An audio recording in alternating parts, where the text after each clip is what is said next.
For my previous job, I took the subway to work daily. I live in New York, and it made more sense than trying to drive to work through all that traffic and then find a parking space. The subway system is sort of complicated, but I would have to take 2 different ones to get to work and back from my place. It took probably 20 minutes total to get there, which was not too bad. When I got off the subway, I would walk a few blocks and then be at my job. One morning, I got onto the subway with several other people. It was really busy on there, which it typically was. When I'm riding on the subway, I usually just mind my own business by listening to music or something like that. When I got off the first subway and onto the next one, there were a couple of other people to do so as well. One in particular that I noticed was a man wearing a large black jacket. I remember him because he also had gotten on the first subway with me that was by my apartment. I rode the subway to work and then got off. The man got off there as well. As I walked to work, I couldn't help but notice that the man was behind me for the whole ways. I got to my work building and the man kept walking down the street.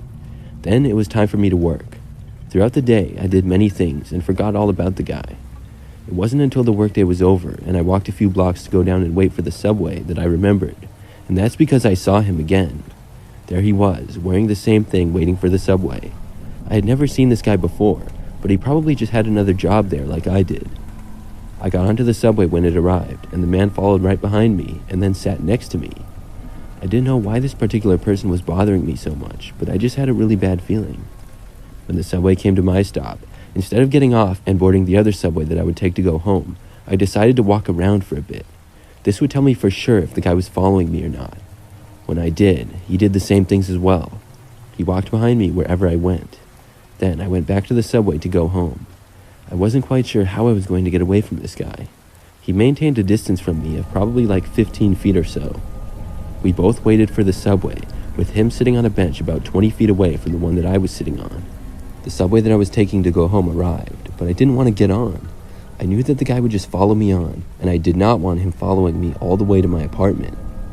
I sat there, and I was going to let it pass, but then I saw that the doors were about to close, and an idea came to me. At the very last second, I got up and boarded the subway. I watched the man start to get up, but the doors closed, and we left without him. I was able to make it home that day, and decided that I would take a break from the subway after that. To this day, I wonder what he wanted.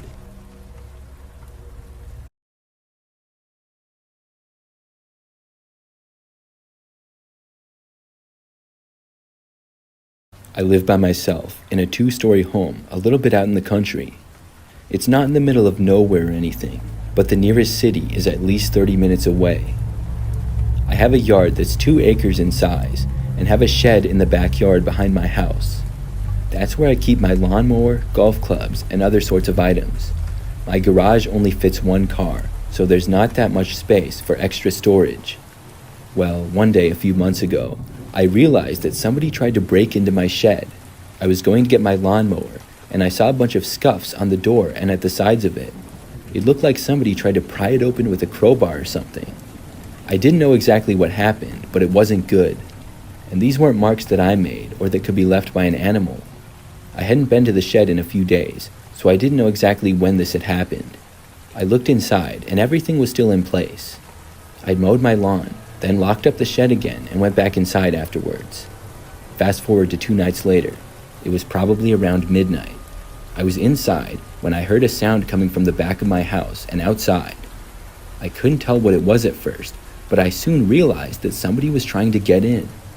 When I went to one of the back windows, I looked out and saw what appeared to be a man in dark clothing at the back door. I turned on my light to the back, and the guy took off running. He went deeper into my backyard before going out of sight. I called the police and waited, looking out the window until they arrived. When they got there, they looked around but couldn't find anyone. There were a few marks on my back door, similar to the ones on my shed. This was likely the same person. Now I was really concerned, because somebody had been to my place twice in the last week. This time, I had actually gotten a look at them, but it didn't really do any good. Just looked to be a male, about 6 feet tall. Didn't see his face or anything. When the basic search around my property didn't turn up anything, the police left. I just hoped whoever had been there would not return. The next day, I had an idea to get a security camera. I went to the store and got 2 of them, as a matter of fact. I put one near my back door and one at my shed. I hoped that I wouldn't need them, but just in case somebody tried to break in again, I could tell who they were. For a few days, everything was fine. Then, I checked the camera one day to see that it had picked something up. The first couple of days, it did pick up some things like squirrels and even a deer, but this time, the person came back. The video had been recorded at 2 in the morning the previous night. I watched the video and saw a man wearing a sweatshirt with the hood up enter my backyard. He was looking down as he walked, and then appeared to look up at the camera for just a second. When he did, I was sure that it was my neighbor from across the street. I couldn't believe it. He then walked past the camera and was seen walking back just seconds later. When I saw this, I was very surprised. I really didn't know my neighbor from across the street very well at all, but why on earth would he try to break into my shed or house?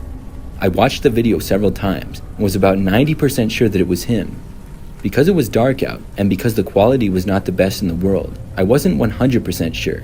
Still, I decided to confront him. I went over to his house and knocked on the door. I knew that he was home because his car was in the driveway. After knocking, I heard footsteps approaching his door, but he didn't open it. He must have seen that it was me and decided not to. That's my best guess.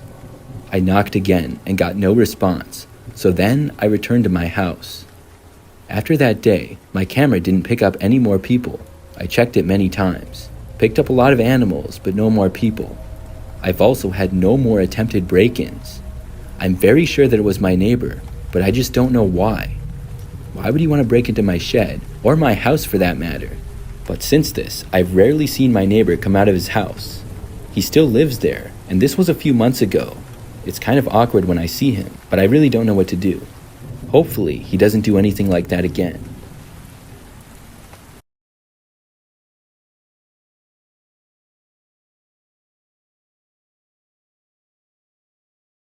My name is Bree. When I went to high school, during my senior year, early on in the first semester, I remember noticing this one new kid in our school. I will call him Dave for this story. I had never seen him at our school before, and I had a history class with him. For the most part, that's all I knew of him. Beyond that, I didn't really notice him much at all. The next semester, I didn't have any classes with Dave. It was pretty early on in that second semester that one of my friends told me something shortly after I had gotten to school one day. She told me that Dave had been posting some really weird and borderline creepy Snapchat stories of me. Nobody in my friend group was friends with Dave on Snapchat, but apparently my friend had heard from a mutual friend about it. Somebody who was friends with Dave on Snapchat had seen his stories and found them really odd. When I asked for examples, I was told that he had occasionally taken photos of me in class or in the hallway without my knowledge. Other times, he would post random pictures and mention me for whatever reason.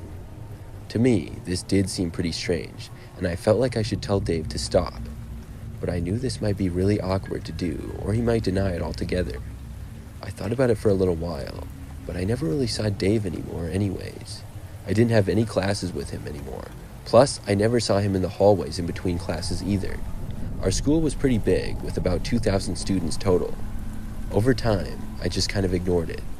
I figured that maybe he was a bit of a creep, or maybe he had a crush on me, but if he didn't see me anymore, he would get over it. Roughly 2 weeks after finding out about this, I was told once again by a friend that Dave had posted a weird story about me. My friend had actually befriended Dave on Snapchat to see his stories. He posted a picture of my car in the student parking lot, saying the caption, "My favorite girl's car." Obviously, I found this really weird, and I knew that I needed to ask Dave to stop. Unfortunately, I could never seem to find Dave in the hallways, and I didn't want to go out looking for him. I decided that I would just add Dave on Snapchat, just for the purpose of asking him to stop posting weird things about me. So that day, when I got home from school, I asked my friend for Dave's username, and she gave it to me. Once I added Dave, he added me back, and he immediately snapped me saying hi. I snapped him back, telling him that I was made aware of the strange things that he was posting about me, and that I needed him to stop doing so. He opened my snap, but didn't reply. Then, I deleted him. A couple of hours later, when I was in my bedroom, I suddenly heard a loud noise against my window. I had been at my desk finishing homework, which was about 5 feet from the window. I looked over to it, and there was another loud bang. This time, the window broke, and glass shattered everywhere. I jumped back and saw Dave standing right outside the window. He then started cursing at me. I was terrified. I already knew he did some creepy things, but this was really crossing the line. Then he came closer and started to crawl through the broken window. I jumped up and ran out of the room. My parents were home, but on the other side of the house in the living room. I ran over to them and was frantically screaming that somebody had broken in. Dave did not leave my bedroom, and after we called the police, he must have left because when they got there, he was gone. Thankfully, I knew exactly who he was, and he was found that same night. It was a bad idea for me to add him on Snapchat because my location was on, and I guess Dave could see exactly where I lived then. Since then, I've turned my location off, and I'm much more careful of who I add on Snapchat. Nothing else crazy like this has happened to me, though.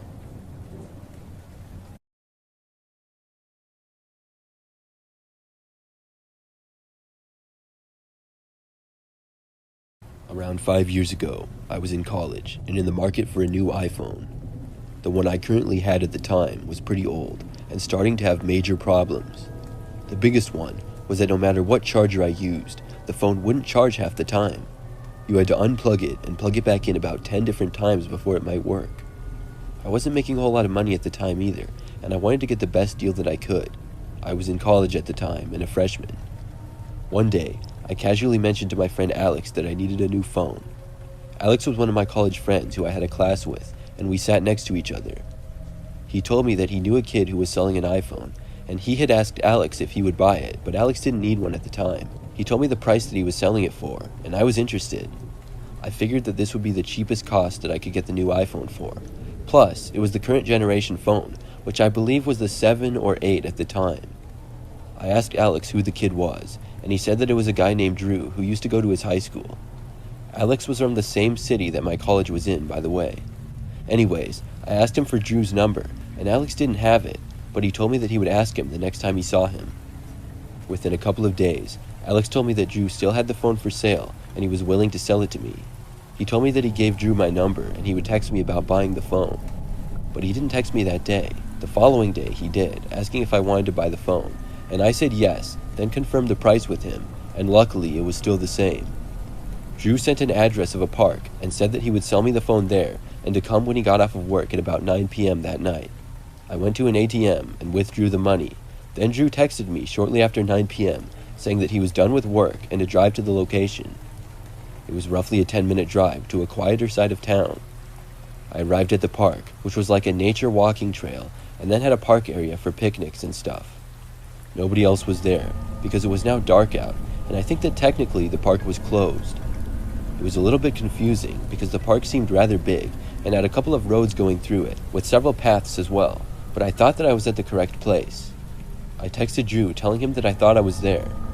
I looked around, and I saw that there was one other car in the parking lot. I thought it was Drew at first, however, I could see that nobody was inside of it. I asked Drew if that was his car, and Drew responded to my text saying that he was there, but he didn't have a car. He said he rode his bike, and that he was a little ways down the bike path. I got out of my car and walked over to what looked like the biking path. Then I started to walk down it.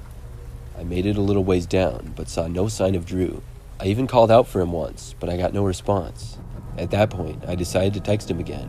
When I did, he quickly responded, telling me that he was there. I told him that I was there too, but I couldn't find him.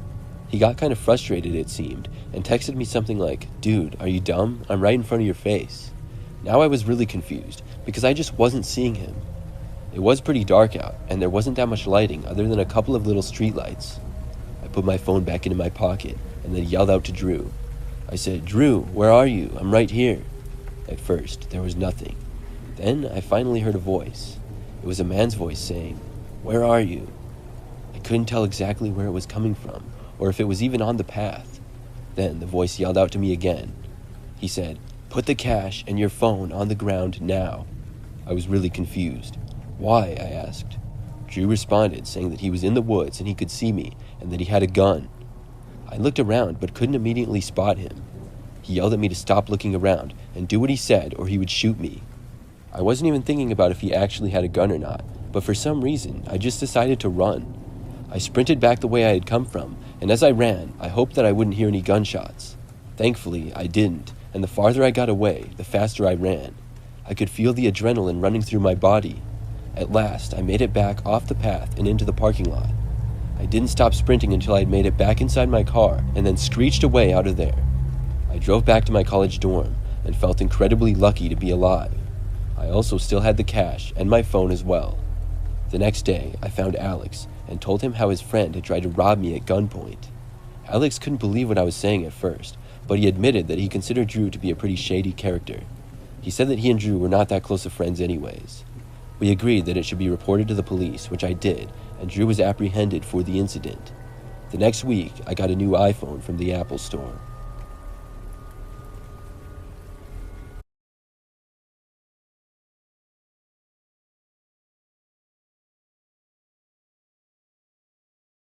About 5 years ago, I worked as a high school janitor. It's a job that I had for a little over 6 months. This occurred, I think, in April or May. The high school I worked at was somewhat small, and I worked the overnight shift. My hours were weeknights from 10 p.m. to 6 a.m. When I started work, there would usually be nobody there, and when I got off, there would occasionally be some people coming in early, but usually not many. On this night, it was shortly after I started, about 11:30 p.m., and I was mopping some of the floors in one of the west hallways. I was the only person in the entire school, and it was always sort of weird being all by myself in the school. The lights in the hallways were motion-sensing lights, so it was almost all dark other than the area that I was in. As I was right in the middle of mopping the hallway floor, I suddenly heard the sound of a basketball bouncing from inside the gym. For the first second, I thought nothing of it, until I realized that it was almost midnight and nobody else was supposed to be here. I stopped mopping and listened. I could barely hear it, and then it went away. The hallway that I was in was pretty close to the gym. There was another long, narrow hallway, and then some locker rooms were in between. I left my mop and walked down the narrow hallway to the basketball court. It was dark, and when I got to the door and opened it up, I could see that the lights in the gymnasium were all on, and a basketball was sitting on the ground up against a wall, but I didn't see any people in the gym anywhere. Clearly, somebody had just been in there, because the lights were on, and I had for sure heard the ball bouncing. There were a number of places where somebody could go or be hiding. I knew this was unlikely, but I thought maybe a teacher, coach, or player on the basketball team had stayed late for some reason. If this was the basketball season, that's what I would have thought, but the basketball season had been over for like a month. I called out, asking if anybody was there, but no one responded. I then walked over and checked the coach's offices that were nearby. All of their lights were out and doors were shut. I then walked down the hall past my mop again to look out into the parking lot. It was completely empty aside from my car. I walked back over to my mop to continue, but as soon as I entered the hallway again, something caught my eye. I looked down to the very far end of the hall where I had seen something. I was just on time to see what appeared to be a man ducking into a room. The room was my janitor's closet. I yelled at the guy, asking what he was doing. I tried to sound loud but friendly, but probably came across as just nervous. To be honest, I was pretty creeped out. It didn't look like a student or a teacher. I asked whoever was there to leave the room, and I stayed all the way back at my end of the hallway, probably a good 150 feet away. After several minutes passed, and whoever was in there was clearly not leaving, I decided to go and confront them. I walked down the hallway to my janitor's room. When I got probably 20 feet away, a terrible nervous feeling came over me. I was almost shaking by the time I reached the door. I really don't know why I felt I had to open the door to tell them to leave looking back. I could have just called the police, but I guess you never know how you're going to react in certain situations, and it's easy to look back at them and point things out. Anyways, I was standing in front of the door for a few seconds before I psyched myself up and opened it. When the door opened, the room was mostly all dark, with my cleaning supplies and tools in their usual places. I didn't see the guy, but less than a second after opening the door, suddenly I saw a large wooden pole headed for my head. I ducked down, narrowly missing it.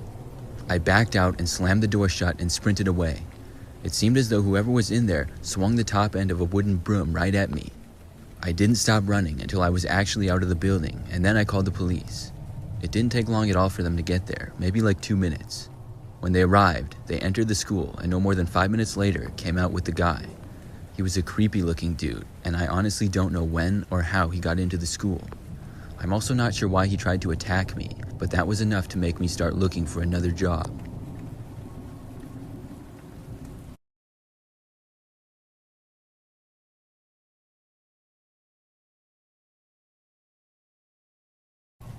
This happened a few years back. My name is Pablo, and at the time this occurred, I was going on vacation with my girlfriend Allison to the West Coast. We searched online for quite a while trying to find the best places to stay for the best deals. After looking at a few hotels, my girlfriend suggested to try looking at Airbnbs in the area.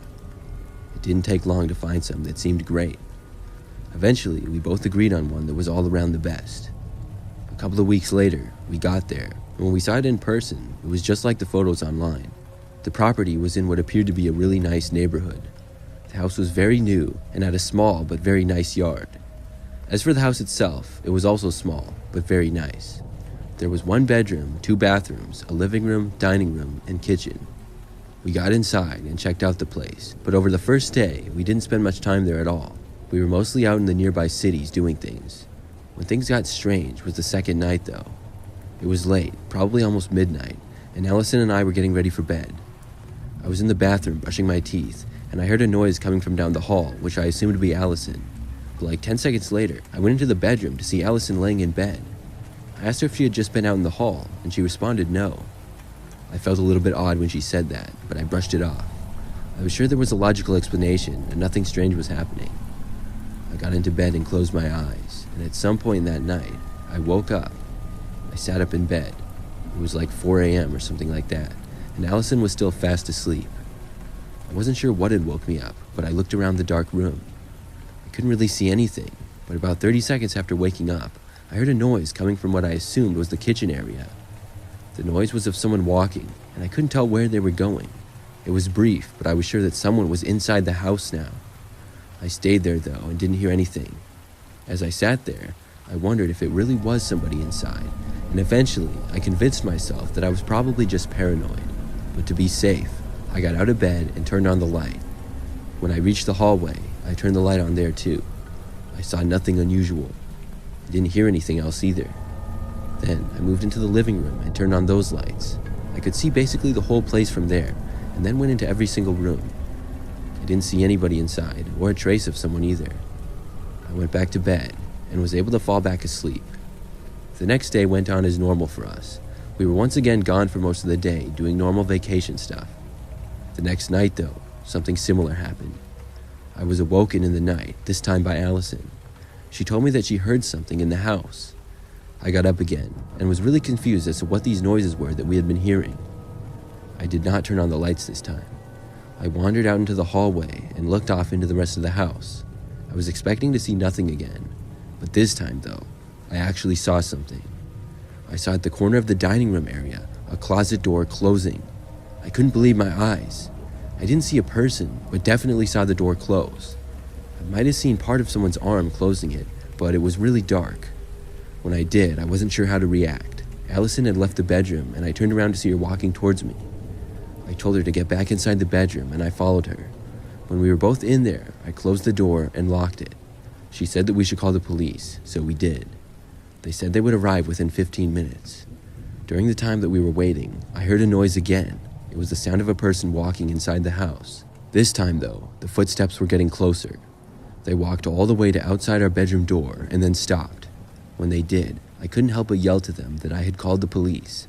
However, I didn't hear anything such as whoever they were walking away. After several more minutes, I did hear a siren from outside and the police had arrived. Only then did I hear more footsteps in the house. By the time the police made it inside, whoever had been there was now gone. The front door to the house, though, had been left unlocked. They searched the house, the property, and surrounding area, but couldn't find whoever was there. We didn't stay in that house another night. We never found out who had been hiding inside, but I'm just glad that we weren't harmed.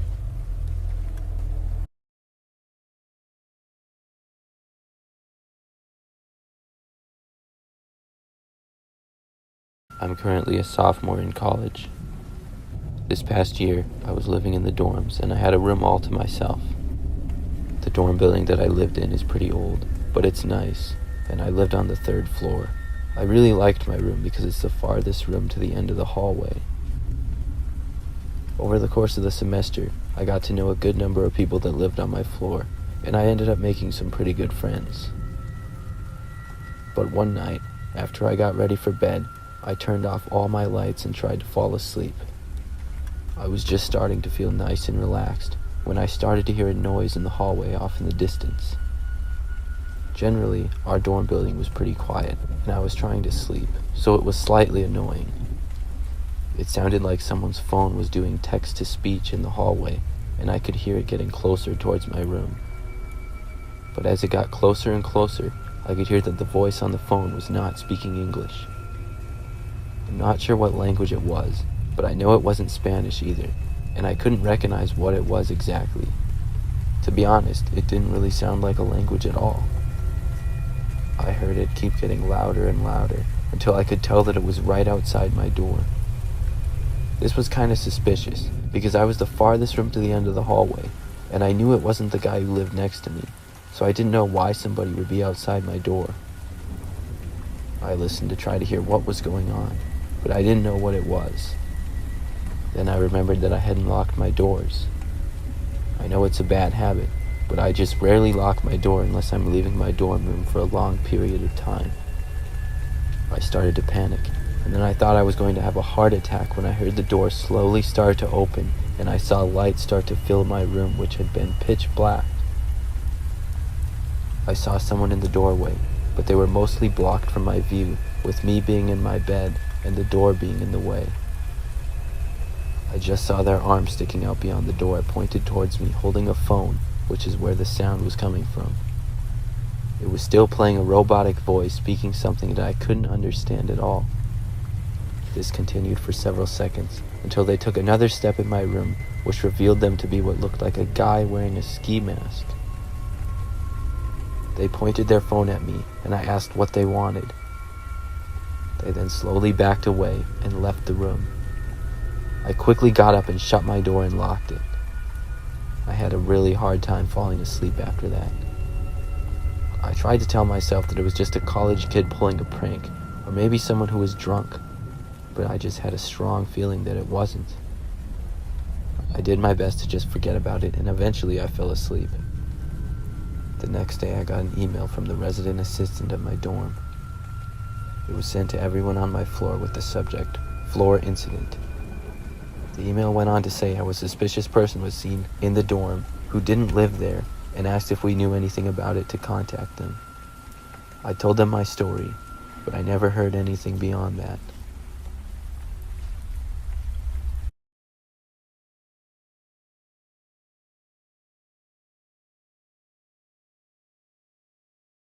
I went to the Home Depot several months ago and had an experience with a creepy guy. I normally don't shop at the Home Depot. In fact, it was my first time there in almost a year. Normally, I just stick to stores like Target, Walmart, and Home Goods. But I was looking for a new rug, and also some things around the house like light bulbs. I had no luck finding them in other stores.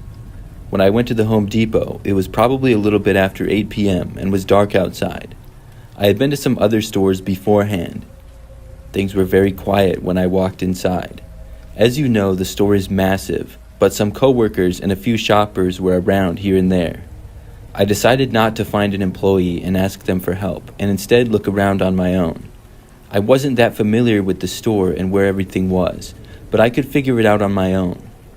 So as I walked around, I made my way towards the back end of the store. I was looking around at the rug selection, and that's when this one guy came over by me. I didn't know who he was and had never seen him before. He had dark hair and was wearing jeans and a gray jacket. When he first approached me as I browsed, I thought that it might be an employee, but when I looked at him, I realized that he wasn't. I didn't think much of it and figured he was also just looking around the same general area. But I soon left to go over and find some light bulbs. He literally walked right behind me the entire time, maybe 5 feet back. We both went the entire way. Then, in the light bulb aisle, I looked, and the man seemed to be looking right next to me.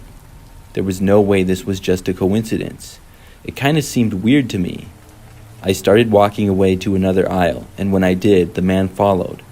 I really couldn't believe it, to be honest. I got into a random aisle and went down it. Of course, the man did the same thing. That's when I stopped and turned around and faced him. He stopped as well and looked at me, with a surprised look on his face.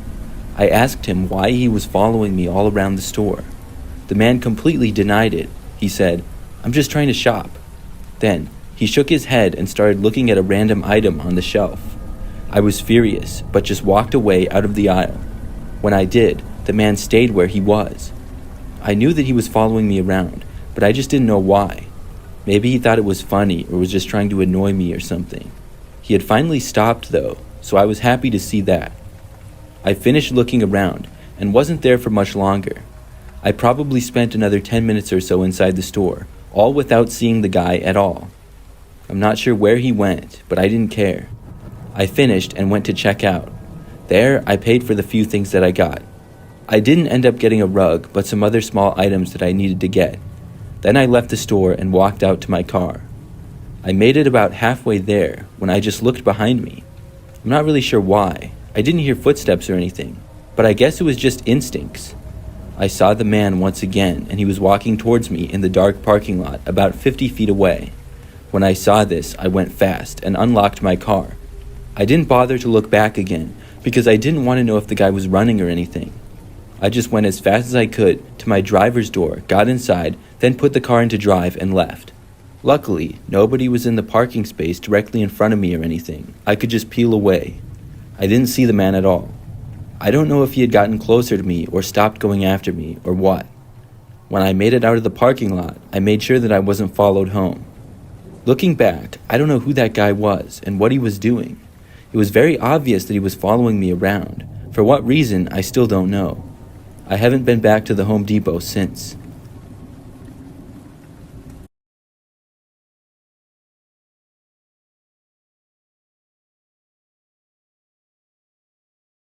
This happened 2 years ago during my sophomore year of college. It was the first semester and right in the middle of it.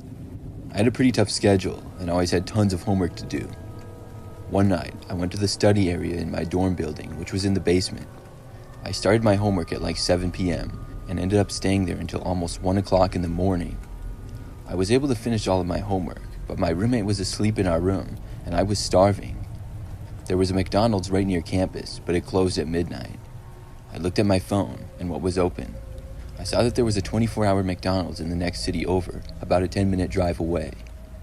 I left the dorm and got into my car to drive there. I was so hungry and desperately wanted any kind of food to eat. When I got there, I pulled into the drive-thru and ordered a few burgers. After I got them, I just parked in the parking lot to eat them right there. I was so hungry that I couldn't wait. Plus, I couldn't go back to my dorm and eat them in my room because my roommate was sleeping and I didn't want to wake him up. It was just what I needed, and it really hit the spot. Right in the middle of my eating, though, I noticed that a car pulled into the parking lot and then parked right next to me. It looked to be a dark gray SUV. I also drove an SUV, but a smaller one.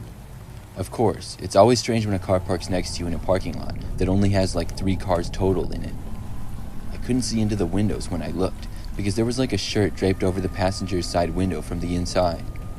I just kept eating and honestly didn't think much of it at all. I heard a door from their car open and shut, and I figured they had gotten out to go inside. About 2 minutes later, I happened to glance up from my phone where I had been scrolling through Snapchat. I noticed something. There was some guy looking into the back window of my car. It startled me. My heart started beating really fast. I couldn't make out much details about the guy because of how dark it was. The guy then pressed his hands and face up against the window and then knocked on it with one of his hands. I had no idea what this guy was doing. Then he tried opening the swinging back door of my car. I was really creeped out now. My engine was still running, thankfully, and the doors were locked. The guy started going around to my front driver's door then. I wasted no time and I put my car into reverse and pulled out. When I did, I saw the guy starting to sprint over to his car. I sped up and got out of the parking lot as quickly as I could and then back onto the streets. I watched in my rearview mirror as the car started up and pulled out behind me. I tried, but before long, the guy was on the road and right on my tail. It was basically just us on the quiet roads, and nobody else was really out there at all. I drove down street after street with the car right behind me, copying every move that I made. He remained right on my tail, probably within 10 or 20 feet of my car the entire time. I didn't want to speed or do anything crazy, but at the same time, I really didn't know what to do. I couldn't just drive back to my dorm, or else the guy would know where I lived.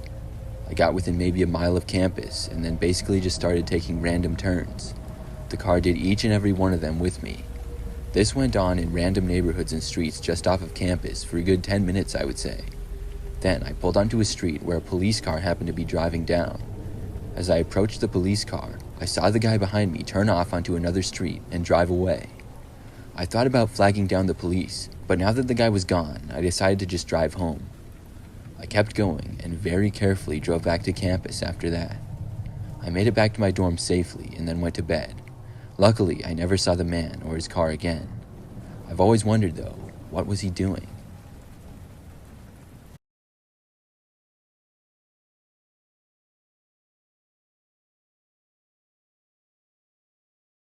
This story takes place a few years back.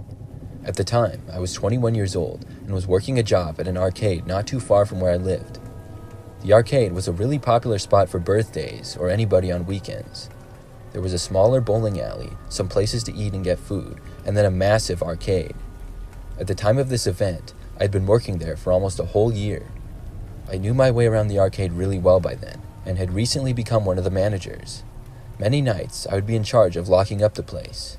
That's what I was doing one Friday night as I was working a closing shift. I really disliked this because we closed at 11 p.m. on Fridays, and I had to open the next day as well. This meant I wouldn't get out of work until probably almost midnight, and then would have to be back at around 8:30 because we opened at 9 a.m. the next day. Friday night was busy, just like it usually was. The building itself was mainly the bowling/eating area, and then the arcade area on the other side. We had about 10 people working at the busiest times, and then went down to 5 shortly before closing, and after we closed, I would be the last one there.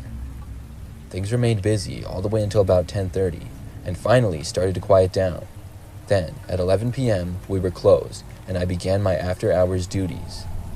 I cleaned all around the arcade, vacuuming, disinfecting machines and games, and changing out the trash cans. Things weren't too dirty, and I got through most of the cleaning fairly easily. But when I got to the back corner of the arcade, I was vacuuming when I thought I started to hear some noises. I was the only person working, so this was strange. The vacuum was kind of loud, so at first, I didn't think it was anything, or I thought that it was just in my head, but I kept hearing things. I ended up turning off the vacuum. Then, there was silence.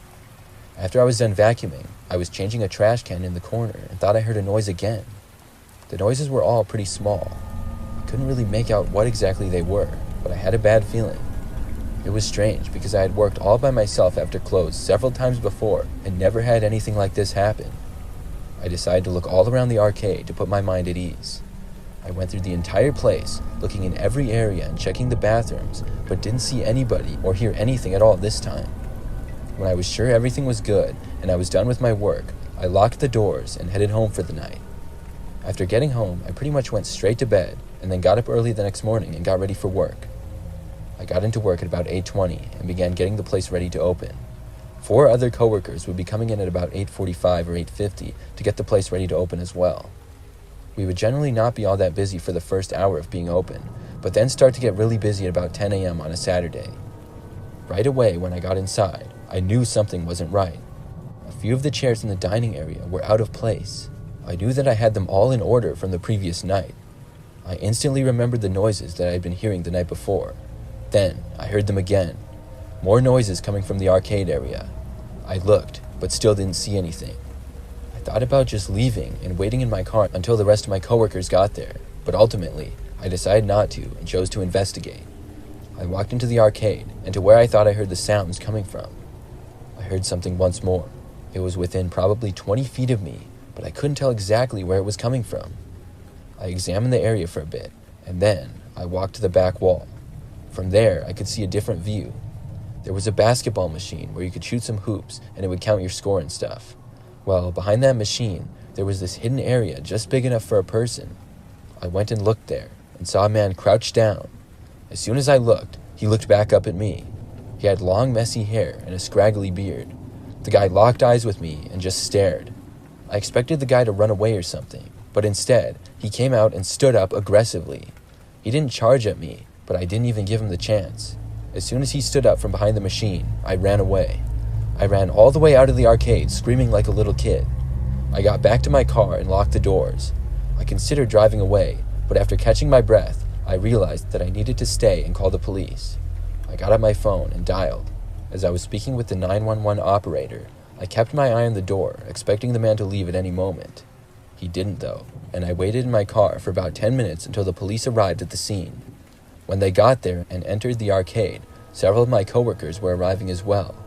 The man eventually was let out by police, and when we went back inside the arcade, we saw that he had caused more damage. Some of the machines were knocked over, and one of them even had the glass smashed. This made me realize the guy was probably dangerous and not just hiding in the arcade for some reason. I'm really glad that I got away from him.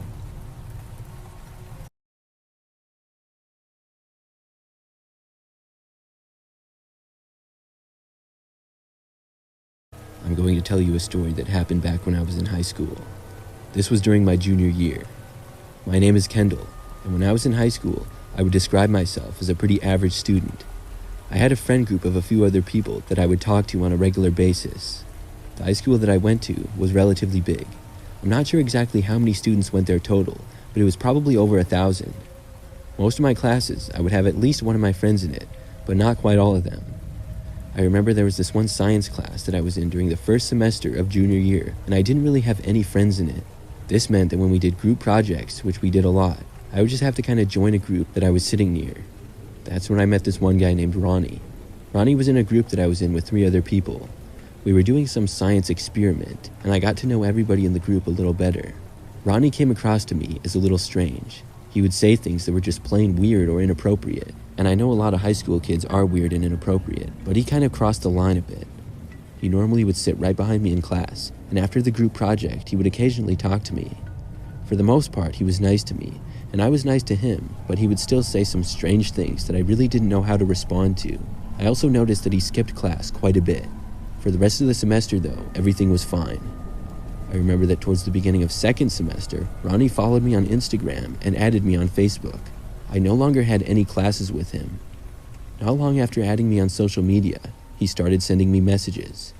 They started out fairly normal, but when he asked me to hang out and I told him that I was busy, he called me a liar. Now, I didn't really want to hang out with him, but the first time he asked, I legitimately was busy on the day that he asked. Did I use that as an excuse? Yes, I didn't want to hang out with him. I guess he had a feeling that I would say no because he got pretty angry. When he did, I didn't respond to him. I figured that things would be left at that, but a few days later, he started messaging me again. He sent me another message, and I didn't respond. Then, he started basically spamming me with more and more messages. When this happened, I had to block him. I blocked him across all social media platforms, and it seemed to work. I didn't hear from him, and within about a week, I had forgotten all about it. Then, one day, we had just gotten out of school for the day, and I was leaving. At the time, I drove to school in my car every day and parked in the students' parking lot, which was out the west exit. My car was a little bit older Jeep SUV, maybe 10 years old at the time, and the inside was a little bit messy. I walked out to my car like any other day and got inside. As soon as I sat down to start the engine, I saw something move in the back seat. It was Ronnie sitting up. He had been hiding inside my car, underneath a little pile of clothes I had in the back. When I noticed him, I screamed. He told me to shut up and then started going on a rant about how bad of a person I was. I was really surprised by this situation. When I was able to realize exactly what was going on, I opened my door and ran away. I ran all the way back inside of the school. Then I found the first school employee that I could, which happened to be a teacher, and I told them about Ronnie being in my car. By the time we got back to my car, though, Ronnie was gone. In the end, he ended up getting expelled for the incident. I will spare you the details of him denying it and saying I made the whole thing up. It was frustrating, but luckily there were witnesses who backed up enough of the story for me. All I wanted was for him to leave me alone, which luckily he did. It's been over 5 years now, and I haven't seen or heard from him since then.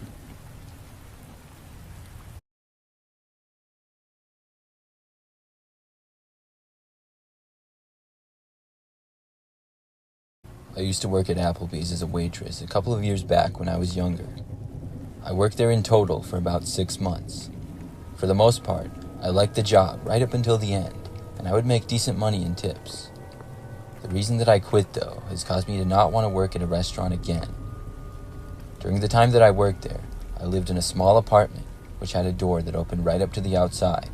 Out of nowhere, I woke up one night to hear somebody knocking on my front door at 3 o'clock in the morning. Obviously, this couldn't be anything good. The knock was a fast and steady knock, which lasted for about 20 seconds before it stopped. I got out of bed and walked over to look out the peephole. By the time I got there, though, whoever had been there was now gone. I was a little creeped out by this, but after a while, I was able to go back to bed. Several nights later, though, the same thing happened again. Once more, by the time I looked outside, whoever had been there was gone. This ended up happening several more times. Each time, I would get a knocking on my door at 3 a.m., and by the time I would look outside, nobody would be there. It would happen at very random nights too, so I never knew when to expect it. Then, one night, as I was working at Applebee's, it was like any other. It was maybe 10 p.m. when a man came in by himself and was sitting at a booth in the corner. I ended up being his waitress, and he was just like any other customer for the most part. He was quiet, but nothing stuck out to me. But when he left, I went to clean his table, and I saw on the receipt he left at the table something was written on it. It had written that he knew where I lived, and he was watching me. I immediately showed the note to coworkers, and I had to believe it was the same person who had been knocking on my door late at nights. I made sure to leave with a coworker in case the guy was watching me in the parking lot or something. I went to the police that same night with the note, but after that, the man never knocked on my door at night again. There wasn't really anything that the police could do. I quit shortly after that. Looking back, I have a lot of questions. I don't know why the man left me that note, and I don't know why he stopped knocking on my door. Maybe he knew I had gone to the police somehow, and I'm just glad I haven't seen him again.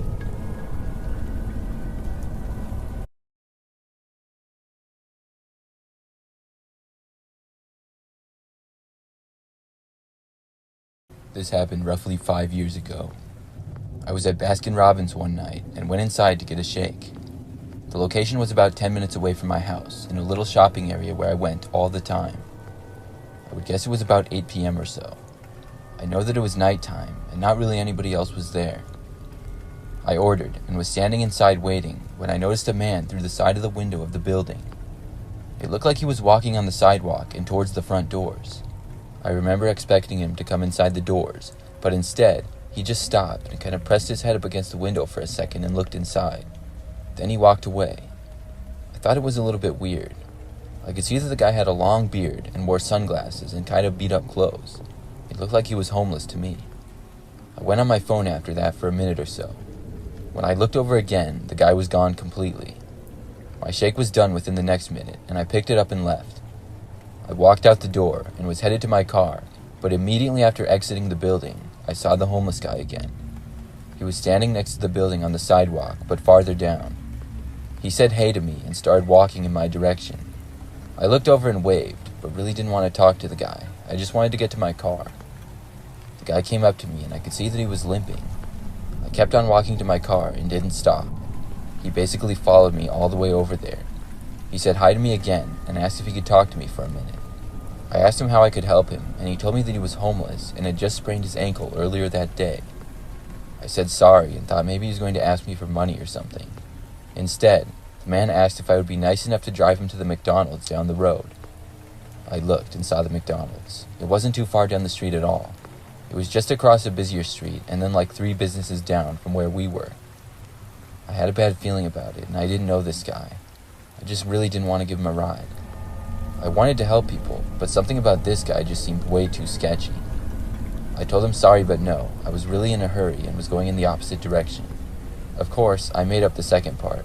I wasn't in a hurry, but I felt like I needed to give the man a good reason. He asked again, and I just told him no and I couldn't do it. Then I got inside my car. I felt really bad, but I didn't want the guy getting in my car with me. He just seemed sort of creepy. The guy stood there right next to my driver's door for a few seconds, and then slowly walked away. I got inside of my car and locked the doors. I felt much safer now, but I also felt bad at the same time. Was I a bad person for not giving him such a short ride? I looked in my mirror and noticed the guy walking away still. He was going to the parking lot of the business next to Baskin Robbins, which was a Chipotle. When he got to the Chipotle, I saw him suddenly speed up his walking and start to walk at a really fast speed. He was no longer limping. I then saw him walk up to a car, pull out some keys, unlock the car, and get inside. Once inside, I watched him pull his beard right off his face. My jaw dropped as I saw this. He then backed out and drove away.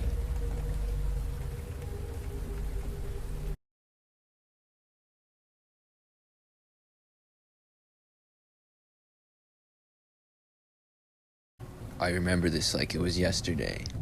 It was my freshman year of high school, spring semester. I had gone through a normal school day just like any other, and we were now in our final class period of the day, which was 5th period. Our teacher, Miss Oswald, told us all at the beginning of class that we were going to be having a fire drill in the middle of class at some point. I had been through a fire drill before during the fall semester, so I pretty much knew what to expect. We all would leave the classroom, go down the hall, then down the stairs to the southeast exit doors, and go outside. Then we would stand outside for a while until we were told to go back in. Our class was math, so I was more than happy to have it interrupted right in the middle for a fire drill. Anything to get out of doing math would make me happy.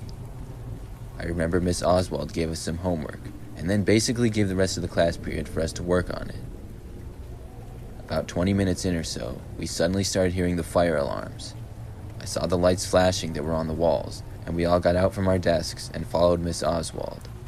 We all walked down the hall and then down the stairs and made our way outside. When we got outside, I saw there was basically the entire school outside already, and they were all just standing around. I realized that it was pretty cold out, even though it was the spring, and I was mad at myself for just wearing a t-shirt. We all stood around, and our class was, I guess, at the very far end by the parking lot. Some of the kids in my class started joking around and talking to their friends in other classes. Basically, there were kids and teachers everywhere. I remember that I was standing on the end, the closest to the parking lot, and I was kind of looking around when I saw a guy walking from the parking lot. It looked like he had just gotten there, and I didn't recognize him. But then again, I didn't know everyone at the school, and I assumed him to be a substitute teacher or something. Just then, I saw that kids were starting to walk back into the school, and I turned to go with the rest of the class. I waited in line for a while, and I saw the guy that I'd seen in the parking lot walking into the school as well, and I remember he kind of cut right in front of me and went inside with everyone else. Once we were all finally inside, we were walking back to the classroom. I kind of had to go to the bathroom, and I figured now would be a good time to go quickly and then get back to class without having to use a hall pass. I went around the corner of the hallway to a much quieter hall, kind of out of the way where the bathroom was. But when I did, I saw that the man who had gone inside the school was now entering the bathroom.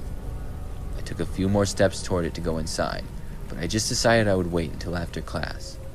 I just had a bad feeling about it, and it was always a little awkward for me when I was using the bathroom at the same time as another guy anyways. I turned and walked away back to my math classroom. Once we had all gotten back to class, Miss Oswald told us we could use the remaining time to work on our homework. There was about 25 minutes left, and I spent the next few minutes all working on the same problem that I just couldn't seem to figure out. Eventually, we had just 10 minutes of class left. They always seemed to go by the slowest, but all of a sudden, I heard more noise come over the entire school sound system. Everybody in the room was surprised, because we had just had a fire drill, and I didn't know what it could be. Miss Oswald spoke on the phone in her classroom, and then told us that we were going into a lockdown. All of us in the classroom had to go to the back of the room away from our desks and wait. We ended up staying there well past the bell when school was over for an extra 30 minutes. At last, we were told it was over and we could leave. I found out pretty soon afterwards that they had found a suspicious man hiding in the bathroom with a weapon on him. I knew it was the same man I had seen earlier, and I'm really glad I didn't go in.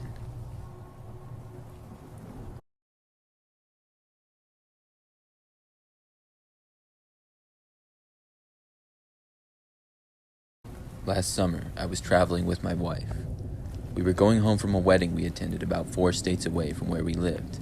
The drive was too long to make it one day, so we would have to stay in a hotel for one night.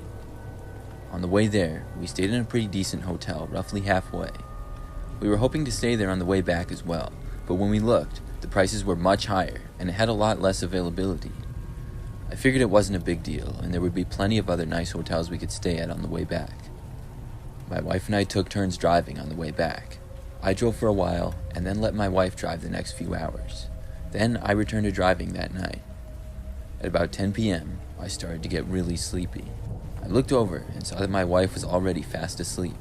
I wasn't quite sure exactly where we were, so I pulled off the highway at the next exit to stop and look. I went into a gas station and filled up my tank. When I was done, I got on my phone and searched hotels near me. The search came up with about 3 of them that seemed to be in the area, and there wasn't very many in the surrounding area.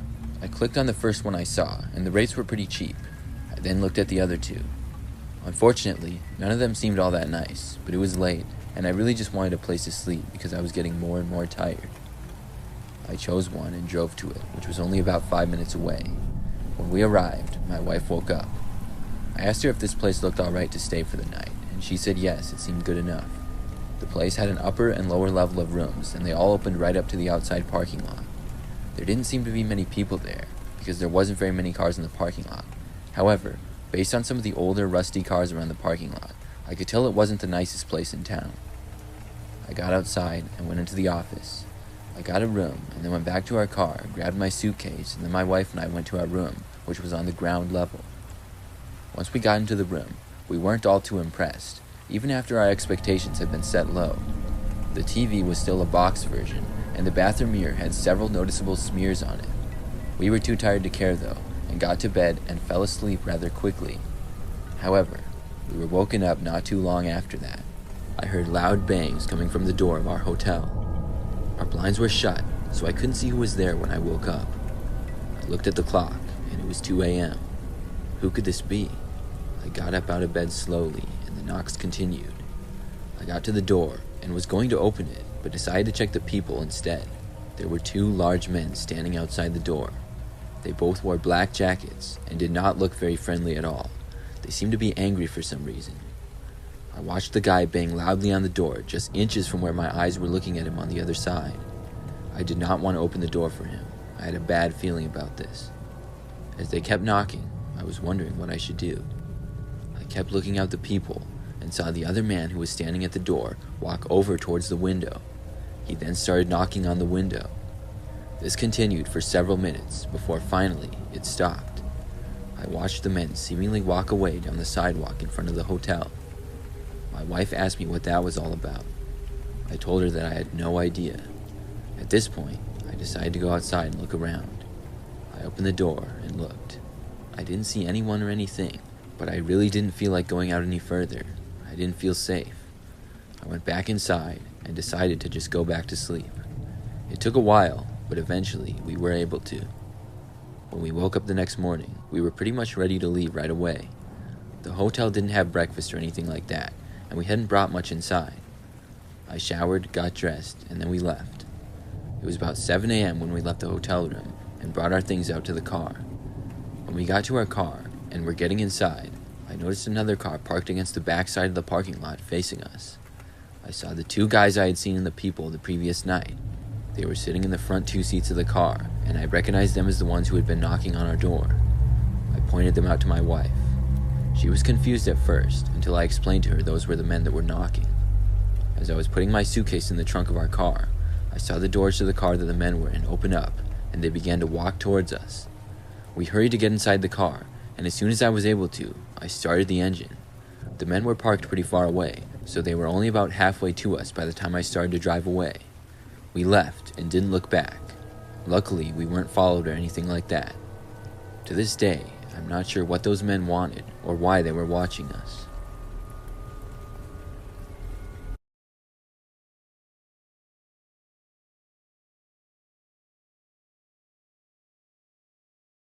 This happened just about a week ago. I'm 20 years old and I live with my parents during the summer. However, they went out of town for some of their friend's wedding and I wasn't invited.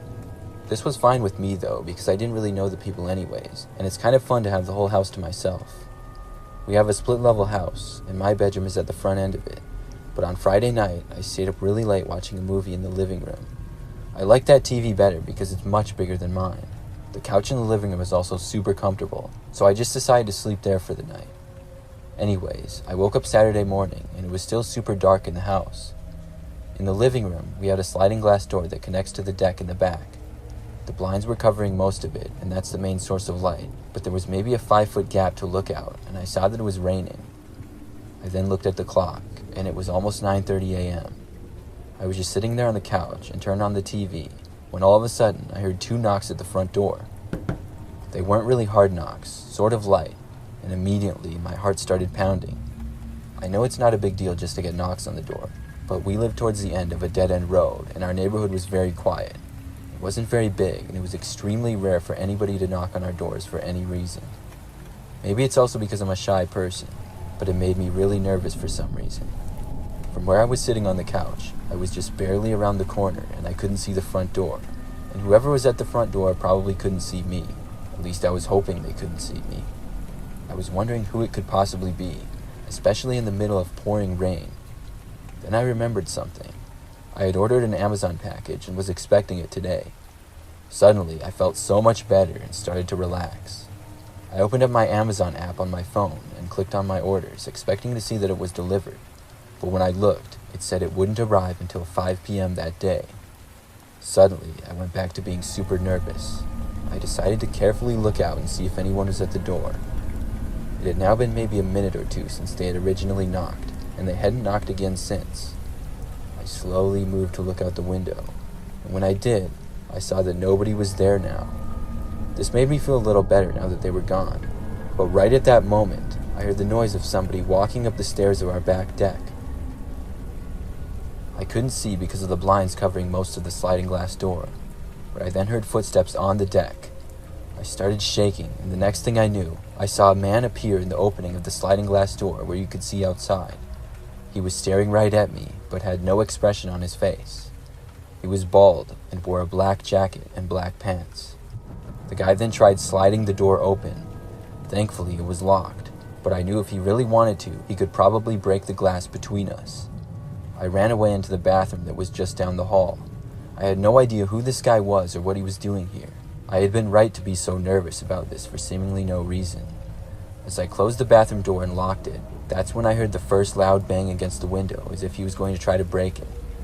I knew I needed to call the police, but then I realized that I didn't have my phone. I had left it back out in the living room. I heard another loud bang from the window, but I didn't hear glass breaking. I knew it was a risk, but I opened the door back up and ran out to the living room couch. I looked around frantically and finally saw my phone. Then I made another mad dash for the bathroom. As I was, another bang came from the window. I looked back at the man as I ran. I saw he had been kicking at the glass and trying to break it. I got back into the bathroom and locked the door again. Then I called 911 on my phone. As soon as the operator answered, I told them everything. They told me to slow down and repeat what was going on. That's when I heard the sound of glass breaking. I repeated what was happening as best as I could. And just after that, I heard the sound of the man starting to walk inside the house. He was walking straight for the bathroom that I was in. When he got to the doorway, he tried the door, and it wouldn't open because it was locked. I backed away from it and went into the shower. The 911 operator said that they would stay on the line with me, which made me feel a little bit better because I was terrified.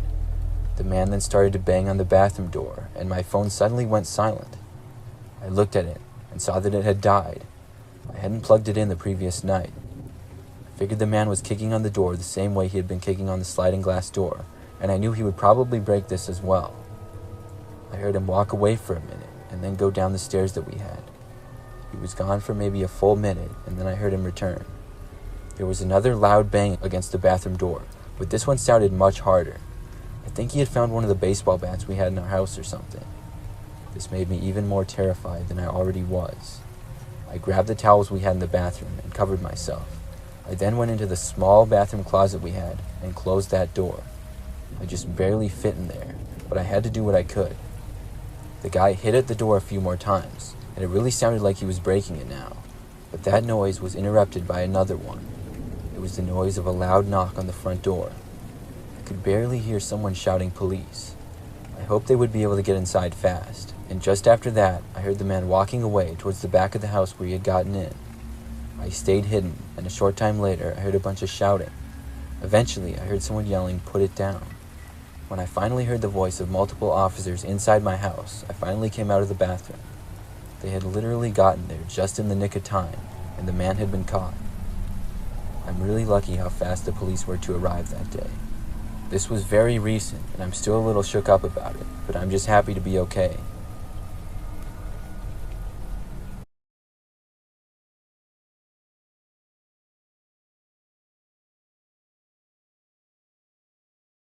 I own a 3-year-old lab named Brian. I walk Brian almost every day. He's a dog with a lot of energy and loves to go to the park and run around. What I'm about to tell you took place about 3 months ago. I was walking Brian one night after I got home from work. I had some things to do after work, so I got home a little bit later than usual. Still, I wanted to make sure that I gave Brian his walk. We left the house and went on the normal route that we would take. It was down our street and then left to a connecting street, which went to a park. Inside the park, there was a little field and then a path through the woods. When we got to the park, I ran around with Brian a little. I I kept jogging into the path that went into the woods, and we went a ways until there was a bench on the side of the path. Then I stopped for a couple of minutes to catch my breath. Brian was panting as well. As I was sitting on the bench, I looked at my phone and saw that one of my friends was texting me. I went to respond, but as I was typing, Brian suddenly started barking and tugging at his leash. At first, I assumed it was just a squirrel or something. Although Brian is usually very well behaved, sometimes he will get really excited when seeing a squirrel or another animal. I finished sending my text, then looked at what Brian was barking at. I didn't see a squirrel, and I told Brian to calm down. I figured whatever animal he was after had ran into the woods. There were thick woods on both sides of the path, and just a few feet behind the bench I was sitting on.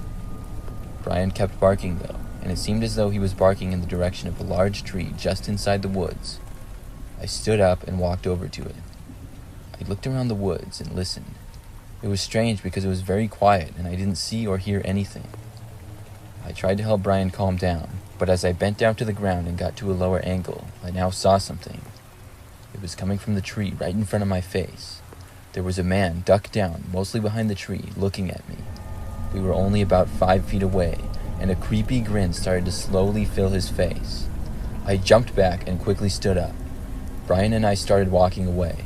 When we did, I heard the trees and bushes at the edge of the woods start moving. It seemed as though the man was following us in our direction.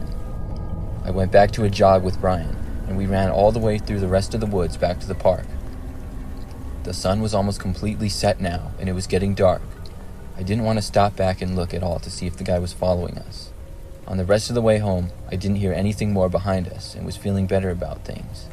It wasn't until we had reached our street that I stopped and looked back. When I did, there was the guy again, standing in the middle of the road about 100 feet back. He began walking towards us and was still smiling. I ran with Brian back home and got inside quickly. When we got inside, I locked all the doors and closed all the windows and blinds. It was less than 10 minutes later that I started to hear somebody banging loudly on the back door of the house. Brian started barking, and the banging continued on for a good 10 minutes or so. I didn't answer it, and I brought Brian into my room with me. Eventually, the knocking stopped, and I think the guy left. After that, I never saw him again, but it creeps me out knowing that he knows where I live.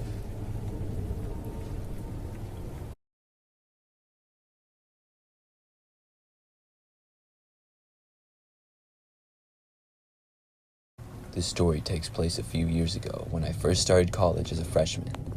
I was at a pretty big school, but I didn't know anybody there. I was 4 hours away from home and in a different state.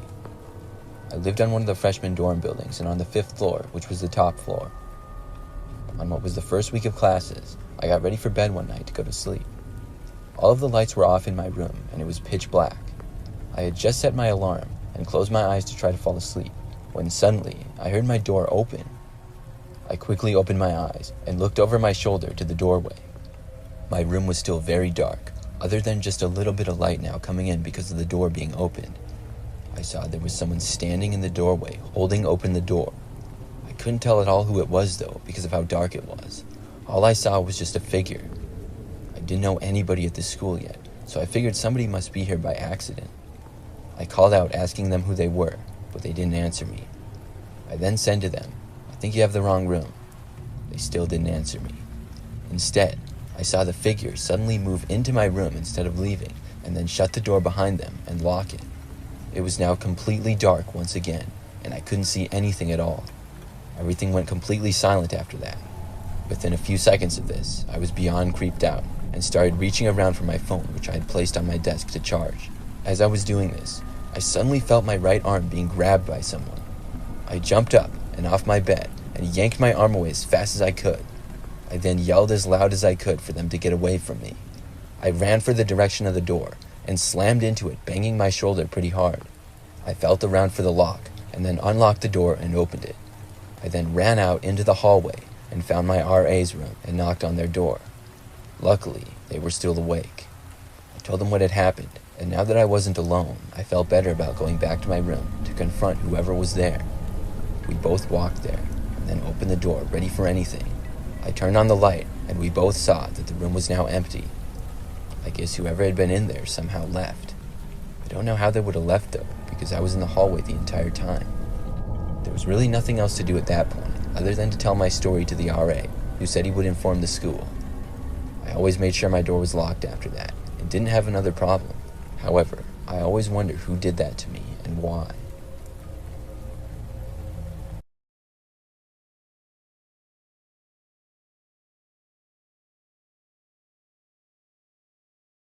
This happened several years ago.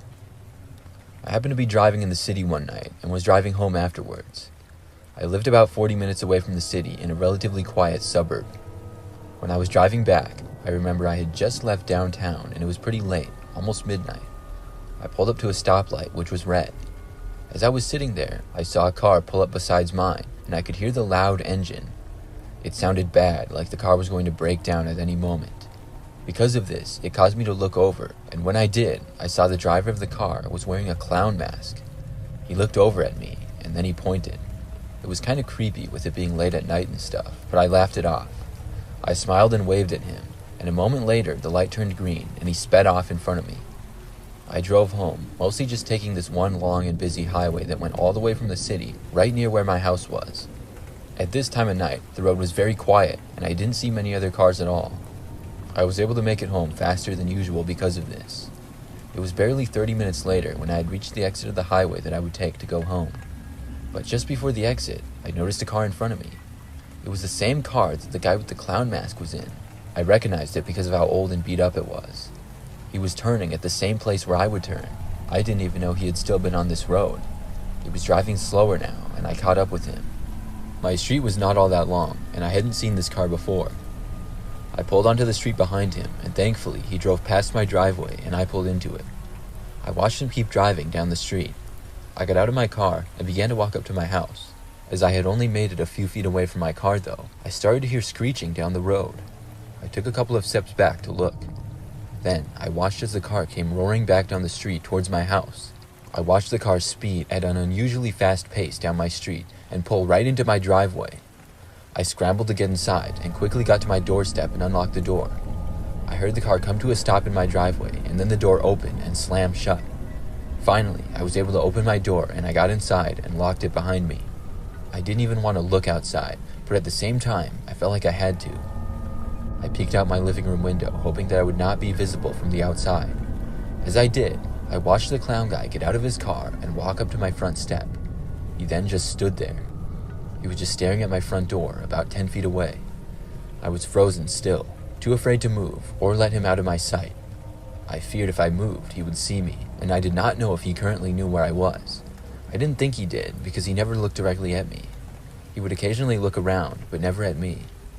This went on for almost 30 minutes. I considered calling the police, but again, was too afraid to move. Finally, at last, I watched him walk away slowly back to his car. He then got inside and drove away. I watched outside for another 5 minutes or so just in case he were to come back before I finally left the front window. I checked the window again probably 10 times before I finally went to bed that night. Thankfully, he never came back. I've always wondered who he was and if it was just a coincidence he drove to my street. After all, he was driving ahead of me on the highway most of the time. It still gives me the creeps to think about it though.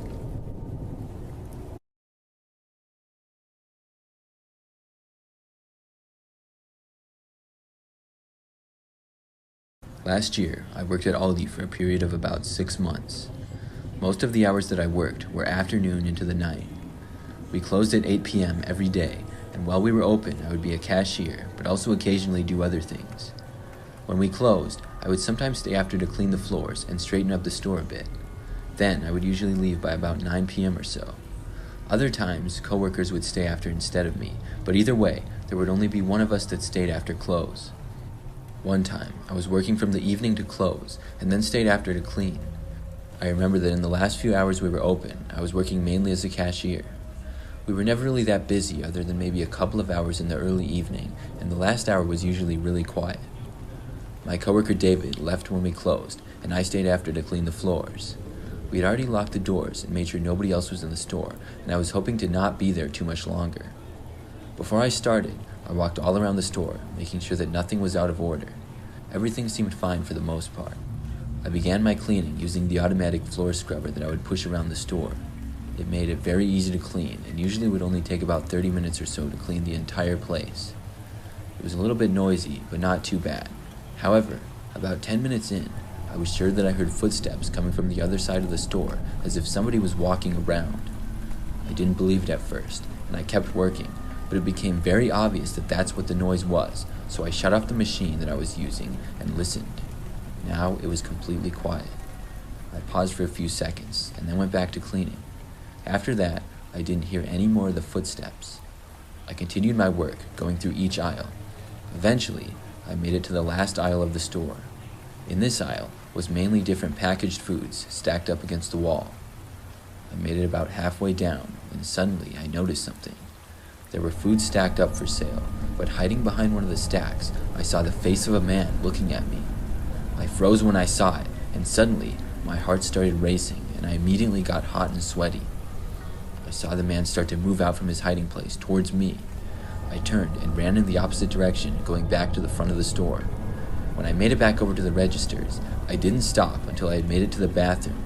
Then I went inside and locked the door. I had never checked to see if the man had chased after me or not. Now that I was inside the bathroom, I listened closely.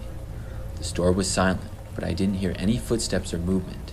What I would have wanted to hear was the man walking out the doors to leave, but they never opened. I waited in the bathroom for several minutes. Eventually, I knew I had to leave. I decided to exit the bathroom and tell the man he had to get out of here. When I opened up the bathroom door, I shouted that we were closed and whoever was there had to leave now. I thought maybe the guy was just homeless and wanted an indoor place to sleep. Maybe he didn't have any bad intentions. Nobody answered my shouting though, and I didn't hear anything else either. I considered calling the police, but decided to wait on it. I slowly walked back through the store, looking everywhere carefully. Eventually, I made it back to the original aisle that I had seen the man. When I made it back there, I immediately saw him again. This time, he was standing right in the middle of the aisle, facing me, looking as angry as can be. The man looked as though he was insane or something. He then started screaming and charging towards me all at once. I ran again back to the front of the store, and this time out the door to the parking lot. I called the police once I was there and got inside my car. I kept a close eye out on the exit doors, but the man never left. The police arrived at the store about 5 minutes later and went inside. I watched them leave with the man a few minutes later. I guess somehow the man went in the store as we were open and was able to hide in there until we were closed. I'm not really sure what he had planned, but I know that I was almost attacked.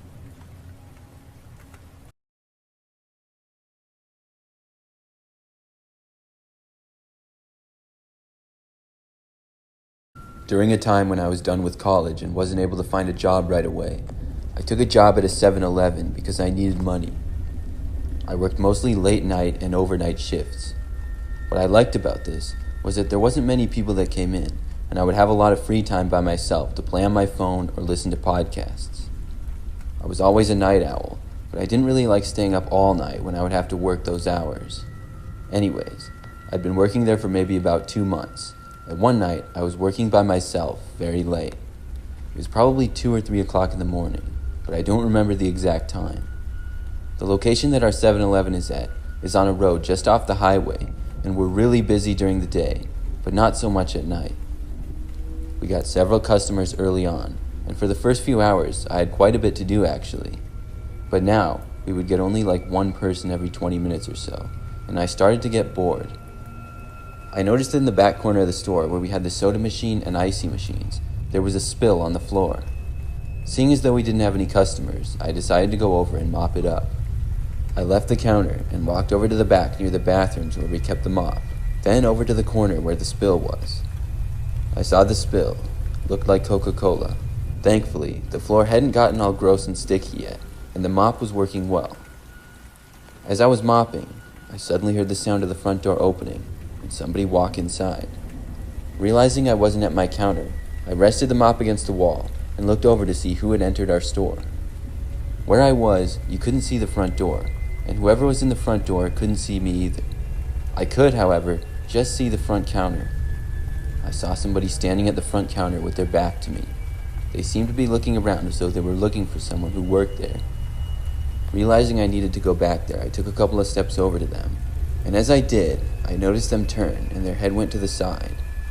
They hadn't noticed me, but I did see them looking to the side, revealing that they were wearing some sort of mask. It appeared to be a really creepy looking clown mask. I then noticed that he was wearing a dark blue jacket and his right hand was in his pocket. Immediately I got a bad feeling, as if he was up to no good and possibly looking to rob the place. I froze in place, telling myself to stop being scared for no reason and to just go. I thought, what are the odds he's trying to rob the store? It had never happened before. But as I was standing there, I watched the man then go around and behind the counter himself. As a pure reaction to this, I jumped behind the nearest aisle and hid. I could hear the man messing with stuff behind the counter, and it sounded like he was going through the cash register. I figured he was in fact robbing the place, and as I was hiding back there, I decided to call the police. I got up my phone and dialed, but as soon as I heard the 911 operator answer the phone, I suddenly heard the man go quiet from whatever he was doing and say something. Out of fear, I quickly hung up the phone and held my breath.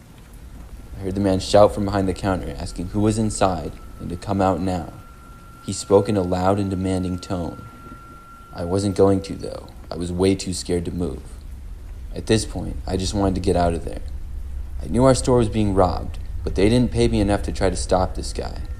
I just wanted to call the police again, but obviously the man could hear me if I did. I heard his footsteps moving out from behind the counter and get a little bit closer to me. But then they stopped, and I didn't hear anything. I was not moving a muscle, and I was being as quiet as I possibly could be. Then, I heard the door to the building open and shut. I guessed that the guy was leaving, because I didn't hear anything else for about a minute after that. Finally, I got up and slowly took a few steps out. I still heard nothing, and knew this had to mean that the guy was gone. I walked over to the counter to examine what exactly the man had done, and how much he had took. When I got there, though, I passed by the front of the counter where I could see clearly outside. I saw that the man was standing right in front of the door looking inside with his creepy clown mask still on. I jumped back when I saw this, and the man started to walk inside. I ran back towards the end of the store where I had hid before, and I heard the man come in and shout at me to come out and stop hiding like a baby. His footsteps were fast approaching mine, and I knew I probably wouldn't be able to hide from him this time. I was ducking down and quietly moving through aisles to try to hide from the man. This continued for probably a minute, and I knew I couldn't keep this up for much longer. I could hear where the man was, but suddenly I heard the man yell a curse word and then run back to the front and leave the building again. I was confused, but this time decided to stay hiding. Out of curiosity, though, I took a quick peek outside. This time I saw a police car in the parking lot, and it turned its flashing lights on as I saw another car starting to drive away. I stayed hidden until I saw the police stopping the man, and I knew it was safe. I guess my call to the police had gone through, even though I hadn't been able to speak with them. Luckily, the man was caught, and after this night, I decided I didn't want to work overnights again. I still worked there for another few months, even working late shifts, but didn't have to work by myself again.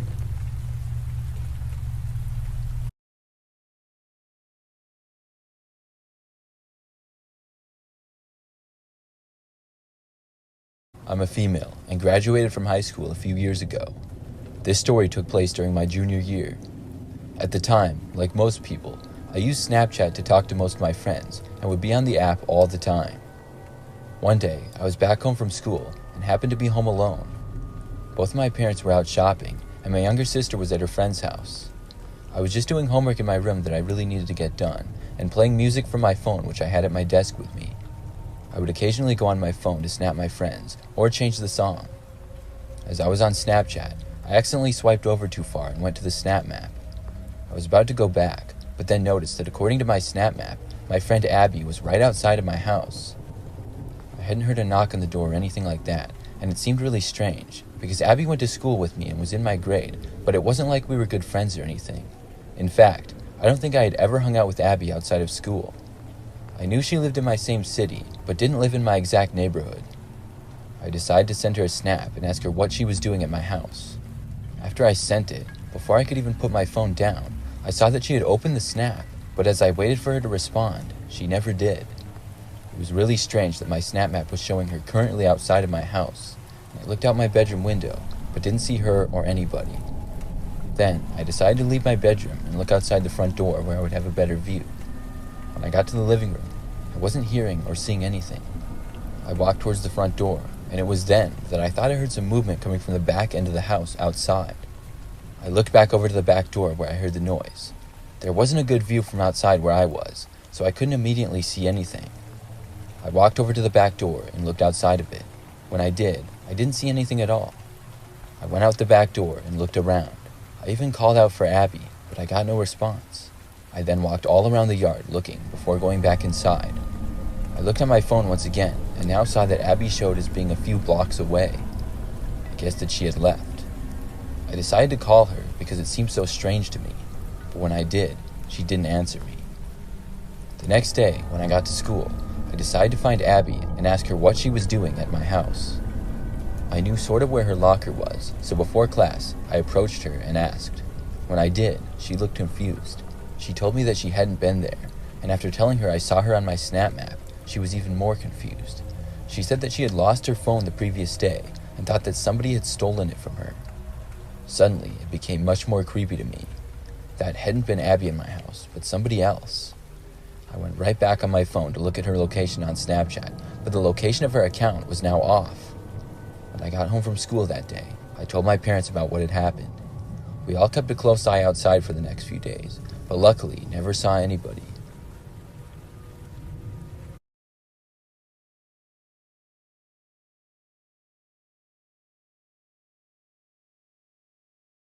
Last year, I went camping with my wife in an RV we borrowed from her parents. They used it occasionally and would always talk about how fun it was. My wife had gone with them several times in the past, but I never had before. I've really never been much into camping, but I decided why not give it a go. It was, after all, in a camper, and we wouldn't be pitching tents or sleeping in the rain. The RV was one of those that you drive, and it's rather large. It had a bed area above the driver's seats and a big TV in the living room, as well as an actual small bedroom in the back. We drove it up north a few hours to a campsite, and we parked it. When we got there, we went outside and cooked some food just outside the RV in the park nearby. We explored the park a little bit after that until it got dark and the bugs started to get bad. At that point, I was happy we had an RV and we went back inside. As it got late, we started watching a movie on the TV inside of our RV. It was a relaxing and calm night. Afterwards, we retired and got ready for bed. As I was walking to the front of the RV to get something, I barely saw the top of a guy's head just outside the window. I was in the main living room part of the RV and all of our lights were out. Because of this, I had a better view outside. I didn't think the guy had seen me, but I wasn't quite sure who he was or what he was doing outside. There hadn't really been any people directly next to us. Plus, we weren't like right by a sidewalk or a road. We had purposely got a spot a little ways out. I walked over to the front of the RV. We had a window cover on the windshield, so I went up to the little bunk area and looked out the small window on the side of it. I could barely see that there was a guy standing right in front of our RV and looking at it. He seemed to examine it for about 10 seconds or so, and then walk off. I kept a watch for a few more minutes, and after not seeing him, I decided to go to bed. I was pretty sleepy and laid right down and closed my eyes. I was just starting to drift off when I heard my wife sit up very suddenly next to me. I opened my eyes and looked at her. She was staring out the window, and when she saw I was now sitting up as well, she whispered to me that she thought she saw a man's head looking inside the window.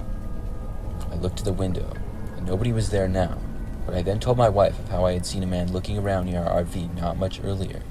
We thought about how to handle this situation, and I decided it would be best to go outside and take a look. To be honest with you, I was sort of scared too, but I did want to know who this guy was and what he was doing.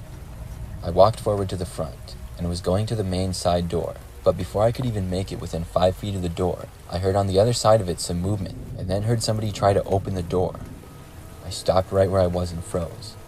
Of course, the door was locked, thankfully, so the guy couldn't get in, but I knew he was right outside. I thought on my feet, literally, and blurted out as loud as I could, "I already called the police, man." I really don't know what made me say that. I hadn't thought about it. I really just said it. I heard the man start to walk away after that. I went over to the window and looked outside, just barely to see him disappearing into the woods. As I watched, my wife came over and looked out the window as well. After that, we decided we didn't want to spend the night there anymore. I knew we wouldn't be able to get much sleep, so we ended up driving the RV down the road and actually parked it in the back of a Walmart parking lot for the night.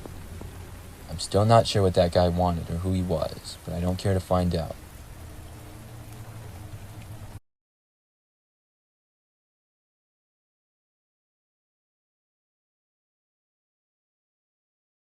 This happened back when I was in high school. At the time, I think I was like 15, and most of my free time away from school was me either playing video games or hanging out with my friends. I had a pretty good number of friends at school, and would hang out with them all pretty frequently. I remember that one day, I was with my friends Jake, Sam, and Jordan. We all lived in the same city and could walk to each other's houses. We had been at Sam's house, who lived the farthest away from me, and also within walking distance of our houses there was a shopping center with stores and restaurants. It was summer, so we all had a lot of free time. I don't remember exactly why, but I do remember at nighttime one day, we went to one of the stores in the area and a few of us got some snacks and things like that. When we left, we had to walk across basically the entire shopping area to get back to the neighborhood that Sam's house was in. We crossed on one of the streets at the crosswalk, and then, instead of going back the way we came, Sam suggested that we take a shortcut through the parking lot of the old Toys R Us. This Toys R Us was closed and abandoned. It had closed the previous summer. The building was on the side of the shopping center, and going through its large parking lot led to a small woods that then went to Sam's neighborhood. It was a good idea, even though we had to cut through the woods, as well as the very dimly lit parking lot. We walked through the parking lot, and Jordan got curious and began to peek inside the doors of the old Toys R Us. I followed him, and we both looked inside. He really couldn't see much, but from what I did see, it looked mostly empty and dark. However, there appeared to be a small light coming from somewhere inside, towards the back, mostly out of sight. It was as if one of the lights was on. It was interesting and sort of creepy to see the old abandoned Toys R Us like that. I had memories of going there when I was younger, and I'm sure all my friends did as well. After looking around for a few seconds, we backed off and decided to continue heading home. We moved past the building to the side of it, where there was a small side parking lot and then the woods. As we approached the entrance of the woods, we all froze when we heard a noise. It sounded like an animal, or maybe a person, was in the woods about 50 feet down. Then, we saw the Toys R Us giraffe, or a person dressed in the old Toys R Us giraffe costume. It was an extremely creepy sight to see coming out of the woods at that time of night. He looked directly at us and just stood there. I'm pretty sure none of us were able to move from the shock of the situation that we were in. Then, the giraffe started to slowly move forward, all while looking at us the entire time. Before we knew it, the walk turned into a really strange-looking run. The giraffe was now chasing us. All of us bolted for the woods and ran for our lives. We didn't stop until we had made it out the other side and into the quiet streets of Sam's neighborhood. Once we had made it there, we all scrambled to find each other, and then continued at a fast pace all the way to Sam's house, which was another 3 blocks away or so. After getting back, we told Sam's parents what we had witnessed, but they didn't seem too concerned about it, and looking back, if I was them, I probably wouldn't have been either. But years later, it's still one of the more creepy memories that I have. Why was there someone dressed as a Toys R Us mascot outside when they had been closed for almost a year? Maybe it was some guy trying to scare people, but I'll never forget it.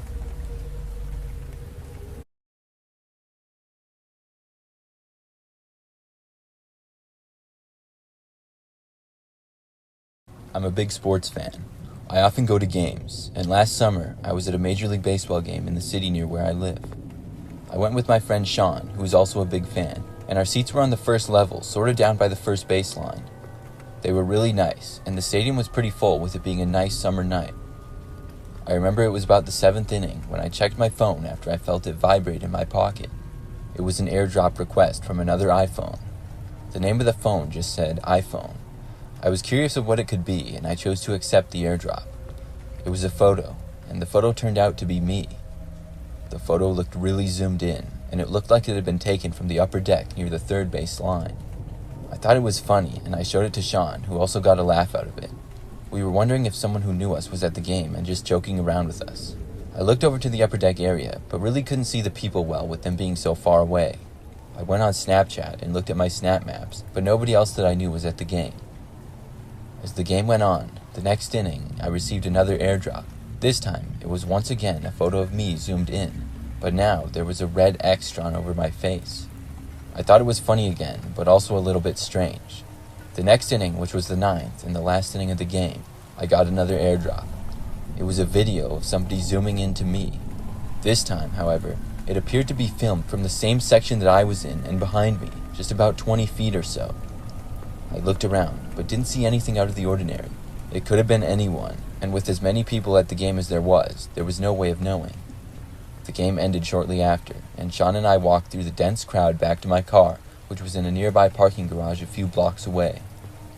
When we got back to my car and got inside, I was starting up the engine when I felt my phone vibrate in my pocket. I grabbed it and looked to see another airdrop. It was from the same person, and I accepted it to see that now there appeared to be a note entry. The entry had my name with my address and then had in all caps, "I will get you." I knew that to send an airdrop you had to be close by to the iPhone, and Sean and I looked all around the parking garage. Now this was really creepy. We didn't see anybody, but all of a sudden, we saw a car that was parked sort of behind us start to drive away, and the tires screeched as it did. It was a black car with tinted windows, and I didn't recognize it. After it sped away, Sean and I sat in the car for several minutes talking about who it could be that kept airdropping us. We really didn't know of anybody who would pull a prank like that. I didn't end up telling anybody else about it. Luckily for me though, nothing else happened, but I still want to know who that was taking those pictures of me.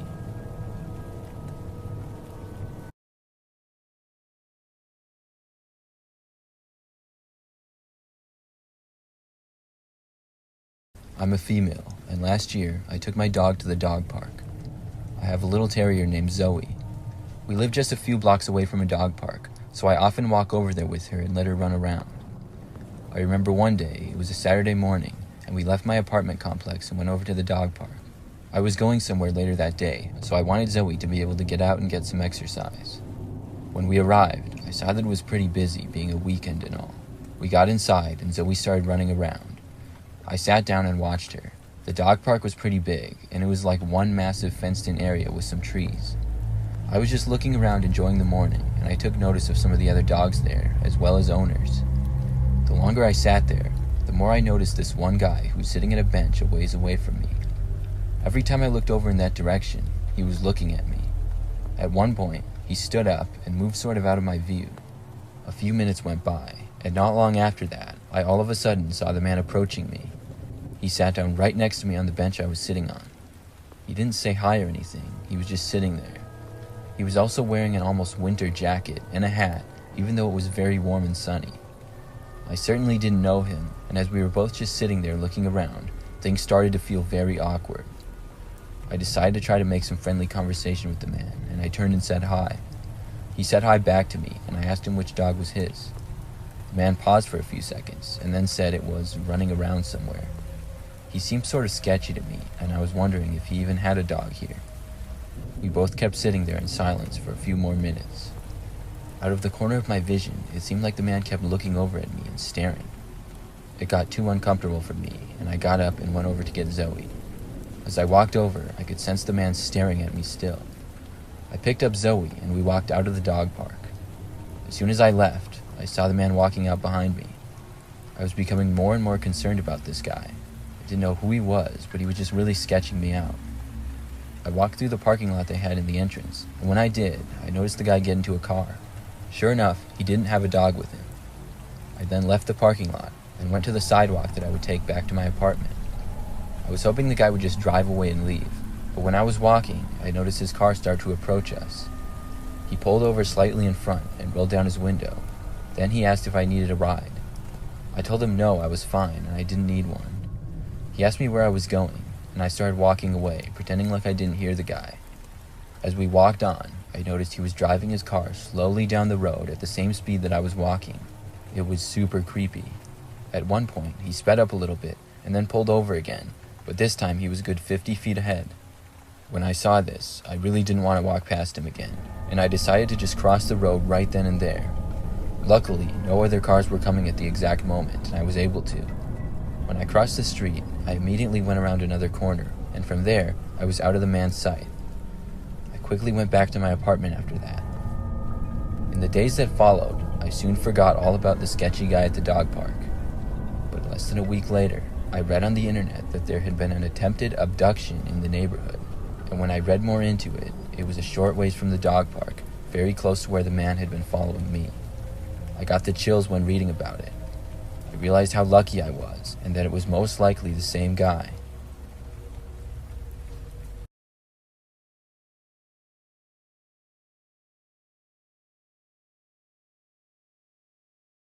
This happened many years ago, probably about 15, and I would say that I was about 10 years old.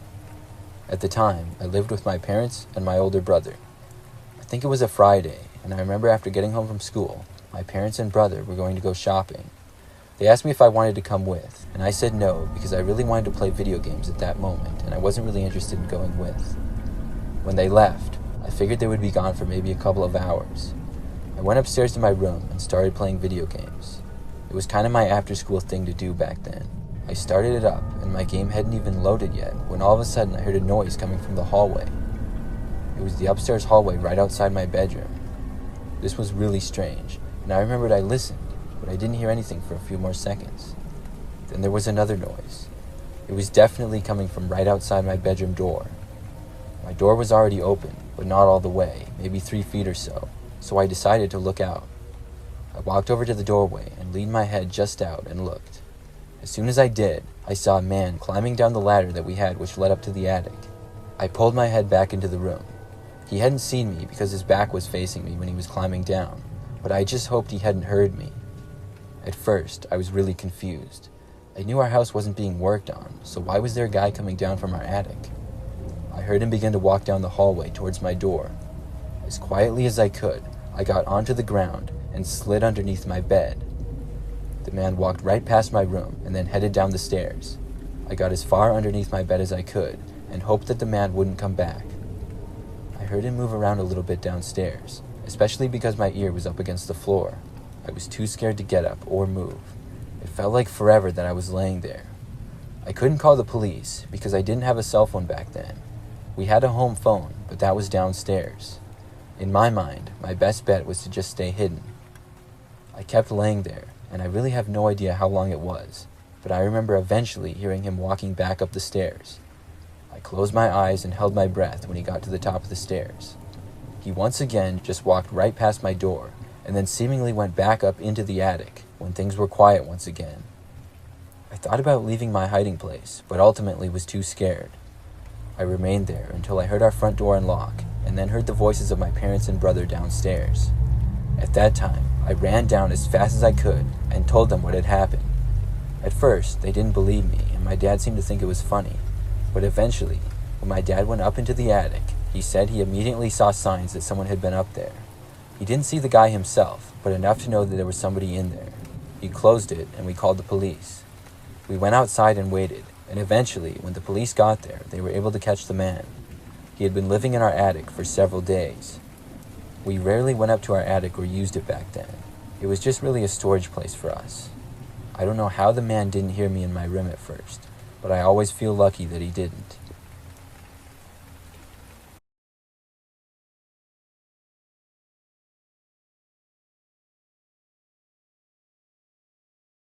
This is my scariest story from when I worked as a night janitor. I've since quit the job, and this was a couple of years ago. I worked cleaning an office building at night, and it was my job to vacuum, sweep, and sanitize certain areas, as well as clean bathrooms. Pretty much what you would expect. The office building was a pretty typical one. Several floors, cubicles, and offices all around. It wasn't crazy big, enough that I could keep it clean during my overnight shift. One night, I was working and was a few hours in. Usually, it would just be me by myself and a security guard who worked on the first floor. We were the only 2 people in the building in the overnight hours. As I was cleaning in the office, I was near the stairs and suddenly heard someone walking near, and then open up the door from the stairwell. It was not the security guard, but another man. I did recognize him though. When I worked, my last hour would sometimes overlap with some of the guys who were getting into work on Fridays early. This office started work at like 6 or 7 a.m. on some Fridays and then ended at 10 a.m. It was like a half-day thing, which I never knew too many details about. But the point is, I did recognize this guy as someone who I had seen working in the office. I didn't know his name or anything, just his face. I asked him what he was doing here at this hour, which was like 1 a.m. The man said to me that he had forgotten something at his office and apologized and then just walked right past me. This was a little strange. I knew he worked there, but he seemed to be in a big hurry, so I just went back to work. I cleaned around the area for the next 30 minutes or so. It wasn't until then that I realized I never saw the man leaving. There was another exit, but it was way at the other end. I hadn't seen or heard the guy at all. I walked back over to where I had seen him walking to. I didn't see anybody or anything different. Something about it just seemed strange, and I had a bad feeling, so I went down to talk to the overnight security guard on the first floor. When I got down there and spoke with him, He said he hadn't let anybody in the building at all since his shift started, and he hadn't seen anybody leave either. Now I was really confused. There was only one entrance or exit to the building where people would enter, other than some emergency exits. We both went upstairs to see if the man was still there. We searched up and down through the cubicles and other areas on the second floor. The man was nowhere to be found. There were some offices for the higher-ups in the company where we hadn't looked yet. There was no reason really for the guy to be in there, but just out of precaution, we decided to give it a shot. When we entered the first office and turned on the lights, suddenly I saw something move. It was under the desk, and sure enough, it turned out to be the same guy from before. We asked him what on earth he was doing hiding under the desk. This wasn't even his office either. The security guard asked the man for his company ID card or any kind of identification, but the man refused. We were forced to call the police then. The man kept complaining that he worked here, saying that he was going to have us fired if we didn't let him go. When the police arrived, we let them handle the situation for the most part. I found out some crazy details afterwards. The guy did used to work for the company, but had been fired almost a month prior. He had entered the building during business hours and hid inside a bathroom, somehow going undetected until 1 a.m. when he came up and I saw him. He went to his old boss's office and was planning to confront him when he got in for work that morning. I'm not sure if he wanted to fight him or what, but thankfully he didn't have any weapons on him. This was by far the weirdest and creepiest thing that ever happened in my time working there.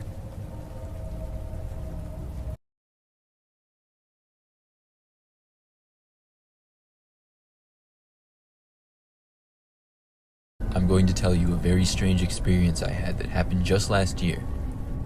I worked at a grocery store then that was pretty close to my house. One night, I got off of work at 10 p.m., and on my way out of the store, I picked up some chicken and potato wedges that they had in the deli area. It was one of my favorite things to get at work when I got food there. It had been a long day of work, and I was starving, so hungry that I could hardly wait to eat. After I got the food and left the store, I walked through the now quiet parking lot to my car. I was parked at the far back of the parking lot, which is where I usually was. I got to my car, went inside, and began eating the chicken. It always tasted so good after work when I would be super hungry. I was just chowing down without a care in the world, and also on my phone, when out of nowhere I was interrupted by a knock coming from my passenger side window. I looked over and just about dropped everything when I saw a creepy-looking clown looking right inside my window. It was probably the last thing I was expecting to see. I was quite creeped out by this. There was no chance I was going to lower the window or open the door. The clown just kept looking directly at me the entire time, staring. I noticed that the clown was holding several balloons in his hand. Whoever this was went to great lengths with the clown costume. If it was Halloween night or the middle of the day, I might have been entertained by this, but it was nowhere near Halloween, and it was after 10 o'clock at night. The clown had moved his head closer and closer, and his face was now pressed all the way up against my passenger side window. Then he tried the door handle. Of course, it was locked, but after failing to get inside, he then banged on the window. I wasn't staying there any longer, and I put my car into reverse and backed up, then sped out of there. The clown watched me the entire time as I did. I just wanted to get away from him, and I didn't notice until I got home that he had tied a balloon on a string around my passenger side door handle. After I got out of my car, I removed it. I popped the balloon and was going to throw it away, but I then noticed something inside the now deflated balloon. I took it out to see it was like a folded up piece of paper. After unfolding it, I was shocked. It was a printed photo, and it looked like it was taken with the flash on at nighttime, and the picture was of my house. I have no clue who that guy dressed as a clown was, or why he did this to me. I didn't notice anything strange happening or anything like that. Nothing like this has happened since, either.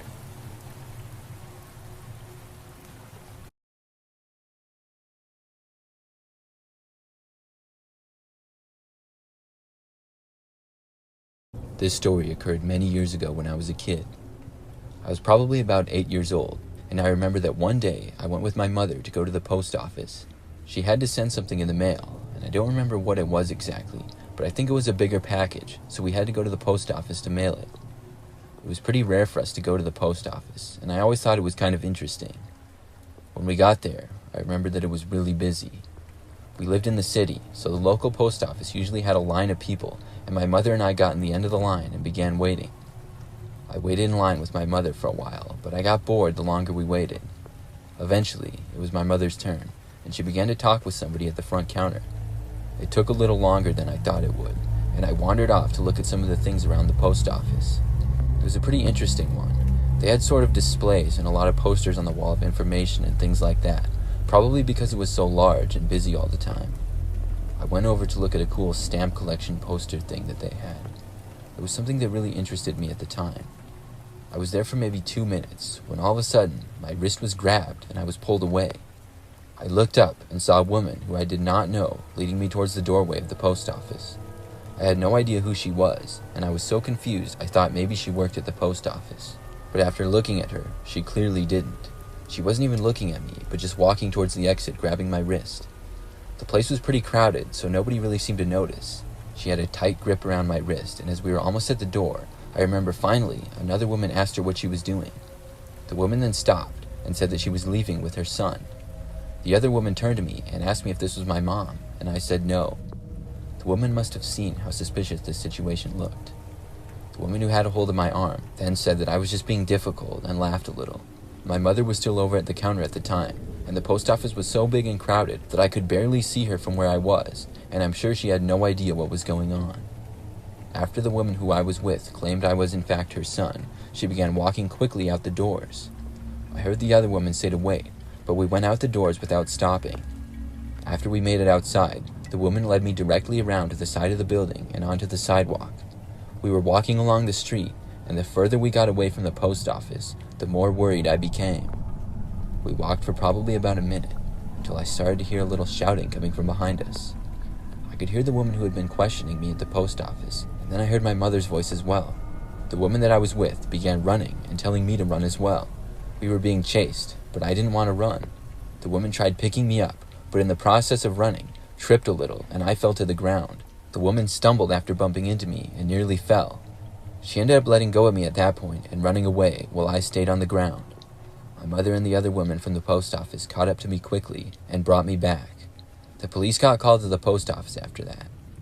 I remember being told a while later that the lady who had tried to kidnap me was caught. I'm really grateful to the other woman who saw what was going on and questioned it, or I don't know what would have happened.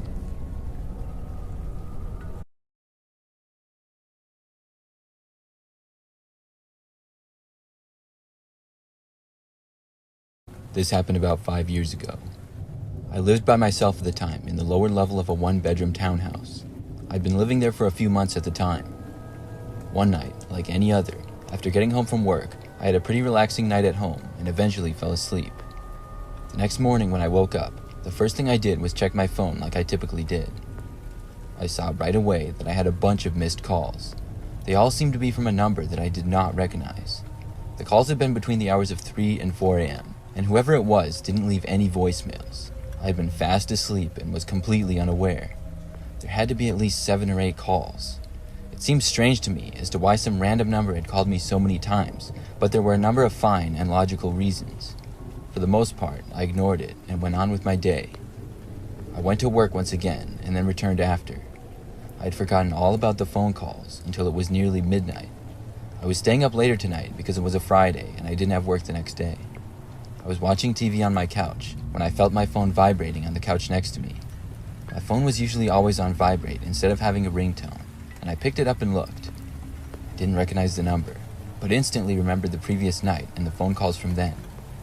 I figured it was a wrong number, and I decided to answer the phone to let whoever was calling know that they had the wrong person. I picked up and said hello. On the other end of the phone, though, I didn't hear anybody. I heard some movement and static, as if there was somebody there, but they weren't speaking. Maybe whoever this was kept calling me by accident or something. I said hello to them once again, but this time louder. Still, there was no response. I waited a little bit, and then said in a loud voice that I think they had called me by accident or had the wrong number. But still, I didn't hear anything, just the small noises from the other end.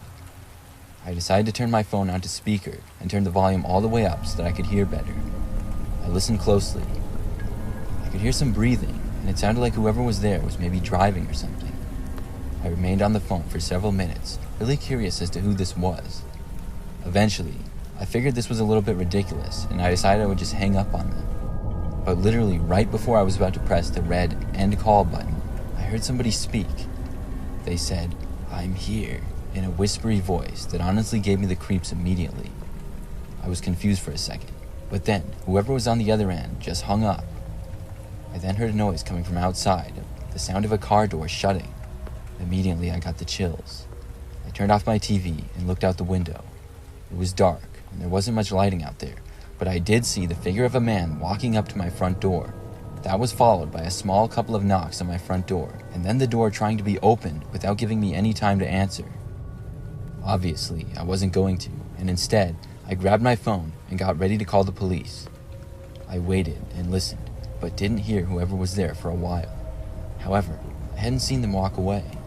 From where I was sitting in my living room, I couldn't actually see the door from that angle. I waited and watched to see if they would walk away, and I was careful to try to stay hidden from them seeing me. As time went by, I was extremely nervous, but still wasn't seeing or hearing anything else. After probably about 15 minutes or so of this, I got up the courage to get up and go over to the door, or at least the window near the door where I could see out. When I went there and looked, I was expecting to see the guy standing there, but nobody was there. It was like he was completely gone. I went around after that, making sure that all the windows were closed and looking around outside, but I didn't see the guy again. It was hard to get to sleep, but I did eventually. The next morning, I hadn't received any more calls, and I didn't see any sign of somebody trying to break in. With it being daytime now, and I was feeling much more brave, out of curiosity, I decided to call the number again.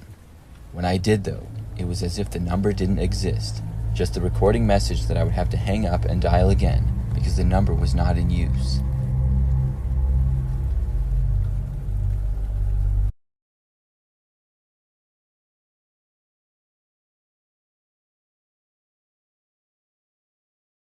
Last year, I worked at a gas station for a few months.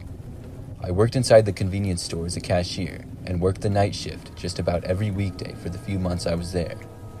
I knew the job was going to be temporary for me, and I didn't have much interest in working there too long. However, I figured it would be pretty easy working overnight hours.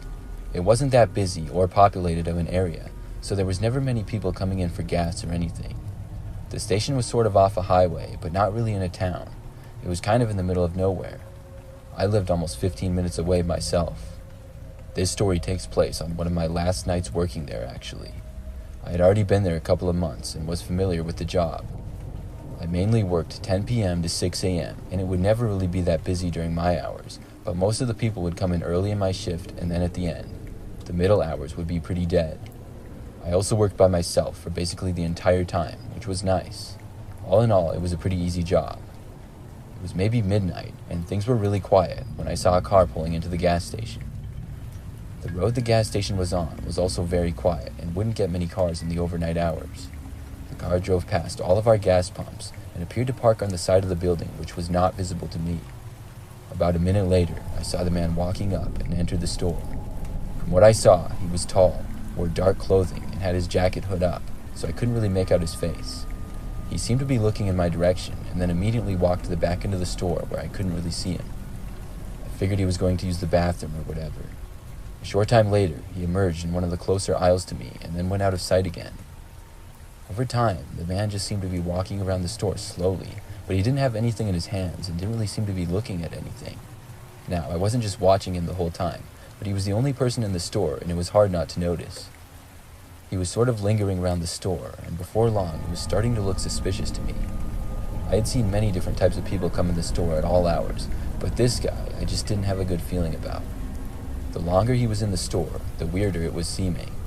He kept sort of looking over at me here and there. I was kind of getting a little bit nervous.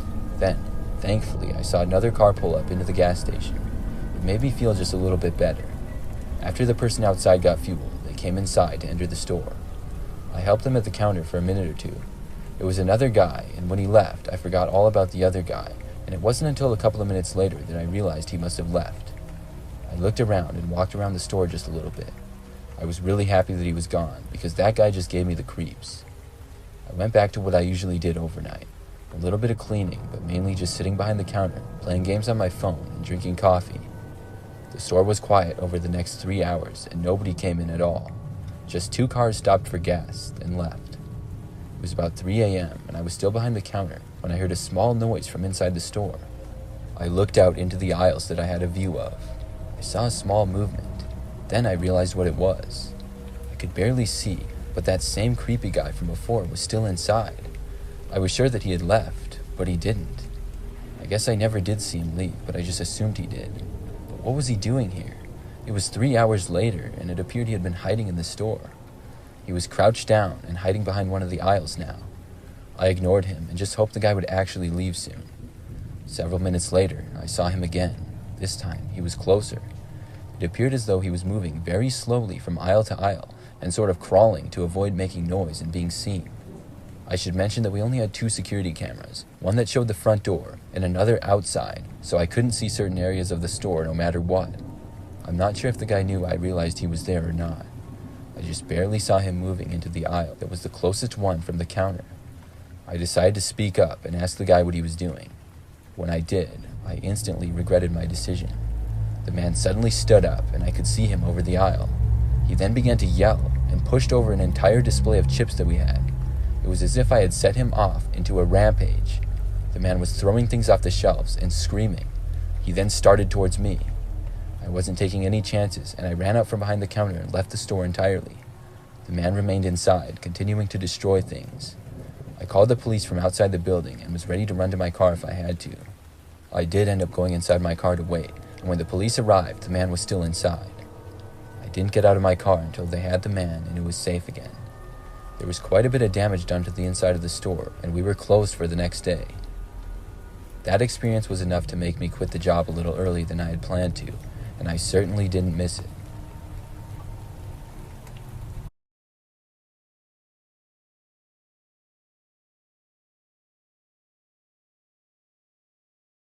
I live alone in a small one-bedroom house. For me, it's the perfect size, and I've lived here for about a year. But shortly after I first moved in, I had a terrifying experience. I was sitting in the living room one night and watching TV. I was very comfortable on my couch, and I think it was about 10:30 at night. Out of nowhere, I started to hear a noise coming from the other end of the house. It was kind of quiet. It sort of sounded like it was coming from inside the wall. Immediately, I started to fear what I thought was the worst at the time, which is that there would be mice in my house. But I would eventually find out that it was something different. I turned the volume down on my TV to listen closely. Eventually, I did hear the noise again. I just couldn't quite tell what it was, so I walked over to where I was hearing it. I went through the end of the living room towards the pantry and then the attached garage. I realized that's where the noise was coming from. I could hear somebody walking around in there. I was a little scared, but I opened my garage door and looked around. It was a one-car garage and really dark in there. I turned on the light, which wasn't that bright, but I could now see. But I didn't see anybody at all. I looked all around and there was nothing. There wasn't really a whole lot of space, but the longer I had the door open and was looking around, the more freaked out I was feeling. I shut the door and then went back inside. I listened for more noise and just hoped whoever was in there would leave and not try to go in the house. As I was inside, I kept listening for a while, but I didn't hear anything else now, so I thought maybe looking in the garage had scared off whoever was there. Eventually, I was able to go back to watching TV, and later got tired and went to sleep. The next morning, when I woke up, I had forgotten all about what happened the previous night. I left my room and walked into the kitchen, but froze as I did. I noticed that my front door to the house was wide open. I walked over to the garage door and saw that that was open as well. This was extremely creepy to me, because obviously I had closed and locked them the night before. I looked all around the house everywhere, but nobody was there. Somebody had been in my house the previous night. I don't know who they were or how they got in, but I'm just glad they left. Since then, I haven't had any problems.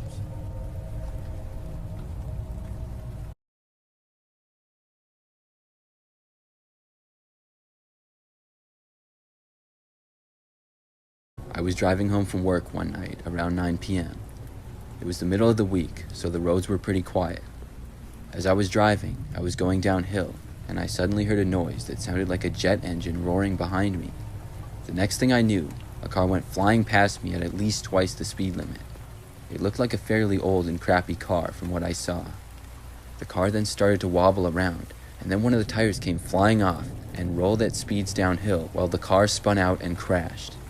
It looked pretty bad, and once I got to where the car had crashed, I stopped my car to make sure that whoever was inside was okay. After I had parked, I looked to see that there was a man getting out of the car that had crashed. He got out and looked over at me. Then he started moving extremely quickly in my direction. I don't know why, but I hit my internal locks on the car. This was fortunate for me, because no more than 2 seconds later, the guy started grabbing at my driver's side door and smashing on my windscreen with his fists, trying to get in. I'll never forget the crazy look he had in his eyes. I put my foot down on the accelerator and drove off, headed back to home.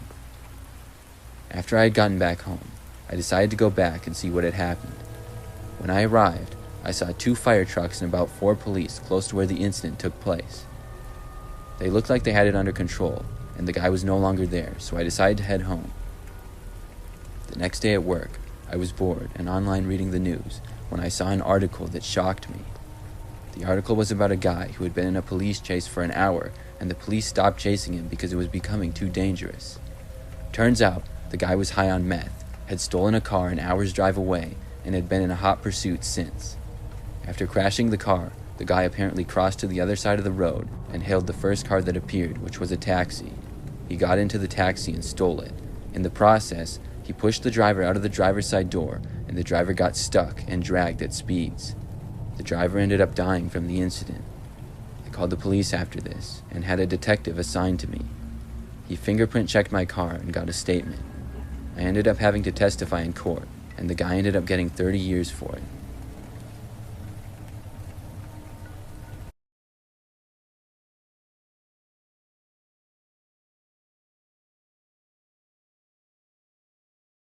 I'm a 25-year-old female, and I currently teach mainly 10th graders Spanish class at a high school. This past year was just my second year on the job, and I was still learning some things.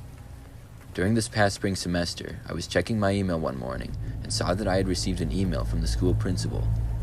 He told me that we were having a fire drill later in the day during second hour. I didn't teach a class second hour. Every teacher has 1 hour in the day where they would not have a class to teach. The email said that because of this, I would be asked to stand outside of the school in the west exit to help direct kids out and then back into school for the fire drill. This was fine with me, although it was sort of an annoying interruption. I was told to go there a few minutes earlier than the fire drill would start because of this, at approximately 9:45 a.m. When the time came, I left my classroom and walked out to the west exit of the school. I got outside and stood by the curb right at 9:45. Nobody else was out there yet, but the fire drill wasn't supposed to start until 9:49 a.m. I thought maybe there would be some other teachers out here along with me, but I didn't see any of them. As I was standing there looking towards the school, I heard a car come driving up through the entrance of the side parking lot a lot closer to where I was. I looked over and saw a van fast approaching at me at a speed that seemed way too fast for a parking lot. The van then screeched to a stop about 5 feet away from me. I was so surprised by this, and I was really curious to see who it was. The side door of the van swung open, and I saw a man suddenly jump out and try to grab me. I jumped back, and the man got one hand on me, but wasn't able to get a grip as I backed away.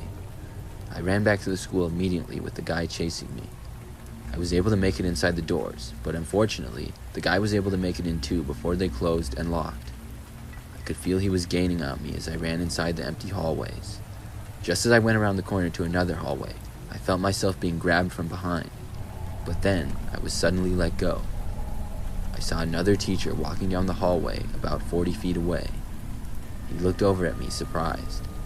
I looked behind and saw the man had now run away and left. The teacher turned out to be Mr. Schmidt, one of the health teachers. He asked what had happened and if I was all right. I told him what had happened, how the man had chased me inside and the van had pulled up.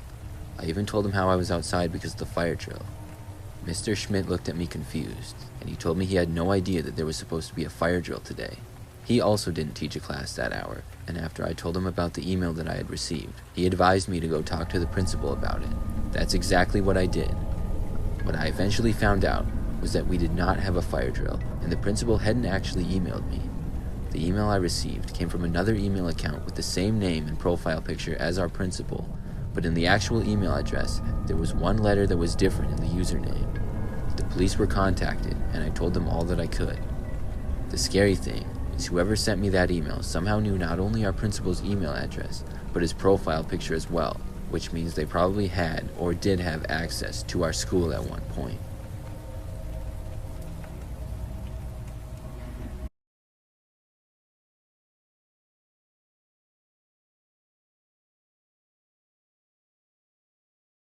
This happened when I was a kid. I remember that one night I went with my mom to do some shopping It was just her and I because my dad had took my brother to his basketball practice. We first went to some clothing and other stores, and then went to Aldi for the last stop. I think I was about 12 years old and was playing some game on my phone. By that time, I was tired and more interested in playing my game than going into Aldi. I told my mom that I wanted to wait in the car, and she told me she wouldn't be any longer than 5 minutes inside, so she went ahead. When she went inside, I went right back to playing my game. It was dark out, and the parking lot seemed quiet because I'm pretty sure that they closed soon. My mom wasn't even in the store for a full minute though, when all of a sudden I saw these super bright lights appear behind me. They were headlights, and it looked as though a large truck had just pulled into the parking space behind where I was. I looked behind me to see the lights pulling right up to the back of my mom's car, which was just a smaller sedan. When the truck stopped, the lights remained on. I stopped playing my game to look because of the brightness. The next thing I knew, the driver's door of the truck opened. Then, just a few seconds later, there was a knock at the window of the seat that I was in. I didn't know who this person was or what they wanted. Because of the bright lights from the truck, I couldn't tell any details about them. All I knew is that somebody was standing at my door. I wasn't able to roll down the window, so I would have to unlock the door and open it if I wanted to speak with whoever this was. I sat there, thinking of what I should do. All I was seeing was the figure of someone standing at my door, but couldn't see their face because they were much taller. Then, I did. The person's head suddenly appeared right outside my window. I saw it was a larger-looking man who was bald with a little beard. He had sunglasses on as well, and looked right into my window. He then lifted up his hand to the window and motioned for me to open up the door. I sat there not knowing what to do still. I was young, but I knew better than to open up my door to a random stranger. I was also curious to know what he wanted though, and didn't want to seem rude to the guy. He started knocking on the window at a more rapid speed now, and I heard him start to shout, telling me to open up the door and get out of the car. I was getting really nervous, feeling rushed by the guy. I wasn't sure why he wanted me to get out of the car, but I really didn't want to. This continued for a few moments, and the longer it went, the more pressure I was feeling to open up the door. I was seriously just about to open up the door for the guy, when all of a sudden, I saw him just leave my door and walk away. The next thing I knew, I heard a door slam and the engine of the truck rev. Then it sped away into the night. I looked out the front window to the store and saw my mom walking through the parking lot back to the car. When she got back inside, she asked what a guy was doing at the window. I told her that I didn't know. My mom told me I was good for not opening up the door, and she said she wouldn't let me stay in the car by myself for a while.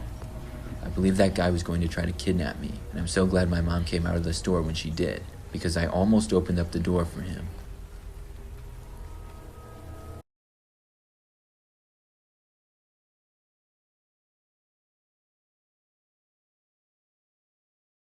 I'm a college student, and I don't own a car.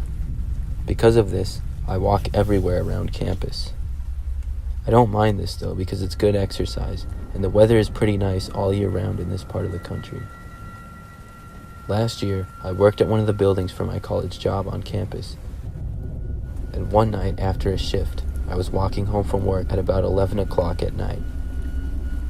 It was about a 20-minute walk to my apartment, which was a short ways off campus. Once I got off the school campus, things got a lot quieter and darker, which was slightly creepy, but I had done the walk 100 times, so I didn't care. That is until I noticed what sounded like footsteps behind me. I looked over my shoulder, but I didn't see anyone at all. For whatever reason, I was just a little scared. I walk literally everywhere and have walked many times at night, so I don't know why this particular time it freaked me out a little bit, but it just did.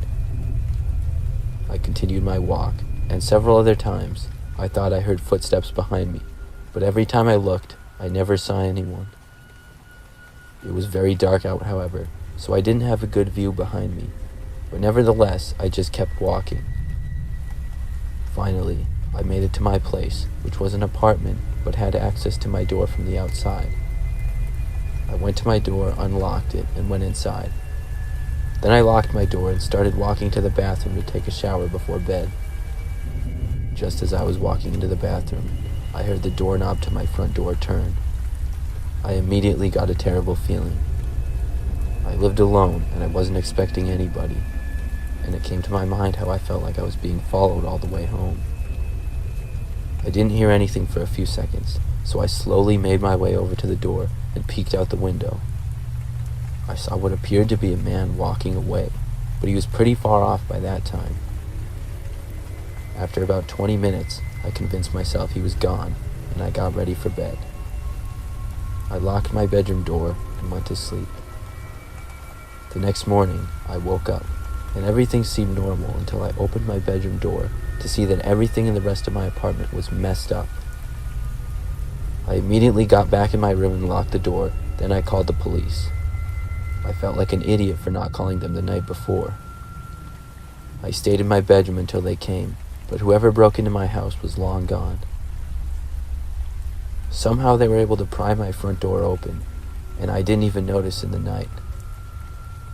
I'm a really deep sleeper, but I'm still surprised I didn't wake up from it. In the end, I had a few things stolen, but I'm glad I was okay.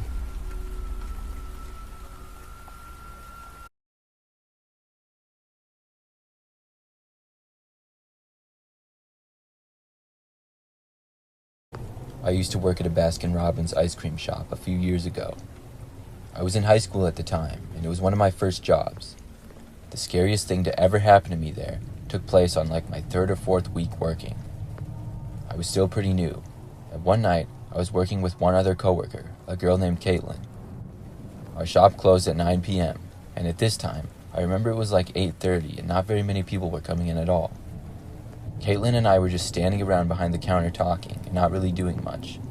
Soon it would be time to start cleaning and then close the place up, but for the moment we were just waiting around to see if any more customers would come in. As we were talking there, we started to hear a small thud. It sounded like it was coming from outside and behind us. The noise started to happen repeatedly, and it seemed like there was someone or something hitting against the building. Both of us walked to the back behind the counter and closer to where the noise was. It got louder and louder the farther back we went, and it was confirmed to us that the sound was coming from outside. Caitlin and I decided to go outside and see exactly what it was making the noise. We walked outside and could see that the parking lot was empty of cars, aside from ours that were parked next to each other in the corner. We went around the side to the back of the building, but couldn't see anyone. There was a door back there and a few bushes, but we figured if someone was hiding from us in the bushes or something, it would not be a good idea to approach them. We decided to just go back inside and finish up our shift.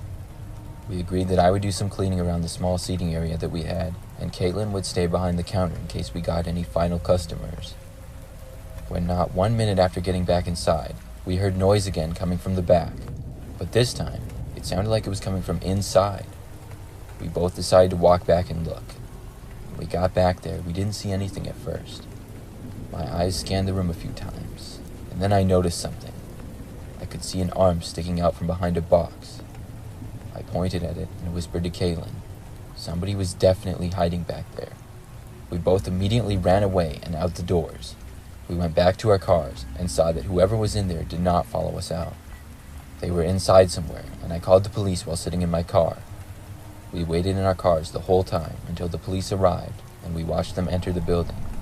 We had kept our eyes on the entrance and never saw anybody leave. No customers came in that time either. And when the police got there, they went inside and looked around.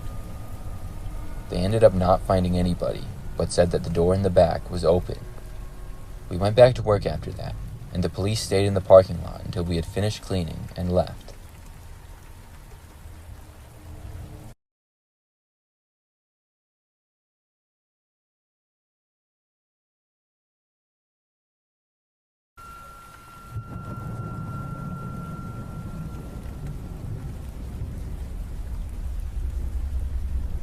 This story happened several years back when I was in college. I attended a very large and old university, and it was coming to the end of a semester. I decided to go to one of the engineering buildings one night where one of my classrooms were, so I could study for the final test. I had a lot of work to do, and I wanted to be free of all distractions. I was an engineering student, and one of our buildings let you go into the classrooms if there wasn't a class going on, so I went in and began studying. I studied for hours and hours, and in the process, I completely lost track of time. I started at about 8 p.m., and I ended up making a lot of good progress and was almost done when I heard a knock come from the door I was at. I was a little bit startled, but I thought maybe a janitor wanted to clean the room I was in or something. I looked at the clock and saw it was just past midnight. Nobody had been in the building at all when I got there, so I looked out the door, but I didn't see anybody. I thought it was a little strange, so I walked over to the door and looked out. The hallway was completely empty. Then I opened the door and looked out of it into the mostly dark hallway. Then, as my eyes looked to the end of the hall about 50 feet away, I saw a man's head peeking out almost sideways from around the corner. He was smiling at me in the creepiest way. He looked to be at least 40 years old. It was a very creepy sight, and the way he was smiling with his eyes so wide at me, he looked to be completely insane.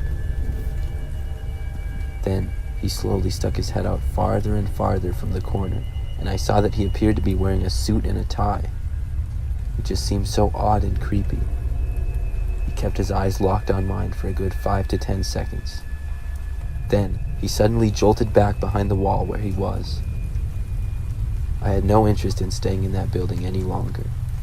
I quickly went back into the classroom and gathered my things into my backpack.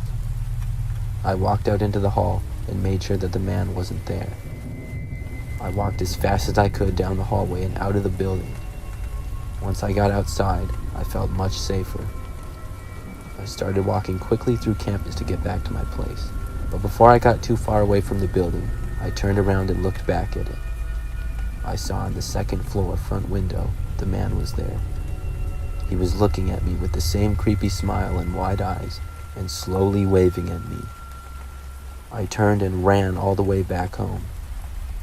Every time I had to go back to that building for a class after that, I was always a little creeped out. I never went back to that building at night again.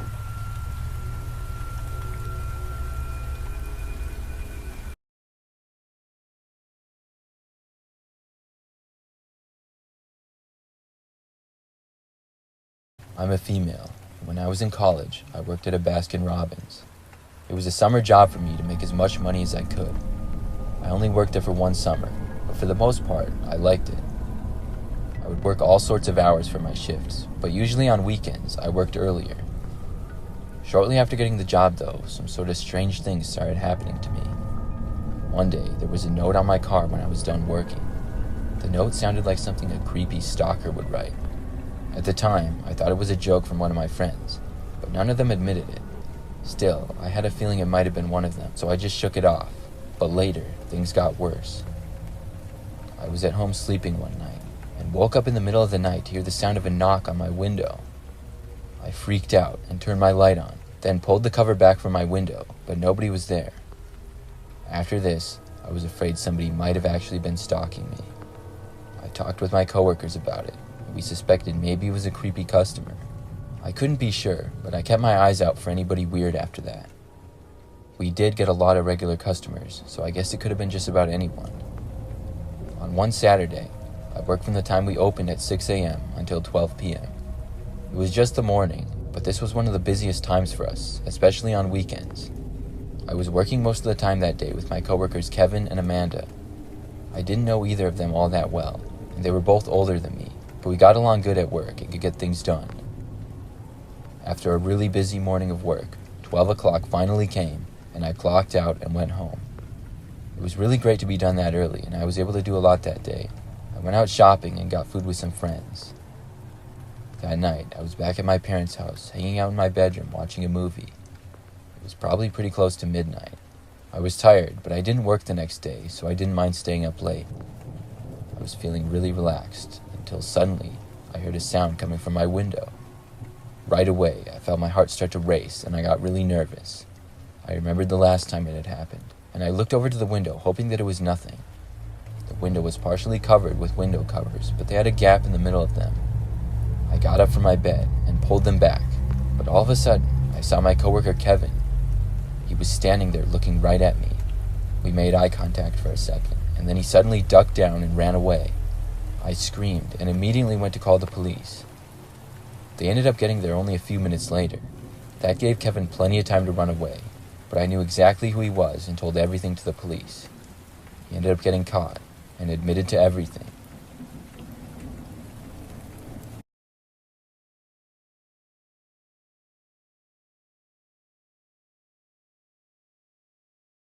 About a year ago, one of my best friends from back in high school was in town. He lived far away, and me and him met up at Applebee's just like old times. We would always go to half-price apps when we were younger, and that's what we were doing on this night. Once we got there, we sat down in a booth and began catching up. It was great to see him again, but shortly after we had ordered, I noticed he was looking out the window, and then he pointed.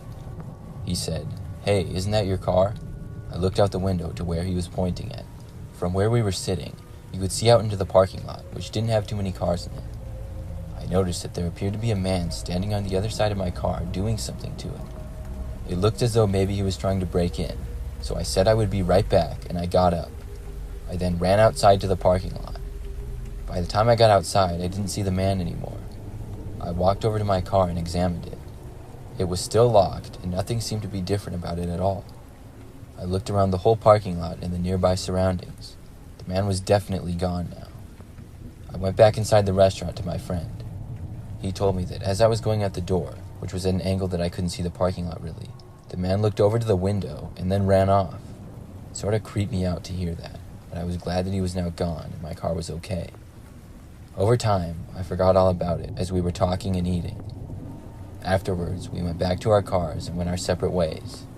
I drove back home, which was about a 10-minute drive to my little house I lived by myself in. I pulled into my driveway on a quiet street and my car came to a stop. As soon as I did, I was about to go inside when I suddenly saw bright lights of headlights behind me. I looked to see 3 separate cars suddenly pulling up from around the corner and all screeching to a stop, blocking my driveway. I was basically halfway outside my car door, and I scrambled to run inside my house. The cars must have had their brights on, because I was nearly blinded as I ran to my front step. I got to my front door, unlocked it, and then went inside. I then locked the doors right behind me. I didn't hear anybody get out of the cars, but I started to hear almost constant honking. This went on for more than a minute straight before I heard a car door open and shut. I got out my phone to call the police, but before I even placed the call, I heard a door shut again, and then screeching tires and cars speeding away. I went upstairs, which had a good view of outside, and I looked out the window. I saw that all of the cars were now gone, and the street was now quiet like usual again. The cars never came back after that.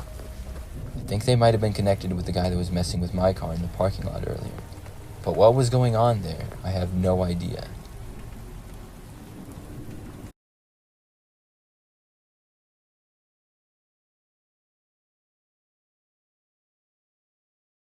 A few years back, I worked at a dollar store in my city. It was like 5 minutes away from my apartment, and I worked as a cashier. After having the job for several months, I was working one night like any other. Usually, we had 1 or 2 employees working at once because the store was small. I was by myself on this night, and it was maybe 4 or 5 p.m. There were about 2 or 3 customers in the store at once on average. I remember that a man walked in as I stood behind the counter of one of the 2 check lanes that we had. After he walked inside, he went down one of the first aisles and disappeared. Another customer came and checked out about a minute later. Probably 20 minutes or so later, the man checked out. He came up to me and set down just 1 drink. I don't remember exactly what it was. The man had long hair and was wearing sunglasses, I remember. After he paid, he left the store. The interaction was really nothing out of the ordinary. He didn't say much at all, if anything, to me. But I remember that after he left the store, he was hanging around by the front for a while. I could see out of the front window to the sidewalk out front and a bit of the parking lot.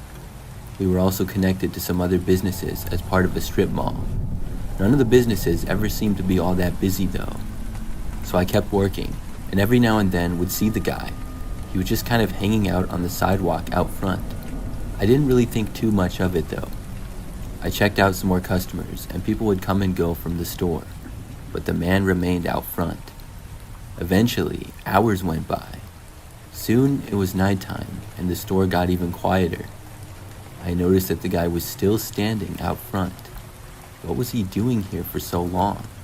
I really didn't know, but I also didn't really care that much. Sometimes he would look over in the window, and I thought he might come back in the store, but he didn't. Only 1 or 2 more customers came in for the rest of the time that we were open. Then it was time for me to close up and leave. I'd been working by myself that day because business was slow. When it was 9 o'clock, I locked the doors and saw the guy look over when I did. Then I clocked out, did a few last-minute things, and left the store by probably 9:15. After walking out, the guy was still standing there, about 15 feet to my right. I went to my car in the parking lot and got inside. Then I started driving back home. I needed to get gas though, and I stopped about halfway back. I went to a smaller neighborhood gas station on a corner. When I got there, I got out of my car and started filling it with gas. About a minute into doing that, and I saw this older beat-up looking car enter the gas station. The car was blue and also pretty small. It did not drive to a gas pump, but instead parked in one of the few spaces that was on the side. I happened to notice the driver and realized that it was the same guy from the dollar store, the man with long hair and sunglasses. Now, at first, I thought this was just a coincidence, because the gas station wasn't that far away from the dollar store, but still, it was kind of weird. I mean, this guy was standing around outside for hours, and then when I left, he leaves. When my gas tank was full, I decided to go inside of the gas station. I was just going to get something to eat to have when I got home. The man was still inside of his car at this point and just sitting there. I left my car and walked inside the store. I was browsing around looking for something and noticed the same man walking in. Now I was worried. It seemed a little too strange for this guy to suddenly come inside the store now that I did. I left right there, not even bothering to buy anything. When I did, I saw the guy start to walk out after me. I quickly hurried to my car, started the engine, and drove away. As I was getting out of the parking lot, I saw the guy getting inside of his car. I quickly turned down one of the residential streets and turned my headlights off. It was hard to see, but I went down that street and then took a left. The guy would have no way of knowing where I went. He didn't follow me, probably because he couldn't see me. So after that, I was able to drive home, and I made it back okay. After that night, I didn't see the guy for the rest of the time that I worked at the dollar store. I'm not sure why he did what he did that night, but it was very strange.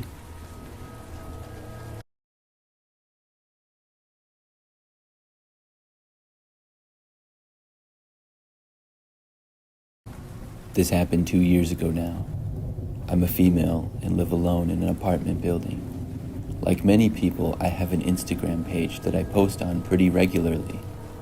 I would say I post on average at least once a month. I enjoy posting pictures on Instagram, but I know that occasionally you have to deal with a bot or a creepy person. For the most part, I hadn't had any bad experiences until this happened. One day I opened the Instagram app and saw that I had a direct message. It was from one of my followers, a guy named Tim. I didn't know him and I didn't follow him either. I'm not sure how long he had been following me for, but he sent me a message asking if I could come and hang out with him. I found this to be kind of weird and did not respond. I mean, he didn't even have a conversation with me and I didn't know him.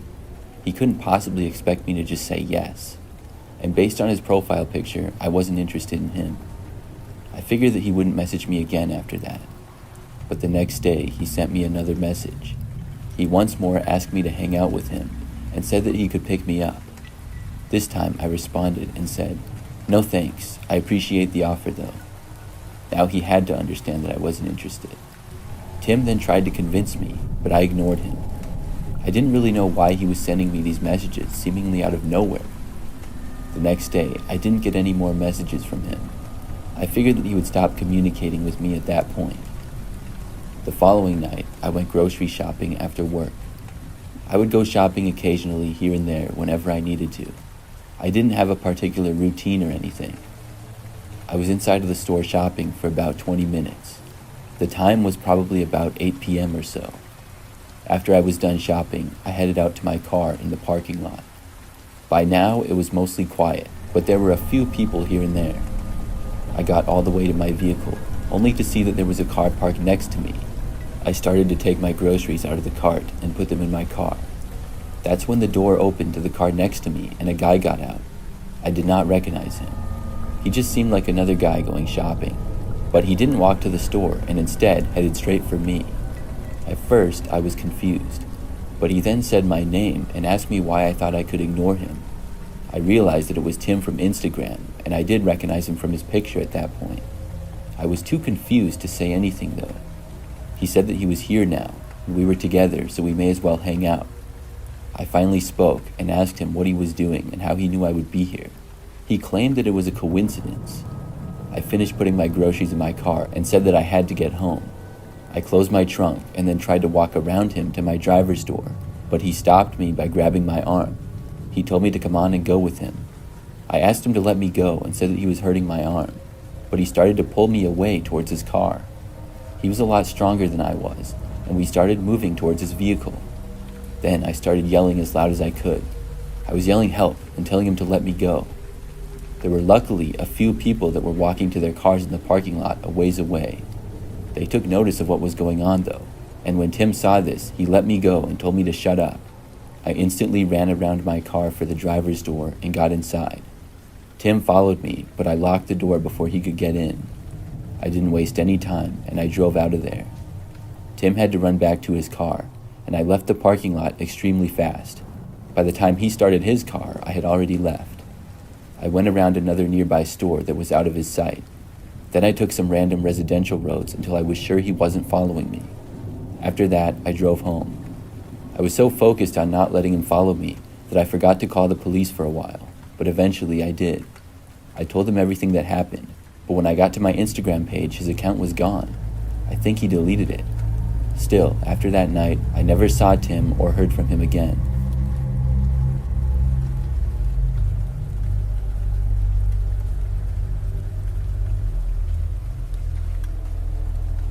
This happened to me when I was in college. It was during my second year at my university. I lived in a small house which I shared with my roommate Thomas. The university I went to is rather large, and I think has about 20,000 total students. This took place sometime during the first semester. I remember that one day I went on Instagram and saw that I had a new follower. I clicked on the profile and it was a girl named Rhonda. She had my school initials in her profile, as well as what I assumed would be her graduating year. She was also followed by 2 people that I knew from college. None of my really close friends, but some guys that I knew who they were and followed them. I realized that Rhonda must have went to my school, and I followed her back.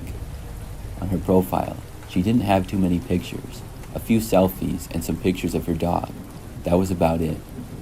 After following her back, I went on with things and didn't think much of it. A few days went by. Then one day, I noticed that Rhonda liked all of my pictures on Instagram. Now, I had about 40 posts or so, dating all the way back to my early years of high school.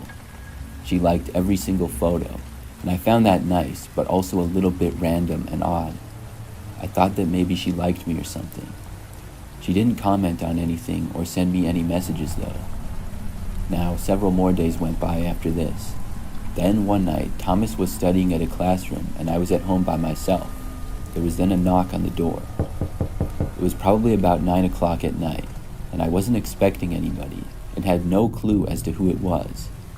I had been in my room, so I didn't hear the knock very well. I got up and went out into the hallway, and then I heard another knock. But I realized then that the knocking was coming from the back door of the house, not even the front door. Now this was really strange. I walked over to the back door and looked out the window.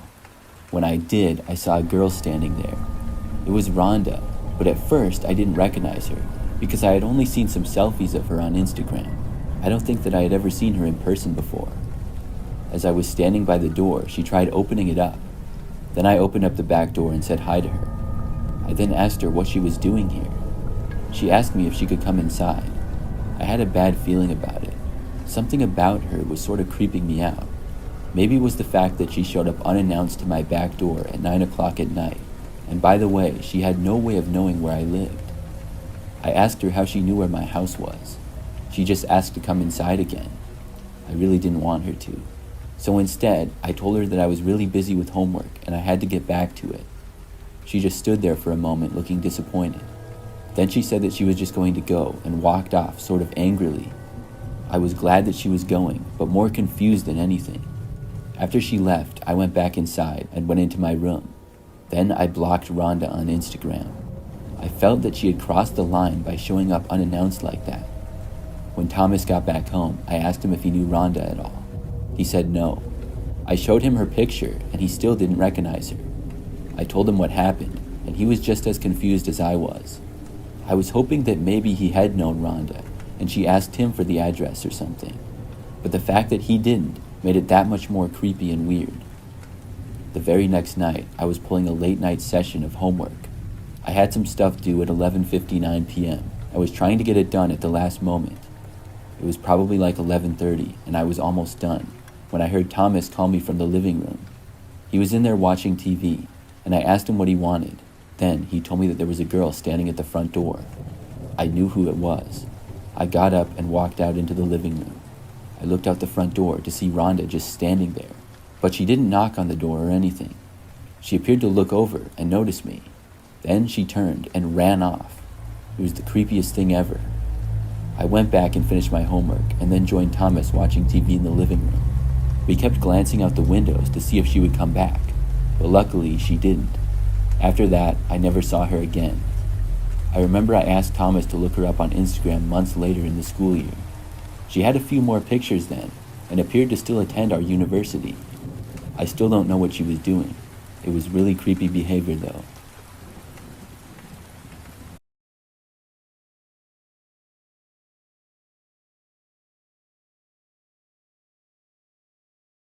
When I was in high school, I used to ride the bus to and from school during my freshman and sophomore years. This happened during my sophomore year. I lived sort of at the end of a curving and quiet street. Most people who lived in my neighborhood had long driveways and large properties with lots of trees. The city that I lived in was pretty spread out and rural. The bus did not come down my street, so I had to walk down it and wait at the end. I was also the only person on my street to ride the bus. Generally, the bus would get there really early in the morning. I don't recall the exact time, but it would usually be dark out still when it picked me up. When I got dropped off after school, I would also have to walk the distance of my street. It was not so bad at all though, and the most annoying part was that it was kind of unpredictable when the bus would get there in the morning. It would often be late, I remember, so I would be standing out waiting for a while sometimes. Other times, it would get there right after I got to the corner. The location that I got picked up from was a busier road that mine connected to. It was usually pretty quiet though when I got picked up. One morning, I left my house and was walking down the street to wait for the bus. When I passed by one of the curves in the road, I saw what appeared to be a man just inside one of my neighbor's yards. I knew that he didn't live there, and he was behind one of the trees, and I could barely see him. It appeared as though he was hiding, which I thought was really odd. I only looked at him for like a second, and then I just kept walking. I made it to the end of the street eventually, and the bus got there a very short time later. I was at school after that until I rode the bus home that afternoon. When I got dropped off at the corner, I started walking back to my house. I had forgotten all about the man that I had seen earlier, but when I was passing by almost the same area, I saw him again. It was really strange. He was hanging out in the woods just off the road. In that area, it was pretty dense and would be easy to hide in there. I wasn't sure what the guy was doing, but it looked very suspicious. I guess he could have been visiting one of the neighbors or something, but I was pretty sure that he didn't live here at all. I walked past trying to ignore him. He was somewhat visible, but also sort of blocked by tree branches. After making it past, I continued to walk and was a little more than halfway down the street to my house. I remember that when I made it farther, I looked back and noticed the man was now standing in the street. He was slowly starting to walk behind me. I hadn't known that he had even left the woods. It was really creepy to see. I was a long ways up from him though, so I wasn't too worried just yet. I kept walking, and when I made it to my driveway, looked again to see him still walking. He was about the same distance back though. The guy was just wearing jeans and a gray sweatshirt, and I never got that good of a look at his face. He appeared to have dark hair though. I quickly walked up my driveway, got out my keys, and went inside. When I was in, I felt a lot better and checked out the front window. The view of the street from there was partly obstructed by trees that we had in our yard. Still, I didn't see him at all. I was home alone for a while until my parents got home from work. During this time though, I didn't see the man at all. I ended up sort of forgetting about him as the day went on. The next morning, I left my house again to catch the bus. I walked on our street and in another woods area saw somebody walking through when I passed by. I immediately remembered the man and realized that it was him. I walked faster and passed by the area where he was. When I did, I didn't look over at all but tried to ignore him. I assumed that it would be a similar situation to the previous day. But this time, when I made it to the straight part of the road that led to my bus stop, I heard footsteps behind me. It was very quiet with it being so early, and I could hear him walking. I looked behind me and saw the guy maybe 100 feet back. He was walking in the middle of the street now. I walked faster and soon made it to where I would wait for the bus. I looked down the street but didn't see my bus coming. I really hoped that it would arrive before the man reached me, but today it seemed to be running late. As I impatiently waited, I looked over my shoulder. The man was still walking towards me and now about 50 feet back. I couldn't wait any longer and I went to the left. I walked along the side of the busy road, which had no sidewalk and really no place to walk at all. There was just a slim margin outside the road line. I walked along this road towards the other street a ways down that I knew my bus went down before my road. It was a ways away, but I didn't know where else to go or what else to do. When I did this, I noticed the man start to follow me there as well. I walked faster and hoped that the guy wouldn't start running after me or something. For a couple more minutes, he seemed to maintain my speed and was like 50 feet back still. I walked along this road until I actually saw my bus up ahead. It was leaving the street that it went down before mine and then turning onto the busier road that I was walking on. It was a great sight to see. I kept walking and then stopped and started waving for the bus. The bus stopped for me and I got on. When I did, I looked to see where the man was.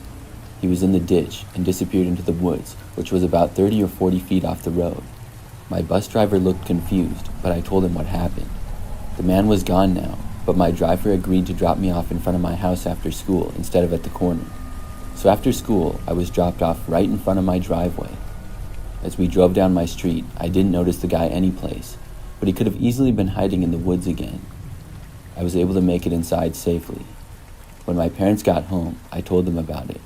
They called the police, and I remember that the neighborhood was searched, but unfortunately, the man was gone by that point.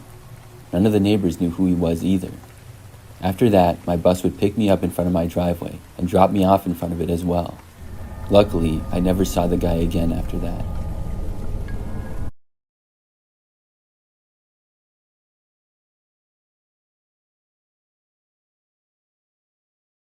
So, for context, I'm a 34-year-old female, and this took place in 2007. I was around 18 at the time and in college. I had just graduated and my apartment lease wasn't up yet, so I decided to stay until it was, which was a horrible decision. To understand the story, I need to tell you about the apartment layout.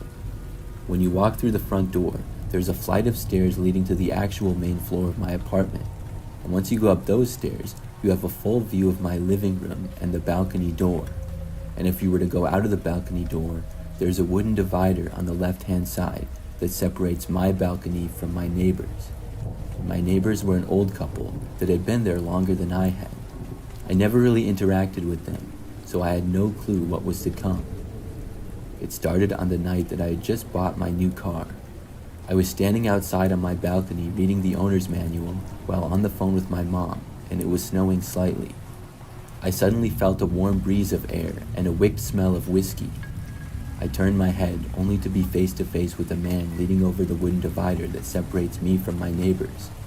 I practically jumped out of my skin and hung up on my mom without saying anything. "Hey, I'm Jake."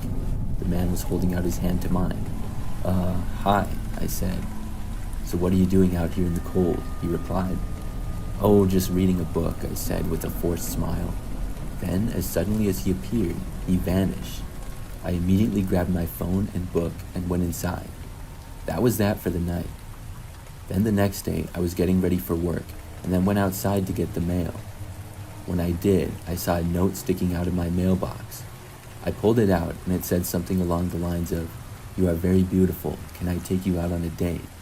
And his name signed at the bottom of the letter. I walked inside and put the letter on my counter, feeling very confused. Then I left for work.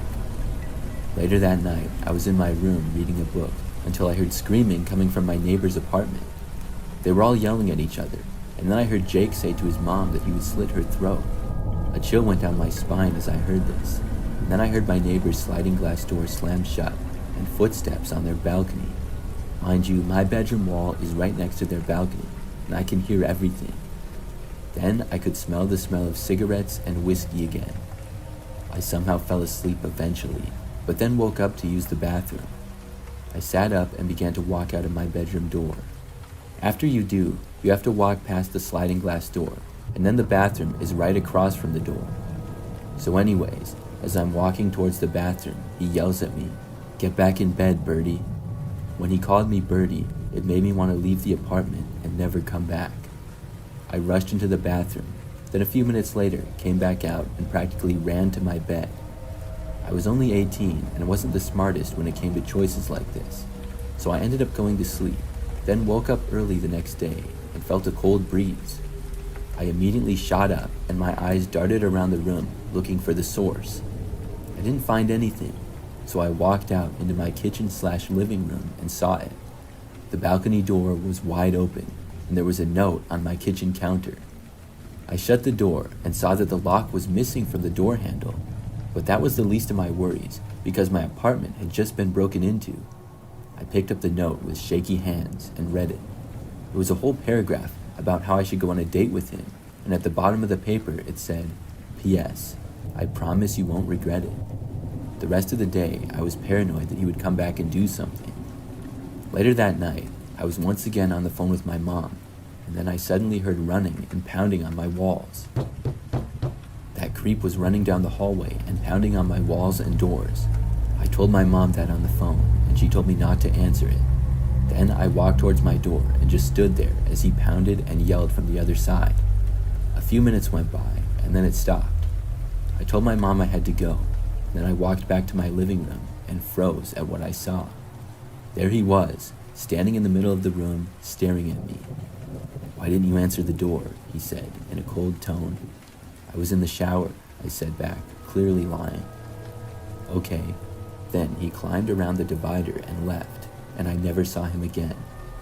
A week later, my lease was up for my apartment, and I talked to my landlord. He told me that the man, Jake, had no permission to be on the property, since the limit of people in one apartment was 2 and my neighbor had 3. So after I moved all my stuff, about a month went by without any problems. Then my landlord randomly called me and told me how a young couple moved into my old apartment, and the man had broken in several times and even smashed their windows. Goes to show how crazy and dangerous people can actually be. So random man named Jake, let's never meet again.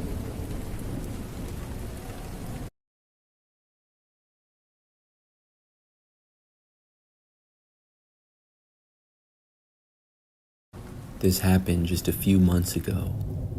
I live alone in a house in what I would describe as an average neighborhood. One night, I was by myself and in the living room, just relaxing and watching TV. It was 11 o'clock at night. That's when I heard my phone vibrate, the specific vibration it does when I receive a text. I was curious, and I picked up my phone to look.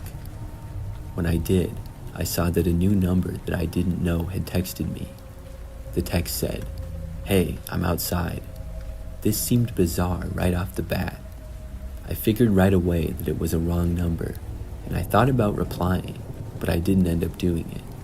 I just tossed my phone aside and forgot about it. But maybe just 10 minutes later or so, I was watching TV, but thought I saw something out of the corner of my eye. My living room is at the front left side of the house. There's a side window looking to outside, and some bushes are by it. Something moved out there, so I looked over. I saw what looked like a person walking past the window, but I saw no details about them because it was dark out and a long ways away. In fact, I only saw them for about a split second. I wasn't even 100% sure about it. Maybe I was just being paranoid, but it looked like somebody passed by the window. Now I suddenly started thinking about the text again. Could it not have been just a wrong number, but somebody actually at my house?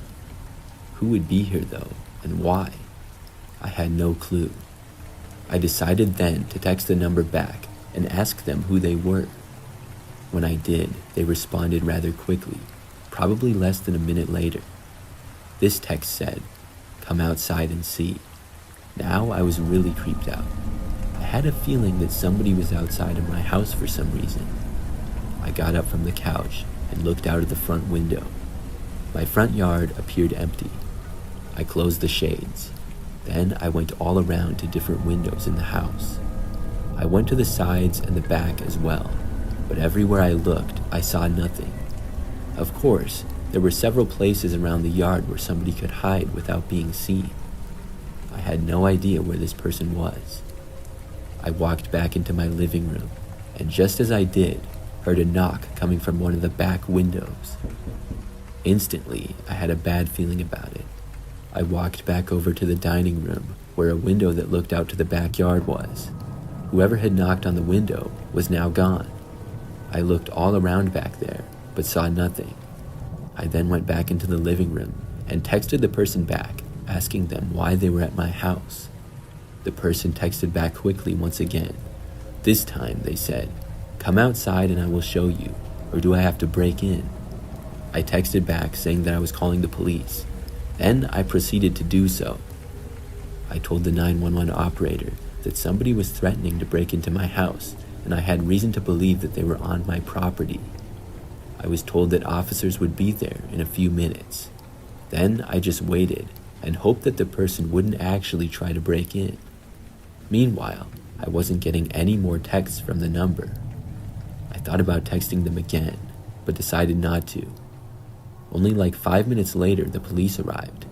I saw the cars out front, and I went outside and talked to them. They searched my property and all around my house, but unfortunately, they didn't locate anyone. But as the police were still there, I got another text from the number. It said, "I can see the police there, LOL." I showed it to the police, and they looked around the street a little, but couldn't see anyone. They looked around for probably 20 more minutes. The person was never found. After that, they left. I was really creeped out by this, but luckily and surprisingly, I didn't get any more texts. I also didn't see any more creepy things outside. Looking back, I still don't know who it was. Sometimes I think that maybe it was one of my neighbors. That seems sort of far-fetched though. I still wonder about it.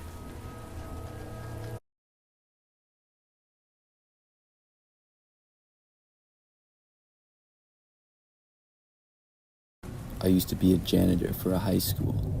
It was a job that I only had for about a year, and this was back in 2019.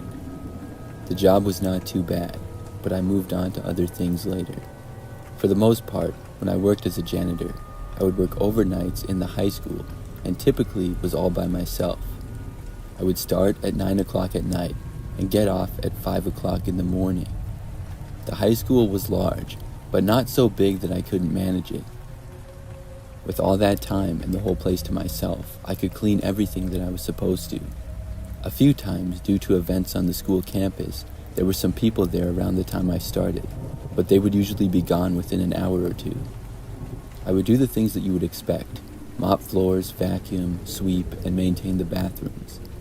Not every room in the school required attention daily, so it's not like I was cleaning every single classroom every night. I would even have some downtime where I would just go on my phone or whatever. It was honestly a decent job.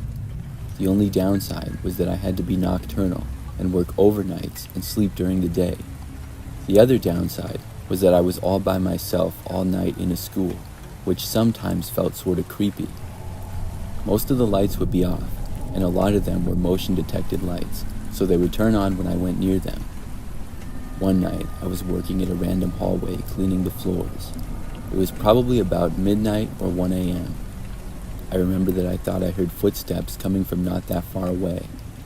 I looked over, but saw nothing. Now, the footsteps might not have been in my sight and come from around the corner. I walked over, wondering who was in here. As far as I knew, I was all by myself, like always. When I made it to the end of the hallway, I looked around, but saw nothing. I went back over to where I had been and continued work. Maybe I had just imagined it. I wasn't 100% sure because it hadn't been very loud. But probably 10 minutes later, I heard footsteps again. This time, I knew I was hearing it. I looked to the end of the hallway, and when I did, saw a man walking by. I only saw him for a couple of seconds because he walked past the hall to another. He was only visible for a short amount of time. I could tell that it was a man though, and seemingly an adult. But beyond that, I couldn't really tell any details because he was kind of far away. I started walking over and called out, asking who was there. Nobody was supposed to be in the school at this time. Nobody answered me when I called out though. When I got to the end of the hallway and looked, he was gone. There were other hallways that he could have gone down though. I walked a little ways farther looking around and asking if anybody was there, but I saw no one and didn't hear anything either. After that, I wasn't really sure what to do. I just ended up going back to work where I had been.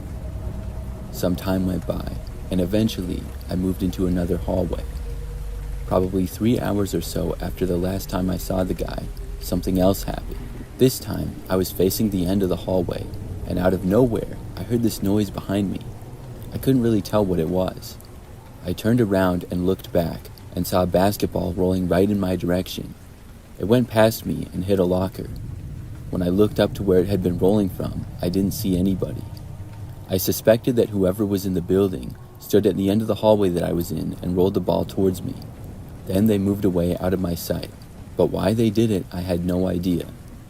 I picked up the ball and walked to the end of the hallway to where it had been rolled from. I called out once more, asking if anybody was there. Still, nobody answered me. I stood there in silence, looking around for like 5 minutes. I didn't see or hear anything at all. Somebody was messing with me, but I didn't know why. I mean, they weren't even supposed to be here in the first place. Once more, I went back to work. From that point on, I wasn't bothered again for the rest of my shift that day. Just before I was done, I decided to walk all around the school to look for the person. I went into every wing and hallway and asked if anybody was there in each one. I even checked all of the bathrooms, but nobody ever answered me, and I didn't see anyone either. At 5 o'clock in the morning, I got off, and another janitor got there. I told him about what had happened and asked him to keep an eye out for the guy. Then I left the school and drove home. During this time, I was living in a small house by myself, about 10 minutes away from the school. I got back, and my typical routine was to go to bed and get some sleep. It was strange to go to sleep at like 6 a.m., but I got used to it. So on this day, it was probably 5 minutes after I got back home and I was in my kitchen. That's when I heard a knock on my front door. Instantly, I was confused. I walked over to the living room and looked out of the front window. Nobody was there. Just off in the distance, I saw a guy walking down the street.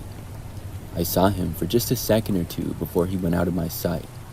It looked like the same guy who had been inside the school. I was so creeped out. I didn't fall asleep for hours. But luckily, the man never returned. And after that day, nothing like that happened in the school ever again either. I still wonder though, who he was and what he was doing.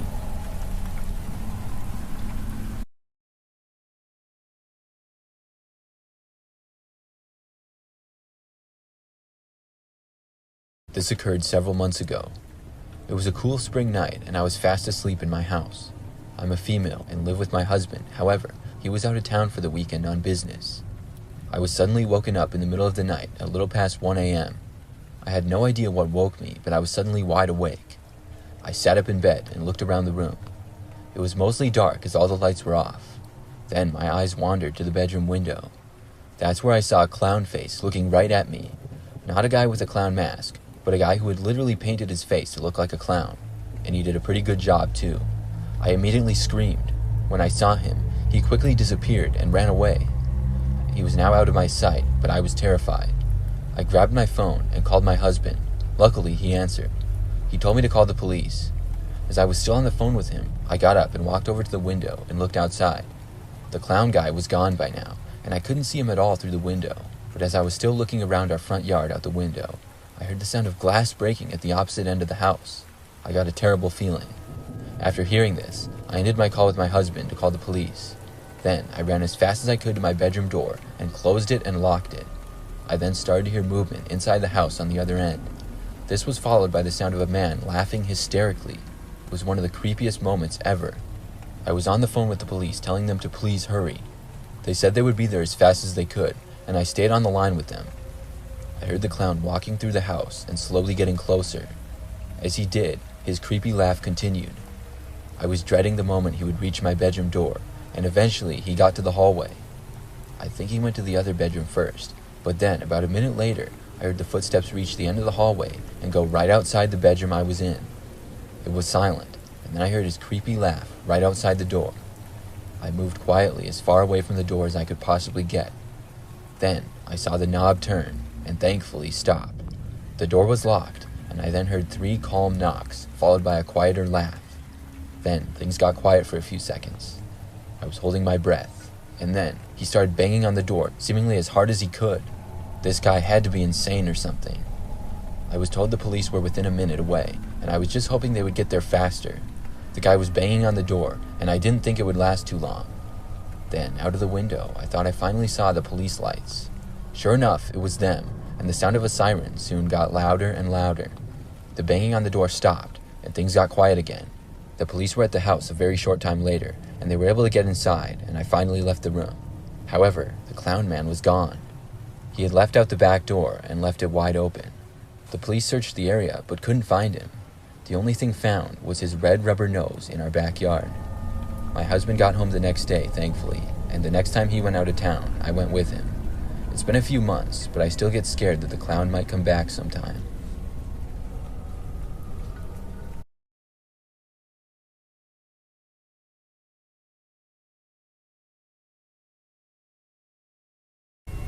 This happened roughly 4 years ago. At the time, my friend Brandon took a trip out of town, and I had made the agreement to pick him up from the airport when he returned. I had drove him to the airport after all, and we were good friends, going all the way back to high school. When I got to the airport, his flight had gotten delayed by an hour, and it ended up being a pretty late night. Eventually, he finally did arrive, and I gave him a ride home. I wouldn't do this for probably any other person than Brandon. Plus, he paid me some cash, so it wasn't too bad. When I dropped him off at his place, I started driving back to mine, but quickly saw how I was low on gas. I pulled into the next gas station on the side of the road, which was a 7-Eleven. My experience at 7-Elevens were always good. In fact, it was my favorite gas station and convenience store. I stopped at the pump and prepaid. As I was filling my car's tank with gas, I realized that I really had to use the restroom. So when I was done fueling, I walked into the store. As I walked inside, things seemed quiet. After all, no other cars had been at the pumps, and I barely saw someone working behind the counter. I walked straight towards the back corner of the store where they had the small bathroom. I did my business and began washing my hands. I wasn't even in the bathroom for more than probably 30 seconds total. Suddenly, all the power in the store went out, and things were pitch black. This was really strange because it hadn't been raining or storming or anything like that. I finished washing my hands and reached into my pocket to pull out my phone. But when I did, my phone wasn't there. I quickly realized that my phone had to still be in my car. It must have fallen out of my pocket, which is something that happened quite a bit. I really couldn't see anything at all, so I felt my way over to the door and left the bathroom. Once outside, into the 7-Eleven, everything was still dark, except now I could just see a tiny bit more from the windows on the far end of the store. Everything was silent. I began trying to walk to the front of the store without hitting anything. As I was slowly walking, I heard footsteps from the next aisle over, about 20 feet away.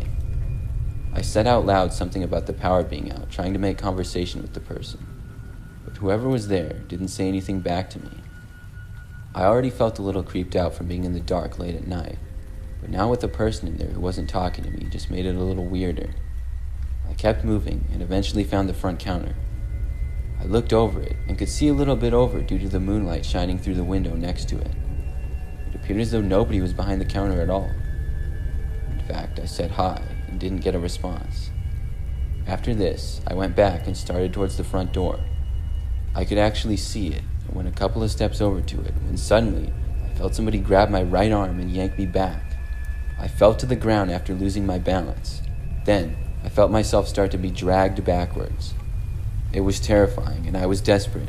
I rolled over a little, and then swung my body around, and as I did, kicked as hard as I could to whoever had me. I definitely hit them, because I felt solid contact, but again, couldn't see anything. I was let free momentarily, and got up to run outside. Due to it being so dark, though, I ran into some type of display that they had at the front of the store. I heard whoever was running behind me close in, and they reached me once again. My arm was grabbed once more, but this time, I didn't allow it to pull me back or down to the ground. I kicked backwards and felt myself hit whoever's leg was there. I heard a man's voice yell a little bit, and this time I was able to get away again and make it all the way outside the door. I got out and ran to my car, seeing all the lights outside to the gas station were off as well. When I finally made it back to my car, I didn't see the man exit the store. I still got inside as fast as I could though, locked my door, and started my engine. As I began to drive away, I felt somebody grab my back passenger side door handle and try to open it, and then heard a loud bang against my back door. This caused me to hit the gas even harder than I already was, and I sped away from there. I was able to make it back home all right, and I was pretty shook up for the rest of the day. I haven't gone back to that 7-Eleven since then, but I have drove by it several times. I always wonder what exactly was going on inside there.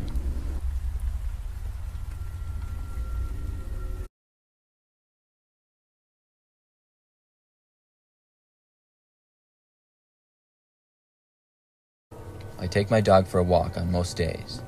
He's a golden retriever and always likes getting out of the house. Whenever I mention the word walk, he gets all excited, and I remember a few months ago, I left my house one early evening to go for a walk with him. We live in a pretty crowded but typical neighborhood with lots of houses. Because of this, my dog doesn't have a whole lot of space to run around in the yard, so I try to walk him as much as I can. When I left that night, it was sort of getting dark out, but I didn't really care. I knew the neighborhood well, and it wasn't dangerous or anything like that. In the whole time I had been living there, I didn't know of anything strange that had ever happened, and it was generally pretty quiet. I walked my dog around the block. It usually took about 30 minutes or so if I had to guess, and when I was arriving back in front of my house, I noticed that it looked like there was somebody standing at my front door. I was still a ways away, so I couldn't tell who they were, but at this hour, I didn't know why anybody would be there. I didn't get a whole lot of people at my front door anyways, so this was really strange. I stopped where I was and watched. The person was just standing there at my front door with his back to me. I was hoping my dog wouldn't see the guy and start barking. I backed up just a little bit, but kept watching the man. Eventually, I saw him walk down the steps, and I thought he was going to walk away, but instead, he walked back around the side of my house towards the backyard. I kept watching, but he didn't come back. A few minutes went by, and I decided to go inside. I figured that maybe the guy was going to the street behind my house, but I did have a bad feeling about it. I got inside my house and went into the kitchen to cook some food. I was planning on making some tacos and was starting to prepare my cooking area. When I was doing so, I had to open my pantry door to get some ingredients. As soon as I opened the door, I saw the man standing there right inside, staring at me. I slammed it back shut and immediately ran out of the room.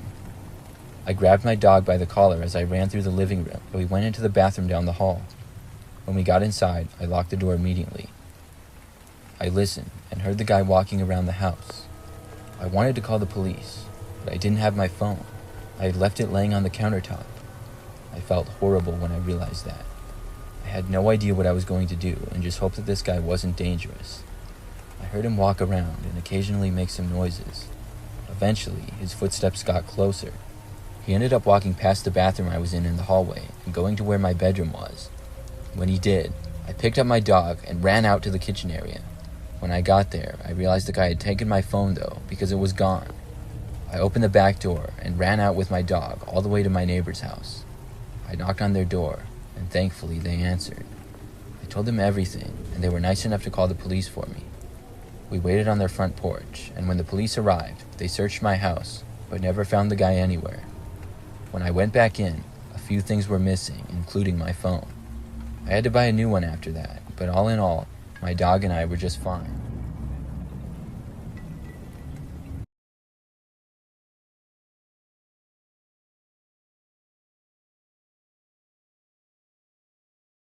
Lately, I've had a few strange occurrences with a mail truck in my neighborhood.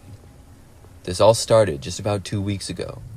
I live in what I would say is a pretty average neighborhood. There's a bunch of houses on my street, and I live on the third house from the end. One night, I was up late playing video games, and after finally getting really sleepy, I decided to go to bed. I moved from where I was in the living room to go to my bedroom. When I did this, I turned off the living room lights, and when this happened, I looked out the window to the front yard, which was much more visible now. I saw that right in front of my yard, parked on the side of the street, was a mail truck. It looked just like any typical mail truck used by the post office to deliver the daily mail. The strange part about this was that it was past 1 o'clock in the morning. Plus, my street wasn't all that busy, and cars parked in front of my house were rare. I didn't know anybody who worked at the post office either, so I was confused as to why there was a truck parked outside my house. I stood there, peeking outside the window for at least 10 minutes, watching the truck. I couldn't tell at all who was inside from my angle, but eventually, I saw the truck creep forward and drive until it was about even with my mailbox. Then, it stopped for about a minute, and then drove away. I was feeling really curious what the mailman was doing out there, and I decided to go check my mailbox. It looked like maybe he had put something inside of it, so I walked outside down my driveway, checked my street to make sure the mail truck was really gone, and then opened up my mailbox. Inside of it, there was a small package. I took it out and went inside. When I looked at the package, I saw that there was no stamp on it or anything, just a completely blank box. I opened up the box and was really curious to see what was inside of it, but when I did, the box was empty, nothing inside of it at all. I was really weirded out by this, but ended up just going to bed after that. Just a couple of nights later, I was up late once again. This time, I was sitting on my couch when I heard the sound of a car driving on the street in front of my house. I happened to look out at it and see that it was a mail truck. I looked at the clock, and it was almost 2 a.m. this time. I remembered the other night. It had to be the same truck, but why was it out this late? The truck once again slowed down and came to a stop right in front of my house. This time, the lights in my house were already off. I watched from my front window, careful so that I couldn't be seen. The mail truck sat once again for several minutes without anything happening. This time, the engine seemed to shut off. A few seconds later, I watched a driver emerge from the truck. It was a man, and he was not wearing a mail outfit, but instead, a black t-shirt and jeans. He began walking up into my front yard. There was a path from my driveway to the front door, but this guy didn't seem to be walking to my front door, but more right towards the living room window that I was at. I reached over to the light switch and turned on the living room light. When it went on, I watched the guy turn around and then run back to his truck. He then started the engine and drove away. After that, I haven't seen him since. However, that was only a little bit over a week ago. I would really like to know what that guy was doing.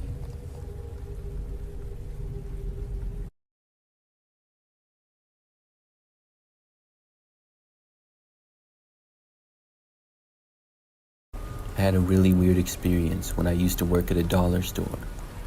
The store was called Family Dollar, and I lived only a few blocks away in an apartment. I had a few coworkers at the Family Dollar, but this story revolves around one in particular. It was a guy named Chris. He was a big guy and around my age. Sometimes we would work at the same time, and usually only 2 or 3 of us would be working at once. However, Chris didn't really seem to be much of a talker. Neither was I for that matter, but I actually talked with him a couple of times, and he just gave really short responses. We worked together for probably 2 months or so, on and off. One night, I was working with somebody else, and Chris was not there. It was a fairly quiet night on the job, and everything went by normal. After I got off of work, I went back home to my apartment. My apartment was pretty close, like I said, and I lived alone in my place on the 2nd floor of the building. By the time I got back, it was maybe 9:30 or so. I did not have to be up early the next day, and I ended up staying up sort of late. So, at about midnight, I was still awake and in my living room. There was a sudden knock on the front door. It was a loud and firm knock, and it startled me. I sat up, and suddenly my heart was racing. Why would somebody knock on my door at midnight? I really wasn't expecting it. I got up and walked over, and in the process, heard another knock. When I arrived at my door, I looked through my peephole to the other side before answering. My coworker Chris was standing there. It was very strange to see him, because I knew that he didn't live in this building. I also had never told him where I lived before. He was just standing there, facing my door and looking at it. I chose not to answer. It was just too weird.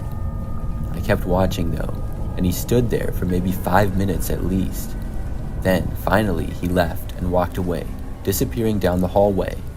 I was left wondering why on earth he had been there in the first place. I knew that I had never invited him over, or even told him my address. Well, the next day, I worked, and I just happened to work with Chris. Not too long into the shift, when things were sort of quiet, I asked him why he went to my apartment the previous night. Chris completely denied it. I said I literally saw him standing right outside of my door the previous night, but he said he wasn't there and had stayed home. He even went so far as to claim that either someone who looked like him was there or that I dreamed the whole thing. I knew that was a lie. I just kind of said whatever and then moved on with work. The rest of the shift went by as normal and I didn't talk to him at all. After that, I never saw Chris at work again. I found out that he quit, but I didn't get a reason why. I found the timing of it very suspicious. I haven't seen him since then, and I still wonder what he was doing that night.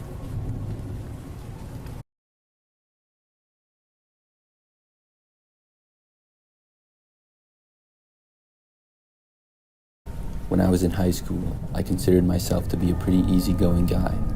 I had a good friend group, which I would hang out with sometimes, but I remember that a new kid came into our school my junior year. His name was Brad, and I didn't like him at all from the start. He just seemed like an arrogant guy with a really short attention span. I also had 2 classes with him. I just remember always seeing him on his phone during class, and the teacher would get mad at him about it. He seemed to not care about class at all, and also skipped a lot. The few times that I was around him because of a group project that I got put in with him, he did none of the work. He was always making excuses and stuff. And one time, he even said that he couldn't do any work that day because his vape broke. I thought he was joking, but he actually did nothing the entire time that day. So anyways, I tried to avoid him for the most part, but he somehow became friends with some of the guys in my friend group. So I ended up hanging out with him in a group setting like twice. I didn't know he would be there, and he was being annoying the whole time like always. Literally the first time I was hanging out with my friends and he was there in the lunchroom, he made fun of my shoes. They were just average Nike athletic shoes, but a little worn.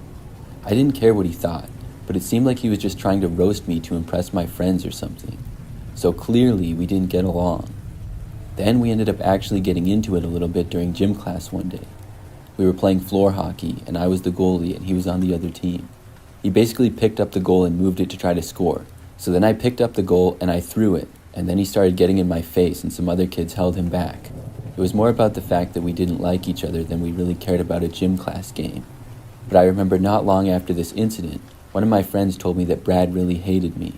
I already had a hunch, and I said that I didn't like him either one bit.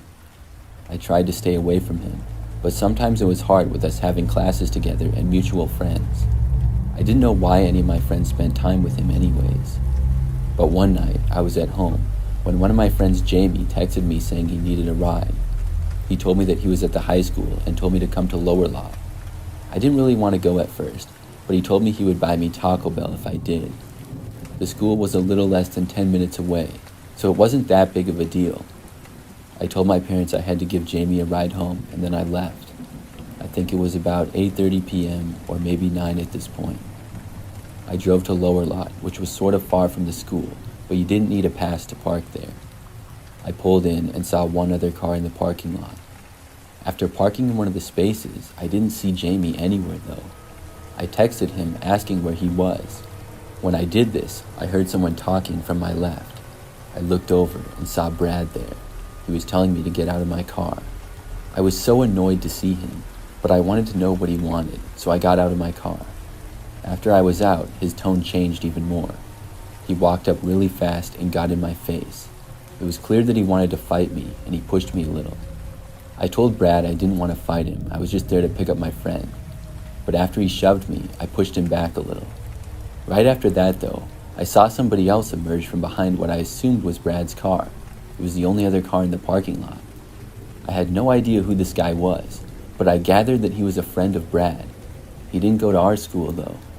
This guy started walking towards me and cursing me out. Now this wasn't fair. If Brad wanted to fight me, that's one thing, but don't bring your friend so it's 2-on-1. I asked who this guy was, and Brad's friend then came up and shoved me. I took one swing at Brad, and then his friend went around and hit me from behind. I fell to the ground, and Brad kicked me in the leg when I was down. After that, I got up as fast as I could and started running off. They immediately started chasing after me. I was a lot faster than they were, though. I ran into a grassy area next to the high school, and then off school property into a woods. The entire time I heard them chasing after me, but I was pulling away. After running into the woods, it got very dark. I couldn't see much, but I kept going through trees and heard Brad and his friend reach the edge of the woods. The woods was getting pretty thick, and they called for me to come out, but did not seem to enter the woods themselves. I waited in there for a while and hid behind a tree. After about 5 minutes, I left the woods and didn't see them. I'm not sure where they went, but I went back to the parking lot and both cars were still there. I went back to mine and then I drove home. After getting back, I texted Jamie and cursed him out. He claimed that he didn't know Brad wanted to fight me and also claimed that he didn't know Brad's friend. He told me Brad told him to say what he did because Brad really wanted to talk to me and I wouldn't respond to him. It was a lie because Brad never reached out to me at all. I do believe Jamie, but it was still messed up for him to say that to me. Over the next few days, I didn't see Brad at all. He wasn't in classes, and I was happy about that. In fact, I never saw him again after that. He didn't show up to class anymore at all. I'm not sure if he just kept skipping class until he got expelled or if he changed schools again. Either way, I'm glad I don't have to see him anymore.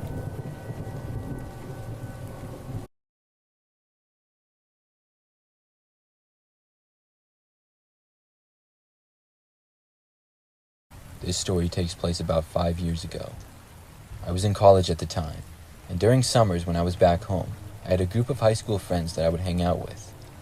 There were about 8 of us in the friend group, and we did all sorts of things together. In fact, we still hang out to this day. Anyways, when we all got back from school for the summer one year, we decided to take a camping trip together. We all brought tents, ingredients to make s'mores, and plenty of drinks. We carpooled there in 2 cars to a campsite that was about 3 hours away. When we got there, we got our campsite set up and started hanging out by the lake. We had a campfire going, and most of us were talking, drinking, and just having a good time.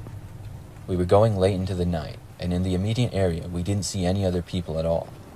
Because of this, when we had to pee, we would just run into the woods a little ways and go next to a tree. At one point, I had to go, and got up from my chair around the fire and made my way into the woods. There was a little path there to walk on, and it was amazing how much darker it was away from the fire after looking near it for so long. It took my eyes a while to adjust as I walked into the woods. I got maybe 20 feet in or so when I heard somebody else was in there too. I figured it was one of my friends, so I walked deeper into the woods so we could both have a little more privacy. I made my way maybe 50 feet or so down the path, and then went next to a tree. When I was done, I made my way back to the little trail and was walking back.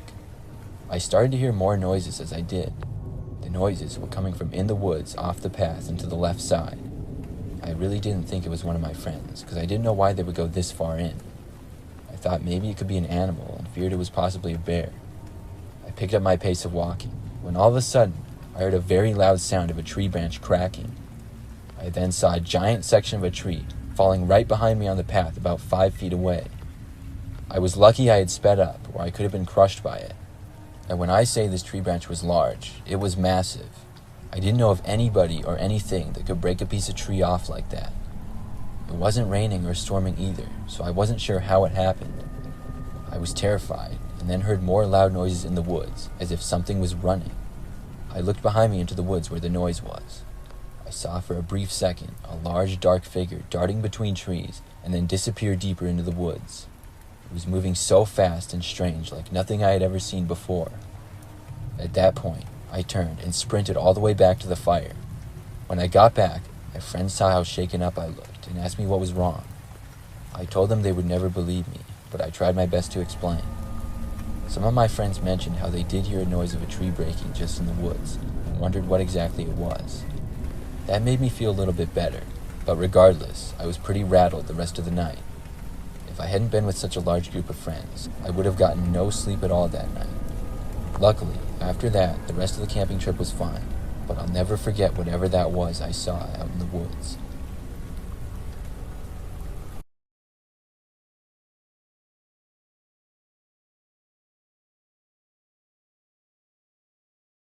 When I was a kid, I went to Chuck E. Cheese a number of times.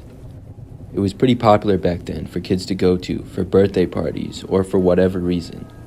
I always loved going there, and every part about it was cool. But one time, when I was about 8 years old, that all changed. I was invited to my friend's birthday party, and it would be at the local Chuck E. Cheese. He was a friend of mine and classmate from school. I think his name was Ben, and we weren't really that great of friends, but he invited like 20 people. The party was that Saturday, and the neighborhood that I lived in was really close by to the Chuck E. Cheese.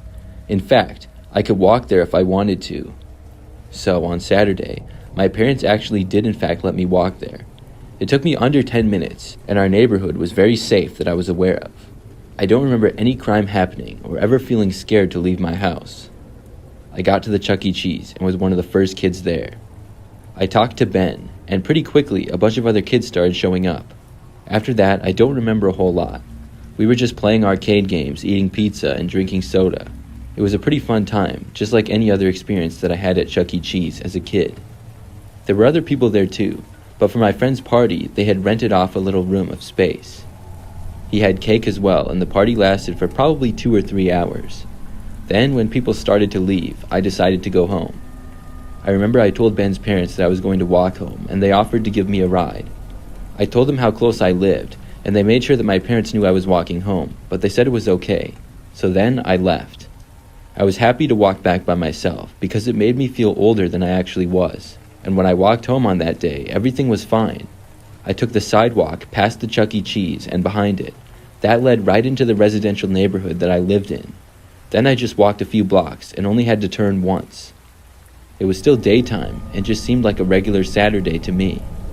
I don't remember noticing anything out of the ordinary.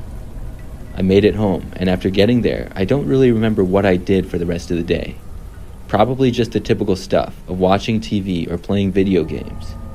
I lived with my parents and younger brother in a one-story house that wasn't really that big or small. I went to bed that night, and this is where things get really creepy. I had my bedroom all to myself, and my window was next to my bed and looked out to the backyard. At some point, in the middle of the night, I woke up. I'm not really sure why I did, but when I did, I was really groggy and kind of looked around my room wondering what time it was. I then sat up to look at my clock/radio that was on my nightstand next to me. It was then that I realized something was outside of my window. My blinds covered the window, but they were open partly. Then I remember looking over to see a large Chuck E. Cheese mask. It was the mask of the mouse, and somebody was standing there wearing it over their head and staring into my window. The feeling that I got when I saw it was the most scared I had ever been, for sure. I was also shocked, and I just couldn't believe it. It was so random and bizarre. I moved back and got off of my bed. Then I ran away and into my brother's bedroom. He was fast asleep, and I just kind of stood in there for a while, just inside the doorway, not knowing what to do. Eventually, I went into the living room and turned on the TV. I didn't want to wake anybody else up, but I also didn't want to go back into my bedroom, and I couldn't sleep. I don't recall hearing anything else strange, and I didn't see the guy for the rest of the night. Eventually, I fell asleep on the living room couch. When my parents and brother got up, they asked me what I was doing on the couch, and I remembered the whole thing and told it to them. They were confused, and I think they believed me, but it was just such a weird situation. I even questioned myself many times if I actually saw what I think I did. I definitely was not half asleep though. I know that I was wide awake. We went outside and saw something extremely creepy. Just below my window on the grass, there were some Chuck E. Cheese tickets. I never saw the guy again or experienced anything like that after. I wonder if it was somebody from Chuck E. Cheese who followed me home or something. To me, that makes the most sense. But like I said, I didn't notice anything unusual. Still to this day, I'm left with many questions about that experience.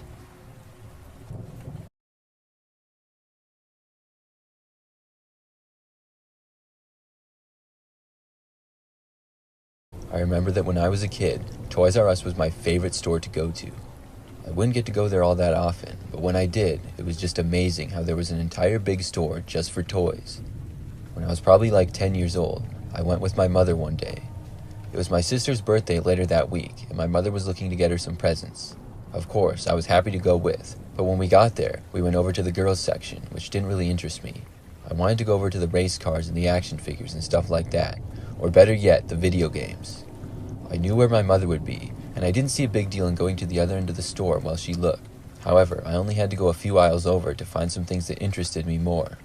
Like most times I was there, I saw so many things that I wanted, and I felt like I could spend hours in the store.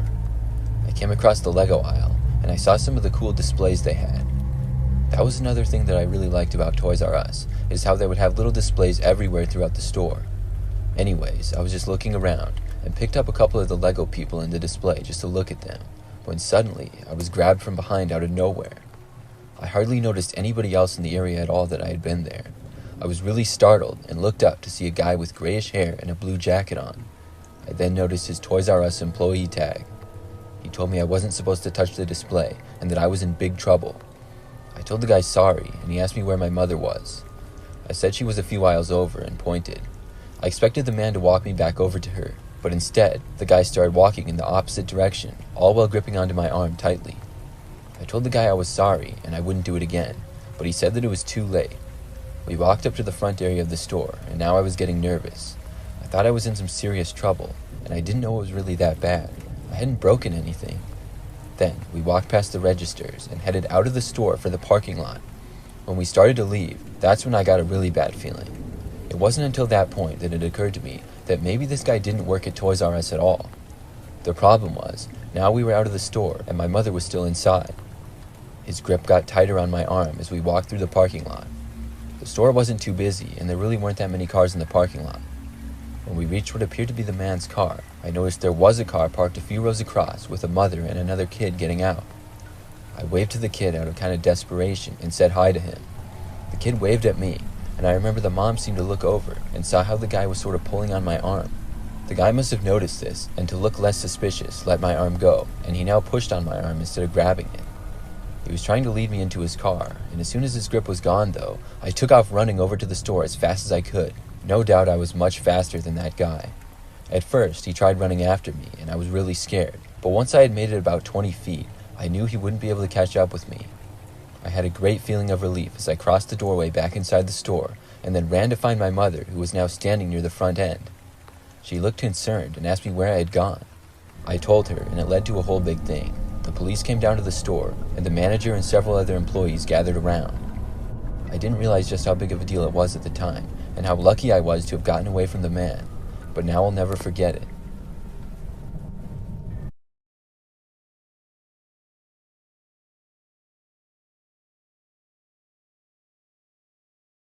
The story takes place a long time ago. It wasn't before cell phones, but it was before cell phones were an everyday thing. I mostly just used my home phone, and there was speed dial, but more times than not, you would have to dial the whole number every time you wanted to call somebody. Well, the story was on a Friday night, and I was home with my sister. We were both in high school at the time, and our parents were gone for the night with friends. We always liked to order pizza when our parents were gone, and there was this one spot in particular that was our favorite. My sister asked me to call, and I dialed the number. Apparently, when I was dialing, though, I messed something up, but I didn't realize it. A male's voice answered, saying, "Hello?" He sounded kind of confused, like he was wondering why I called. It seemed odd, but I said that I was calling to order a pizza. The guy responded, saying, "Okay." I went ahead with my order of a large pepperoni pizza. The guy just said, "Okay, what's your address?" I gave him my address, and he then said okay. It was kind of awkward, but we then said bye and hung up. My sister and I went into the living room and started watching TV, waiting for the pizza to get there. We had the money and tip on the counter waiting as well. About 20 minutes went by. We were getting really hungry and hoping that the pizza would be there soon.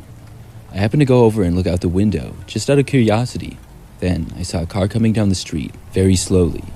When I saw it come to a stop in front of our house, I told my sister that the pizza was here. She got excited and ran to get the money. I expected the car to pull into our driveway, but it drove a little bit past our house. I also noticed that there was no pizza delivery thing on top of the car. "Wait," I told my sister. The car then parked on the side of the road a little ways in front of our house. I watched the driver's door open and a man walk out. He began walking in the direction of our house, but he wasn't holding a pizza. I asked my sister to come and look, and she joined me at the window. We both watched the man walk into our front yard towards our front door. When he got closer, we both noticed that he was wearing a ski mask. When we noticed that detail, we ducked down at almost the exact same time. I was wondering what was going on. About 5 seconds later, there was a knock at the front door. My sister and I were whispering to each other, wondering who this guy was. After a few seconds of us not answering the door, he knocked again. Then, we heard a voice say, "Pizza delivery." We knew this was clearly not a pizza delivery. We were not going to answer. About 30 seconds went by with nothing. Then, he knocked again and said, even louder than before, "I'm the pizza guy with your pizza." He then knocked once more and said, "Open up." We were not going to, and we tried to be as quiet as we could. My sister and I were literally laying on the carpeted floor of our living room, trying not to make a sound. After maybe 2 or 3 minutes, he knocked again. Then, finally, we heard him walking away. I quietly went back to the couch and peeked out the window very carefully. I saw the man get back into his car and drive away. After my sister and I discussed what on earth just happened for a while, we decided to call the pizza place again. This time, we got the number correct, and we realized what had happened. We ordered the pizza for real and got it a short time later.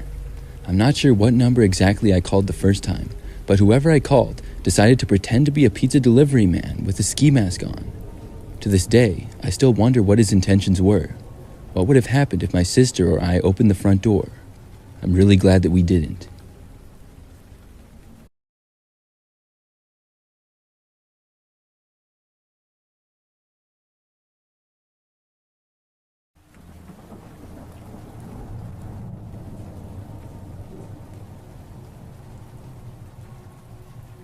This happened last year. It was a really nice spring day, and I went for a walk in the park after work, which was a routine I did almost daily.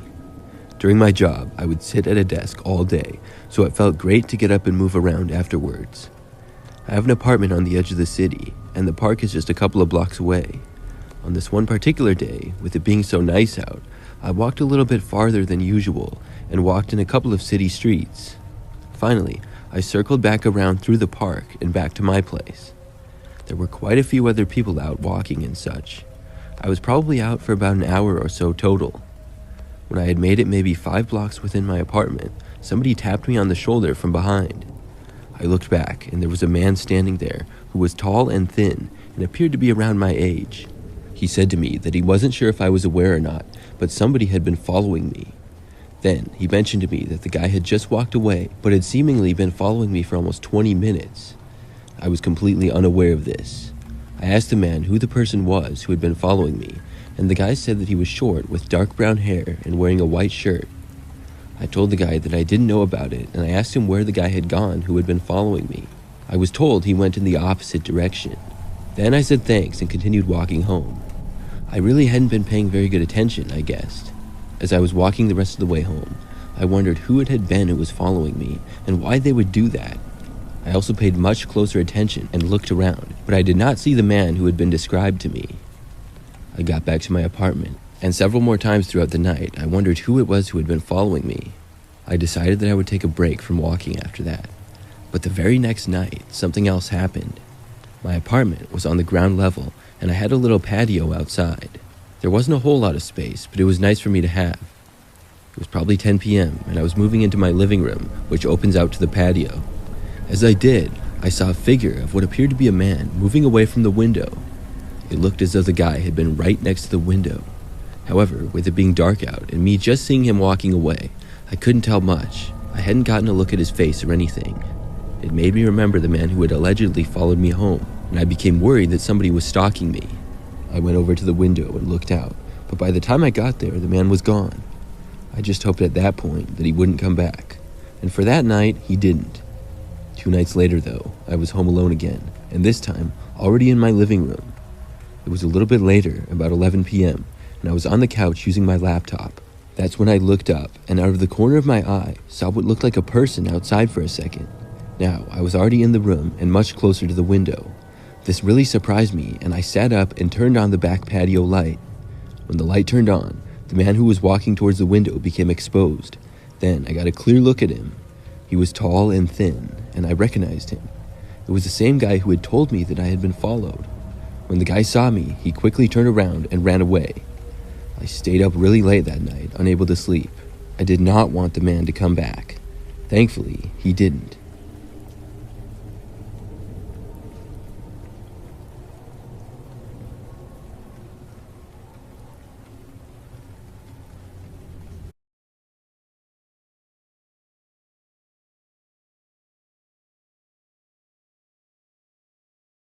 About a year ago, I was at home one rainy day. At the time, I was working from home remotely, so I would be at a desk in the corner of my living room to do all of my work. It was probably like 11 a.m. when I heard a knock coming from my front door. I got up from my desk and walked over to the window looking out to my front door. I looked outside of it and saw that there was a man standing there. He was wearing a postal service uniform and had a large package on the ground next to him and a notepad in his arm. It looked like I had received a rather large package, and I walked to go open the door. But just as I was opening the door, I realized that I didn't think I had ordered anything at all. Maybe this guy had the wrong address. I opened up the door, but not all the way, and saw that it was raining relatively hard outside. The man standing in front of me said he had my package, and I needed to sign for it. I told the man that I didn't think I had ordered anything. I questioned if he had the right address. The man confirmed that yes, it was the right address, and asked if he could come inside out of the rain for me to sign it so the paper wouldn't get wet. He picked up the large box from the ground next to him and started to walk into my house. I told the man that I really didn't think I had ordered anything and asked him what company this package was from. The man started to look annoyed. He said he didn't know what the package was or where it was from. He was just delivering it. For some reason, I just had a bad feeling about it. I didn't want to let the man in my house, and I told him that I knew I didn't order anything, and until I knew what this was, I wouldn't be signing for it. The man started getting upset. He told me that I was causing a great inconvenience, and then started to push my door open to walk inside. I told him to stop, and I basically slammed the door shut in his face, and then locked it. I watched the man then turn and walk away through the pouring rain down to the end of my driveway. That's when I realized that I hadn't seen any sort of mail truck in my driveway or on the street. I kept watching the man through my window and saw him walk up to a car parked a little ways down the street. He then tossed the package in the back seat and got inside the car. The car was just a regular gray sedan and not any kind of mail delivery truck. I'm quite confident that if I had let the man inside my house, something bad would have happened, and I'm glad that I trusted my instincts.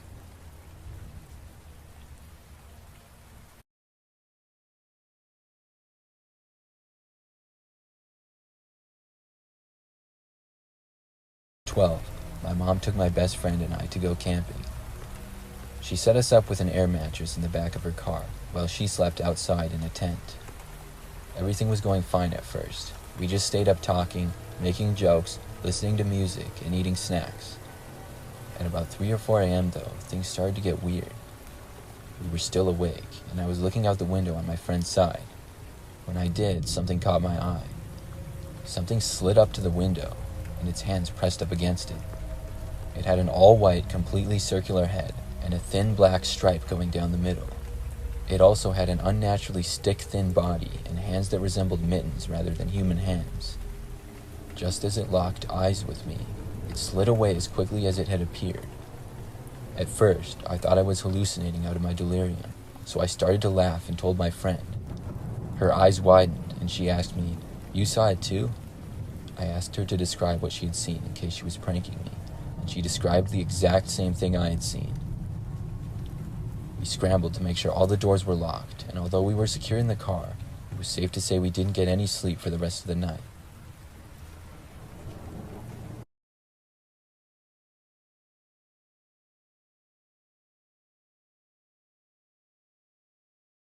My wife and I have a pet dog named Jeter, and she's been asking me to build a doghouse for a long time. My wife's been asking, not Jeter, although I'm sure he would too. I have built a few small projects over the years and bragged about them, so my wife thought it would be a great idea. I'm really not that good of a carpenter or anything, but I do enjoy building things if it's easy. After putting it off for a while, I had a weekend with nothing going on, and on Saturday morning, bright and early, I went to the Home Depot to get some supplies. I had some tools and other things in my garage, but I knew that I would need some wood, nails, and possibly a couple of other items. The Home Depot near me opens really early, I think at like 6 a.m. I got there probably a little bit after 8. Things were relatively quiet, and the first thing I did was walk over to where they sold pieces of wood. As I walked, I looked at my phone to remember what sizes I needed to buy. I arrived at the aisle and then looked up from my phone. I saw that the aisle was mostly empty, but at the far end stood a man who was facing the wall. It was really weird, like he was trying to hide his face or something. He was standing right up against it. I had to walk closer to him, and when I made it within maybe 30 feet of the guy, suddenly he moved. He turned around and grabbed a piece of wood in the process. It looked like a 2x4 and was about 8 feet long. He then kind of swung it around like it was a sword. I stopped where I was, not close enough for him to hit me or anything. I said to the man, "Careful with that thing." He froze and pointed it at me. The man was fairly short, had a beard and short dark hair. He then swung it around again, back and forth. I kind of got the feeling that this guy wasn't messing around. He then spun around, making an almost ninja-like move. It wasn't the most impressive or coordinated, but he did it nevertheless. Then he started walking close to me, while pointing the piece of wood in my direction. I was starting to think that this guy was crazy or something and wanted to fight me. There was a random other 2x4 that was on the floor, kind of near where I was. I had no intention of fighting the guy, but as he got closer, I picked it up. When he got within about 10 feet from me, I said to him, "You don't want to do this." He did though. He swung his piece of wood at me, and I raised mine so that it blocked his. When it hit my piece of wood, he dropped his piece and I dropped mine as well. They both went to the floor, and luckily, it didn't come that close to hitting me, but if I hadn't defended myself and blocked his with mine, he might have. I turned and sprinted out of the aisle. The man did not chase after me. He stayed there, apparently defending his wooden kingdom. I slowed down and walked through the store until I found a Home Depot employee. I was a ways away from the guy now, but I found somebody and I let them know about the man. They said that they would take care of it, and I decided to look for the other things that I needed in the meantime. I walked over to buy some nails and other things. I spent quite a bit of time actually looking for the other things that I needed. Probably like 20 or 30 minutes later, I started to go back over to the wood. When I was almost there though, I saw several police officers walking through the store. They seemed to be in a hurry and were headed towards the wood department. I decided not to walk over there and to just check out. I could get the wood someplace else. So I went to the front and paid for the things that I got. When I was doing so, several more police officers entered the store. I left to see about 5 police cars parked out front, no doubt because of the man. I later found out that he was caught and luckily didn't hurt anybody. He was threatening multiple people with pieces of wood though. I ended up buying wood at Lowe's instead, which is another home improvement store. I built the doghouse over the weekend and Jeter loves it, and now I have a crazy story to tell people as well.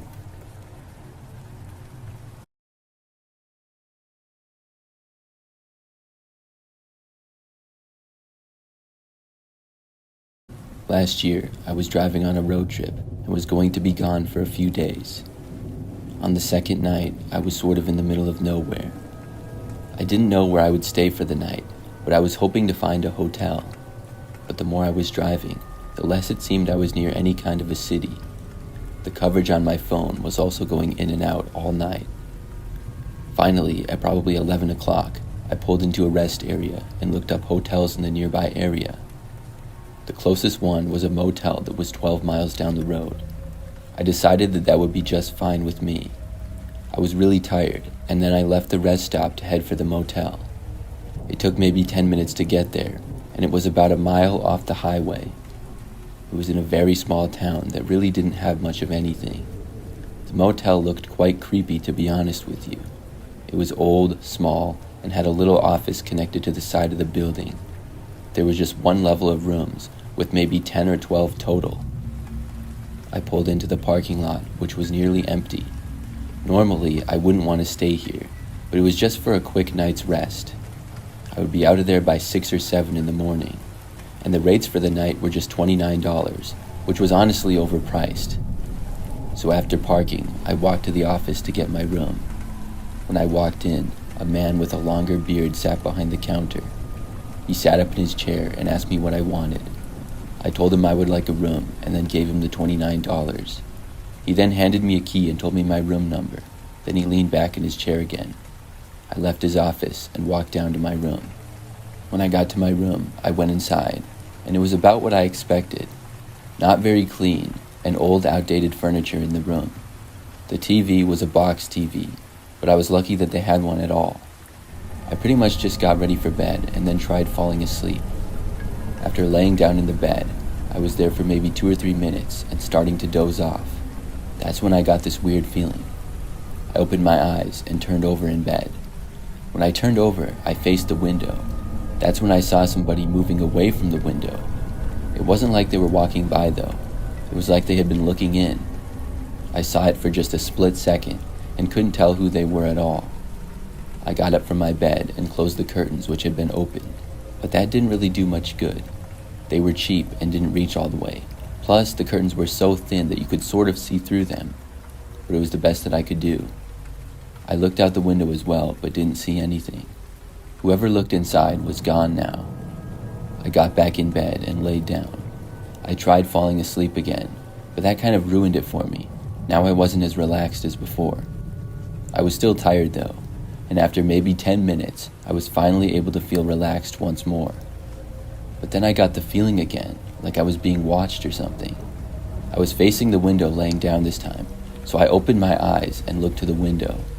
I could see somebody was there again. At first, I didn't see them much because of the curtains, but then I saw a man's head for just a split second. He then moved out of sight once more and away from the window. I couldn't tell who he was at all because of how dark it was and how I only saw him for about a split second. I got up and walked over to the window again. I looked outside, but the person was gone. I was really freaked out that some creep was looking in my window. I stayed at the window for a few minutes looking around, but I didn't see anybody, so I then decided to go back to bed again.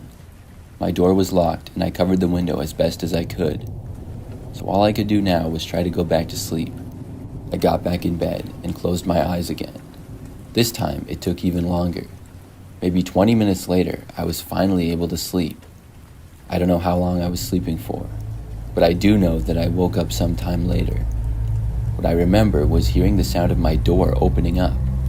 The door was old and cheap, so it squeaked a lot. Instantly, I became wide awake. I sat up and looked to the doorway. I saw some guy entering and at first had no idea who he was. Once more, when he saw me, he quickly left out the door and ran away. It was after he left that I realized who it was. It was the guy who was working at the motel. I got out of my bed, packed all of my stuff, which didn't take me very long.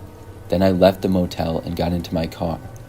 I drove away and went back onto the highway, and later stopped at another rest area. I slept in my car there for the rest of the night. As crazy as it sounds, I felt a lot safer there than in that motel room. The next morning, I called the motel and tried to report the guy. However, I was hung up on when I started complaining, so after that, I called the police and told them what happened. I'm not sure exactly what they did about it. The man running the place was a total creep. I'm really glad that I'm a light sleeper and woke up when he opened the door. I don't know what he was planning to do. I hope he doesn't do that to anybody else.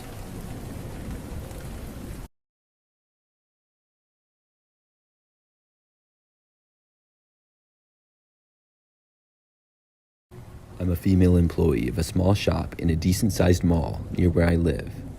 Our store is so small that we only have one employee working at once generally. We're an actual store though, not one of those stands that are in the middle of the walkways. We sell mostly accessories and some shoes as well. So one day I was working and by myself like any other. It was sometime in the afternoon and the mall was pretty busy like usual. However, even when the mall was busy, we usually don't get too many customers. I was the only person in the store, and we hadn't had anybody come in a while. At one point, a man walked inside the store. He casually made his way closer to where I was at the very back center behind the counter. Now, to describe the man, I would say that he was fairly short and thin. He wore a gray shirt and black pants, but they didn't seem to fit him well. He had a pretty bad haircut, to be honest, that was also rather messy. And as he got close to me, I could smell smoke and cigarettes. The man basically tried to pick me up. His method was pretty creepy though. He told me how he had been watching me today and he thought that I was beautiful. I couldn't get past the part where he said he'd been watching me. I don't remember the rest of what he said, but it wasn't much better. I was friendly to the guy until he suggested I leave right then and there and go with him. When I said no, he asked about when I got done, and I declined his offer in the nicest way I could. The man left after that, walking out of the store and going to the right. I thought that was that, only to see the guy reappear about 20 minutes later. He walked by and slowed down significantly to look inside right at me. I ignored this. The guy didn't wave or anything and just walked past. He came back less than an hour after that and pretty much did the same thing, but was farther away. I guess he really had been watching me. It was making me sort of uncomfortable, but as long as he didn't come in the store again, it shouldn't be too much of a problem. There were only a few more customers in the rest of my shift for that day. I tried to ignore what was going on outside, like if the man was walking by or watching me. Things went pretty smoothly for the most part. I ended up getting off of work several hours later. I left the store and started walking down the hallway to the parking garage where I always parked at. It was in the west side of the mall, and it took me maybe 10 minutes to walk there. By this time, the mall was still pretty busy, and there were people all over the place. As I was walking, I made it no more than 100 feet before glancing behind me and seeing the same man again. It was a terrible feeling, knowing that he was still there and he most likely saw me. I kept walking towards the exits, checking back every so often, and each time that I did, not only was the man still following me, but he was slightly closer than before. There was still a number of people between us, but this guy was going to catch up with me eventually. What he planned on doing when he did, I had no idea. I decided to turn at a spot I didn't normally to try and throw the man off. He kept following me there. The thought occurred to me that I could find a mall security guard and tell them about the situation. The only problem was that it was hard to predict where in the mall the security guards would be. We had a decent number of them, but as busy as our mall got, many of them might not be available at once. I walked around trying to find somebody, with the man still trailing me a ways back. This went on for several minutes with no luck. I went down probably 3 or 4 different walkways and saw hundreds of people, but none of them were a security guard. I decided then to just leave. There were so many people that I had to be able to lose the man if I tried hard enough. I began walking faster and more erratic. I got some strange looks from people as I did, but I didn't even care. I went in one of the bigger stores that had a lot of customers in it and saw the man enter not long after me. I went up and down a few aisles of the store and then quickly walked out. Once I was out, I turned a corner extremely fast and then didn't notice the man after me. I had finally lost him. Still, I walked a ways further just to be safe. When I was sure that I had lost him, I finally started going out to my car. I made my way through the rest of the mall, which took a while because I was on the complete other side now. I was very careful and checked for the man over and over. I didn't see him at all though. At last, I had made it out into the parking garage. As I was walking to my car, suddenly, I saw the guy again. He was a pretty far ways away and wasn't looking at me. I quickly walked into the opposite direction, which is where my car was. I walked as fast as I could and finally made it to my vehicle. I wasted no time and got in, started the engine, and drove off. Luckily, I wasn't followed by the guy. I was able to make it home safely. I had the next few days off, and when I worked again, I didn't notice him at all. I haven't seen him since, and I'm hoping that I don't. When I saw the man in the parking garage, I actually think that it was a coincidence. He didn't seem to notice me, and he wasn't by my car either. Still, I will never forget the creepy feeling when I saw him there.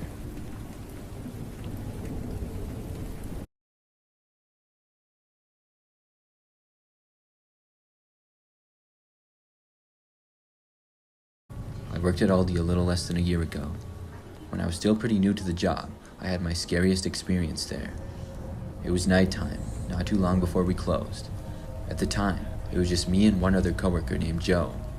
Joe had been there a long time and had helped train me. I remember that the store was pretty dead, so he said he would be able to handle the rest of the night and I could go home. I was glad to hear this, and I went back to the break room, got my jacket, put it on, and then left the store and headed out to my car. When I got to the parking lot, I saw that it was basically empty, but in the back corner near where I had parked, there was a car a few spots away with its hood up. I walked over to the car, and as I passed by the car with the hood up, I saw there was a guy crouched on the ground near the tire. I asked him what the problem with his car was. Looking back, I don't know why I asked him that. I guess just to be nice. The man stood up and said that his car was broke and he really needed a ride. Then he looked over to my car. I was not willing to give the random guy a ride. The Aldi I worked at was not right in the city or anything like that, and it would probably be at least 5 or 10 minutes of a drive to wherever the man wanted to go. I asked the guy if he called his roadside service or anything, and the guy said to me that he did, and they weren't coming. I told the guy I couldn't do it and started walking to my car. The man then walked with me and sped up so that he was suddenly standing right in front of my driver's door to my car, blocking me from going inside of it. I stood there for a moment, The guy's face was looking rather angry, and he was much bigger than I was. I suddenly said that I had forgot something and put up my finger as if to say just wait. I was very nervous and really didn't know what to do. Then, I immediately turned around and walked back to Aldi. The guy remained standing in front of my car and did not follow me back to the store. Once I got back inside, I told Joe about the guy standing in front of my car. It was just about closing time, so I helped Joe clean and did some work around the store in the meantime. I kept looking out every several minutes or so, and the man was still right by my car. I stayed inside the store for maybe 30 minutes until finally I looked out to the window into the parking lot, just in time to see the car the man had driving away. I waited until I was sure he was far away. Then I finally left.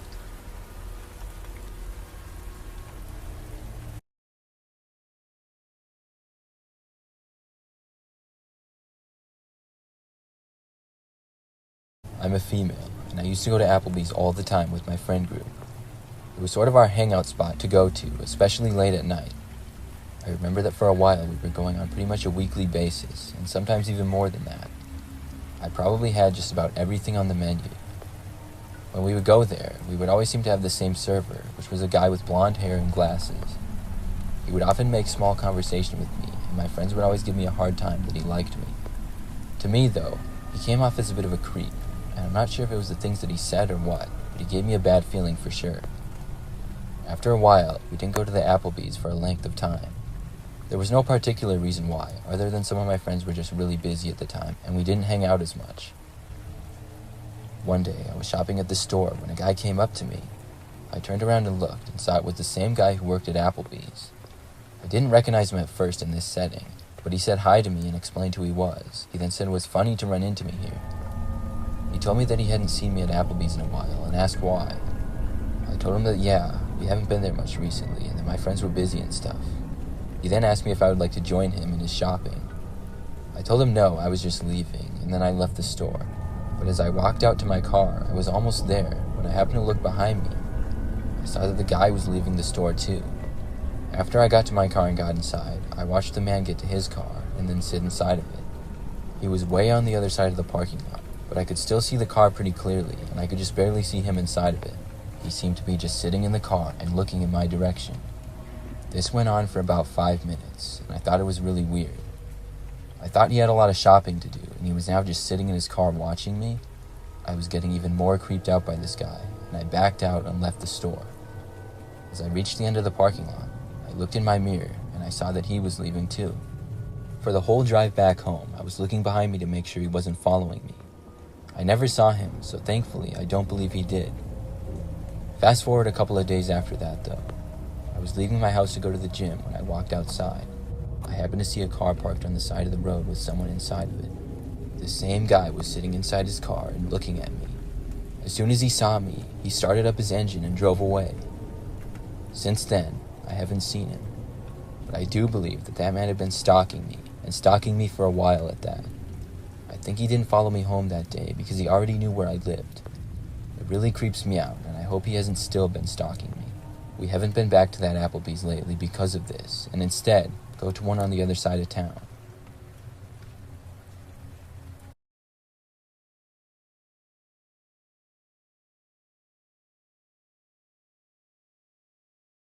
This story takes place back when I was younger.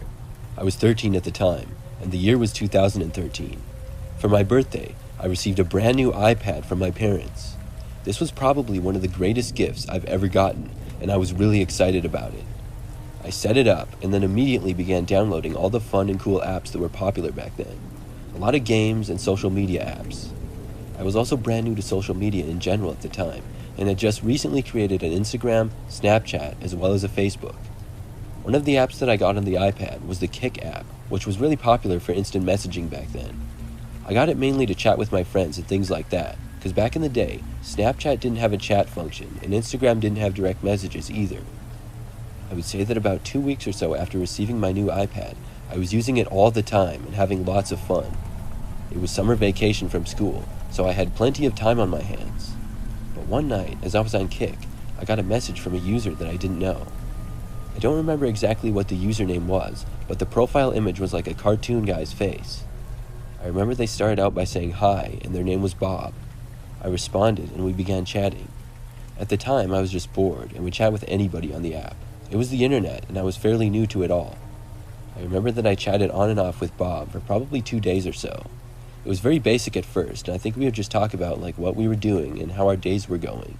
It kind of came out of nowhere when he asked if he could come over to my house. I told him no because I doubt he lived anywhere near me, and I didn't even know who he was in real life. His response to this was that he lived right by me and he could come over any time. I had never told him where I lived, and I didn't have it anywhere on my profile, so I was a little bit weirded out by Bob now. I didn't respond to him, and I decided that I wouldn't talk to him anymore. Instead, I just talked to my friends that I already knew on Kik. The next day, Bob messaged me again on Kik.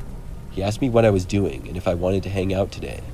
This time, I didn't bother responding to him at all, and I just ignored it. I figured that he would probably stop talking to me too, but he didn't.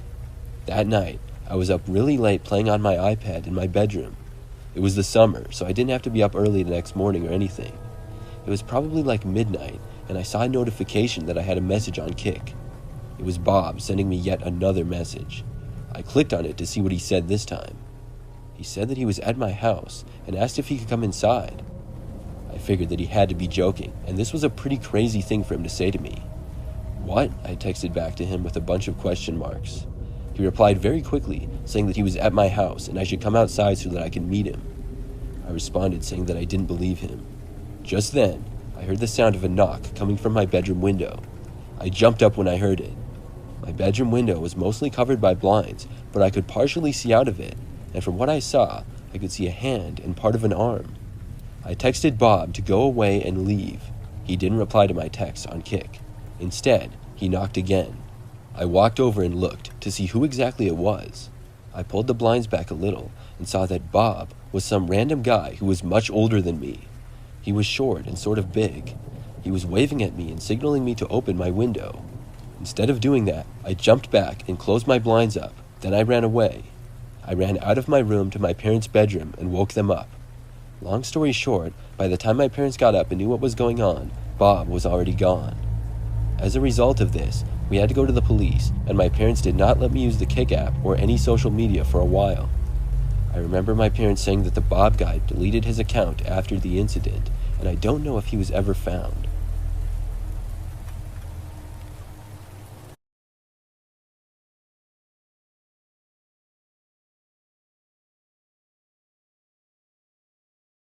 I work at Ikea. I've worked there for a little bit over a year now. If you don't know what Ikea is, it's a very large furniture store, and there's also a cafeteria inside of it. The one that I work at opens at 10 a.m. and closes at 9 p.m. every day. I'm a part-time employee and have been one for the entire time that I've worked there. This is an experience that I had working there almost a year ago now, when I was still new to the job. I was working a later shift at night one time. When we closed, I was asked to go through the display store and make sure that nobody was still inside. Most of the employees still working were in the area where all of the actual furniture for sale is kept. The first part of the store is mostly all displays. It can be easy to get lost in all of the displays, and customers might not have realized that we were closed. But during the last bit of time that we were open that night, things had been pretty quiet, so I didn't think anybody would be there. I had done this a couple of times before too, and nobody had ever still been inside. I went through the first couple of areas and no one was there. Then I got to a bedroom display. For some reason, I decided to check under the bed. When I did, I was surprised to see a man hiding underneath it. His back was facing me, so I couldn't really tell what he looked like. I couldn't believe there was someone hiding there. I'm not sure at all how I even knew to look. I announced to him that we were closed and that he would have to leave. He didn't seem to move though. I didn't know the reason why he was hiding there. Possibly there was an explanation. Maybe he was playing hide and seek with his friends or something. I looked down at him again, but he seemed to now move farther underneath the bed, like he was trying to hide from me still. I asked if everything was okay, but he didn't respond. I got a little bit worried now because I wasn't quite sure what to do. I was still new to the job, and obviously I wasn't going to physically move the guy. I left that area to find another coworker and tell them about it. I made it a few sections away before I found someone. My coworker Jeff was walking by, and I told him that somebody was hiding underneath a bed in one of the display rooms. We both headed back over to the room, which only took about a minute. When we got there, the man was gone. We searched all around that room and he just wasn't there. I hadn't seen him walking around the store at all, but I guessed that he must have left. Jeff had a walkie and radioed to an employee near the exit asking him if a man had left. When he was told no, we knew that the man must still be hiding someplace else. Jeff told a coworker by the exit doors to let him know if he saw the guy. I gave the general description of what he was wearing. Jeff and I then decided to split up, and he searched one area and I searched another. We both searched the display rooms one by one. Jeff and I got pretty far apart from each other after only a few minutes. Maybe 10 minutes after we started looking, I was by myself inside a living room display. That's when suddenly I saw the man again. He was now hiding behind a couch and stood up when he saw me. The guy was one of the creepiest people I have ever seen. His hair was messed up and he was missing some teeth, and he gave me a really dirty look. I jumped back, wanting to just run away from him. I couldn't bring myself to say anything. As I moved back, the man actually took a step towards me before darting in another direction. After he had run away, I desperately tried to find Jeff or any other coworkers again. By now, the store had been closed for like 20 minutes, and we just couldn't get this guy to leave. I found Jeff and told him about seeing the guy and him running away. We both went near the area and called out asking for him to leave and where he was at, but we didn't get any responses. We decided that we would have to call the police, and we both headed towards the front of the store. That proved to be the right decision. The police got there a short time later and entered the store searching for the guy. It took them about 10 minutes, but he was eventually located. We saw them leave the store with the man and heard that when they found him, he had broken a lamp and was threatening to use it as a weapon against the officers. I'm really glad that he didn't try to harm me or Jeff when we were searching for him, but I really feel like he would have had we kept looking. I still work at the Ikea, and there have been a few interesting things to happen, but none come close to that crazy experience.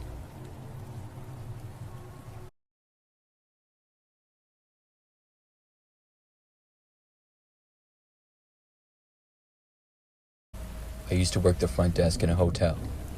I've always been a night owl, so when I was asked to work the night shift for a while, I didn't mind too much. It was actually pretty easy. People rarely came to the desk in the late night hours or the wee hours of the morning.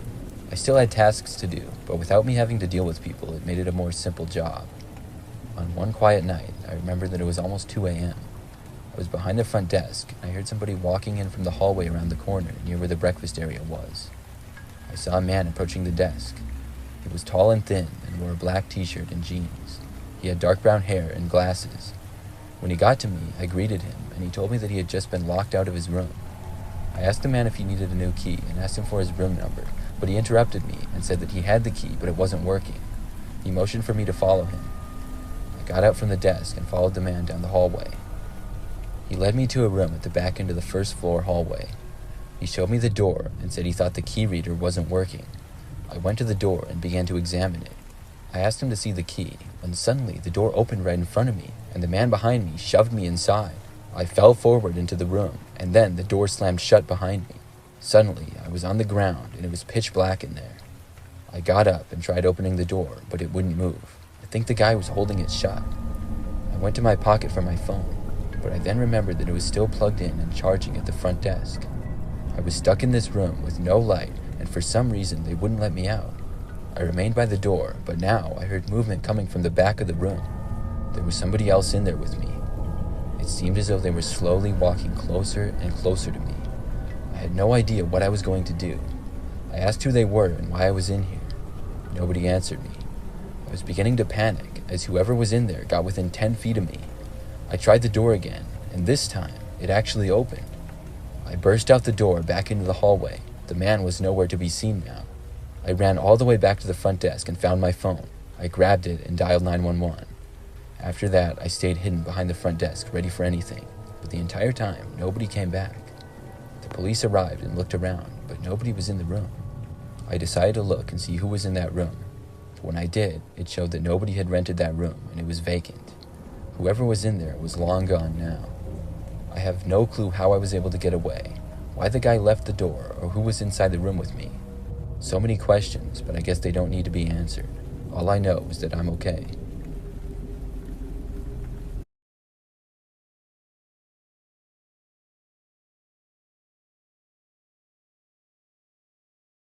currently work as a janitor for a college near where I live. The campus is about a 10-minute drive away, and I typically work from 7 p.m. until about midnight. It's not too long, and I'm a part-time worker. This is a job I'm working to get some extra money while I save up for grad school.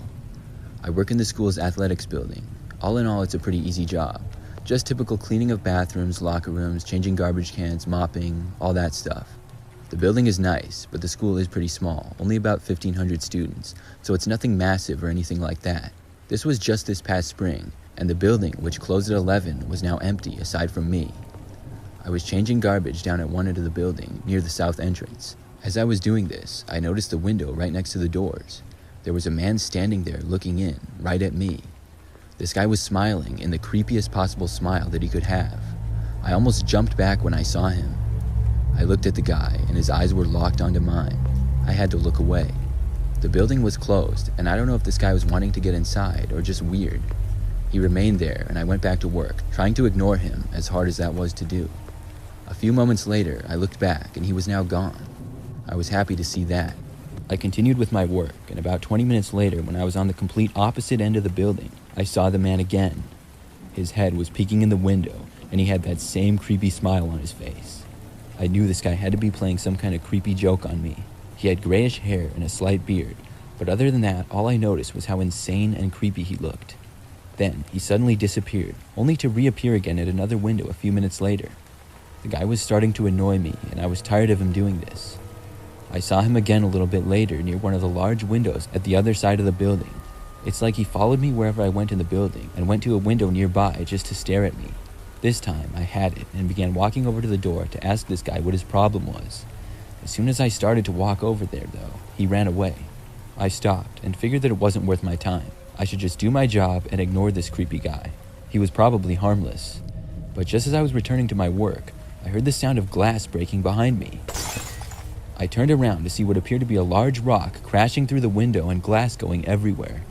After things settled, the only thing I heard was an insane and creepy sounding laugh from the man. I got out my phone and called the police right away. I was hoping this guy wouldn't enter the building, but he seemed content to just stand by it and laugh. The police got there in like 5 minutes, where the guy was still standing outside. He was caught by the police, who found that the man appeared to be high on several drugs, which explained his bizarre behavior. As for me, I was just glad he was gone, but the building had to have the window replaced.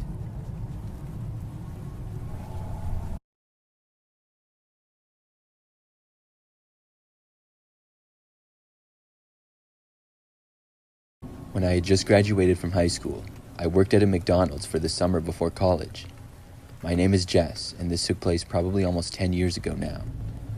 I was working one night, and it was probably like 10 or 11 o'clock.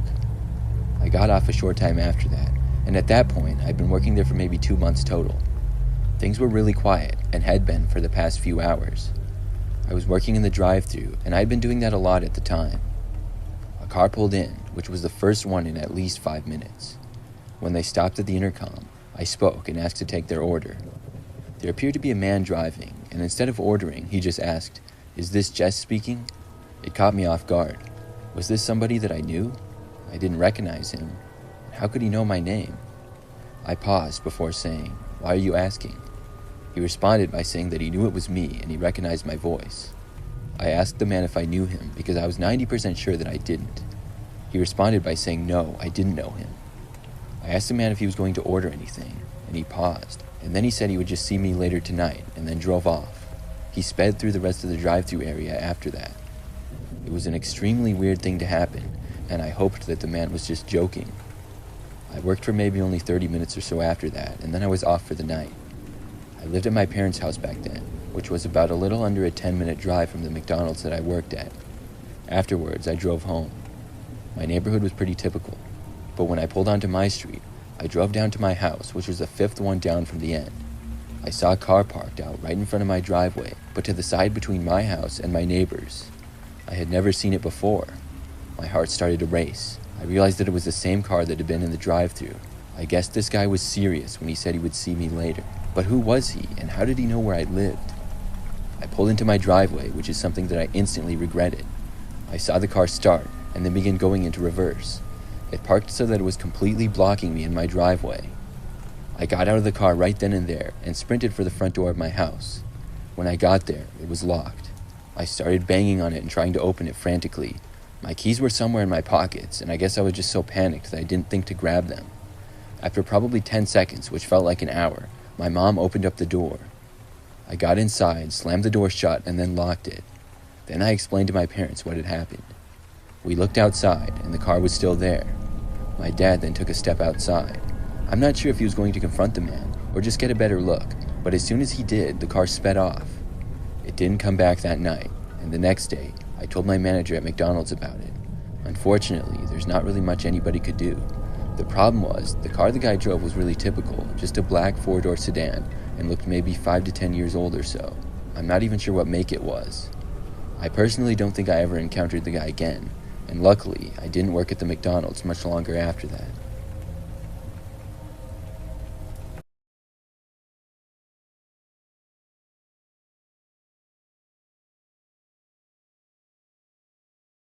This happened many years ago when I was in high school.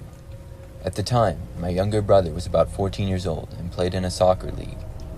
One night, he was playing at a park less than 10 minutes from where we lived, and I went with my parents to watch his game.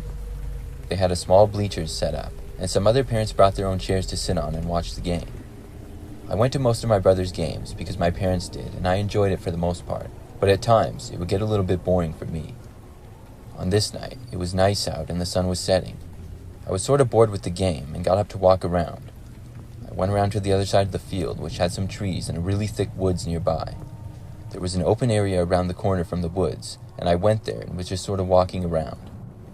I was kind of just wandering around the park and was going to head back to watch the rest of the game in a couple of minutes, but I then heard a noise coming from seemingly the middle of the woods. I stopped and looked to see what it could be, assuming it was some kind of animal. It seemed way too dense of woods to really see in there. Plus the sun had just set, and it was getting pretty dark out. I kept looking in the woods, and then started to walk back, and that's when I saw it. There was a guy about 20 feet into the woods, sort of ducking behind a tree. It was not what I was expecting, and my heart started to race when I saw him. I couldn't tell if he saw me looking at him or not, but I decided to just head back to the game now. I was walking back, and made it about 20 feet, when suddenly I felt somebody grab me by the shoulder and yank me backwards. The next thing I knew, I was facing the woods and could see someone grabbing my head and covering my eyes. I struggled and tugged away as fast as I could. I was able to break free just from my first sudden movement, and then ran all the way back to the soccer field, which wasn't very far at all. When I got back to my parents, I was out of breath and told them what was going on. My dad decided to walk to the woods and look around, but he returned several minutes later and said that he didn't see or hear anybody, and the guy was probably long gone. This was a very scary experience for me, and not something I expected at all. That area had always been known as very safe, but ever since then, I tried to stay away from it.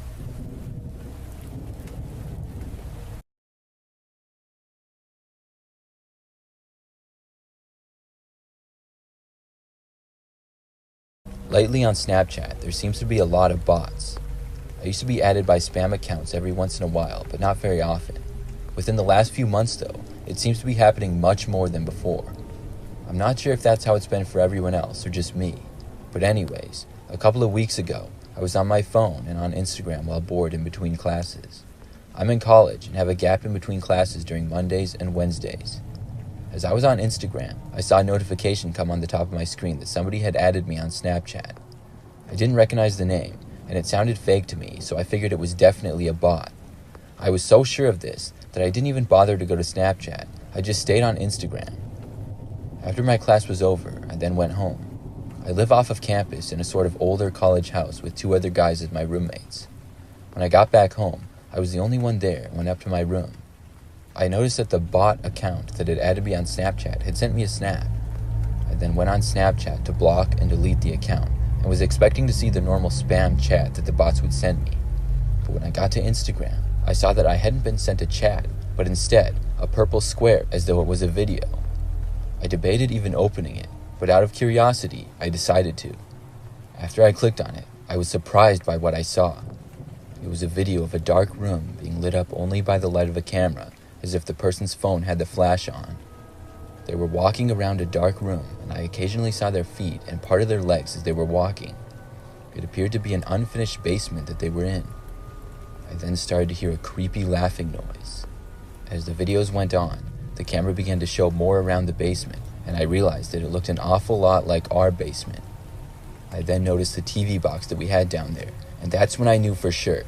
The video then seemed 100 times more creepy to me than it already was, and my heart started pounding.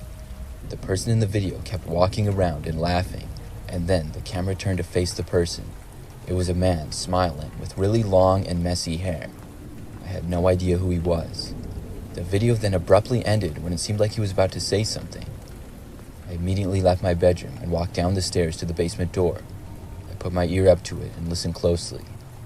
I didn't hear anything at first, and I even thought about going down there, but then thought I heard a noise. I then didn't waste any time and left our house and got into my car. I decided to drive away because I didn't feel safe there anymore and went back to campus. I then told all my roommates about what had happened. Later that day, when we were all together, we felt much more brave and returned. We decided to all go down to the basement, but when we did, we found that it was empty and nobody was inside of it. We went around the house outside and saw that one of the windows leading down to the basement was broken and appeared to be open. We ended up fixing that up, and since then, the person has deleted me on Snapchat, and I have no idea who they are.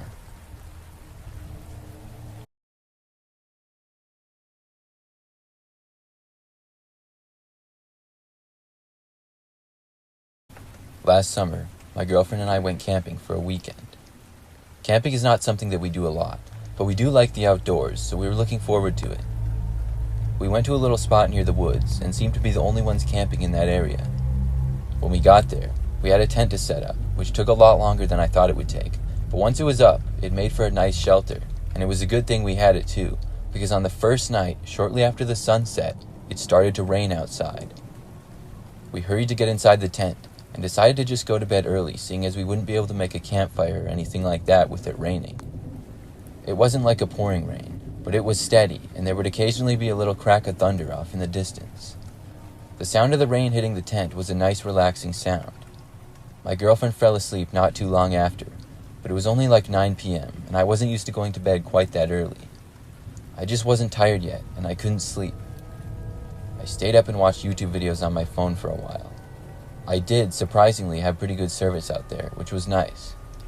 I had my headphones in, not to wake my girlfriend, and as I was watching a video, I noticed at the top of my vision past our tent, there was a shadow of someone walking by. I put down my phone and looked up to see the clear shadow of a man on the side of our tent. This was strange.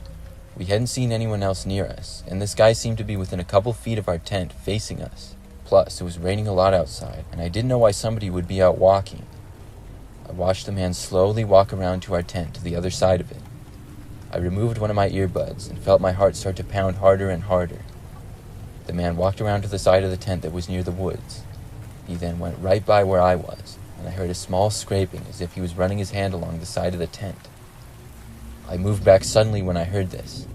The man seemed to notice me, but then walked off into the woods. I heard the leaves and trees rustling, going deeper and deeper away. I was glad the man was now gone, but I was concerned as to who he was and what exactly he was doing. I thought about waking up my girlfriend, but ultimately decided not to. I thought I should try to just lay down and go to sleep, because I thought if I stayed up, I might just get paranoid. But as I was laying there, all of a sudden, I heard more scraping against the tent. This time, it was at the side of the tent where our heads were. I looked up and saw the guy was standing right there. I couldn't see any details because I was just seeing his silhouette on the other side of the tent. I lay there not knowing what to do. If this guy did happen to be dangerous or something, I really didn't have anything to defend myself with. I then thought I could barely hear a man's voice mumble something outside of the tent. I couldn't make out anything he said though. Eventually, I saw the shadow back away and out of sight. I didn't hear the man go off into the woods again or anything like that, but I no longer saw his shadow or heard anything other than the rain which was still falling. I laid there looking around for probably an hour and didn't hear or see anything else. Eventually, I was able to fall asleep. The next morning I woke up early at about 7 a.m. It was light out now, and I looked around. The door to our tent had been unzipped and was partially open. I tapped my girlfriend on the shoulder until she woke up. I asked her if she had left the tent at all during the night, and she told me no. I got really creeped out after that, and left the tent and looked all around. There was nobody in sight though, and after telling my girlfriend about what had happened the previous night, we decided to cut our camping trip short and just go home that day.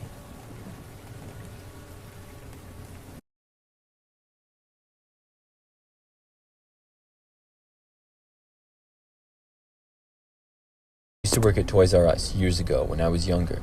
At the time, I was in high school, and I worked there my senior year through the summer after graduating high school. This story takes place on one night, just like any other. It was a weeknight, and after we closed, I would occasionally stay after to help straighten up the store. It was maybe 30 minutes or so after we had closed, and I only worked for about another 20. I was pretty much just ready to go home. I was reorganizing some of the remote control cars on the shelf, which were a little bit out of order. As I was doing so, I thought I started to hear like a whisper. Now, I was the only person in this particular area of the store, and I knew that. There were only 2 other people working, and they were both at the front end of the store. As I kept working, I heard it again, but louder. It sounded for sure as if somebody was whispering from somewhere. I couldn't quite put my finger on where it was coming from. I called out, "Who's there?" I asked. I heard a whisper of somebody going, "Shh." It really freaked me out. None of my coworkers would do something like that. I knew them pretty well. Plus, even if they were, I couldn't tell where this noise was coming from. It was a pretty big store with lots of aisles and displays, but I knew they had to be close based on the whisper. "Who are you and what are you doing?" I asked in a serious tone. I heard a very quiet laugh, and then someone said, "Over here," in a sort of half whisper. This gave me more of an indication of the direction that it was coming from. I looked over in that direction, but I still didn't see anyone.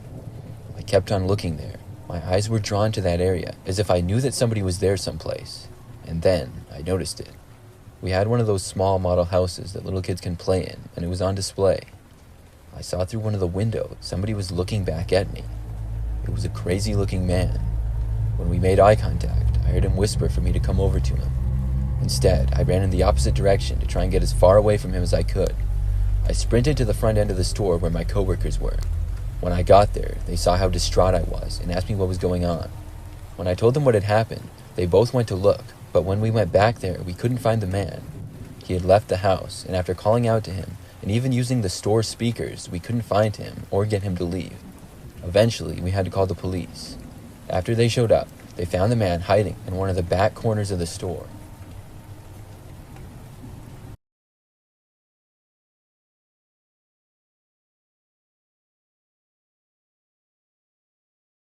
Several years ago, I was the victim of a wrong number call. My cell phone rang at about 9 p.m. at night. I was at home and by myself. I lived with a roommate in a 2-bedroom house in a suburb of a major city. When I looked at my phone, it had a number, but I didn't recognize it. I decided that I would answer anyways. I was kind of curious as to who was calling me. Spam calls generally don't take place at night. There was a slim chance it was somebody that I knew. When I accepted the call, I put the phone to my ear and asked who it was that was calling. At first, nobody said anything on the other end of the line. There was just silence. I repeated myself. After that, there was a few more seconds of silence. I was just about to hang up on them when somebody finally spoke. I could hear that it was a man's voice, but it sounded kind of raspy, almost as if they were trying to disguise their voice. They said, "Is this Jake?" I said, "No," and I thought they had the wrong number. The person responded saying no. Then they asked, "Who is this?" I didn't give my name, but I said once more that I didn't know anybody named Jake and they should dial the number again. The person didn't respond, but I heard them breathing heavily. I then hung up on them. This call was pretty creepy in itself, but it doesn't end there. The very next night, at an even later time of about 11 p.m., I got a call once more from a random number. I picked up, and after I said hi, whoever was on the other end hung up on me, only to call back about 10 minutes later. When they called back, they once again hung up, only about 5 seconds after I answered the phone. I decided to text the number and ask who it was because they kept calling me. They didn't respond to my text though. The next night, once more, I was called at an odd hour of the night. It was starting to annoy me now, and I didn't answer it. I blocked the number instead. But now, a different number called me, about an hour after I blocked the other one. It was really late now. I answered, but there was no talking on the other end. It was silence for a good 10 seconds before whoever was on the other end hung up. I decided to block this number too. After I blocked it, I thought that was the end, and for a while it was. A few days went by, and I didn't receive a single call from somebody that I didn't know. But one night, probably 4 nights after the last phone call, I heard a noise outside. I ignored it at first because it was just the sound of a car driving by. But when I glanced to the window casually, I noticed a car going really slow. It pulled right in front of my house and then just parked on the side of the road. This was very unusual and hadn't happened before. My roommate was gone at the moment. I walked over to the window and looked. It was a typical looking car, and it was night, so I didn't get a make or model. All I know is that it was just sitting in front of my house at nearly midnight. I opened up my front door to get a better view. When I did, the car suddenly pulled away. Now, to that point, I didn't suspect the car and the phone calls to be linked. But about an hour later, just as I was about to go to bed, the car returned.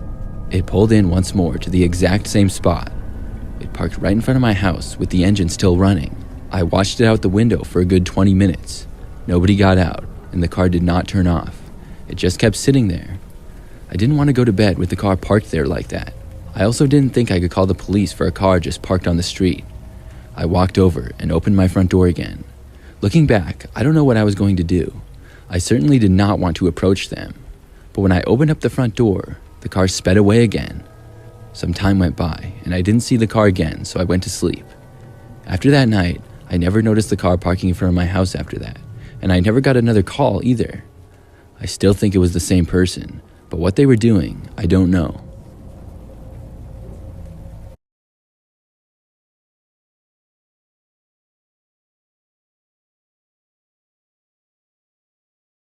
This happened many years ago when I was a kid.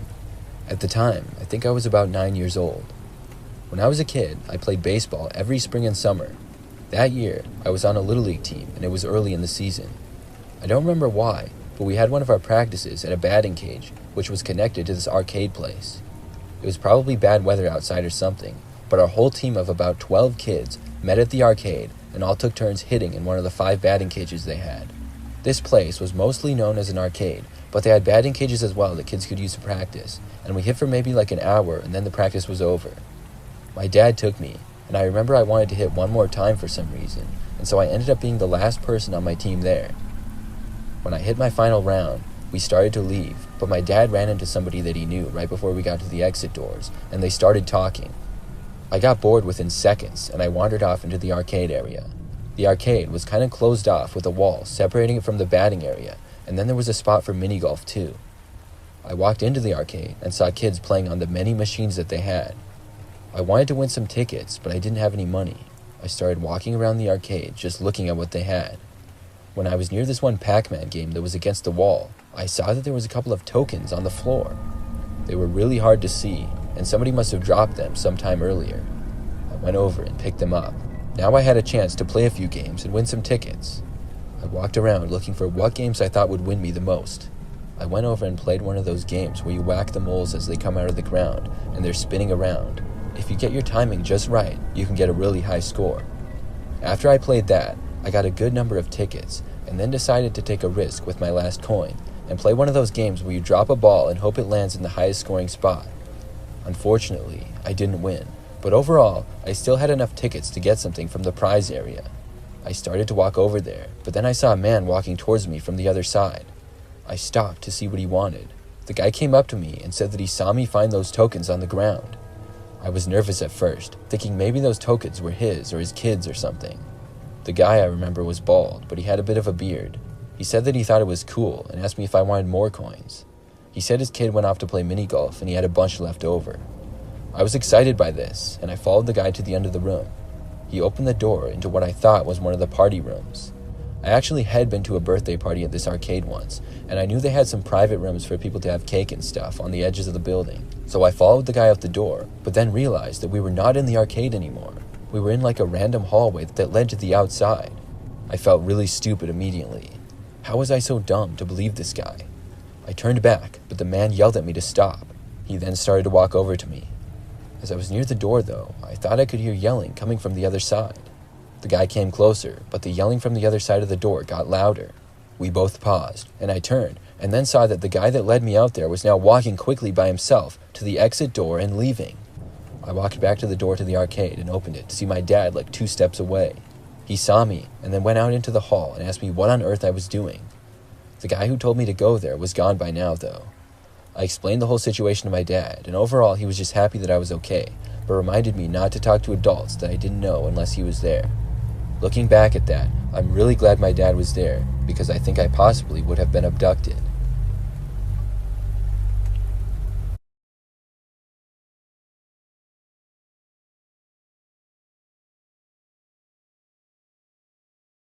I'm currently a senior in college, and this story took place during last year. I'm an engineering major, and have taken some pretty difficult classes in recent years. I always study better in the library or classroom than I do in my room, so I would often go find a place to study and get my work done. I remember that this past spring, finals week was approaching, and I had several big projects due, so one Friday night, I decided to go study in a classroom. I know it's not something most people like to do on a Friday night, but I had some plans for the weekend and wanted to get it done beforehand. I went to the engineering hall at about 9 p.m., and when I arrived, it was locked. When this happened, I could call a security guard, and they would unlock the doors for students if you showed them your ID. Then you could use the building to study. I did this, and when the door was unlocked for me, I entered and saw that nobody else was in there. It was strange being in there with all the lights out at night, and I went down one of the first hallways where there were some classrooms, and I entered the first one, which I happened to have a class in, and I turned on the light. Then, I found a desk, sat down, and began working. I got really focused and was getting a lot done. Maybe about an hour passed when I heard footsteps come out of nowhere. I looked up to see the classroom door open and a guy walk in.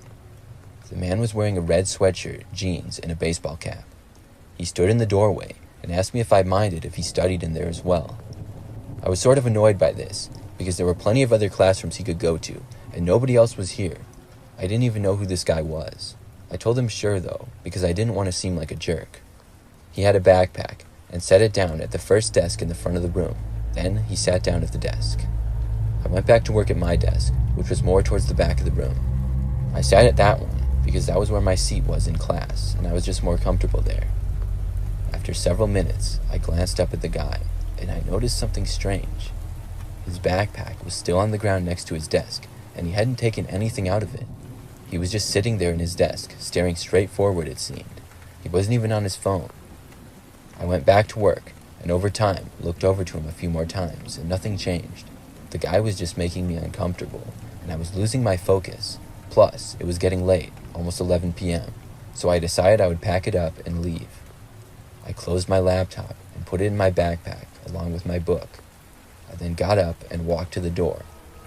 As I passed by the other guy in the room, I saw that he was still just sitting there, and I could feel his eyes watching me as I left. I walked down the hall and out to the main entrance of the building. That's when I heard footsteps coming down the hallway.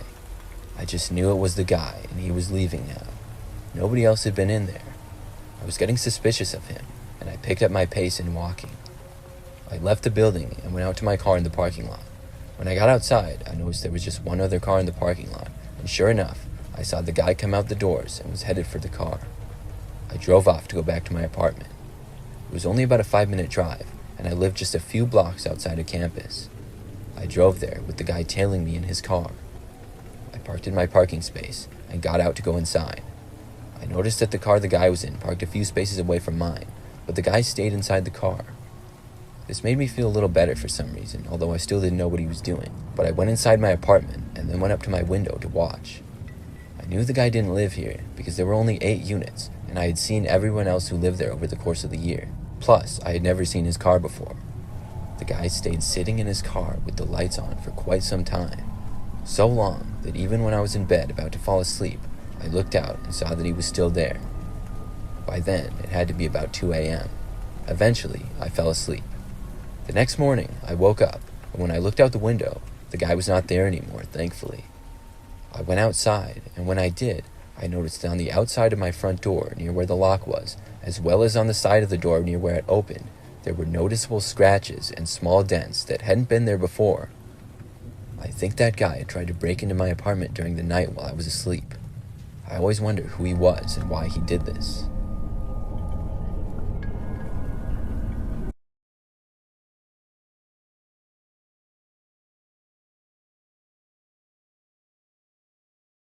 My only experience of staying in an Airbnb was in the fall of 2018. At that time, I was going on a trip with my best friend Jesse. We needed a place to stay, and Jesse looked on Airbnb and found a place that was a good price and in a pretty cool location. It was a small house in a large and busy neighborhood right outside of the city. From the outside, the house just looked normal, but inside, it was really nice. Unfortunately though, we were only getting the basement area of the house. I had thought that we would be getting the whole house, but there were other people living in the upstairs and we were just in the basement. This bothered me, and it bothered Jesse as well, but there was nothing that we could do about it now. It was a living room type of area with a little kitchen, bathroom, and bedroom down there. It was the evening when we arrived, so we pretty much just got some food and then went to bed. There was only one bedroom, so Jesse slept in the bed and I slept on the couch out in the living area. We had turned out all the lights and I was trying to sleep when I thought I heard somebody coming down the stairs. I was confused as to why somebody would be coming down here. I didn't expect them to come all the way down the staircase, but they did. They arrived at the door, and then I saw the door open. Now it was completely dark down there, but I could see a figure of somebody in the doorway. They appeared to be looking around the room. When I saw them take a step inside, I closed my eyes and pretended to be asleep. I was terrified. I could barely hear them walking, and a short time later, I opened my eyes again. It appeared to be a woman, and she was standing outside the bedroom door on the other side of the room. I watched her try opening the door, but it was locked. She then dug into her pocket and pulled out a key. Then I spoke. I asked what she was doing. As soon as I said this, I could see her head quickly turn over to face me, and then she turned and darted out of the room and back up the stairs. I couldn't believe how quickly she had left, and I was now extremely creeped out. Why did she do that? I went over to the main door leading to the stairs, and I locked it. Finally, I was able to go back to sleep. I had planned to tell Jesse about this in the morning, and we could leave this Airbnb and report whoever that woman was. But for now, I was tired, and I figured she wouldn't do something like that again. Well, I was really stupid looking back, and I'm not sure why I thought that. Probably just from the long day of travel. But I woke up sometime later to the sound of the door opening. This is when I realized if the woman had a key to the bedroom, of course she would have one to the other doors. I saw her enter the room again. This time, she wasn't walking towards the bedroom though. She was walking towards me. When she got within about 20 feet of me, I jumped up. I started running over to Jesse's bedroom, and when I did, the woman once again darted back out of the room and up the stairs. This time, I banged on Jesse's door as loud as I could, and eventually, Jesse got up, and we both packed up our stuff as quickly as we could and got out of there.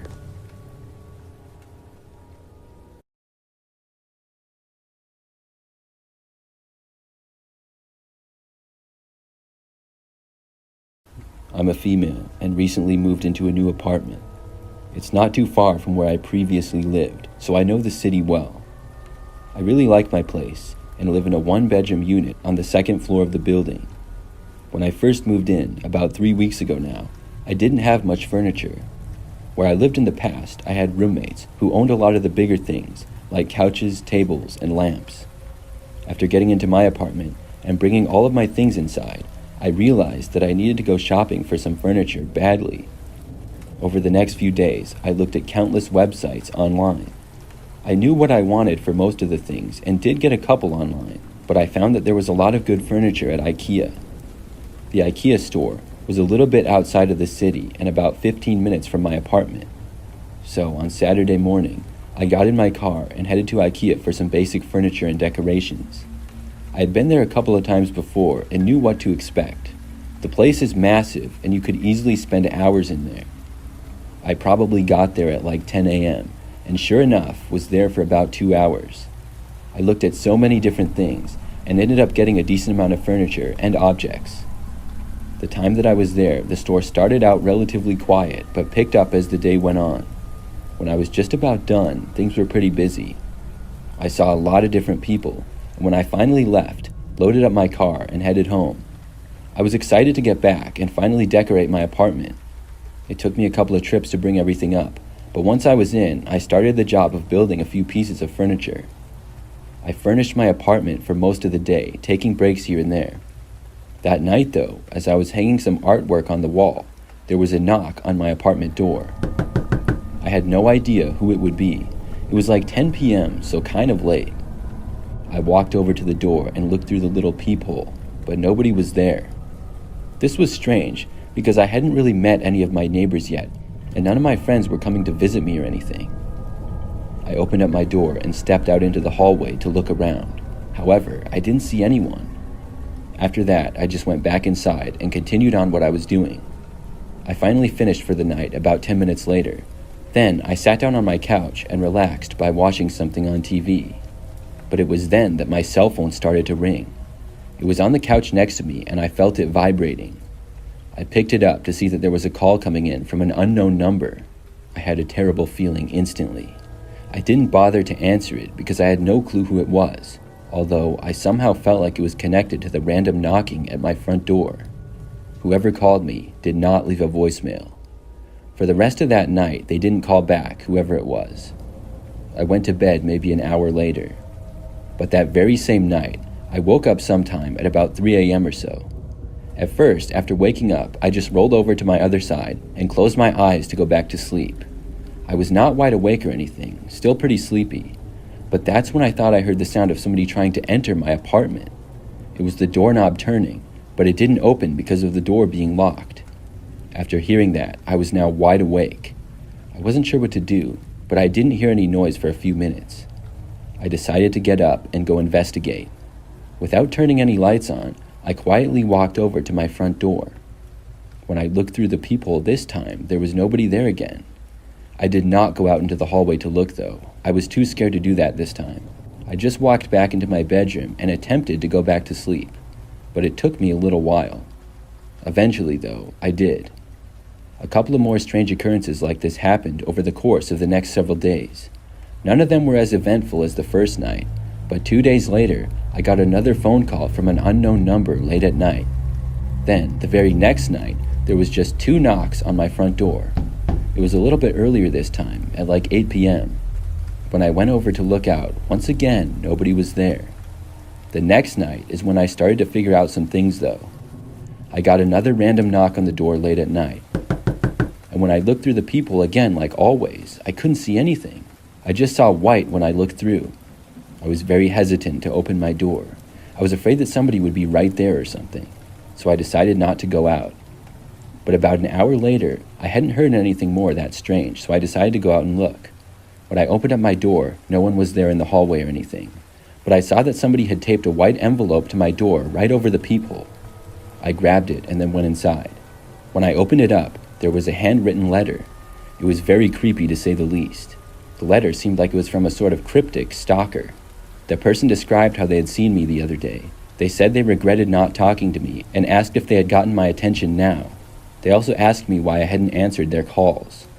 I was beyond creeped out by this. But it doesn't end there. The next morning when I got up, I checked my phone.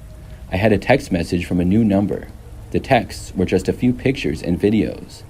I saw the pictures appeared to be me when I was inside of Ikea. Most of them were zoomed in and taken from kind of far away. I had no idea that they had been taken either. There were a couple of short and shaky videos as well. They maybe lasted about 5 seconds or less each, and they showed me walking in Ikea.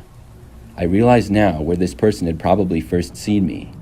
After seeing these texts, I took some screenshots and then decided that I would go to the police.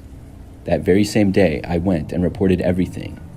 I was told that they would look into it, and I'm really hoping that they find the person, whoever it is. That was not long ago at all. So far, the person has not been found yet, and I have no clue who it could be. The good news is that I haven't been bothered by them since. Nothing strange has happened at all. No random phone calls or texts. No knocks on my door or anything. I just hope it stays that way.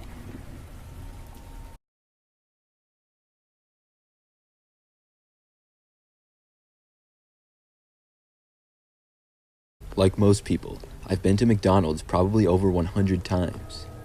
Last year, I lived in an apartment building that was within a walking distance of a McDonald's. It was right down the street and then across another one. It took maybe 10 minutes at most for me to get there, and I took advantage of this several times on late nights when I was really hungry. One night, a few months ago, it was really late, but I was starving. I think it was a Friday night, and I had been out late. I got back home, but wasn't really that tired. However, I was starving. I walked over to the McDonald's and then went inside and ordered on the touchscreen that they had. Nobody else was in there at this hour, and when I got my food, I took the bag and left to walk back to my house. This McDonald's had the back parking lot up against a wooded area. It was kind of on the edge of the shopping area, and then it led to a more residential area, which is where my apartment was. There was a long sidewalk that went along the side of it, and I would walk that and then cross the street. As I was walking down the sidewalk all by myself, I soon started to hear footsteps behind me. They were maybe 100 feet back, so pretty far. I'm not sure why, but I looked behind me. Maybe it was because of how quiet things were. There were really no cars on the road, and nobody else was out walking for sure. When I looked though, I saw a man dressed as Ronald McDonald, the full suit and everything. It wasn't Halloween time either, so this was super strange. Why was there some guy dressed as Ronald McDonald at 1 o'clock in the morning? He was walking behind me on the path, as if he had just emerged from the woods or something. Eventually, I crossed the street. I didn't expect Ronald McDonald to cross as well, but he did. He was still pretty far behind me, but the longer I walked and he remained behind me, the more nervous I felt. Eventually, I made it back to my apartment complex. The guy was still following me, and still about the same distance behind. The way he was walking was sort of creepy too. I'm not really sure how to explain it, but it wasn't just an average walk.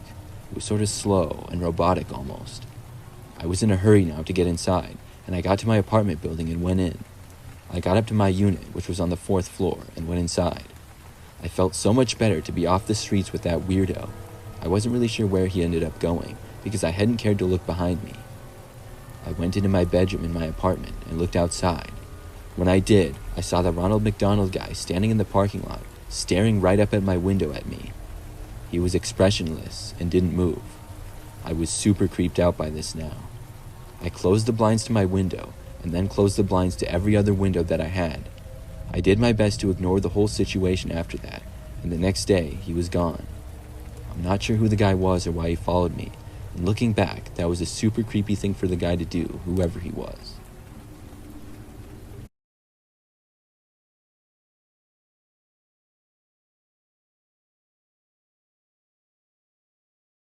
This is the story of when I sold my used iPad 3 years ago. My iPad was fairly new, and I had bought it brand new at the time. I had it for about 2 years, but I didn't need it anymore and wanted to see how much money I could get for it. It worked great and had no damage or problems of any kind, and I felt that I had taken great care of it, with it always being in a case and never dropped. I chose to list it on Facebook Marketplace and then deleted everything from the iPad and reset it. The first person to reach out to me regarding it was a woman named Randy. Randy asked if the iPad was still available and told me that she would pay cash for it that same day. She offered slightly less than I was asking, but I still felt that it was a reasonable price, and I agreed. We decided to meet at a local coffee shop that was a fairly short drive for us both. Several hours later, we both met up. Randy was very nice at first, and I showed her the iPad and we started it up, and she even set it up right then and there. She then paid me the cash and we went our separate ways. I was satisfied with the sale and hoped that she would enjoy the iPad. Only 4 days later though, Randy messaged me again. This time, she told me that the iPad was broken and that I was a scammer. She demanded that I refund her money immediately. Of course, I was shocked to hear this, and I asked her what the problem with the iPad was. She didn't tell me what was wrong with it though. She just said that it didn't matter, and all that mattered was that I was a scammer, and if I didn't refund her the money immediately, she would go to the police. I told her that I wanted to know exactly what happened because maybe it was a simple fix. And personally, I just couldn't believe that the iPad was broken because it had always worked so well for me, and to be honest, I barely ever used it. I originally bought the iPad thinking I would use it a lot more than I did. I told Randy that if the iPad was in fact broken, I would be happy to either help her get it fixed or refund her the money, but I needed to know if it was actually broken and she wasn't just making it up to get a free iPad. Then I asked her once again to describe the problem to me, and I even offered to meet up with her that night.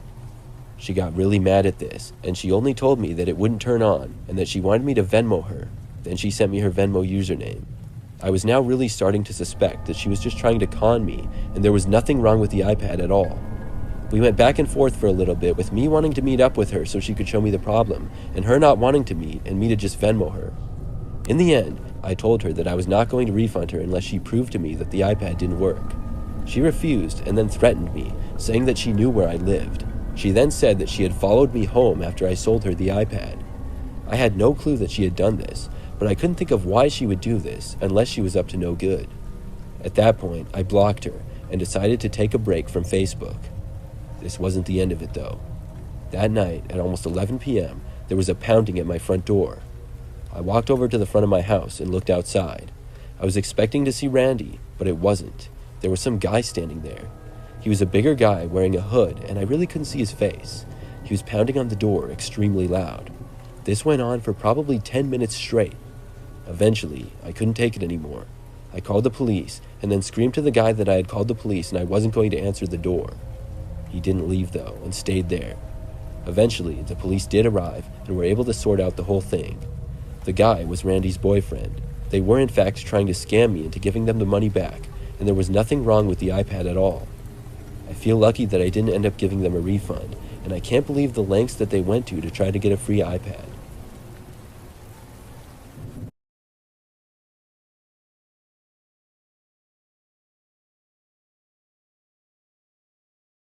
I'm a security guard. I worked at a number of different places over the years. One of the most bizarre and puzzling experiences I've ever had in my job took place a few years ago. At the time, I was a security guard for a business. They were very careful in their security, and the entire property was to be private, and you needed a pass to enter. I would sit at the entrance and operate the gate during the overnight hours. I couldn't let anybody in unless they gave me the proper credentials. There were people working at all hours, but not nearly as many in the middle of the night, so it was usually pretty quiet for me. On one cold and rainy night, I sat inside my little booth watching the security cameras and ready to operate the gate if anybody came in.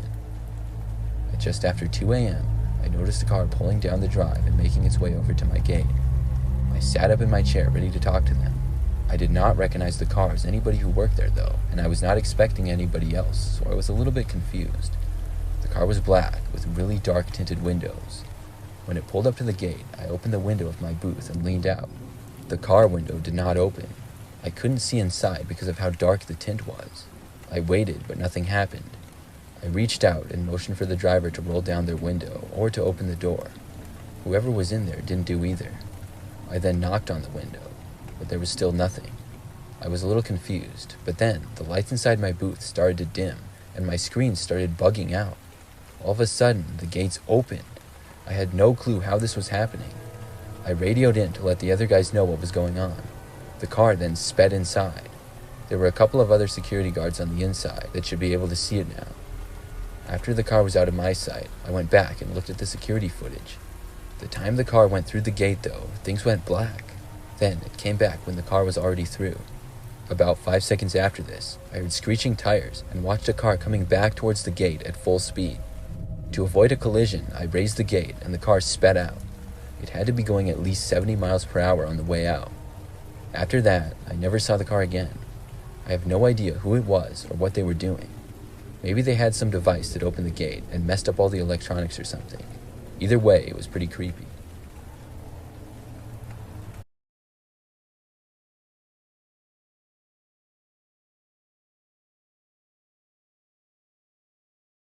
This story takes place about 5 years ago.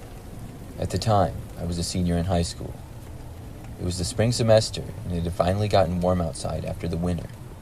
I played basketball in high school, but our season was over by now. One of my favorite things to do was just hang out by the basketball hoop and practice. I would spend hours at a time by myself just playing basketball. The place I would usually practice at was the basketball courts they had at a park near my school. I lived really close to school and could walk there, so I'd often stop at this park on my way home and just hang out there until I felt like leaving. Usually, there wasn't any people there at all, and I would have the whole place to myself. One day after school, I stopped at the basketball courts with my basketball and started shooting around. I was there for maybe 20 minutes and by myself the whole time when I saw a car pulling up. I didn't think anything of it at all, but the car pulled up right to the closest parking space next to the basketball courts, which was only a few feet away from the three-point line at the court that I was at. I did find this strange, because the entire small parking lot was empty, and it annoyed me that they parked there. I kept playing and ignored them. I couldn't see the driver because of the angle. I would only be able to see if I had walked to the very end of the court and looked, which would have been obvious. I was wondering who it was or if they would get out, but they remained in the car for a good 10 minutes or so. Then I saw another car pulling into the parking lot, and this car parked next to the other one. But the way it parked was on the side of the car that was actually on the basketball court, which wasn't even a real parking space. Now this really annoyed me, and I went to the other end of the basketball court to shoot at the other hoop. I was over there for maybe a minute or two, when I heard doors to the cars open and shut. I didn't stop to look until I heard footsteps, and they seemed to be getting closer to me. Now I turned around and looked. I saw that there were two guys standing about 10 feet away from me. They both had longer hair and sunglasses on. As soon as I was facing them, they said to me that I needed to come with them. I asked them why, and then asked them who they were. One of the men replied by saying they did not want to have to hurt me. I knew then that I was in trouble. I knew they weren't police or anything like that, and I had no idea what they wanted from me. I had my basketball in my hand, and I threw it directly in the middle of the two guys as hard as I could. As I had released the ball, I immediately turned and began sprinting away from the men. My basketball missed them overall and sort of grazed one of the guy's arms. What it really did was give me just a moment to get a head start on running. They took off running after me, and I could tell they were not far behind. They seemed like pretty fast guys. However, being the athlete that I was able to quickly pull ahead a little bit and outrun the men. I made it to the end of the park and then to a residential street. From there, I turned to another block and then kept running. Soon, I had completely lost them. I was able to run for a long time without being tired, and kept going even after I had lost the men. Then I stopped and I walked home after that, but was very careful to check all of my surroundings. After that, I never went back to that park again, and I also never saw those men again.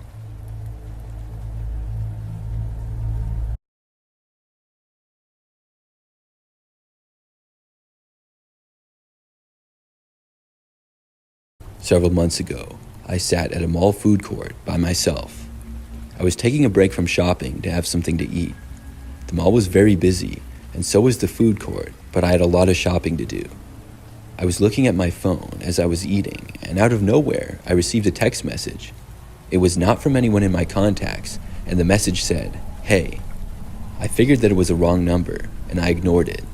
But they texted me again, probably about a minute later. This time, they said, "I see you." I stopped what I was doing and looked up, checking around the crowded food court. Nobody appeared to be looking at me, though. I was sure that this was still a wrong number. I decided to text the number back, though. I said, "Who is this? I think you might have the wrong number." Very quickly, I got a response saying, "No, I have the right number. I can see you eating right now." This response sent a chill down my spine. This particular mall was not that close to my house, probably almost an hour away. I didn't know of anybody who knew that I was here and would prank me, like a friend or something. Plus, this was a new number that I didn't know. I once again looked all around the immediate area. There had to be hundreds of people, and it could have been anyone. It was basically useless to try and guess who it could be. I texted the number back, asking once again who this was. I didn't get a response after this. Now I wasn't really sure what to do. Was this just some harmless prank, or a creep stalking me? I didn't text them back, and just kept eating and minding my own business. But I looked up and scanned the area every so often, trying to find somebody looking at me. It would be like finding a needle in a haystack, though. A few minutes later, the number tried calling me. My phone was ringing, but I had no interest in talking to them. I declined the call. After that, I decided to leave the area. I walked away to keep shopping. I had quite a bit more to do. For the next several hours, I walked all through the large mall into many different stores. I bought a lot of things, and by the time I was done shopping, I forgot all about the random person texting me. I hadn't received any text since I was in the mall food court. I hadn't been called either. Finally, when I was done shopping, I went to leave the mall. I was within feet of the exit doors when I felt my phone vibrate. I didn't think anything of it and assumed that it was just one of my friends texting me like usual. I took out my phone to check as I approached the doors. The text was from the same unknown person, and it said, "Leaving so soon?" I couldn't believe it. I stopped and looked behind me. There was still a decent amount of people in the mall walking around that I could see. Again, nobody was directly looking at me or anything like that. I still had no clue who it was. I decided there to just leave, and I walked quickly out of the mall. I checked back to the doors to see if anybody followed me outside, though. A few people did leave behind me, but there was no way of really knowing. Nobody seemed to follow me to the area of the parking lot where my car was, and I got inside my car quickly and left. I drove back home, which took about an hour. I was 100% sure that I was done with whoever this person was. Still, I had so many questions. How did they get my number? Why were they watching me? And most importantly, who was doing it? I wondered these things the entire drive back, but I still figured that it was all behind me. After getting home, I went inside and put the things away that I had bought. It was at this time when I received another text. This was pretty strange for whoever this was to still be texting me. They said, "Nice house." I thought they had to be joking. Just to be safe though, I walked over to the front window and looked outside. It was nighttime now, and I carefully peeled back the blinds a little. I saw a car slowly driving down the street past my house. The speed that it was traveling was much slower than cars normally would. Plus, my street is usually fairly quiet. There was no doubt in my mind this was the person who had been texting me. Obviously, I couldn't see inside their car, but I could see that the vehicle appeared to be a smaller sized SUV. It drove off out of sight and down the street. I texted back, asking again who was doing this. They didn't respond that time either, which was no surprise. After this, I finally blocked the number. I watched out my window several more times that night, but I never saw the car returning. Since then, nothing like that has happened. I still wonder about it though, and I haven't gotten any answers. Was it some random person stalking me? The fact that they possibly followed me for an hour back to my house just to drive by is really creepy.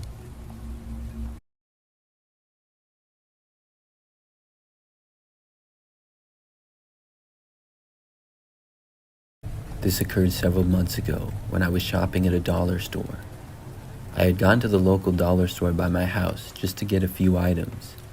It's always a quick and easy in and out there because the store is usually not that busy. On this night in particular, there were a few more people than usual, but still far less than the nearest grocery store. I walked in and grabbed a basket and started going down the aisles. I was in probably the second one when I noticed this one man walking past me. The reason I took notice was because he was walking really fast.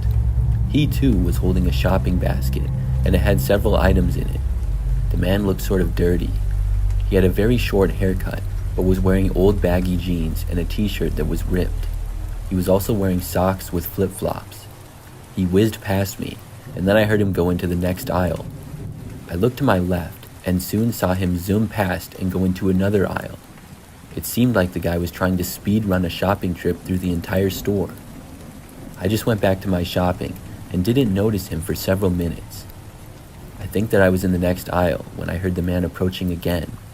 I knew it was him because I heard him flip-flopping really fast around the corner. He came into my aisle and walked right up to me, then stopped. When he did, he asked me if I could pay for his basket. I looked down and saw it now overflowing with a bunch of random items. "Sorry, but no," I said to him.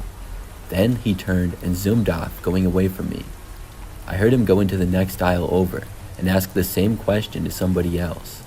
They also declined, and then he walked away from them. I wondered why the guy was doing that, but I returned to my shopping. But maybe 5 minutes after that, I was still shopping, and the guy approached me again. This time, I was in a more open area between a few aisles. He asked me once more to pay for his basket. This time, he seemed almost angry, and the way he said it was almost in a threatening way. I said no again. The man then dumped his entire basket onto the ground. All of the items scattered, and then he said loudly, "What's your problem, man?" I was thinking that the guy must be on some kind of drugs or something. He then started repeating himself, asking what my problem was. But each time that he did, he got louder and louder. Soon, he was yelling. Some people inside started to take notice. I didn't really say anything and just tried to walk away. He followed me as I did, though. I asked him to leave me alone, which only caused him to ask me what my problem was again. He just kept saying, "What's your problem, man?" This went on for more than a minute. Soon, an employee approached us and asked the man to quiet down. He refused, saying that he would not, and the employee told him that he had to leave. At first, the man said no, but then he changed his mind. He said fine and then started walking away. I think that everybody in the vicinity did a sigh of relief when they heard that. But before leaving, the man stopped and then took off his flip-flops and socks. He then threw them in my direction, thankfully missing me. Then he turned and left the store.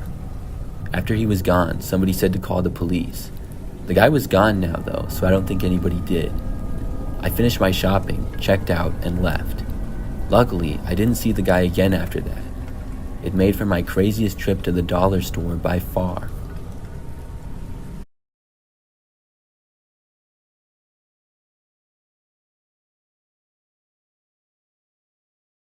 I'm a female, and this story happened about 2 years ago. I switched jobs around that time, after working in one office building for about a year and a half. There was a better job opportunity for me, so I took it. Now, the first office that I had worked in was not a bad job.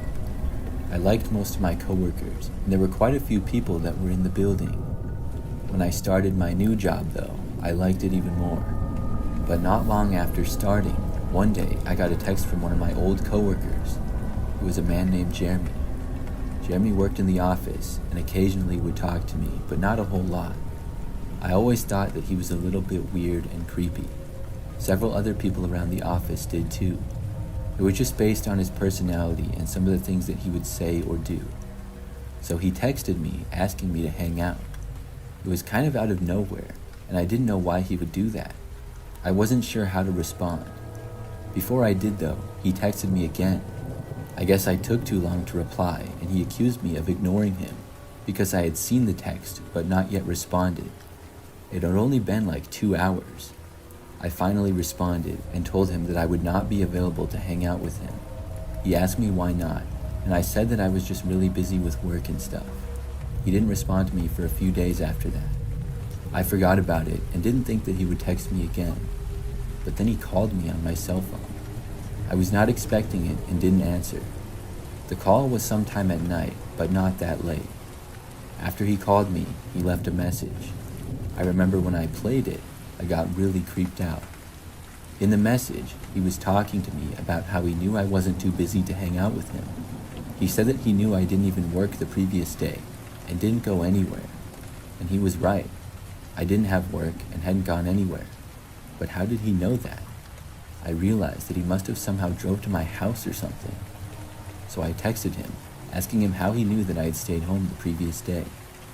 I remember right after I sent it, I saw the 3 dots indicating that he was typing. This went on for a while and then disappeared without a text. He didn't respond. After that, I started to pay more attention to outside when I was home. The next night, shortly after getting back home from work, I noticed a car parked on the side of the road. It was in one corner, which had a good view of my house. I couldn't see inside the car or who was driving or anything. It was too far away, but I was suspicious. Nothing else weird happened that night though. But the next night, I received another phone call from Jeremy, this time at 1 o'clock in the morning. I didn't hear it or see it until the next morning because I had been asleep. He did not leave a message though. I texted him asking him why he called me at 1 a.m. and why he was being so weird. He did not respond, so I decided to block him, something that I should have done long before. But I thought maybe he would give me some sort of explanation or something. For the next couple of days, everything was fine. Then I got back home sort of late from work. Afterwards, I was just planning to go to bed and was really tired. But about 20 minutes after arriving back to my house, I heard a knock at the front door. I walked over and looked to see Jeremy standing there. I foolishly decided to answer. I was thinking that I could talk to him and be clear that I wanted him to leave me alone. As soon as I opened up the door, Jeremy rushed inside and started to grab me. We struggled very briefly, and I was able to free myself. It all happened so fast, it's kind of a blur in my memory. I just remember him charging at me, and then I got away. I ran outside of the house, which was my first instinct for some reason. Jeremy started to go after me. I ran through my front yard and into the street. Then I went into my neighbor's yard across the street. But surprisingly, Jeremy stopped chasing me when he got to the street. I saw that he ran in a different direction. Then he ran to the corner and got inside of a car and drove away. I went back inside after that and called the cops. They came out a short time later, and I told them everything I could about Jeremy. Long story short, I got a restraining order against him, and he hasn't bothered me since.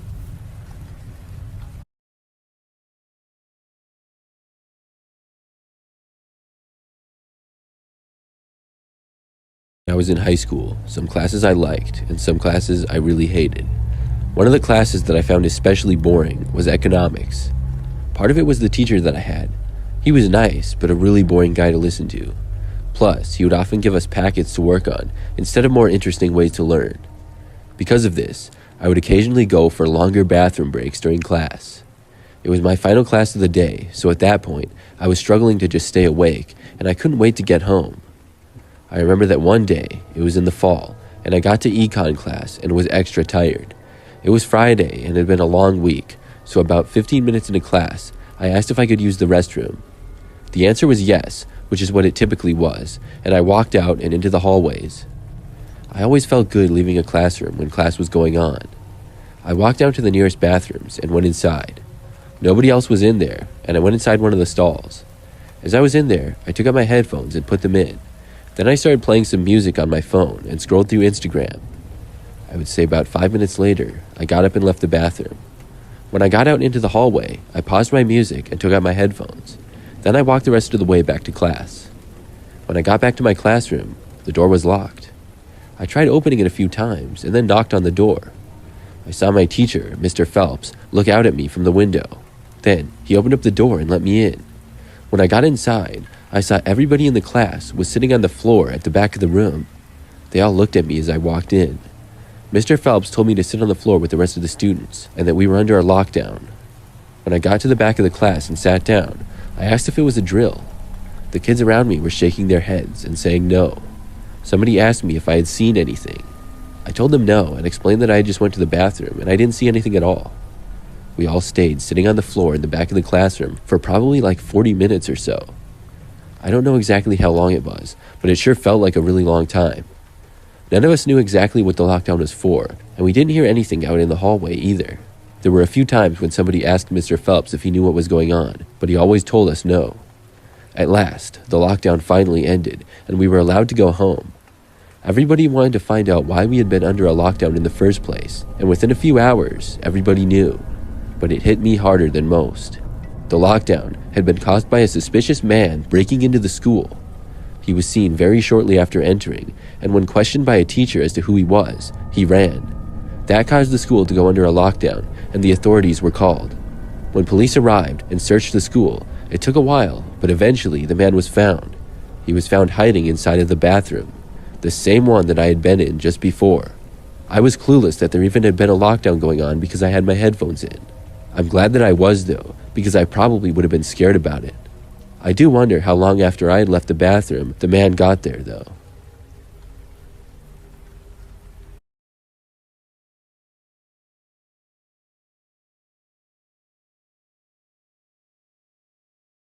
When I was a kid, one of my classes in school won a field trip to Chuck E. Cheese.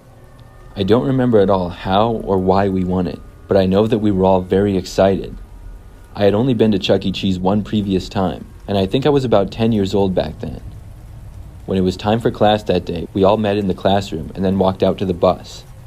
I remember that it was a great feeling leaving school during a school day to go to Chuck E. Cheese. We rode the bus for about 10 minutes to get there, and then we went inside.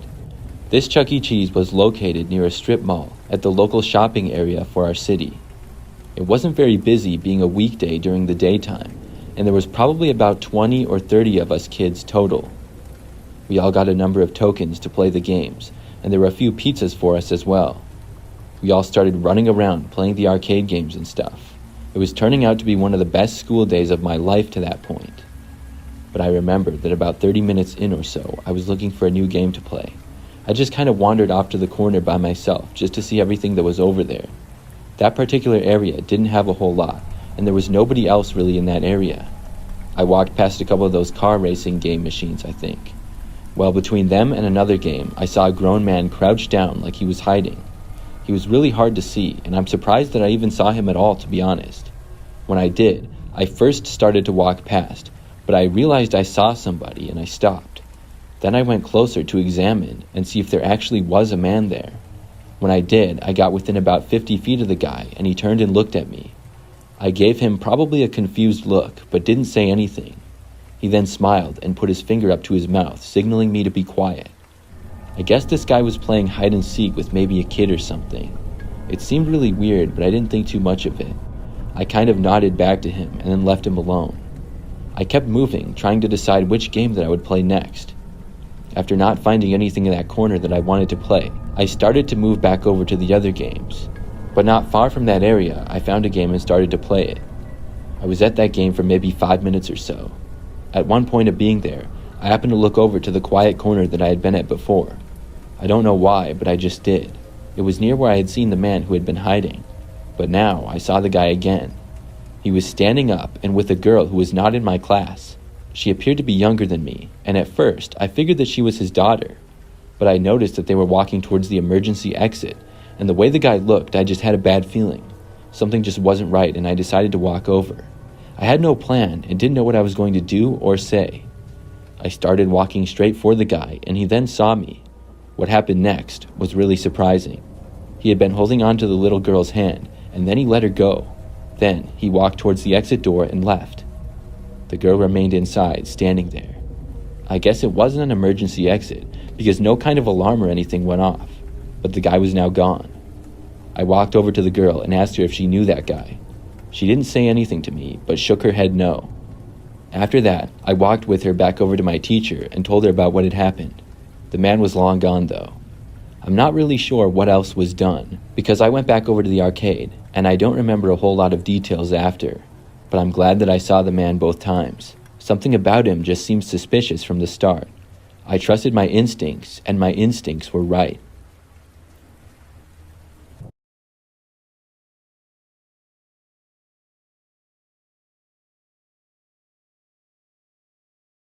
Last year, I was driving on a road trip and was going to be gone for a few days.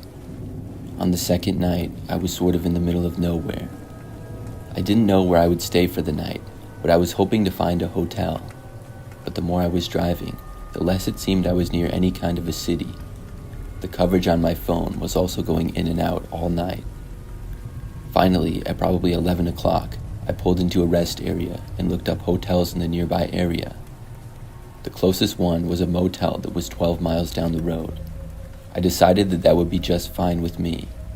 I was really tired, and then I left the rest stop to head for the motel. It took maybe 10 minutes to get there, and it was about a mile off the highway. It was in a very small town that really didn't have much of anything. The motel looked quite creepy, to be honest with you. It was old, small, and had a little office connected to the side of the building. There was just one level of rooms, with maybe 10 or 12 total. I pulled into the parking lot, which was nearly empty. Normally, I wouldn't want to stay here, but it was just for a quick night's rest. I would be out of there by 6 or 7 in the morning, and the rates for the night were just $29, which was honestly overpriced. So after parking, I walked to the office to get my room. When I walked in, a man with a longer beard sat behind the counter. He sat up in his chair and asked me what I wanted. I told him I would like a room and then gave him the $29. He then handed me a key and told me my room number. Then he leaned back in his chair again. I left his office and walked down to my room. When I got to my room, I went inside, and it was about what I expected. Not very clean, and old, outdated furniture in the room. The TV was a box TV, but I was lucky that they had one at all. I pretty much just got ready for bed and then tried falling asleep. After laying down in the bed, I was there for maybe 2 or 3 minutes and starting to doze off. That's when I got this weird feeling. I opened my eyes and turned over in bed. When I turned over, I faced the window. That's when I saw somebody moving away from the window. It wasn't like they were walking by though. It was like they had been looking in. I saw it for just a split second and couldn't tell who they were at all. I got up from my bed and closed the curtains, which had been open, but that didn't really do much good. They were cheap and didn't reach all the way. Plus, the curtains were so thin that you could sort of see through them, but it was the best that I could do. I looked out the window as well, but didn't see anything. Whoever looked inside was gone now. I got back in bed and laid down.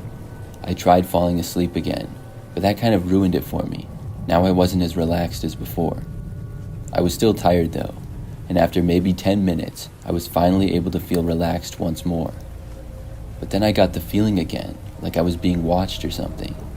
I was facing the window laying down this time, so I opened my eyes and looked to the window. I could see somebody was there again. At first, I didn't see them much because of the curtains, but then I saw a man's head for just a split second. He then moved out of sight once more and away from the window. I couldn't tell who he was at all because of how dark it was and how I only saw him for about a split second. I got up and walked over to the window again. I looked outside, but the person was gone. I was really freaked out that some creep was looking in my window. I stayed at the window for a few minutes looking around, but I didn't see anybody, so I then decided to go back to bed again. My door was locked and I covered the window as best as I could. So all I could do now was try to go back to sleep. I got back in bed and closed my eyes again. This time it took even longer. Maybe 20 minutes later, I was finally able to sleep. I don't know how long I was sleeping for, but I do know that I woke up sometime later. What I remember was hearing the sound of my door opening up. The door was old and cheap, so it squeaked a lot. Instantly, I became wide awake. I sat up and looked to the doorway. I saw some guy entering and at first had no idea who he was. Once more, when he saw me, he quickly left out the door and ran away. It was after he left that I realized who it was. It was the guy who was working at the motel. I got out of my bed, packed all of my stuff, which didn't take me very long. Then I left the motel and got into my car. I drove away and went back onto the highway, and later stopped at another rest area. I slept in my car there for the rest of the night. As crazy as it sounds, I felt a lot safer there than in that motel room. The next morning, I called the motel and tried to report the guy. However, I was hung up on when I started complaining, so after that, I called the police and told them what happened. I'm not sure exactly what they did about it. The man running the place was a total creep. I'm really glad that I'm a light sleeper and woke up when he opened the door. I don't know what he was planning to do. I hope he doesn't do that to anybody else.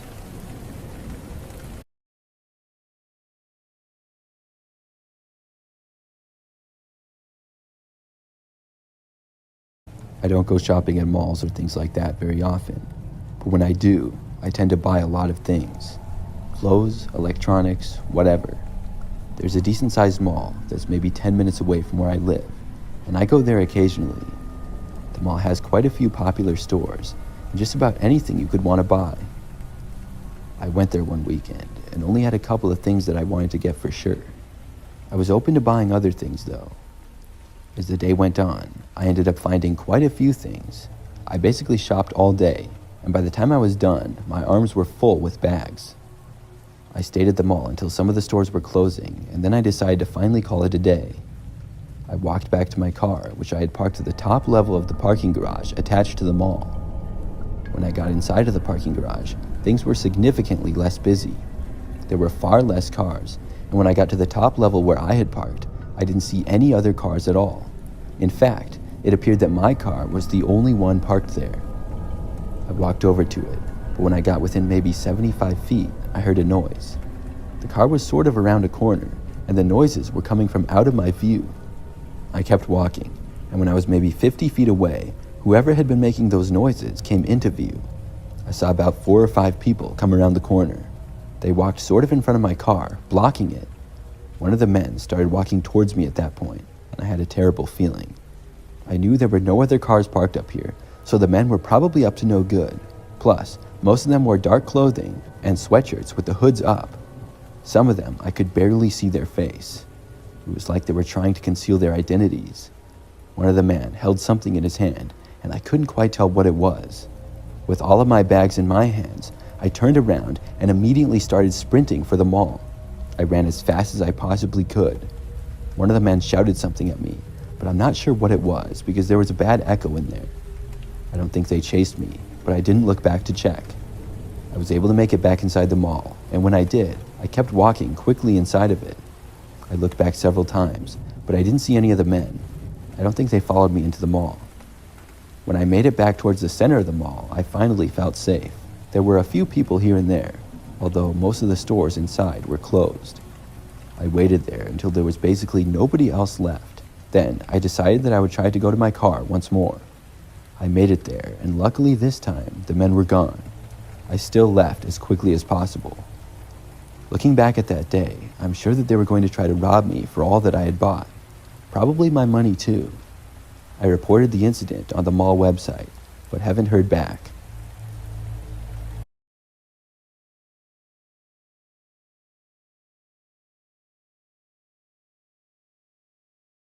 This happened to me when I was in college. It was during my second year at my university. I lived in a small house which I shared with my roommate Thomas. The university I went to is rather large, and I think has about 20,000 total students. This took place sometime during the first semester. I remember that one day I went on Instagram and saw that I had a new follower. I clicked on the profile, and it was a girl named Rhonda. She had my school initials in her profile, as well as what I assumed would be her graduating year. She was also followed by 2 people that I knew from college. None of my really close friends, but some guys that I knew who they were and followed them. I realized that Rhonda must have went to my school, and I followed her back. On her profile, she didn't have too many pictures, a few selfies and some pictures of her dog. That was about it. After following her back, I went on with things and didn't think much of it. A few days went by. Then, one day, I noticed that Rhonda liked all of my pictures on Instagram. Now, I had about 40 posts or so, dating all the way back to my early years of high school. She liked every single photo, and I found that nice, but also a little bit random and odd. I thought that maybe she liked me or something. She didn't comment on anything or send me any messages though. Now, several more days went by after this. Then one night, Thomas was studying at a classroom and I was at home by myself. There was then a knock on the door. It was probably about 9 o'clock at night, and I wasn't expecting anybody and had no clue as to who it was. I had been in my room, so I didn't hear the knock very well. I got up and went out into the hallway, and then I heard another knock. But I realized then that the knocking was coming from the back door of the house, not even the front door. Now this was really strange. I walked over to the back door and looked out the window. When I did, I saw a girl standing there. It was Rhonda, but at first I didn't recognize her because I had only seen some selfies of her on Instagram. I don't think that I had ever seen her in person before. As I was standing by the door, she tried opening it up. Then I opened up the back door and said hi to her. I then asked her what she was doing here. She asked me if she could come inside. I had a bad feeling about it.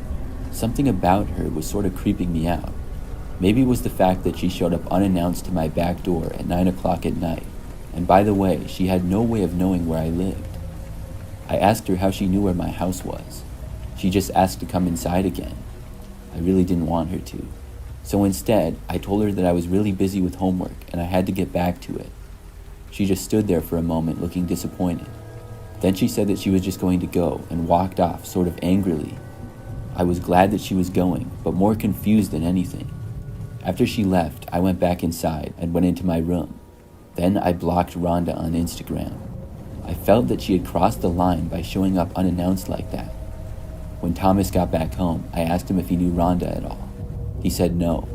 I showed him her picture and he still didn't recognize her. I told him what happened and he was just as confused as I was. I was hoping that maybe he had known Rhonda and she asked him for the address or something. But the fact that he didn't made it that much more creepy and weird. The very next night, I was pulling a late night session of homework. I had some stuff due at 11:59 p.m. I was trying to get it done at the last moment. It was probably like 11:30 and I was almost done when I heard Thomas call me from the living room. He was in there watching TV, and I asked him what he wanted. Then he told me that there was a girl standing at the front door. I knew who it was. I got up and walked out into the living room. I looked out the front door to see Rhonda just standing there, but she didn't knock on the door or anything. She appeared to look over and notice me. Then she turned and ran off. It was the creepiest thing ever. I went back and finished my homework and then joined Thomas watching TV in the living room. We kept glancing out the windows to see if she would come back, but luckily she didn't. After that, I never saw her again. I remember I asked Thomas to look her up on Instagram months later in the school year. She had a few more pictures then, and appeared to still attend our university. I still don't know what she was doing. It was really creepy behavior though.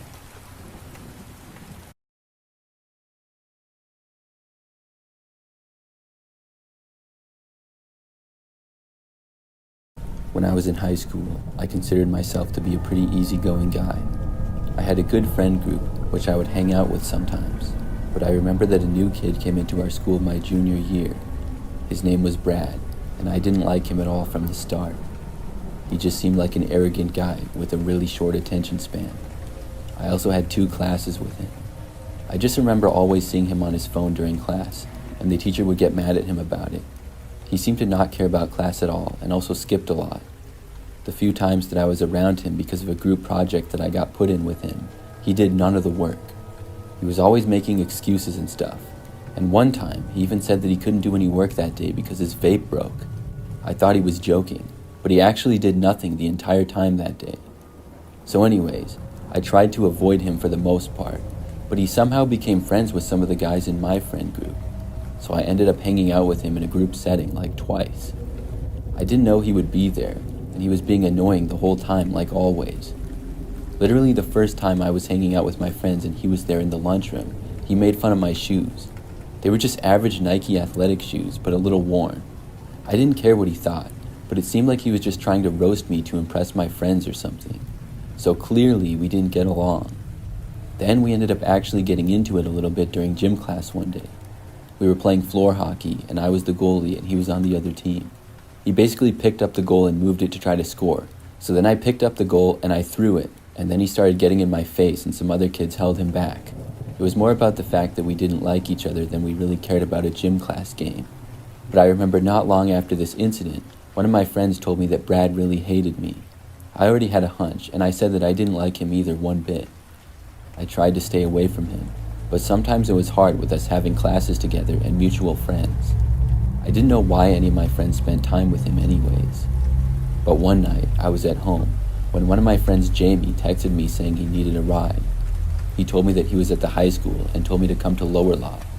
I didn't really want to go at first, but he told me he would buy me Taco Bell if I did. The school was a little less than 10 minutes away, so it wasn't that big of a deal. I told my parents I had to give Jamie a ride home, and then I left. I think it was about 8:30 p.m. or maybe 9 at this point. I drove to Lower Lot, which was sort of far from the school, but you didn't need a pass to park there. I pulled in and saw one other car in the parking lot. After parking in one of the spaces, I didn't see Jamie anywhere though. I texted him asking where he was. When I did this, I heard someone talking from my left. I looked over and saw Brad there. He was telling me to get out of my car. I was so annoyed to see him, but I wanted to know what he wanted, so I got out of my car. After I was out, his tone changed even more. He walked up really fast and got in my face. It was clear that he wanted to fight me, and he pushed me a little. I told Brad I didn't want to fight him, I was just there to pick up my friend. But after he shoved me, I pushed him back a little. Right after that though, I saw somebody else emerge from behind what I assumed was Brad's car. It was the only other car in the parking lot. I had no idea who this guy was, but I gathered that he was a friend of Brad. He didn't go to our school though. This guy started walking towards me and cursing me out. Now this wasn't fair. If Brad wanted to fight me, that's one thing, but don't bring your friend so it's 2-on-1. I asked who this guy was, and Brad's friend then came up and shoved me. I took one swing at Brad, and then his friend went around and hit me from behind. I fell to the ground, and Brad kicked me in the leg when I was down. After that, I got up as fast as I could and started running off. They immediately started chasing after me. I was a lot faster than they were though. I ran into a grassy area next to the high school, and then off school property into a woods. The entire time I heard them chasing after me, but I was pulling away. After running into the woods, it got very dark. I couldn't see much, but I kept going through trees and heard Brad and his friend reach the edge of the woods. The woods was getting pretty thick, and they called for me to come out, but did not seem to enter the woods themselves. I waited in there for a while and hid behind a tree. After about 5 minutes, I left the woods and didn't see them. I'm not sure where they went, but I went back to the parking lot and both cars were still there. I went back to mine and then I drove home. After getting back, I texted Jamie and cursed him out. He claimed that he didn't know Brad wanted to fight me, and also claimed that he didn't know Brad's friend. He told me Brad told him to say what he did, because Brad really wanted to talk to me and I wouldn't respond to him. It was a lie because Brad never reached out to me at all. I do believe Jamie, but it was still messed up for him to say that to me. Over the next few days, I didn't see Brad at all. He wasn't in classes, and I was happy about that. In fact, I never saw him again after that. He didn't show up to class anymore at all. I'm not sure if he just kept skipping class until he got expelled or if he changed schools again. Either way, I'm glad I don't have to see him anymore.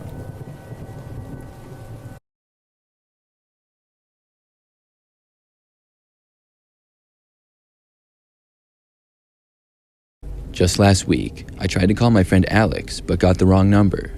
She had literally just gotten a new phone, service plan, and number. She didn't immediately give me the new number though, and I had to get it through our mutual friend Josie. When I dialed, somebody picked up, but it certainly wasn't Alex. It was a man's voice. I asked who it was, and the person said that I had the wrong number and then hung up on me. I redialed Alex's number more carefully this time so that I wouldn't get it wrong again. This time, Alex didn't pick up either.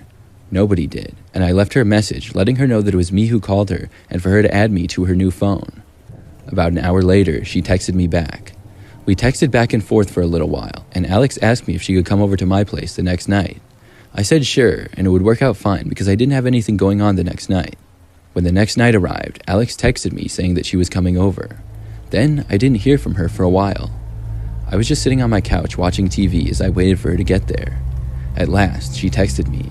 She told me that she was at my front door and to let her in. My door was actually unlocked, and I told her this.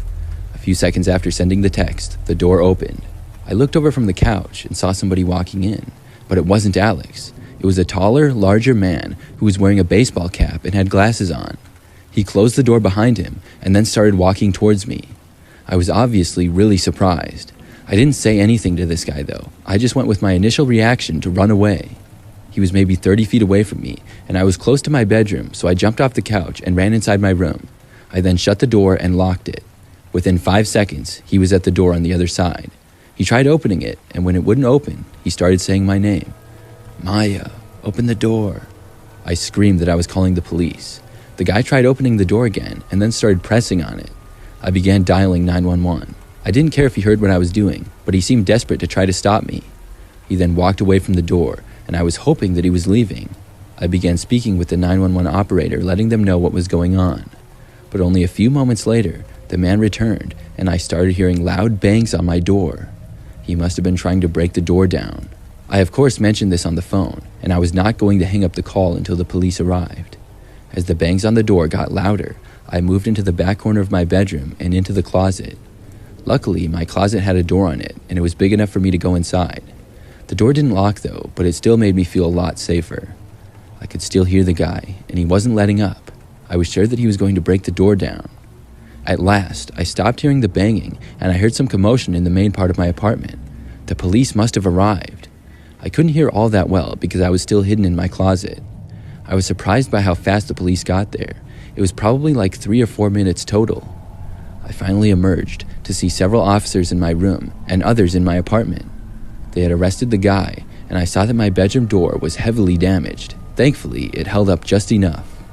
I later found out that the guy had stolen my friend Alex's phone. I had never dialed the wrong number after all. It was right, I just reached the person that stole her phone. He had been texting me pretending to be Alex as well. Alex was able to get her phone back, and I will have to get my door replaced.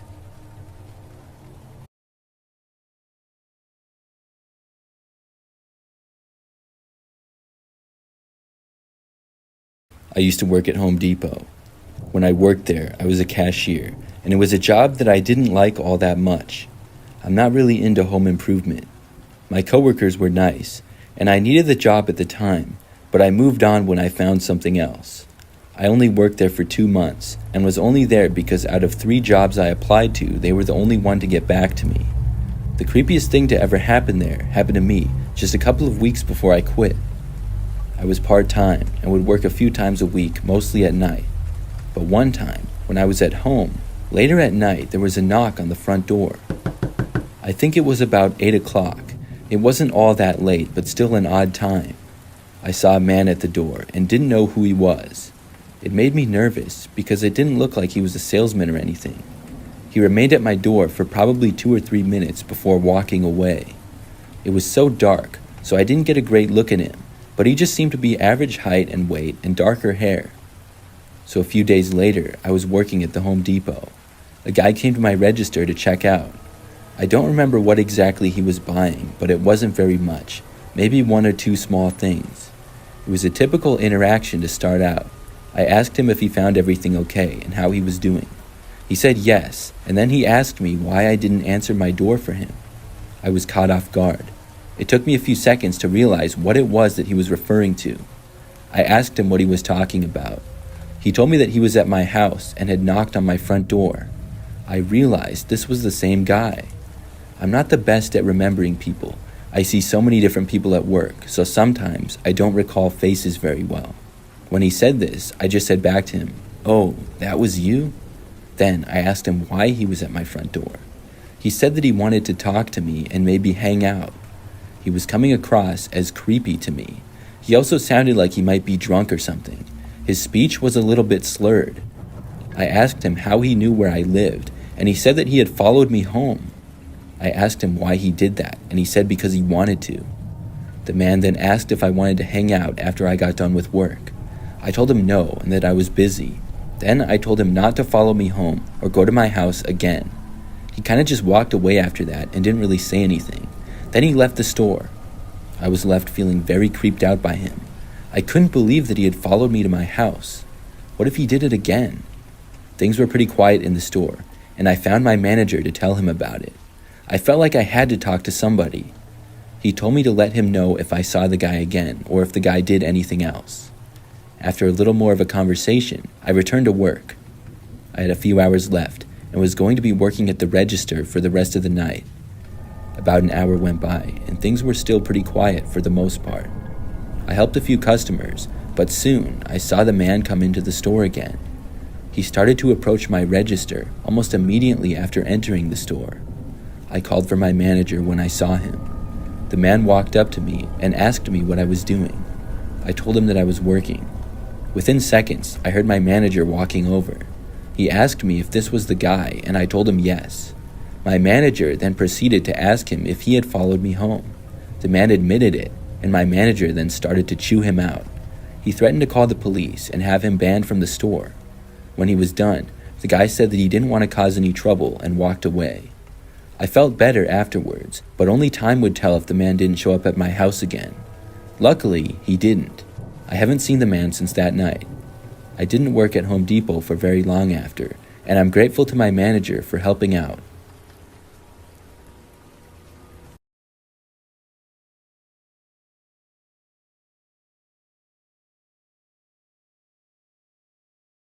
This story happened about 7 years ago when I was in 6th grade. I had gone to a different school the previous year and had changed schools. The school I now went to was much bigger and had a lot of students. I didn't really know anybody at the time and was just starting to make friends. It was maybe the 3rd or 4th week of the school year, and we had a fire drill. It was in one of the earlier classes of the day, I think 2nd hour, but it might have been the 3rd. I do know that it was history class, and all of a sudden all the fire alarms in the school started going off. Some of the students started looking around, but the teacher quickly told us all that it was just a drill, and he told us to leave the classroom and where to go. We all walked down the hallway and then out of the school. When we left the school, we all had to go stand in the parking lot and on the sidewalk as well to wait. I'm not really sure why we had to go outside for so long, but it felt like at least 10 minutes. It looked like there was about 1 million kids out there. I was just standing around for a while in the sea of kids, and to sort of get some space, I walked away from them a little bit. A teacher then suddenly told me that I needed to get back with my class now. I looked over and saw that finally kids were starting to go back inside the school. The teacher seemed angry and ordered me to follow him. He wasn't my teacher, and I didn't recognize him at all, but I followed him. We started back towards the school, but then the man veered off towards the right and grabbed my arm. We went into this parking lot that was right around the corner, and nobody was in that one. I thought we were going to go in the other entrance to the school, but we walked right up to a car instead, and the man opened the door and ordered me to get inside. I now got a terrible feeling and realized that this man wasn't a teacher at all. I just stood there. I didn't want to get inside the car. The man shoved me into the car, and before I knew what was going on, I had gotten in, he had locked the door, and we were now driving away. It all happened so fast, but as we were starting to drive away, I suddenly heard some yelling of people outside. I looked in the direction of where it was coming from, and I saw who I assumed to be another teacher running towards the car. The man then screeched to a stop and unlocked the door.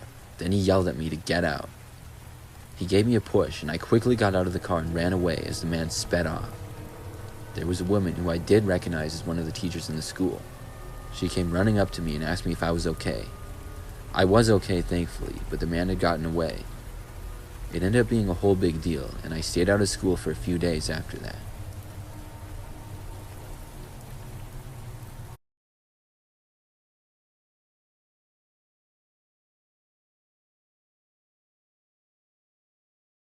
This was the first and only time I ever used Craigslist. It was about 5 years ago. In the springtime, when the snow was all melted and the grass was starting to grow long again, I went to my garage to get the lawnmower. I had an old push mower, and it hadn't been used in months. When I wheeled it out of my garage, it wouldn't start. I couldn't figure out the problem, and after researching online with no luck, I realized I probably needed to buy a new one. The one I had was really old anyways, and it had had some problems in the past. My yard is not all that big, so I only needed another push mower, and I figured they wouldn't be too expensive to buy a used one. I went to Craigslist and searched in my local area for lawnmowers. After browsing for a little while, I found one that seemed to be the best deal. It was $100, and it seemed like a reasonable price to me. After some thought, I decided to reach out and let the seller know that I was interested in buying it. I texted the number that was on the listing and received a response about an hour later. The response said that if I wanted to buy the mower, I could come by and purchase it tomorrow night. I agreed, and I was then provided with an address and a time to pick it up, which was 8 p.m. This was a little later than I would have liked, but I agreed. The next night, I drove my small SUV to the address that I was sent, and I texted the seller letting them know that I was on my way. I got a text back saying, "Sounds good, the mower's in the garage, come right in." It took me almost 20 minutes to get there, and it was a little bit farther than I wanted. When I arrived, it seemed to be a pretty typical residential neighborhood. There were a bunch of houses along both sides of the street.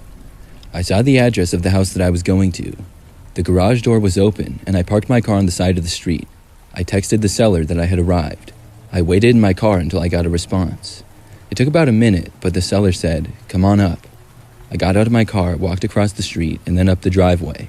When I got inside the garage, it was not very well lit. There was just a dim light bulb in the middle. I looked around, and there was miscellaneous stuff that you would typically find in a garage, but there was no lawnmower. I took a few more steps in and called out, "Hey, I'm here." I didn't hear anything. I saw the normal step up to the door leading to the house, but then I saw another door. It was in the far back right corner, and this was a door that was open and seemingly leading into another hallway. I saw a piece of a cardboard box was propped up against the door, and written in marker it said, "Lawnmower," and then had an arrow pointing inside the door. I was a little confused by this, and it seemed a little bit sketchy, but I walked over to it. When I got to the doorway, things were pretty dark, and I couldn't see well, but I did see that there was a door to the right and then a staircase going straight down to seemingly a basement. The arrow was pointing down the stairs, so maybe this guy had his lawnmower in the basement for some reason. I started walking down the stairs to the basement area. When I made it to the bottom of the stairs, I could now see that the entire basement appeared to be unfinished, and the lighting wasn't much better in there either. Still, I didn't see a lawnmower. Then I heard noise coming from up the stairs. It was the door from the garage leading to the basement, and it was closing. It wasn't slammed or anything. It was closed relatively quietly, but I still heard it. I looked up the staircase, but didn't see anybody. Whoever had closed the door closed it from the outside. I suddenly had a really bad feeling, and I just wanted to leave.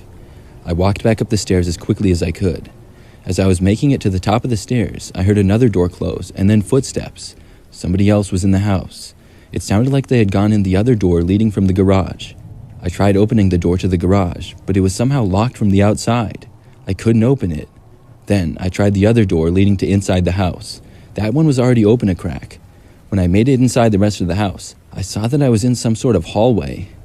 It was small and led to a living room type of area that had a sliding glass door that went out to a back patio. I heard footsteps approaching from another room around the corner. Without hesitating, I went to the sliding glass door and opened it. Once outside, I shut it behind me, just in time to see a man coming into view inside the house. I didn't get a good look at him at all, but he was walking in my direction at a rather fast speed.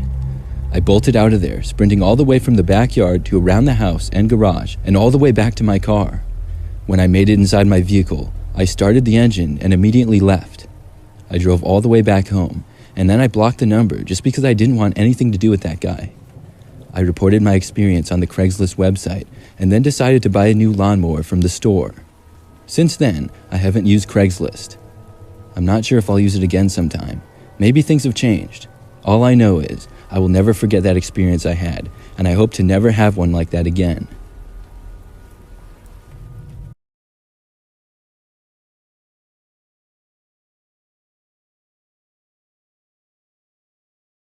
I'm a female, age 22, and a few years ago I used to work at a Chick-fil-A. It was my first ever job, and I lived with my parents in a neighborhood nearby. I would walk to and from work every day because it was only a 15-minute walk and I didn't have a car. Both of my parents used the only cars that we had, and part of the reason I was working there was to save enough money so that I could buy my own. I was part-time and would work all sorts of hours.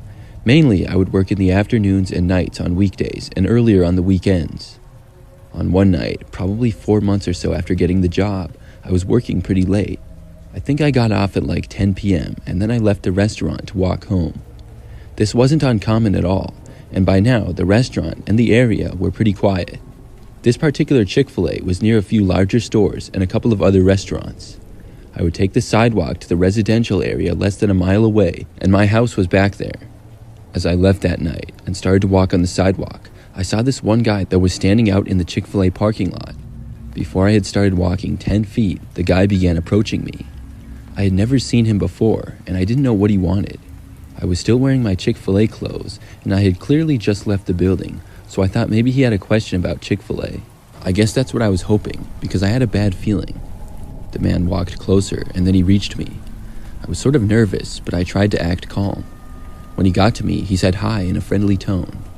The man said that he had noticed that I walked home every day from work and told me that it could be dangerous to walk alone at night. He said that he wanted to walk me home. It seemed pretty weird to me. I told the guy that I was fine and I was capable of getting home by myself. I had walked home by myself countless times, many of them at night. He asked if I was sure, and I said yes. The guy seemed disappointed, but then sort of walked away off into the parking lot of a nearby grocery store. Then I started walking home. I kept an eye out, and the guy didn't follow me or anything. As I was walking, I realized just how weird of a situation it was. The guy said that he noticed me walking home every night. Had he been watching me? When I did make it home, I looked around to make sure I wasn't followed still. I didn't see anybody. A few days later, I worked another later shift. I got off once again at roughly 10 p.m. This night, I had been working a long time, and I wasn't thinking about the guy that I had seen the last time. He wasn't there, though. I started walking home on the sidewalk like I always did. When I made it to the end of the sidewalk on the first street, I turned and then started to go into the residential area. The streets were much darker and there were not as many lights around. I walked past an apartment building first, and then there were many different other houses. All I had to do was walk to the end of this street, take a left, go 2 blocks, and then I was home. When I was walking past the apartment building, I thought I heard a noise. I looked over after hearing it. I saw that next to the apartment building there was a tree, and I thought I saw a guy sort of behind the tree. It was like he was hiding. His head was looking between 2 large branches. The tree was probably 15 feet away and really obstructed. I could still tell that it was the same guy I had seen a few nights earlier who was hiding behind it though. I looked away immediately and kept walking.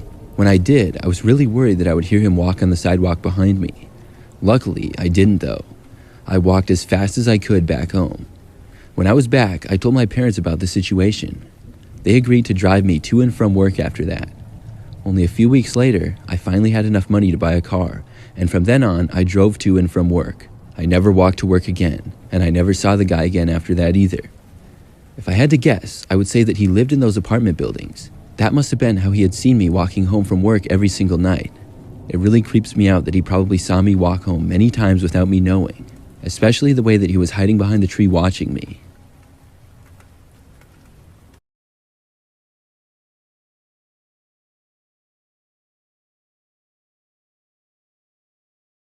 And my mother wanted to rent a vacation home for me and my family for New Year's. When we were looking, we came across this house by the beach, and by the pictures, it looked very nice and modern. It was 3 bedrooms and 2 bathrooms, so we decided to book it. When me and my family arrived there, we met the host, and he seemed off. He gave us a tour when we got there, but when we entered the house, it did not seem like the one in the pictures. I thought we were in the wrong house, but we were at the same address that the guy gave us. I also noticed that there was a funky smell in the air. Furthermore, at the end of the tour, I saw another room that he didn't show us.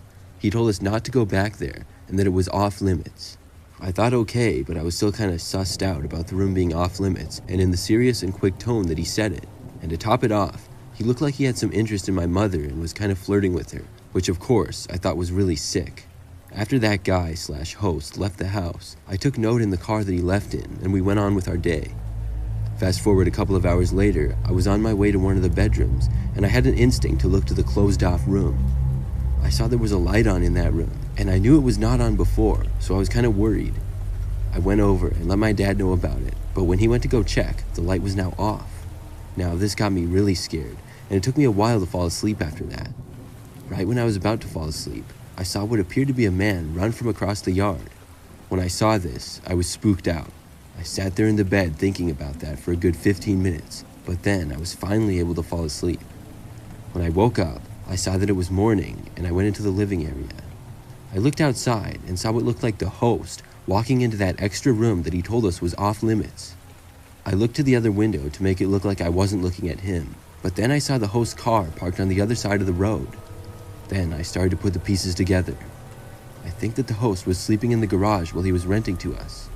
I told my parents this, and they decided to go ask the host what he was doing in the house. When they did, they came back a short time later, running away. They came back into the house and told us to pack our things quickly and get in the car, so that's what we did. Within 5 minutes, we were speeding off.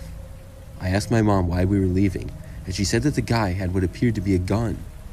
I'm glad we got out of there, and I don't know what that guy was planning on doing, but I'm just happy that I'm here today.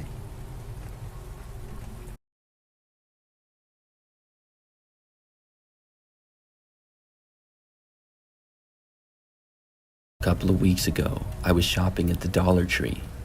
It was later at night, maybe 30 minutes or so before they closed. The store was very quiet. However, when I got sort of near the back corner, I did notice that another woman was there. She was just standing in the very far corner of the store and staring at me. But not just looking at me, but sort of glaring, like she was angry. It was very strange. When I first saw her, my thought was that it was strange, but I was also confused. Overall, I just looked away and kept shopping.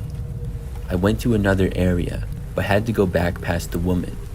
When I did, she was still there and still staring at me the same way.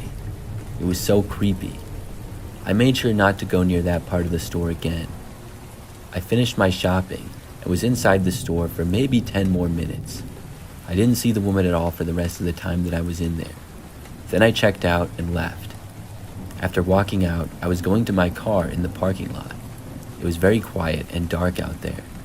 When I made it almost to my car, I saw the woman standing there next to another car about 50 feet behind mine. She was staring at me just like before. It was one of the creepiest things that I've ever seen. I quickly got inside of my car and locked the door. The woman just kept standing there. Then I left, and she didn't follow me or anything. Still, I was really weirded out by the whole deal. I made it home just fine, but 2 nights later, I found myself going to that same dollar store again. It was just so close to my place and convenient to shop at. Plus, it was really cheap, obviously, with it being a dollar store. So anyways, it was also nighttime, and a little bit later on this occasion as well. I walked inside of the store and started shopping, but then I noticed that the same woman was there again, and she was standing in the same corner where she had been before. When I started to see her, she started to look at me. As soon as I saw that, I just turned around and walked away. I left the store right then and there. Since then, I haven't been back to that dollar store.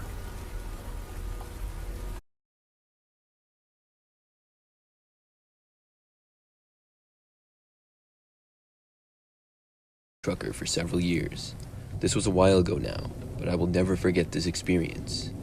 It was only my first year on the job, and I was driving a semi-truck. I was able to sleep in the cabin of my truck, which I would often do. I remember that one time, after a long day of driving, I was making good time. Things were a little bit ahead of schedule, and I got to a place to stop for the night a little bit earlier than I normally would. I don't even remember exactly what state or city I was in, but it wasn't near any kind of major city. I went to a truck stop a little ways off the highway. It was really quiet when I got there, which was unusual, because most of the truck stops I had been to in the past were always busy. It was early though, so I figured that it would get busier. There were just a couple of other trucks there, and I easily found a place to park for the night, which was good, and then I went inside to get some food and used the restroom. When I returned to my truck, I ate and then watched the portable TV that I had with me. Several hours went by, and as I was watching my TV, I thought I heard the sound of somebody walking around right outside of my truck. I wasn't really sure why somebody would be right by my truck. I was parked kind of out of the way. Still, it wasn't a big deal to me. By now, it was starting to get late, so I figured that I should go to bed soon. I decided to go back to the truck stop to use the restroom again and look around outside. Then I would go to sleep. When I exited my truck, I didn't see anybody else nearby at all. There were just a couple of more trucks than had been there before. None were all that close to mine. I went inside the truck stop, and when I returned, things were the same.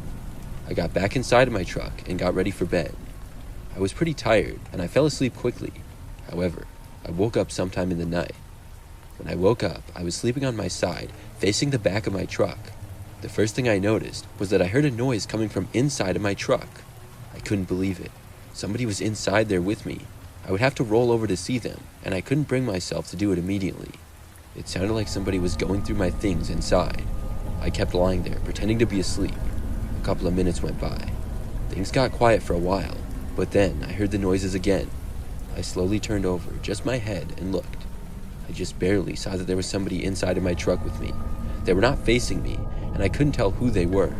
I considered saying something, but I decided to keep pretending that I was asleep. I had no idea how they would react. Each moment that went by was terrifying. Then I heard them stand up, and I could feel them getting closer. It seemed as though they were standing right over me. I could tell that they were only about a foot away, standing over my bed. I was lying completely still and was trying my hardest to seem like I was asleep. The person remained there for at least a minute. I was surprised they couldn't hear my heart beating out of my chest. Then they seemed to move away from me. Within about another minute, I then heard one of my doors opening and closing. Then it was silent. It didn't move for several moments. I was hoping that whoever had been in my truck was now gone. Finally, I was able to turn over and look. Sure enough, I didn't see anybody inside anymore. I slowly got up and looked around. They were certainly gone. I checked my doors and made sure that they were locked. The strange thing is that they were. None of my windows appeared to be broken either. I wasn't sure how whoever had been inside my truck had gotten in. I checked my stuff, and my wallet had been stolen. A couple of my other things were stolen as well, including my watch. I was frustrated, but at the same time, I was happy to be okay. I left my truck and went inside the truck stop, and I called the police. They showed up a while later, but not a whole lot could be done. They did find out, though, that the lock on my passenger side door was broken. This was a while ago, and my truck was a little old, even back then. After this happened, I only worked as a trucker for about another year. That was by far my scariest experience.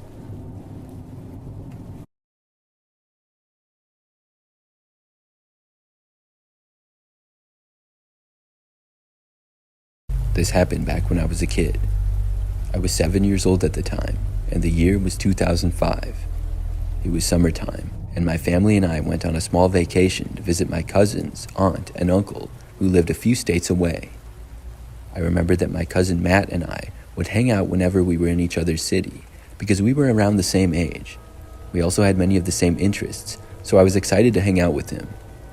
When we got there, we went to this huge mall that was right by Matt's house. The mall was so big that there was an amusement park in the middle of it. That's where my family and my cousin's family went, and we got the wristbands so that you could ride all of the rides that they had. We all went around the amusement park and went on several rides. Our parents were hanging out around us, and our sisters were a bit younger. I remember that at one point, Matt and I went off a little ways away from our parents to go on this one ride. The mall was really busy, and I somehow lost track of Matt. I don't remember exactly how, if I got distracted by something or if it was just too busy. All I know is that I was trying to find him, and I couldn't seem to. I walked around thinking that I would, and the next thing I knew, I was lost. At some point, when I was wandering around lost, this random guy started following me. I'm not sure exactly when I noticed it, but when I did, I continued to walk around trying to find anybody that I knew, like my parents or my sister. I think I ended up just moving farther away by accident, though. The guy behind me was wearing a black shirt and had glasses and sort of a beard. I don't really remember much else about him, though. Everywhere I went, he seemed a little ways behind me. After probably 10 minutes of wandering around the amusement park, I couldn't take it anymore. I decided to just leave that area and try to get away from the man. I walked out into the large hallways of the shopping mall. I had no idea which way to go when I was there. People were all over the place, everywhere I looked. I walked over to this one area where there were escalators. I went up to the next level, and the man was still behind me.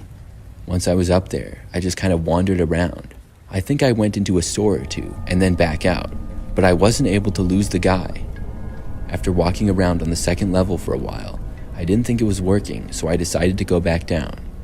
I went back over to the escalators, and luckily I was able to find them again.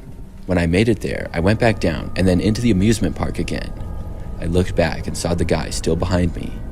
It's pretty crazy how he followed me for so long. I was so desperate that I decided to go on a random ride. It was like the first one I saw, and I knew the man wouldn't go on it because it was only for kids. I used my wristband to get on, and soon the ride took off. As the ride was going, I was wondering how I was going to find my parents again or get away from this guy. When the ride ended, I couldn't believe my eyes when I saw my parents walking over. I met them after getting off, and they asked me why I had gone on the ride. I told them how a guy was following me and I was trying to get away. When they asked me who, I looked around to point him out, but he was gone. I never saw him for the rest of the day, or again after that. I'm really glad that my parents showed up when they did.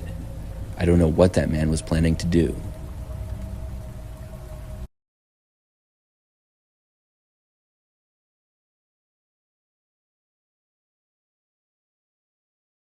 I'm a female, and this happened when I was in high school.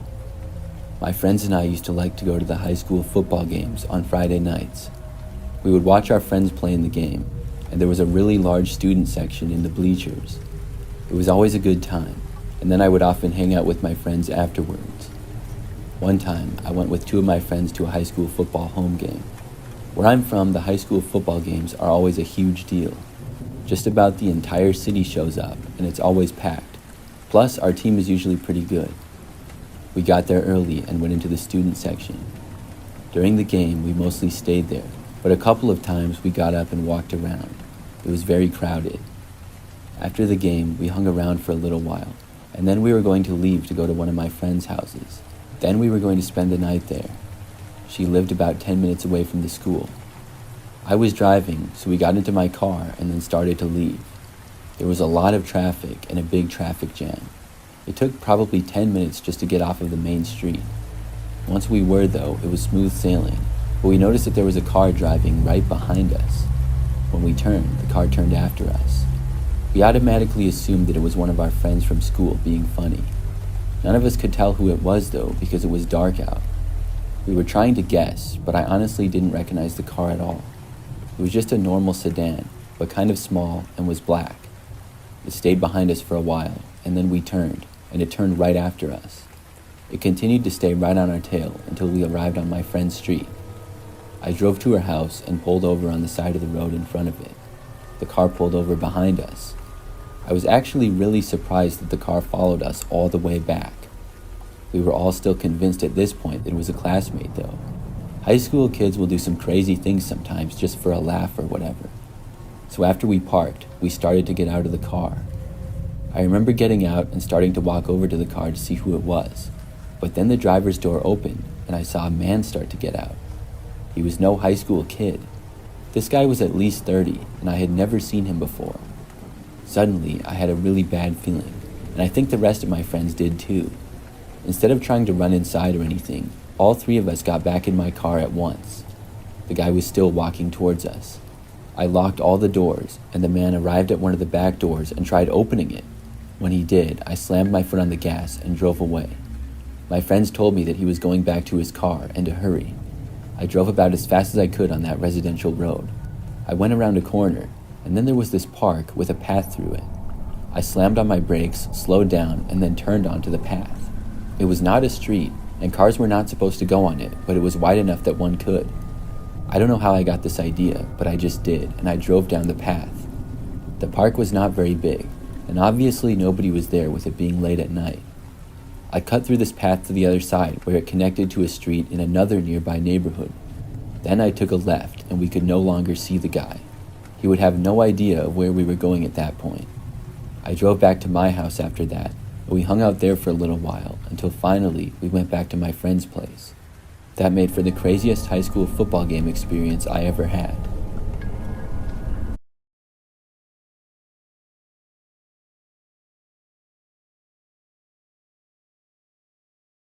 I went to Ikea to do some furniture shopping a couple of months ago. Something really strange happened that day. I knew that I would be in Ikea for a while because the store is so big. Every time I go, it takes forever for me to find stuff. My friend was supposed to go with me, but canceled at the last minute. As disappointed as I was, I decided to just go by myself anyways. I still always enjoy going to Ikea. It has a kind of fun atmosphere in my opinion. When I went in there, it was kind of busy. I'm pretty sure it was a Friday if my memory is correct. There were people all over the store, which didn't make things go any faster for me. I didn't really need anything big, but several small items. After being inside for more than 20 minutes, this one woman started following me. At least, that's what it seemed. I noticed her next to me, only like 3 or 4 feet away, but I thought nothing of it. When I moved away to go somewhere else, she did too. When I stopped to look at something, she stopped a little ways behind me. I thought this was weird because I didn't know who she was. I could tell that she was looking at me, and I looked over to see if she had something to say to me. But when I looked at her, she quickly looked away. I decided to move again at that point, and she followed me once more. I walked a decent ways away this time, and when I stopped to look at something, the woman also stopped. This time, I turned to her and asked her why she was following me. She looked away as soon as I looked at her again, and when I spoke, just walked away. She didn't acknowledge anything that I said, and before I had even finished speaking, she had walked around the corner and was out of my sight. I sighed and shook my head. At least she had finally left me alone. After that, I went back to my normal shopping. Luckily for me, I didn't see her for the rest of the time that I was shopping, which was probably about an hour. When I had got to the end of all of the displays, there was a cafeteria. I was pretty hungry and went inside to get a quick bite to eat. After sitting down at one of the many tables in the cafeteria, I saw the woman within about 5 minutes. She was sitting at the far other end and staring at me. She didn't have any food or anything with her. She wasn't with anybody either. I didn't know what her problem was. She was far away though, so I tried not to let it bother me. I wasn't going to get up and try to talk to her again either. I just went on my phone and enjoyed the great Ikea food. I did look up a while later and she was still there staring at me. This was just really weird and I didn't know why she was doing this. I did my best to not look at her and to forget about it. But only like 5 minutes later, I looked in her direction again. This time though, she was gone. I stayed there for a while longer and then I left the cafeteria area. I didn't see her at that point either. Then I was just about ready to leave. I went to go check out up at the front of the store. I bought a few things and then left to head out to my car. Like the store, the parking lot for Ikea is also very big. There were a lot of people when I got there, so I was parked kind of in the back. As I approached my vehicle, I saw somebody standing kind of in front of it. It was that same woman again. Now this was insane. She was just kind of standing there and not doing anything. I carefully approached, wondering why she was there. I didn't bother to try to talk to her or ask her what she was doing. She was maybe about 5 feet away from my car and to the right of it. I walked over to my driver's door, getting within maybe 5 feet of the woman. That's when she just started screaming like crazy. She was yelling and screaming, and I quickly got inside of my car. She didn't move and kept standing there until after I had gotten inside my car. Then she charged at my driver's window and began banging on it. She must have been on some kind of drugs or something. It was terrifying when she was pounding on the glass to my window, less than a foot away from my head. I started at my car and drove away from her. She was still standing there and yelling as I drove off. I was sure to call the police and let them know about what had happened. Looking back, I hope that the woman is all right and didn't hurt anybody either. I feel lucky that she didn't decide to attack me before I got in my car.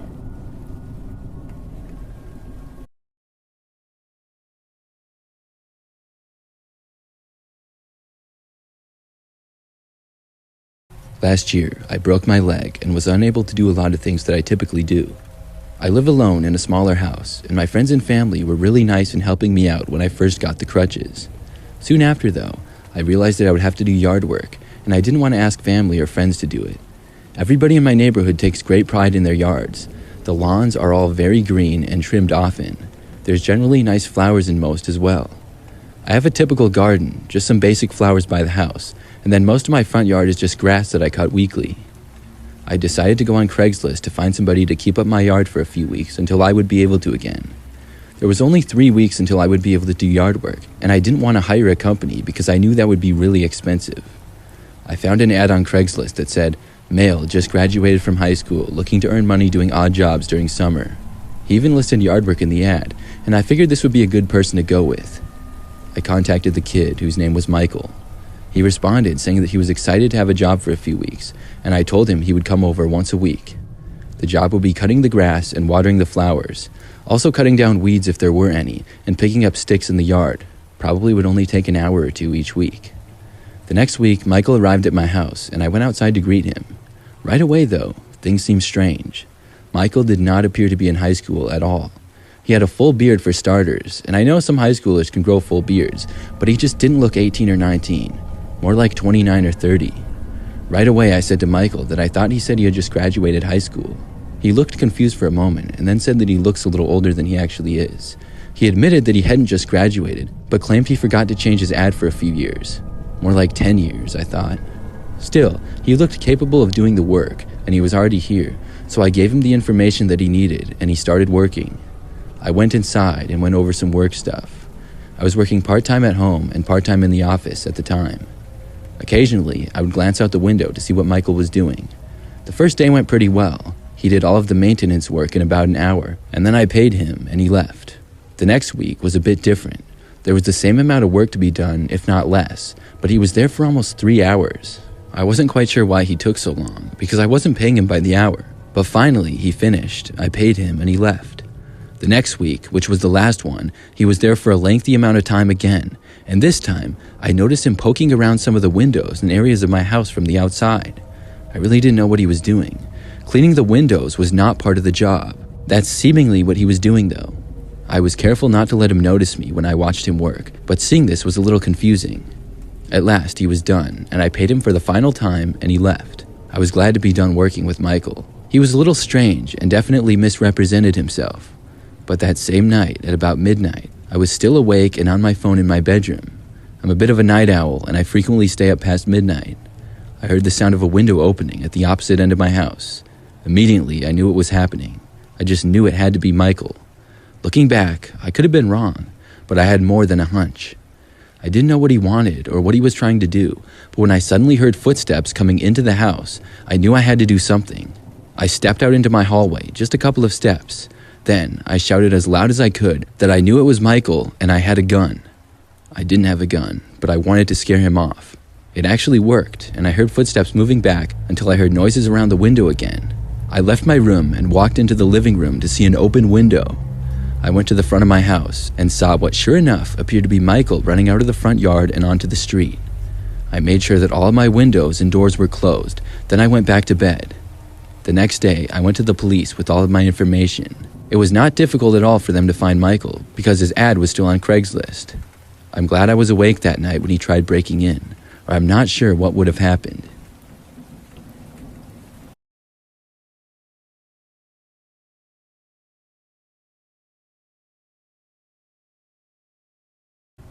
Last year, I was taking a road trip to visit family. I left after work and would have about a 7-hour drive. I figured that I would get there at about midnight or so. Most of the driving was on freeways, which are pretty easy. Well, things were going great until about 10 or 11 o'clock at night. I was still a couple of hours away and was driving through a really rural area. There was pretty much just wildland on both sides of the freeway. By then, there were only a couple of other cars or trucks on the roads. I had directions on my phone, and I was also listening to music on it through Spotify and Bluetooth. First, I heard the voice from my directions say that there was a road closure up ahead. I realized that I was going to be taking a detour. I was still a couple of miles away, though. I was slightly annoyed, but I hoped that it wouldn't take me too much out of the way. About a minute later, my music stopped playing. I looked and saw that I now had no service. I must have been driving through a dead zone, and I wasn't all that surprised. A couple of minutes later, I had arrived to the detour. I had to take an exit and then drive down what was a very quiet road, and it was much smaller as well. It seemed like I was in the middle of nowhere. When I got on the road, I was looking at the directions on my phone. It said that I would be on that road for 3 miles. But shortly after, the map itself stopped working completely. I wasn't getting any kind of a signal at all. I kept driving and tried to take the logical route that would lead me back to the freeway. After a couple of miles, I started looking for left turns. The first one that I saw, I took. I figured that this was the road that I was supposed to take. This road, much like the last one, was very quiet. I was going much slower now, and it was very dark. After maybe 5 minutes on that road, I thought that I saw something up ahead. When I got closer, I slowed down significantly. There were grass fields and woods on both sides of the narrow road, but in the middle of it, up ahead, was a giant branch. It looked like a tree branch that had just fallen off and was covering almost the entire road. The trees weren't really hanging over the road, so it seemed a little bit odd. My car came to a stop, and I figured it wouldn't be too hard to move the branch out of the way. It didn't look very heavy, just big.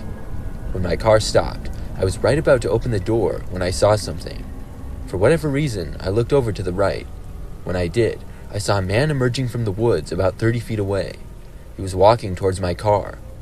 I had a really bad feeling, like I needed to get out of there ASAP. I put my car in reverse and then made a U-turn. I sped out of there and got back to the previous road. I drove on that road for probably 20 minutes until I had some service. When I did, I called the non-emergency number of the police and let them know about the guy. All in all, I got delayed by probably an hour, but I did make it back safely. I will never forget seeing that guy come out of the woods. I'm convinced that he put that tree branch there on the road to get people to stop and get out. I just hope nobody else fell for his trick.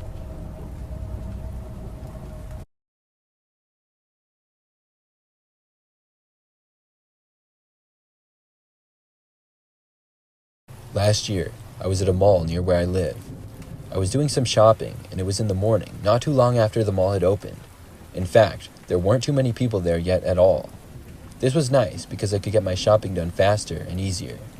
I wasn't in a hurry though, and I stopped to get a coffee and then walked through the halls to locate the first store I was going to. As I walked down one of the halls, I noticed a new thing in the mall. It was an arcade, and it was in the place of one of the older stores that had left. It seemed pretty cool. I used to love going to arcades when I was a kid, and I walked inside to just check it out. There were no employees inside. It was very modern and just like a giant room with sort of dim lighting and neon lights here and there. There was dark colored carpet as well, and every place to get tokens or prizes was done through like an electronic vending machine. Nobody else was in there at the time, which wasn't all that surprising with the mall just recently opening. As I checked out some of the games and stuff, I walked all the way to the end of the arcade. When I was there, something caught my eye. There was this guy who appeared to be laying on the ground, hiding between a machine and the wall. It would have been really hard to see the guy if I wasn't in that exact spot. As I was staring at him, he turned and faced me. I saw then that his entire face was painted. It was painted to sort of look like a clown. Without saying a word, he got up and then just walked out rather quickly. I thought this was extremely weird, but then moved on. I did some shopping in the other stores, and when I was in probably the second or third store for the day, I noticed the clown guy again. He was walking behind me, seemingly staring at me as he did. Not long after, he left and walked away, only to appear again like 30 minutes later. As I walked through one of the mall hallways to leave, he was walking behind me about 30 feet back. Was he following me for some reason? And why was his face painted like a clown anyways? Overall, this guy just seemed really strange. I left the mall and walked out to the parking garage where my car was. The guy behind me did the same. I felt him getting faster behind me. Pretty soon, I could hear him running. I turned around and saw him sprinting straight towards me. I froze. I didn't know what to do. But when the man got within probably 10 feet of me, he suddenly veered off and then ran into the other direction away from me. I heard him laughing an insane and creepy sounding laugh as he did. I was beyond weirded out. I got into my car and left. Whoever that guy was, he must have been insane or something.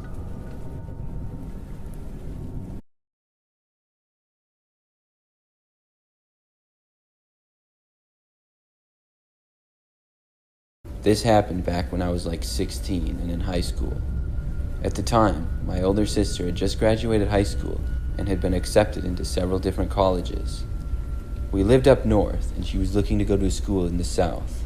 Because of this, my parents, sister, and me all made a road trip down south to visit schools. We saw several schools the first few days, and were going to visit the University of Oklahoma the next day. I remember that it was a late night of driving, and we had been up for quite a while. We were maybe an hour or two away from our hotel, when I heard my dad say we were almost out of gas. We had an SUV, and at this moment, my parents were in the front seat, my sister was sleeping in the middle row, and I was in the back row seats. My dad pulled off the busy road and onto a quieter one. As we drove down the road into a seemingly small town, I remember just thinking that the town seemed sketchy. Maybe it was because it was really late at night, or maybe it was because of how everything seemed a little old and run down, but I just felt a little bit creeped out. We pulled into the gas station, and as we did, my dad looked to see if anybody else was awake. I saw that my mom was sleeping as well, and my dad asked me to run inside the 7-Eleven we were now at and get him a coffee. I said sure and left the car and walked up to the store. As I was walking there, it was very quiet and just 2 other cars were in the parking lot. I entered the 7-Eleven and went to where I guessed the coffee would be. Walking inside, everything was eerily quiet. I was able to find the coffee and made a cup for my dad.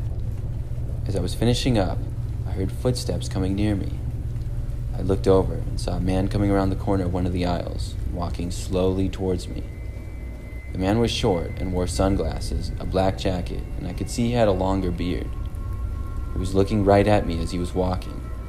I thought maybe he wanted to get a coffee and I was in his way, so I started walking in another direction. When I did, I noticed the man stopped near the coffee, but he didn't take any. Instead, he seemed to just stare at me, not taking his eyes off me wherever I was. I was hungry myself and thought the guy was just a little weird, but that's all.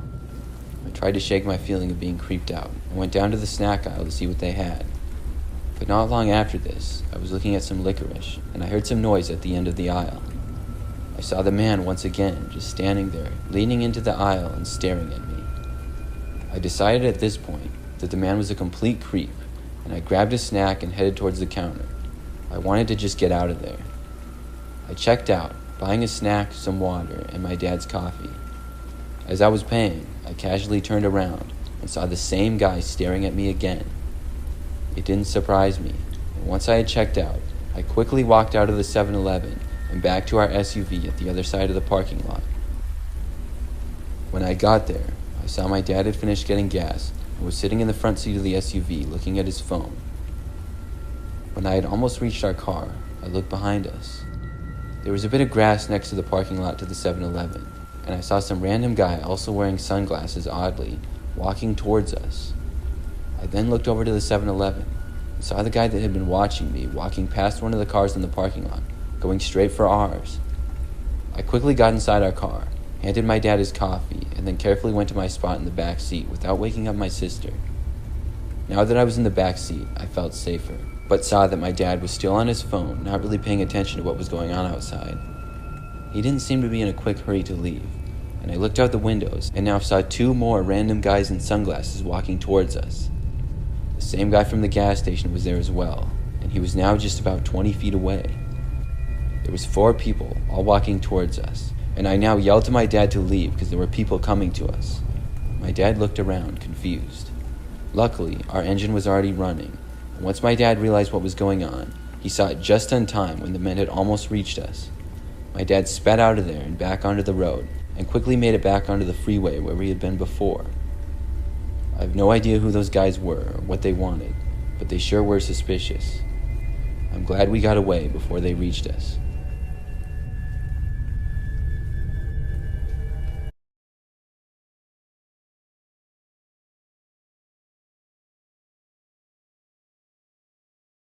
Currently a high school math teacher. This story takes place a couple of years ago. I worked at a different high school, and I won't say where it is, but I was also a math teacher at that school as well. There, school went from 7:50 a.m. to 2:40 p.m. every day. When school ended, I would stay after and grade assignments and prepare class for the next day. I never really knew exactly how long after I would stay, but usually a couple of hours. One day, I was in my classroom by myself, and had just finished grading a bunch of assignments. I would guess that it was about an hour and a half after school had ended. I went down the hall and printed off some things that I needed for class the next day. Then I went back to my classroom to do a few more things. As I was working on and preparing for the next day's lesson, suddenly I heard a sound come over the school speakers. The phone on my desk rang as well. I picked it up and I heard in the automated tone that the school was going under a lockdown and this was not a drill.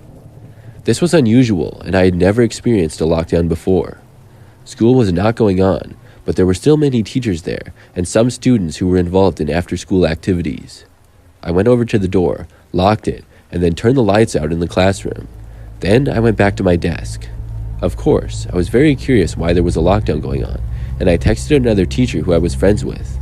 They didn't know either, however, and I decided to just keep working at my desk. About 30 minutes passed, and we were still under a lockdown. I sat at my desk working when I thought I heard a slight noise. At first, I couldn't tell if it was coming from the hallway or inside my classroom. I stopped what I was doing and listened. I could now hear more clearly, but it didn't make any sense. It sounded like somebody was inside my classroom. I looked all around it, but didn't see anything strange. I sat there silent, just looking around my classroom for a good 2 or 3 minutes in a row. The noises stopped for the most part, but then, finally, I saw one of my cabinets in the back. It looked like there was a shoe sort of sticking out of one of them. The door was also cracked open a few inches. I couldn't tell if I was really seeing this at first. I kept watching it until I actually saw it move a little. Then it moved back inside the cabinet entirely. When I saw this, I felt a large rush of adrenaline, but not in a good way. I knew there was somebody hiding in my classroom, and I did not know who they were. I texted a teacher down the hall that I knew, who also happened to still be there, and I told him what happened. I told him that I was going to head over to his room. Then I got up from my desk and tried not to panic as I walked over to the classroom door. When I was walking, it felt like forever, but eventually I did make it to the door. Then I unlocked it and walked outside of the room and into the hallway. From there, I walked a ways down the hall until I got to the classroom I was headed to. I was let in and felt much safer in there. We were able to report to the school the person in my classroom then. I couldn't believe that somebody had been hiding in my room. And sure enough, he was found, still hiding in my classroom. It was a guy who was on drugs, and he had broken a window in the back of the school and came inside. I really don't know what he was capable of, or why he had chosen my classroom to hide in, but I'm sure glad that I saw him when I did.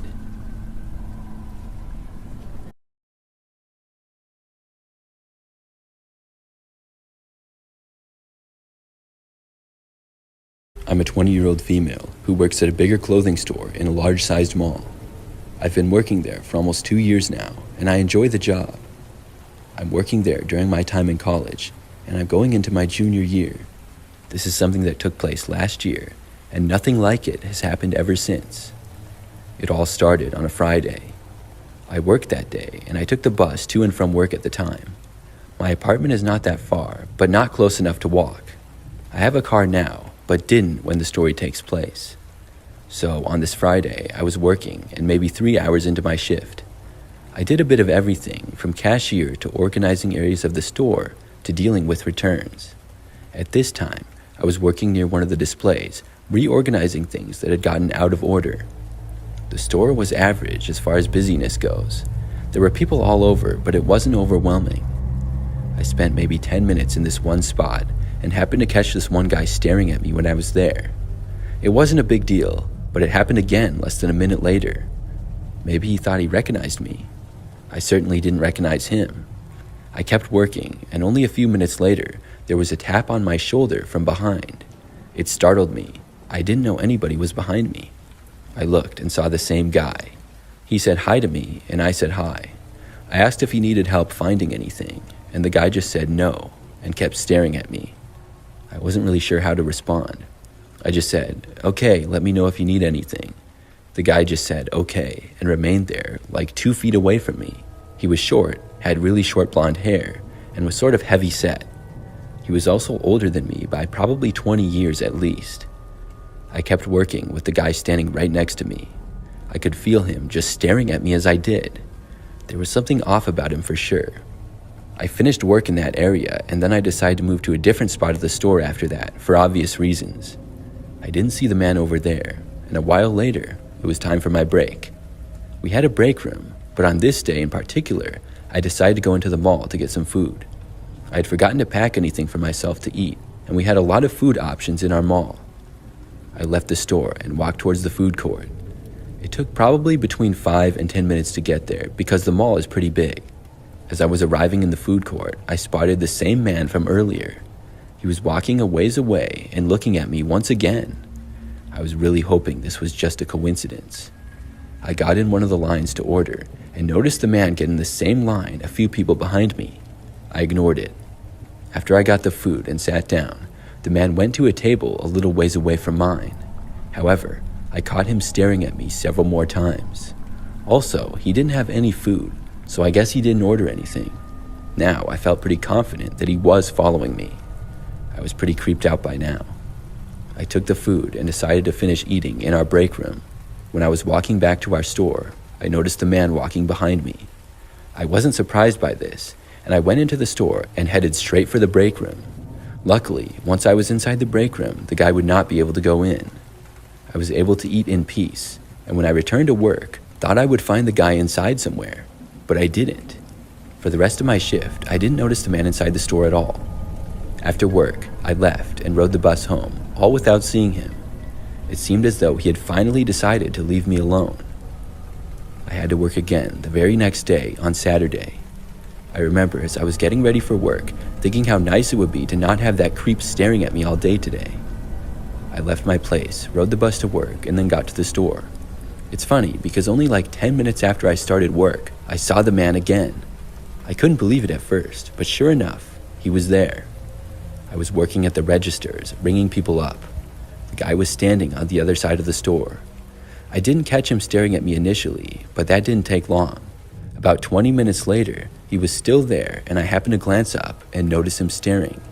He was in like the same spot as he had been before. Our store was much busier today with it being a Saturday. It was pretty easy for the man to go unnoticed, but I certainly had noticed him. I tried to just focus on each customer that I was ringing up. I was glad to be working at the checkouts because it didn't really give the man a chance to talk to me unless he was going to buy something. I didn't even bother looking over to see if the man was still there for a while. Hopefully, he would just give up and leave. Unfortunately for me, I was moved to work in a different section of the store a few hours later. We were very busy and I had more organizing to do. Probably 15 minutes into this, the man approached me. I hadn't known that he was even still in the store. He walked up to me just like he had before, and he said hi. I said hi back to him, and I wanted to ask him why he was following me all around, but I decided not to. I tried to keep it professional, and I just asked him what I could help him with. He told me he liked the dress that I was wearing, and after the man said that, he just kind of walked away. I just said thanks, and I was surprised to see him leave. And even though it was still really awkward, it was more normal than the previous day's confrontation. Still, I found him staring at me from a distance a short time later. When it was time for my break, only a short time after this, I stayed in the break room the whole time. When I left, I once again did not notice the man for the rest of my shift. I was happy about this, but I knew that didn't mean he wouldn't show up next time that I worked. The good news for me was that I did not work the next day. In fact, I didn't work for almost a week, so maybe the guy would show up, see I wasn't working, and then finally give up. Anyways, I left work, walked through the mall, and did some small shopping of my own. After that, I left the mall to catch a bus home. Once I got on, I sat down like always. I put on my headphones and went on my phone. But shortly after we started moving, I noticed that the man was on the bus with me. Now this was very concerning. I had never seen this guy on the bus with me before, and I knew that for a fact. It appeared that he was now following me home. I wanted to disappear, and I really didn't know what to do. But when we came to my stop a few minutes later, I got up and left, hoping that the man would not do the same. But he did. I had a few blocks to walk to get to my apartment, and I tried to go as quickly as I could. I had some distance on the guy, and he didn't seem like he was trying to walk extra fast or anything like that. Then, to my surprise, the guy turned a corner and away from me. Was he not following me? I felt incredibly relieved to see this. I still walked quickly to my place and got inside. After getting inside, I didn't even get a chance to do anything before seeing the man walking out in front of my place. He was on the sidewalk, and it looked like he was just walking past. But then he turned and headed up towards my building. I saw him standing outside of the entrance. I was hoping that nobody would let him in. My apartment building only had 8 units, and mine was on the 2nd level. Then the guy looked up at my window. I quickly ducked down, but I was sure that he saw me. I remained ducking down, just hoping that the man would walk away. Several minutes went by. I then decided to check out the window again to see if the man was finally gone, and when I looked, he was. But just as I was starting to feel better, I heard my doorknob turn. Somebody must have let the man into my building, and now he was right outside my door. Instantly, I was extremely worried again. The guy had just tried to walk in. The door was locked, and the guy then knocked on the door. I yelled at him to leave, or I was calling the police. I figured that he clearly knew I was inside here. Things then got quiet. I didn't hear him walking away though, so I didn't really think that he had left. I quietly walked over to my door and looked through the peephole. The man was still there, right on the other side. I quietly walked away from him and took out my phone. Then I called the police. As I waited for them to arrive, I went to my bedroom where I felt it was safer. I didn't bother to even try and listen to see if the man would try to break into my unit or if he would leave. When the police got there, the man was still right outside of my door. They talked to him and he ended up leaving finally. After that, I never saw the man again.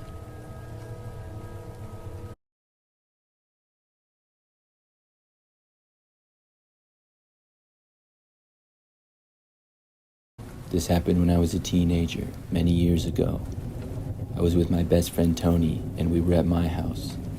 My parents were gone someplace, I don't remember where. Tony and I had been best friends for many years, and were like brothers.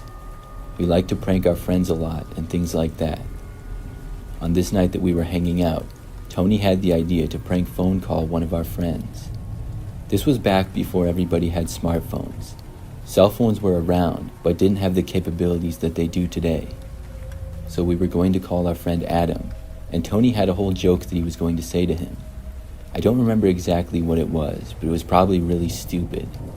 So we dialed Adam's number on one of the home phones at my house. It rang a few times, and then who we thought was Adam picked up. Tony started going into his joke and wasn't stopping. After he had spoke for like a minute straight, the person on the other end spoke. It was a man, but not Adam. It sounded like an adult, and I think we were about 14. The guy was really mad. I don't recall exactly what he said, but he was asking us who was calling and what was wrong with us and things like that. When we realized that it wasn't Adam, we were both surprised and also embarrassed. Tony just hung up the phone when the guy was still talking. Then we had a good laugh about it, but we decided not to call Adam anymore. That was enough prank phone calls for us. Instead, we decided to play video games. Just moments after hanging up though, the phone started ringing. We did not have caller ID, so I answered it not knowing who was calling us, although I think we both had a feeling that it might be the guy who we had just accidentally dialed. I picked up the phone and answered. I heard the same guy speaking, and he still sounded angry. I hung up on him, and then he called again right after. This time though, we did not answer the phone. We started playing video games at that point, and over the next 30 minutes or so, the guy called back several more times. At least we assumed that it was him. But each time, we didn't answer and just let it ring. Then, finally, we didn't get any more calls. We continued to game until probably about an hour after the call. That's when there was a knock at the front door. I was confused when I heard it. I lived in a pretty typical neighborhood, but knocks on the door at night were very unusual. We were in my bedroom, and I left the room and walked out into the living room. I got over to the front door and looked out of the window. Some guy was standing there who I didn't know. He looked right at me as I was looking at him. I moved away from the door and he knocked again. I went back to my room and told Tony that some guy was there. Then the phone rang again. We were both wondering if there was any possibility that it could be the same guy, so we answered the phone call this time. The man spoke, and he told us to come outside. When I heard that, I instantly hung up the phone again. Now the man must have been calling from his cell phone. He knocked on the door again, and we both went out into the living room. We heard him yell for us to come outside. The guy appeared to be in his 50s maybe, and was wearing a baseball cap and a jacket. That's all I remember about him. We didn't answer the door though. He stayed there for several more minutes before finally leaving. After that, Tony and I were just waiting for the phone to ring again, or for the guy to come back, but thankfully he never did. After that, we never prank phone called anybody else. I think the guy that we called must have had caller ID. He could have looked up our address by finding it in the phone book or something. I really don't know, but that's my best guess. It still creeps me out that he actually showed up at my house.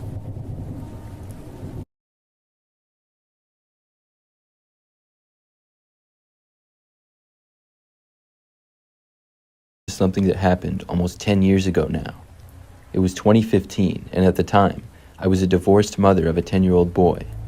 I enjoyed spending time with my son, and we would do fun things together all the time. One night, I took him to Chuck E. Cheese. It was fairly busy, and there were a lot of other people there. My son always loved going there, and I would usually just sit at a table as he played the games. He was old enough that I didn't need to always keep an eye on him, so I sat at one of the tables and went on my phone. On this night in particular, I was pretty much by myself at one of the tables. My son was in the arcade somewhere, and nobody was sitting immediately near me. At one point, though, a man came up and sat at my table. I didn't see where he had come from. I just noticed when he sat down, and I looked up to see him there. He looked to be around my age, so roughly late 30s, and had really short blonde hair. I was a little bit confused by why he was sitting at my table, and I looked up at him. That's when he just stated that his kid loved Chuck E. Cheese. I said that mine did too, and we talked very briefly about our kids. I don't remember much of what he said, because I was still confused as to why he had come up to me in the first place. He must have sensed my confusion, because he then stuck out his hand for me to shake and introduced himself to me. He said that his name was Dave, and I gave my name to him. Then he said that he better get going, and he got up and walked away. I watched him walk back into the arcade and out of my sight. The whole encounter was a little bit strange. I stayed where I was for probably another 30 minutes or so. I didn't see Dave at all for the rest of the night. After my son had used up all of his tokens, he came over and got something with his tickets, and then we left. It was the next day that I was on Facebook when I saw that I had a friend request from a guy named Dave. At first, I didn't know who he was, so I clicked on his profile. I then realized that it was the same man who had talked to me at Chuck E. Cheese the previous night. This was kind of weird, because I had only given him my first name, and I wasn't really sure how he found me. We didn't have any mutual friends or anything. There wasn't a whole lot on his profile as far as information or pictures either. I don't really know why, but I accepted his friend request.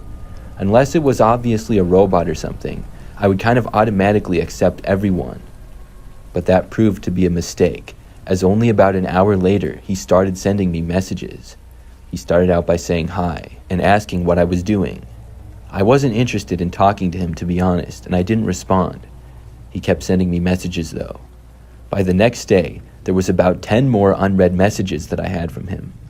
I finally decided to respond and asked him why he was sending me so many messages. He replied saying because I wasn't responding. He then asked me if I wanted to hang out with him, and I told him no thanks, and that's when his mood started to change. He started cursing me out and calling me things that I won't repeat here. I told him that if he didn't stop messaging me, I was going to block him. That's when he said something that really made me worry. He said something like, "Go ahead, I know where you live." It gave me the chills to read it, because based on his behavior, I thought that maybe he did somehow know. He then said that he didn't even have a kid. I blocked him and reported his account for harassment to Facebook. I just hoped that that would be it and I wouldn't have to deal with him anymore. For a few days, I didn't hear from Dave or see him at all.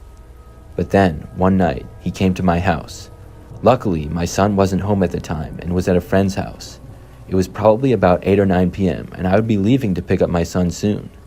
There was a knock on my front door to the house, and I knew instantly based on how late it was that it was probably Dave. My heart was racing as I walked over to look out one of the front windows. He knocked on the door again as I saw him standing there. I wasn't going to answer it, but soon he started yelling. I heard him say that he knew I was home and to open up the door. I was thinking that this guy had to have been crazy or something. He started looking around to the windows, and I quickly moved away. I knew that this was grounds to call the police, and I got my phone from the counter and dialed 911. As I was talking to the operator, Dave started yelling something else, but I wasn't paying attention to him. I was told that a police officer was in the area and would head over. I figured they would be there in a couple of minutes, and I started to feel better. Meanwhile, Dave kept knocking on the door. He was clearly angry now, and I heard him yell at me that if I didn't open the door for him, he was going to break in. That's when the relief that I felt went away, and I was just as worried as I had ever been. I still didn't bother to say anything back to Dave, though. Instead, I moved into my hallway and entered the bathroom. Then I closed the door and locked it, and hoped that Dave wouldn't actually try to break in. The bathroom had a small window that faced our backyard. At first, when I was in there, things were quiet now that I was farther away from Dave. I could barely hear the knocking, but then the knocking stopped. Probably about 2 minutes later, I then heard noises coming from the backyard. It sounded like Dave was possibly banging on the kitchen window. This only lasted for a few seconds though, and then it stopped. I didn't hear anything for a few minutes after that. The next thing I knew, I got a call from the police saying that they were there. I left my bathroom and saw several officers outside of my house with flashing lights. They had actually caught Dave, and I was told that he had been hiding in my backyard. I pressed charges against him for harassment and later got a restraining order. I'm happy to say that I've never seen him since then.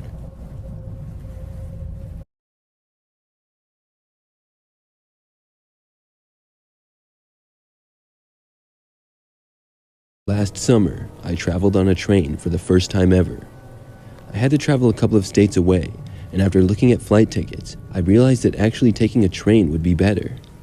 I was also excited to take a train for the first time as well because I had never done it before. I packed my bag for the trip, which was only a few days, so I didn't need too much, and then I went to the train station. When I got there, it was early, and I waited for the train to arrive. There were a few other people waiting, and a couple more showed up after me. It was much less crowded than an airport, though, and it was also less crowded than the time that I had taken a subway train.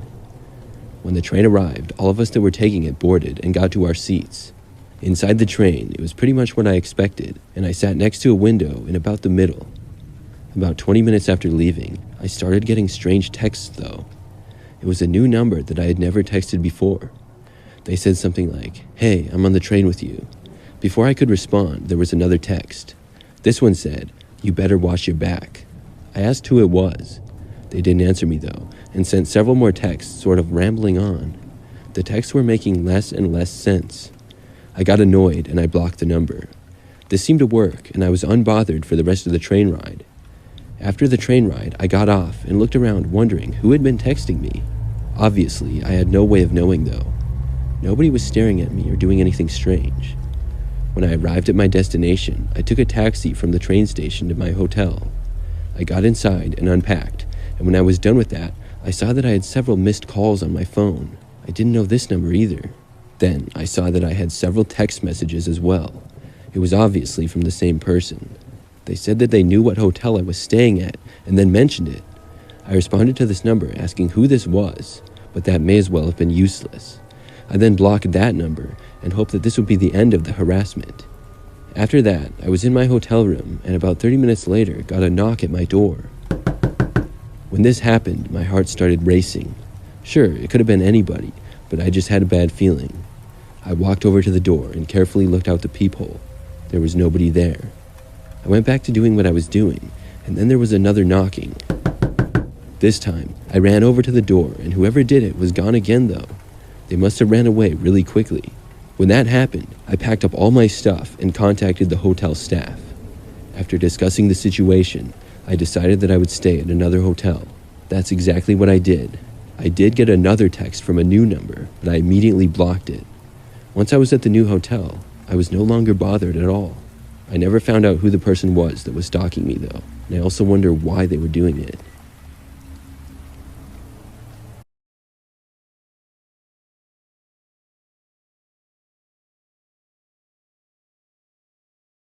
This is a bizarre story from my experiences as a truck driver. I had that job for years until I moved on to a different career that was better for me. However, I have many memories from my years on the road. One time, I had been driving for a while now, and I stopped at a truck stop. This one was really busy, and I went inside the building. I remember that somehow I got to talking to a woman that was inside the truck stop. I think we both ordered some food and were waiting for it. We started out making basic conversation, and I came to find out that she also drove a truck. We got to talking about our jobs, and then ended up eating together there at the truck stop. We got to know each other a little bit, and I was happy to make a friend who was also a trucker. Things sometimes got a little bit lonely on the road, and I was a single guy at the time. I remember that the woman asked me where I was from, and then she said that she was from a city that was right near mine. I lived right by a major city, and it was a pretty populated area. After we talked, I ended up giving her my address. She told me that she wanted to send me a postcard from the next city that she was driving to. Nothing seemed weird about this in the moment, because we were having such a great conversation. I thought that I was getting along with her really well. Finally, it was time for us both to go our separate ways, but we exchanged phone numbers as well. I was looking forward to possibly seeing her again sometime when I was back home. I went on with my driving after that. For the next few days, I was on the road, but I returned home after that. I had a few days off, and I had been texting with the woman who I had met on a daily basis. I remember that one night, when I was home, there was a knock on the door at almost midnight. I lived by myself in a sort of small house in a suburb of the major city that I mentioned earlier. When I went over to the door, I decided to look out the window first. I was unsure of who would be knocking on my door at this hour. I saw there was some guy standing there. I had no clue what he was doing here or who he was. Because of this, I decided not to answer the door, but he knocked again. When I didn't answer the second time, I watched from my window as he walked around to the back side of my house. Now I was really concerned. He proceeded to make it around to my back door, and then he started pounding on it. Soon, there was banging on one of the back windows to my house. At this point, I was in the living room, which was in the center of my house. I was getting concerned that the guy would try to break in, and I took a couple steps over to the back door, and I yelled out that I was calling the cops. At first, this didn't seem to deter him at all. The man didn't say anything, and then stayed where he was. I decided that I would call the police then, and that's exactly what I did. I can't imagine he had any good intentions. I told the police exactly what was going on. When I got off the phone with them, the man seemed to be in the same spot. I would say about a minute after this, there was a crashing of glass from the back end of my house. When this happened, I got inside my bedroom and closed the door, but I didn't really hear any noises after that. I wasn't sure if the man was inside my house or not. After about 10 minutes, I heard the police at the front door. I left my bedroom carefully, but never saw anyone. When I went to the front door, the police were there, and they came inside and searched my house. They saw that a large rock had been tossed through one of my windows in the back. The guy was gone, whoever he was. After that happened, the man never came back. But the other strange thing is that the woman who I had been texting with never texted me again after that either. Everything had been going well, but she suddenly stopped texting me. I tried calling her, but the call didn't go through. I feel like these things were connected. I've never figured out exactly how or why, but it was really strange.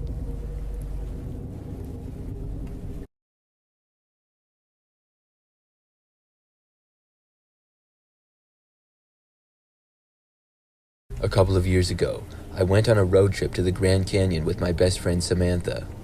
It was about a 12-hour drive, but it would be worth it. We had always wanted to go see the Grand Canyon, and we thought the drive would be pretty interesting along the way. The plan was to make the entire drive in one day down there. We left early, and it would be easy, especially since there were two of us, and we could take turns driving. We ended up leaving at 7 a.m., and I started out driving. Things went well for the most part. We stopped a few times for gas and food. We also switched driving every couple of hours or so. At one point, probably about 7 or 8 hours into the drive, we left a gas station, and not long after, Samantha said that the car behind us was following us. I had just changed to driving, and I was unaware of this. When I was in the passenger seat, I would just be on my phone and wasn't really paying too close attention to our surroundings. I asked how she knew that, and she told me that the car had been behind us for a while when she was driving, even changing lanes with us a couple of times. Of course, she wasn't sure, but when we stopped and the car did as well, and then when we left, the car left at the same time, she thought that it was really suspicious. I said maybe it was just a coincidence, and we agreed that it could be. I looked at the car in the mirror as I drove. It was a white 4-door sedan, pretty average looking. I couldn't make out who was driving or anything like that. I stayed in the right lane for most of the time, and the car stayed behind us. We mostly ignored it, and none of us were 100% sure if we were being followed, but it did seem a little strange. About an hour went by, and the car was still behind us. I had switched lanes a few times to pass slower cars and things like that, and I also kind of forgot about the car behind us. But when I remembered again, I noticed that it was still there. It was a decent ways back. It wasn't like it was right on our bumper. Samantha told me to take the next exit, and we would see once and for all if the car was following us for some reason. About 5 minutes later, the next exit came up, and I took it. The car behind us did as well. We were now starting to panic. I wasn't sure what to do. I drove down the road for a ways, and then Samantha told me to take the next right. When I did, the car behind us did also. I started to then take random turns, left and right. Whatever I did, the car did as well. I have no clue what city we were even in. It wasn't quite the middle of nowhere, but it wasn't very big either. There were a few businesses here and there, and eventually I drove into a neighborhood. I was turning so often that finally the car behind us stopped following. We took a turn and the car kept going straight. At that point, I looked at our GPS again and we headed back towards the freeway. We were both so glad that the car stopped following us and we could finally not worry about it anymore. We made it to the Grand Canyon that night. We stayed in a nearby town in Arizona for 2 nights and then headed back home. On the day that we were driving back home, probably about midway through the drive, I saw a white car behind us again. Samantha and I joked about the car being back and following us once more. We were 100% joking because we knew how common of a car that was. There was no chance it was the same one. But about 30 minutes went by and the car was still behind us. We needed to get gas and took an exit. When we did, the car followed us. That's when I got a bad feeling again. What if this was the same car? We got to a larger gas station where there were a decent number of other cars. It looked like a popular stop for people making road trips. I drove the car to a gas pump and then got out. We noticed that the white car did not get gas, but parked in the parking area. Samantha kept an eye on the car as I pumped the gas.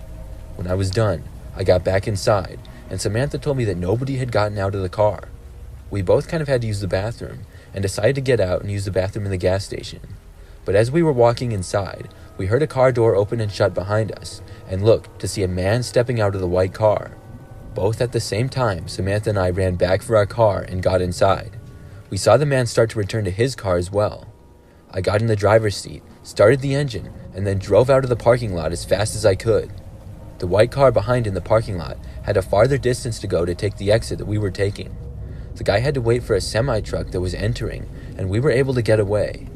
When we got back onto the freeway, I drove until the first exit and then took that, so the car couldn't catch up to us. We waited at another gas station for a while, and then left again. After that, we didn't see the car for the rest of the trip. Samantha and I still talk about this all the time. I can't believe how we were followed twice by the same person. Sometimes I wonder if we had been followed the entire time without noticing.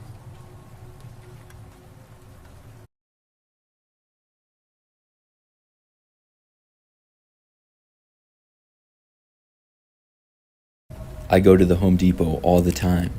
Last summer, I had a really odd and creepy experience shopping there. It was nighttime, and I went there to get a couple of things. The Home Depot closest to me is only about 5 minutes away, so it's very convenient. After I got there that night, I walked inside and saw that things were very quiet inside the store. I only saw a few other people, and I walked through the aisles. I was kind of at one end of the store, and about 5 minutes after I got inside, there was an announcement over the store speakers. I thought they were going to say that they were closing soon or an employee was needed in a certain area. Something basic like that. What I heard, though, was my name. Customer Brad Smith to aisle 12, please. Customer Brad Smith to aisle 12. Smith isn't my real last name, but for the sake of this story, pretend that it is. I was confused after hearing this. Who knew that I was here, and who knew my name? Why did they want me to go to aisle 12? I was curious and decided to go there. However, it was pretty far away from where I needed to go. I walked there anyways, and when I got to aisle 12, entered it. I didn't see anybody in the aisle at all. It was the paint aisle, it appeared, and after looking around, I noticed that there appeared to be an envelope. It was on the floor in just about the middle of the aisle. I didn't know if this was related or not, but I decided to look at it. It seemed like something was written on the front. When I arrived at it, though, and started to bend down to look, I heard a noise. The noise was kind of coming from above me and also behind. I looked up and saw a bunch of paint cans falling from the shelf above. 2 of them hit me, which hurt, but did not injure me. I was pretty quick to react, and right away afterwards immediately ran away, as several more paint cans fell off the shelf. I could tell that somebody was up on the shelf hiding, but didn't get a good look at them at all. I sprinted out of the aisle and went to leave the store, and on the way out, saw an employee and let them know what had happened. I asked him who had made the announcement. He said that he had no idea. After that, I left and went home. I didn't go back to the Home Depot for a while. Weeks later, though, I did return. Nothing like that has happened since. I still wonder who did that to me and why.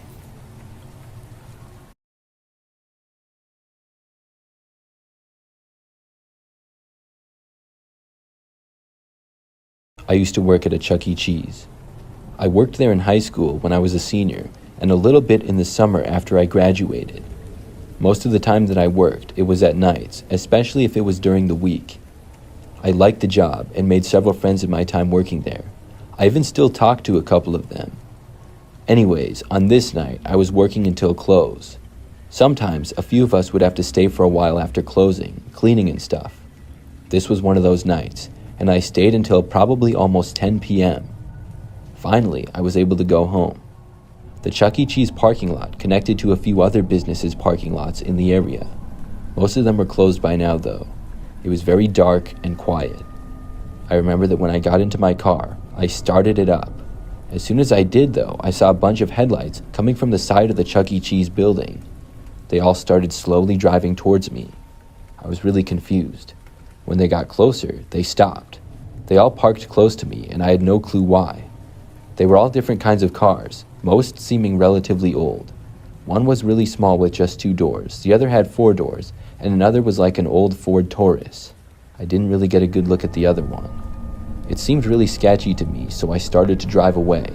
But as soon as I did, the cars all started to move as well. I tried to remain calm and just kept driving my way back home. It would take me about 10 to 15 minutes to drive home, and there were just a few turns that I had to make. I was hoping that at one of those turns, the cars would decide to stop following me. But the whole ways that I drove, they remained a ways back. I just kept driving home without really thinking about it. I was young and didn't know what else to do. I soon reached our street and I turned onto it. When I later turned into my driveway, all 4 of the cars kept driving, and at first I was happy. But I then saw them all come to a stop, parking right in front of my house. I got out of my car when I had parked in the driveway. All of the cars were just sitting there.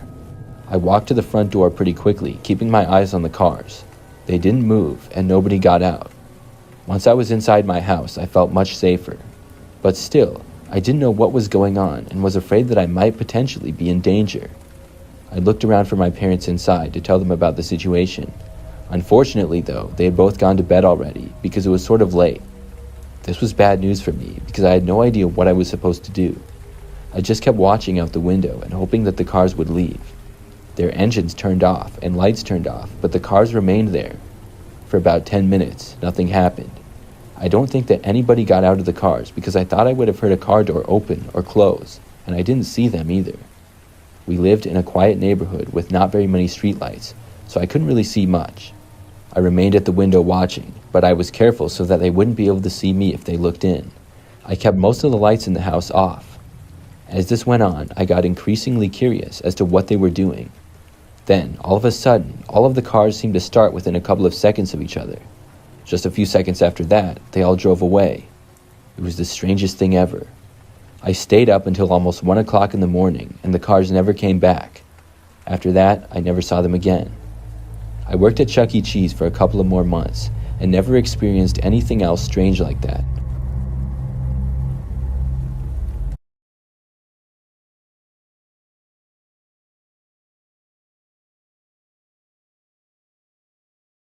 My name is Emily, and this happened to me in the spring of 2022.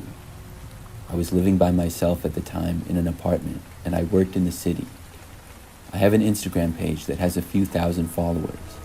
I'm not famous by any means, and I'm certainly not an Instagram model, but I do post there pretty frequently.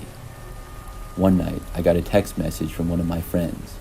It was a link to an Instagram page, and my friend said, "This isn't you, is it?" I clicked on the profile, and it was an Instagram account claiming to be me, except it wasn't using my name, but a different name, and they had posted quite a few pictures that were all mine. I think the account had about 100 posts, and this had been going on for several months. Most of the pictures were pictures that I had already posted on Instagram. They had a decent amount of followers too. I think the account had about 500. I couldn't believe it. Whoever was running this account was just screenshotting my pictures and posting them to their account, and they were getting over 100 likes, and nobody seemed to realize that the entire page was a fraud. I looked at some of the comments, and they were just saying things like, "Wow, you're beautiful."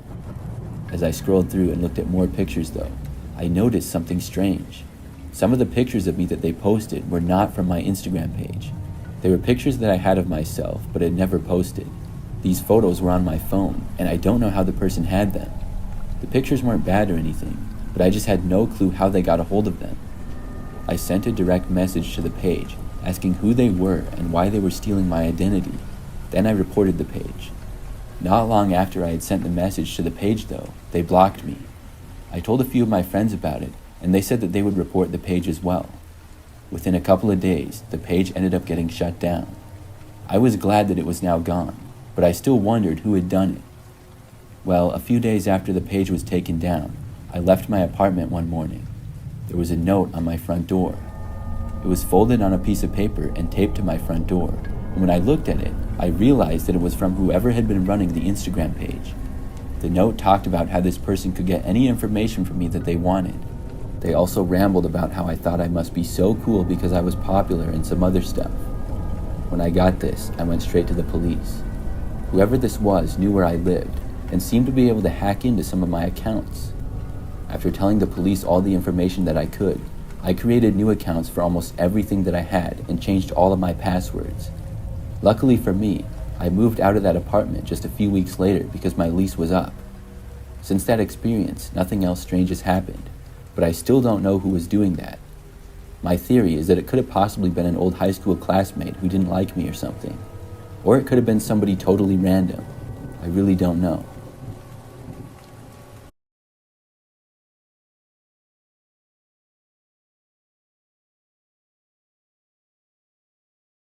This took place back in the early 2000s.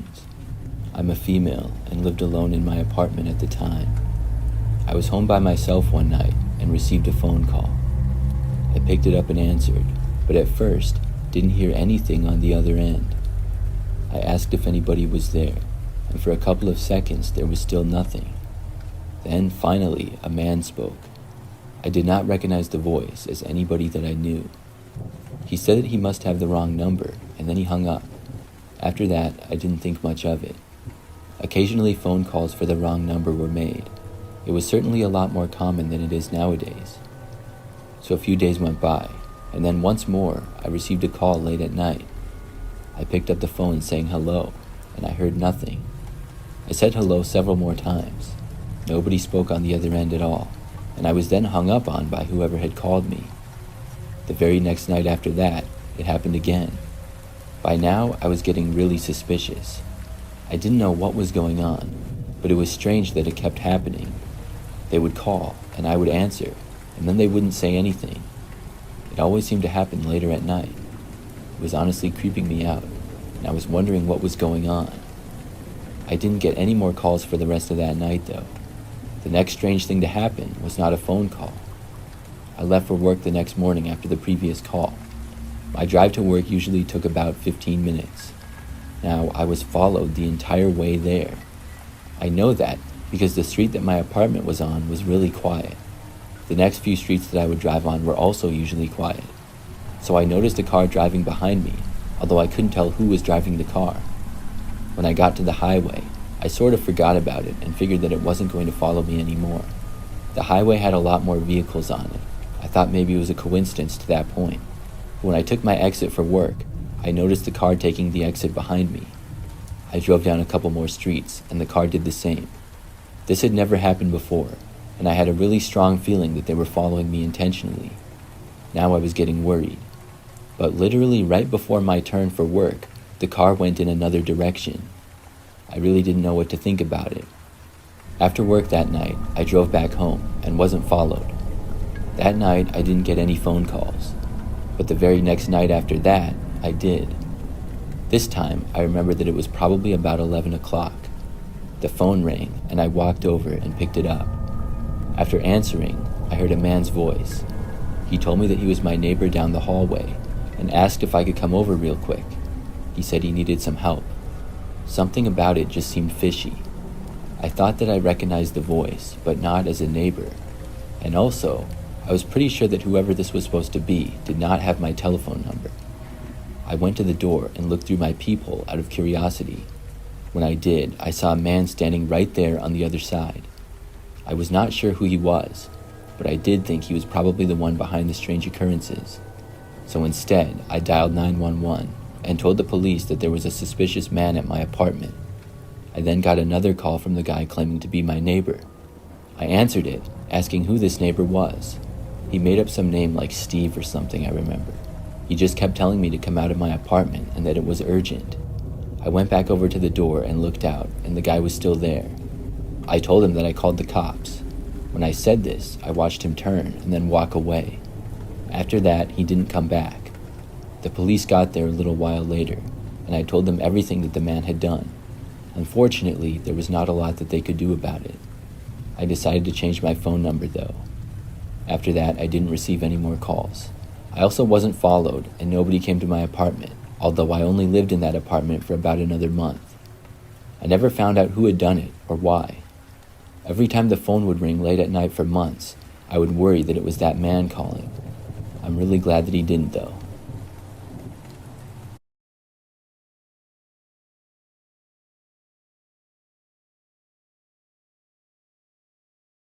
Story happened just last week as I was driving home from work.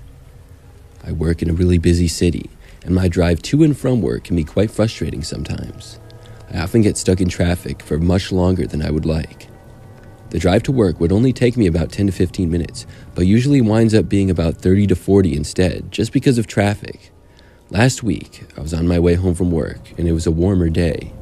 The traffic was especially bad because the lanes were being closed and there was just one lane instead of 4. Everybody had to merge together, and we were moving at a snail's pace. After I had gotten into the one lane and was crawling along it for maybe 5 minutes behind other cars, we suddenly came to a stop. We all remained stopped for a good 5 minutes. It wasn't all that unusual to stop, but this one was longer. I guessed that maybe there was a crash or something up ahead because this was unusually long. That's when I saw a guy walking up from behind my mirror. He was walking along the side of the road. I had my window open because it was warm out, and then I saw the guy make eye contact with me through my mirror. He was wearing green pants and a gray shirt and had long hair. I also noticed that he was barefoot. Then he walked right up to my window. I was a little confused by the whole situation. The guy asked me if he could get a ride quick, and I could drop him off about a mile up the road. He then told me that he didn't even have any shoes. I shook my head and told the guy sorry, but no. He just came across to me as suspicious, and I really didn't want to let him inside my car. I thought he might go up to the other cars nearby and ask them for a ride, because we were all stopped there on the road, but he didn't. He then turned around and walked back along the side of the road the way that he had came from. I kept watching in my side mirror to see where he was going. I even leaned my head out of the window a little bit to get a better look. Then I saw him get inside the back seat of a car about 3 cars behind me. It didn't look like he had spoken to the driver or anything. He had just walked straight up and gotten inside. We sat stationary for about 2 more minutes or so, and then finally things started to move again. Eventually, about a mile later, the lanes expanded and we started moving faster at a normal speed again. As I was driving, a car pulled up beside me. I glanced over and saw 2 guys flipping me off. The guy in the back seat was the same one who had asked for a ride. Their car honked and both guys yelled some things at me and then sped past. I was just glad they were gone. I'm not sure what that guy was all about, but I'm sure glad I didn't let him inside my car.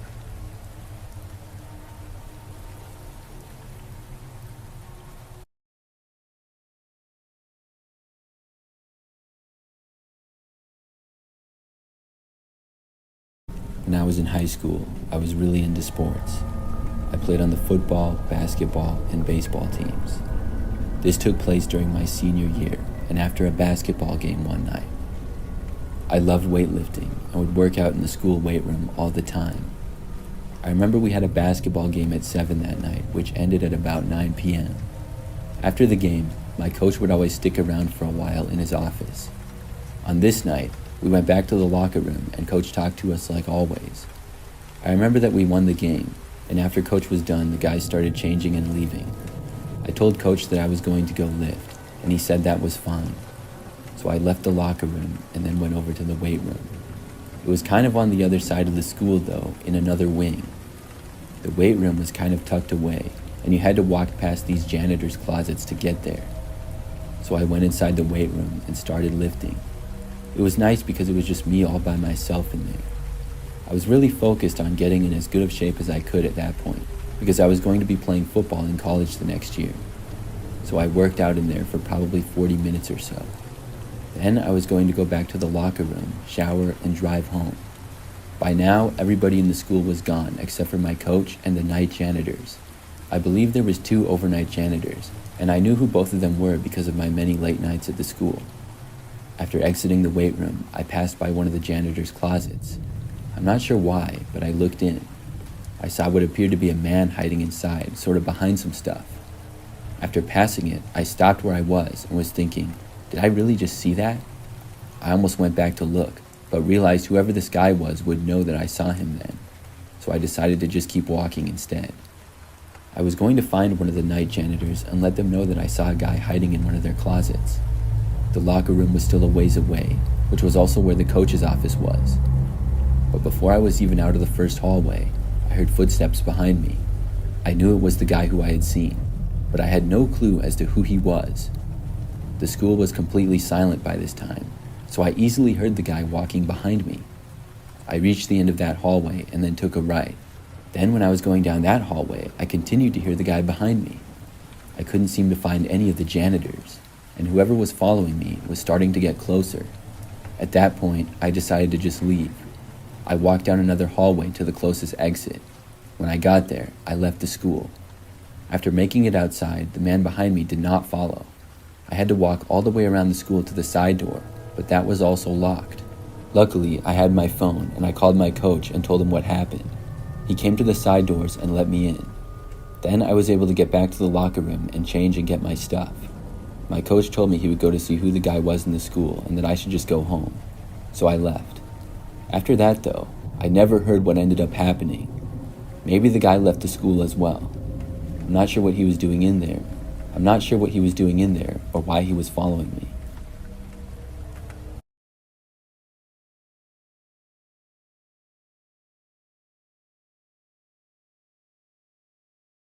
For a little bit of background, I will mention that I'm a female, and this took place last year. I was shopping at a dollar store called Dollar Tree. I don't go to Dollar Trees very often, but on this night, I did. It was probably around 7:30 p.m. or so. And when I got inside, the store was very quiet. I only saw a couple of other shoppers, and maybe one employee around the store. I shopped around and got a few things, and then went to the front to check out. Working at the check lane was a man that had dark hair that was somewhat short. The man was also kind of short, and when he scanned my items, he was making comments on all of them. He was saying stuff like, "What's this for?" Overall, it was slightly annoying, but not a huge deal. After checking out, I remembered that the guy said, "Well, now I'm off," and he turned off the light to his check lane. I was just like, "Oh, that's cool," and I started to leave. But the guy kept walking with me as I was leaving. He asked me where I was going after this, and I just said home. Then he started talking to me and walking with me as we left the store. It was really weird and something that I was not expecting at all. As we were walking through the parking lot, the man asked me to go with him. I asked him what he meant, and he was like, "What did I just say? Do you want to go with me? My car's right there." I said no thanks, but he continued to walk with me.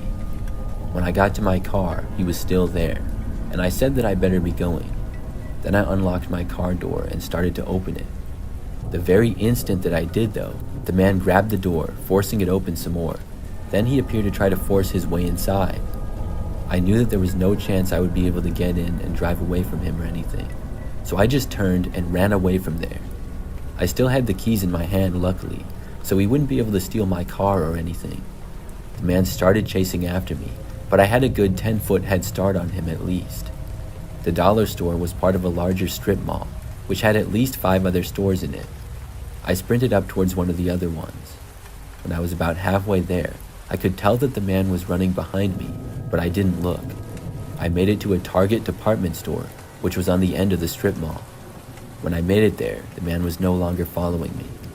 I went inside of the store and called the police when I was safely inside. Then I waited for them to get there. It took about 5 minutes. When the police were there, I went back out to my car with them, but the man was gone.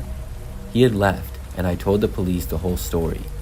Fortunately, they went inside the dollar store and spoke with the other employee who was still working there. They knew who the man was, and the police were able to locate him pretty soon after. I was really glad that they found him. That man was such a creep, and I feel very lucky to have gotten away from him.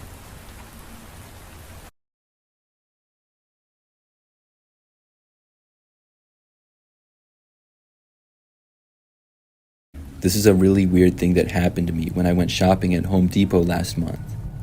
I was just getting some things to do yard work, a couple of rakes, a leaf blower, and some other stuff. This was a Friday night and kind of late, maybe an hour before they closed. It was the fall and my yard was getting out of hand. So after I went in, I was looking at the leaf blowers, comparing prices and stuff. I was in the aisle for maybe 5 minutes when I saw a woman enter it out of the corner of my eye. She walked directly up to me, and I turned to face her when I realized that she was going to say something. She said hi and claimed that she knew me. I did not know who she was and was sure that I had never seen her before. She had blonde hair that went to her shoulder and looked to be slightly older than me. I was nice, but I told her that I did not know who she was. She said that I looked very familiar to her. I laughed about it and said that I must look a lot like somebody who she knows. She agreed on that, and then she just walked away out of the aisle. I went back to looking at leaf blowers afterwards. When I finally selected one, I headed over to the rakes to get them. I didn't need to look at them and was just going to get a couple of cheap ones. When I headed over there, though, I saw the woman again. She was standing like half behind an aisle as if she was hiding from me and just staring in my direction. When I saw her, she didn't move away or anything. It was really weird. I walked away over to where I was going and got a rake. Then I looked at a couple of more things. As I was doing so, I saw the woman looking into my aisle, and when I looked in her direction, then she moved away. She was acting very strange. After that, I decided to leave. I went to the register, checked out, and left. I didn't see the woman in the store for the rest of the time that I was in there. When I made it out of the store, I started to walk to my car. The parking lot was very dark and quiet. Very quickly, though, I spotted a car with the woman who I had seen from the store. She was inside of it in the driver's seat and just staring at me. The way that she was staring was incredibly creepy. It was like she didn't care that I saw her. Her eyes were locked onto me as I walked closer and closer to my car. Why was she watching me? I didn't know. She knew that I could see her and didn't care to look away or anything. I walked faster and made it to my car and then got inside of it. I looked and she was still watching me. When I drove away, I drove right by her car, but she didn't follow me. I could see her still looking at me as I drove past her and then drove away. It just seemed very strange. Luckily, after that, I haven't seen her since that night.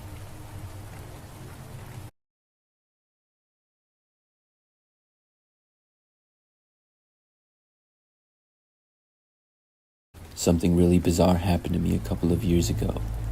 I got a new cell phone and new number. I had been needing a new phone for a while, and my previous service was not very good. But after switching over, I soon started to get strange phone calls and texts. The first was a phone call from a number that I didn't recognize.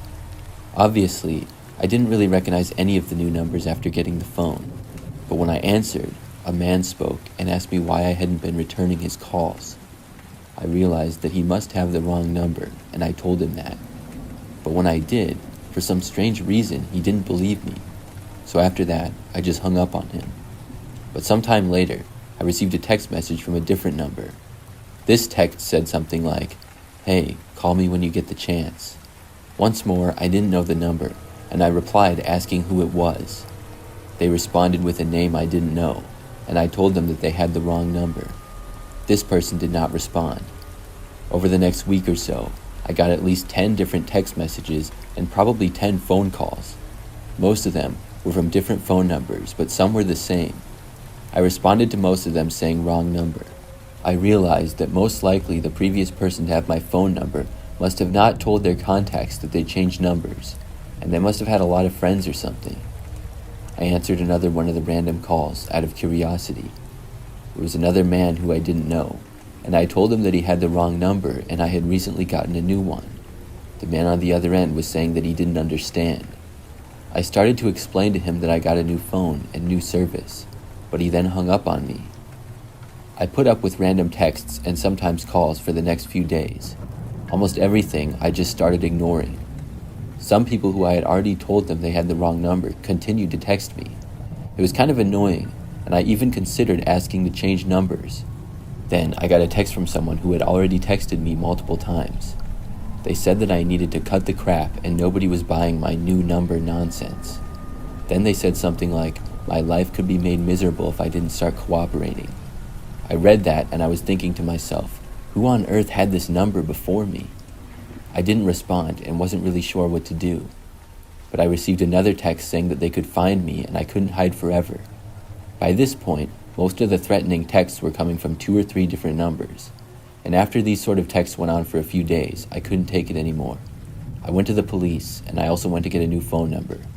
I told the cops my whole situation, and they told me that I should get a new number and they would handle the investigation. So I did get a new number, and after that, I wasn't bothered again. I also never heard anything more about those people though, who they were or anything. I still wonder why I was getting those texts.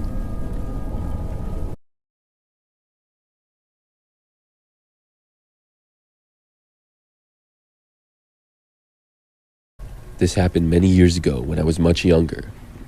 It was the school year and a typical weekday for me. This meant that I had to walk to school. It wasn't all that bad though, because my family lived in a rather warm climate, and the walk to school would take me a good 15 minutes. I would go a few blocks down my street and then connect to the sidewalk on a slightly busier street. Then my school was only a couple of blocks away from there. One day, I walked to school just like any other. It was dark outside, because it must have been shortly after daylight savings or something. But I just know that about halfway to school, I noticed that there was a guy walking on the sidewalk behind me.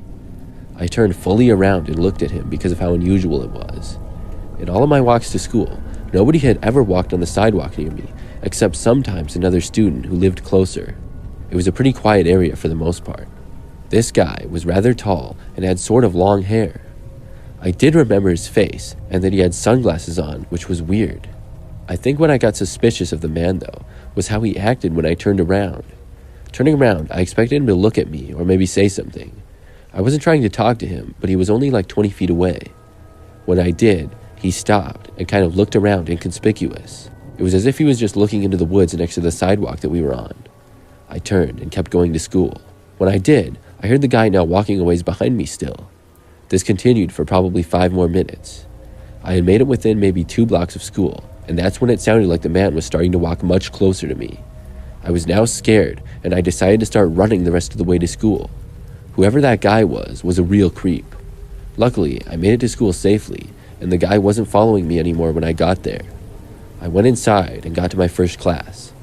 That school day was normal until 3rd period. About midway through the class, our teacher told us that we were going into a lockdown.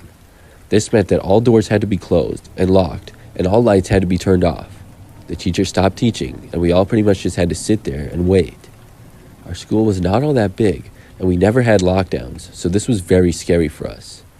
I remember feeling nervous, but I didn't even connect the man that had been following me earlier for some reason.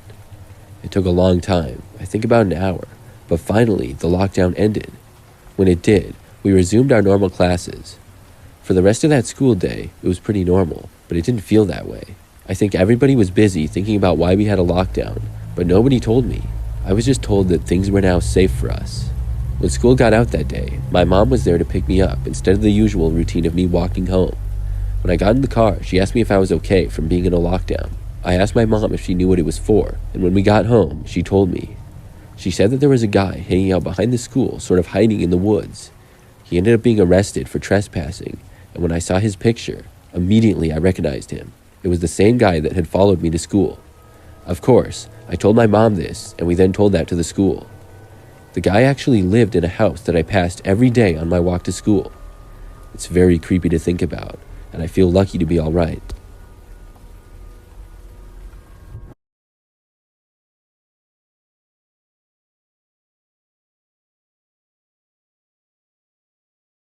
A few years ago, I was traveling by myself.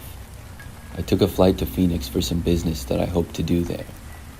For the 2 nights that I would be in town, I was staying outside of downtown in a pretty standard hotel. It wasn't fancy, but it wasn't some cheap place either. It was perfectly fine and had the basic bed, TV, desk, chair, and bathroom. After I checked in, I got my room key and went inside. I had a couple of hours before I had to go anywhere, so I went on my laptop in my room. Then I left for a few hours. I was out in the city, and when I came back to my hotel room, it was night. After arriving back, I entered my room again and set my stuff down. It was exactly at this moment when I saw a man stand up from behind my bed. I had no idea who he was. The man was wearing a black sleeveless shirt and jeans and was bald with a goatee. I asked him what he was doing in here. The man did not say anything, but started to slowly walk towards me. I backed away and then went for the door. He actually chased after me as I did this. I got out of the room and into the hallway. Then I ran to the left where the front doors were. After making it to the lobby, I saw that the guy was not chasing me anymore. I told the employee at the front desk about the situation. She said that she would call the police, and I waited in the lobby until they got there. The entire time waiting, we didn't see the guy. The police got there within probably 10 minutes. Then they searched my room, which the man was gone from now. They also searched throughout the entire hotel. He had left though, probably through one of the back exits. After going back to my room, I was happy to see that none of my things were stolen. It was still very creepy though. After that, I was safely back in my hotel room. But when all of the commotion was gone, the police had left, and I was by myself. Probably about an hour later, I glanced out my window. I saw the man walking through the parking lot. My window looked out to the back parking area. The parking lot there had not nearly as many cars as the one out front. That parking lot also backed up to the rear of a couple of nearby businesses. He was walking from the hotel parking lot to a parking lot of another business. Then he went out of my sight. I thought about reporting him or something, but figured that he would be gone again by the time anybody got there. That night, I made sure that my door was locked and my window was covered.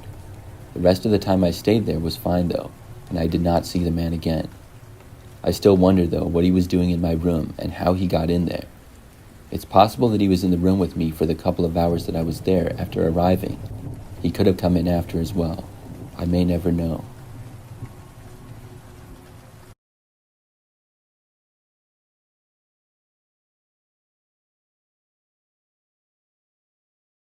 This happened not too long after I first became a trucker. I've worked many long days and nights where I'm driving for hours and hours. One time, it was really late at night, and I'd been driving all day. I was so tired, and I knew I couldn't make it much further, so I decided to take a break and get some sleep for a few hours. I pulled over on the side of the road. I didn't bother trying to find a truck stop or anything. The road I was on had been pretty quiet, and I was only going to sleep for a few hours. I didn't even see any other cars in the distance as my truck sat there on the side of the road. The surroundings were open land and woods on both sides. I locked my doors and got to the back of my truck where I had a bed. I got under the covers and closed my eyes. I was out within seconds. That was always one of the best feelings, was laying down and falling asleep after a long day of driving. I only slept for about 30 minutes, and I woke up to the sound of knocking. It was still dark out, and the knocking was coming from my driver's door area. When I first heard this, I thought that it must be a cop who was wondering if I was in my truck or was going to tell me that I couldn't park there. I got up from my bed and went over to the door. When I looked out the window, I saw that it wasn't a police officer. There was just some guy with a hood, and I could barely see his face. He was looking up and then saw me. After this, he moved away quickly. I thought it was kind of weird, and I opened the door to see where he went.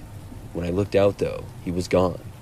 I wasn't sure where he went, but I got back inside of my truck and locked the door. Then I went back to get some more sleep. I was still really tired and hadn't gotten enough rest. Once again, I fell asleep rather quickly. This time, I slept for about an hour, but was woken up again. I wasn't sure exactly what had woken me, because I didn't hear any knocking or anything this time. I laid there for a few moments, and then closed my eyes again to go back to sleep. But as soon as I did, I heard somebody trying to open the passenger side door to my truck. Suddenly, I wasn't so sleepy. I got up and went over to the door and looked. I didn't see anybody there. I opened the door and looked around, but saw nothing.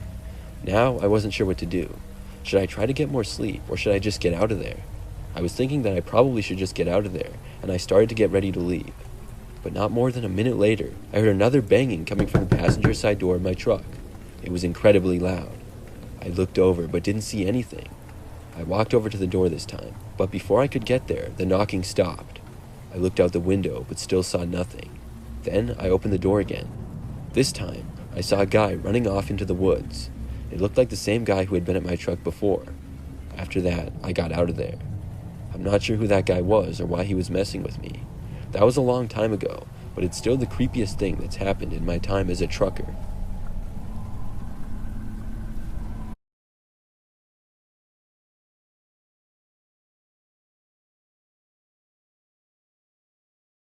This happened to me when I was in college.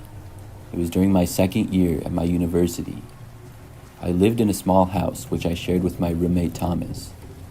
The university I went to is rather large, and I think has about 20,000 total students. This took place sometime during the first semester. I remember that one day I went on Instagram and saw that I had a new follower. I clicked on the profile, and it was a girl named Rhonda. She had my school initials in her profile, as well as what I assumed would be her graduating year. She was also followed by 2 people that I knew from college. None of my really close friends, but some guys that I knew who they were and followed them. I realized that Rhonda must have went to my school, and I followed her back. On her profile, she didn't have too many pictures, a few selfies and some pictures of her dog. That was about it. After following her back, I went on with things and didn't think much of it. A few days went by. Then, one day, I noticed that Rhonda liked all of my pictures on Instagram. Now, I had about 40 posts or so, dating all the way back to my early years of high school. She liked every single photo, and I found that nice, but also a little bit random and odd. I thought that maybe she liked me or something. She didn't comment on anything or send me any messages though. Now, several more days went by after this. Then one night, Thomas was studying at a classroom and I was at home by myself. There was then a knock on the door. It was probably about 9 o'clock at night, and I wasn't expecting anybody and had no clue as to who it was. I had been in my room, so I didn't hear the knock very well. I got up and went out into the hallway, and then I heard another knock. But I realized then that the knocking was coming from the back door of the house, not even the front door. Now this was really strange. I walked over to the back door and looked out the window. When I did, I saw a girl standing there. It was Rhonda, but at first I didn't recognize her because I had only seen some selfies of her on Instagram. I don't think that I had ever seen her in person before. As I was standing by the door, she tried opening it up. Then I opened up the back door and said hi to her. I then asked her what she was doing here. She asked me if she could come inside. I had a bad feeling about it. Something about her was sort of creeping me out. Maybe it was the fact that she showed up unannounced to my back door at 9 o'clock at night. And by the way, she had no way of knowing where I lived. I asked her how she knew where my house was. She just asked to come inside again. I really didn't want her to. So instead, I told her that I was really busy with homework and I had to get back to it. She just stood there for a moment looking disappointed. Then she said that she was just going to go and walked off sort of angrily. I was glad that she was going, but more confused than anything. After she left, I went back inside and went into my room. Then I blocked Rhonda on Instagram. I felt that she had crossed the line by showing up unannounced like that. When Thomas got back home, I asked him if he knew Rhonda at all. He said no. I showed him her picture and he still didn't recognize her. I told him what happened and he was just as confused as I was. I was hoping that maybe he had known Rhonda and she asked him for the address or something. But the fact that he didn't made it that much more creepy and weird. The very next night, I was pulling a late night session of homework. I had some stuff due at 11:59 p.m. I was trying to get it done at the last moment. It was probably like 11:30 and I was almost done when I heard Thomas call me from the living room. He was in there watching TV, and I asked him what he wanted. Then he told me that there was a girl standing at the front door. I knew who it was.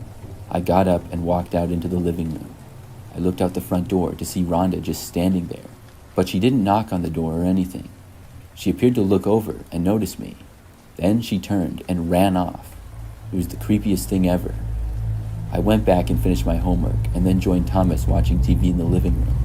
We kept glancing out the windows to see if she would come back, but luckily she didn't. After that, I never saw her again. I remember I asked Thomas to look her up on Instagram months later in the school year. She had a few more pictures then and appeared to still attend our university. I still don't know what she was doing. It was really creepy behavior though.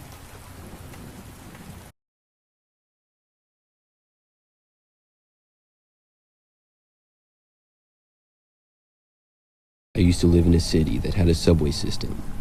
That was my main method of getting to and from work from my place for almost a whole year. I don't live in that city or have the same job anymore, but I remember what happened very well. For my job then, I worked all sorts of different hours, so I would be taking the subway at different times almost every day. A lot of times, when you ride the same subway every day, you might see some of the same people, and that would happen to me as well. When I would ride the subway, there was this one guy that I started to notice though. It was probably about 3 months into me getting my job. This guy was always on the subway, and usually within the same area as me. But probably a couple of weeks after seeing him on a daily basis, I realized that this was strange. I would see him no matter what time I was working. It could be early in the morning, the middle of the day, or late at night, and he was always there. He was the only person that I noticed was there every single time as well. There were a few times here and there where he wasn't, but more times than not, he was. I started to think that he just rode the subway all day long or something. I knew he didn't work at my job with me. To describe him, he typically wore some type of coat or jacket and a hat. He must have had shorter hair because I never saw it, and he also had glasses. I do remember he had a slight beard as well. At one point, I had almost a whole week off of work. This was nice because I could rest and do whatever I wanted, really. On probably my 4th or 5th night off, though, something strange happened. I was at my apartment and in bed. I wasn't sleeping, but I was watching TV and also playing around on various apps on my phone. The time was probably about 11 o'clock at night. That's when I thought I heard the doorknob to my front door turning. It sounded as though somebody was trying to get inside the apartment. I lived alone, and my apartment was not all that big, but it did open up to the outside. I stayed in my bed and listened. I did not hear the noise again. After a minute or two of not hearing anything, I decided to get up and check. When I walked over to the front door, nobody was there. I went back to my bedroom after that and hoped that one of my neighbors just went to the wrong unit by accident. I myself had done that once before, but shortly after getting back in bed, I then heard a noise at my bedroom window. I jumped up when I heard it. There was like a scratching noise coming from my bedroom window that was only about 5 feet away from me. I got up from my bed and walked over to the window, and when I got there, lifted up my blinds. You guessed it, the guy from the subway was there. When he saw me, he looked away and kind of covered up his face. I had only seen his face for like half a second, but I still knew that it was him. I recognized him immediately. The guy started to walk away to the side of my apartment. I knew that he didn't live here, and I lifted up my window a crack and asked what he was doing. He didn't respond to me, and I watched him then run down the street, and he got inside of a car and drove away. From that day forward, I never saw that guy again, on the subway or elsewhere. I'm really glad that I didn't, but it's a really creepy thing to realize he probably just took the subway to stalk me.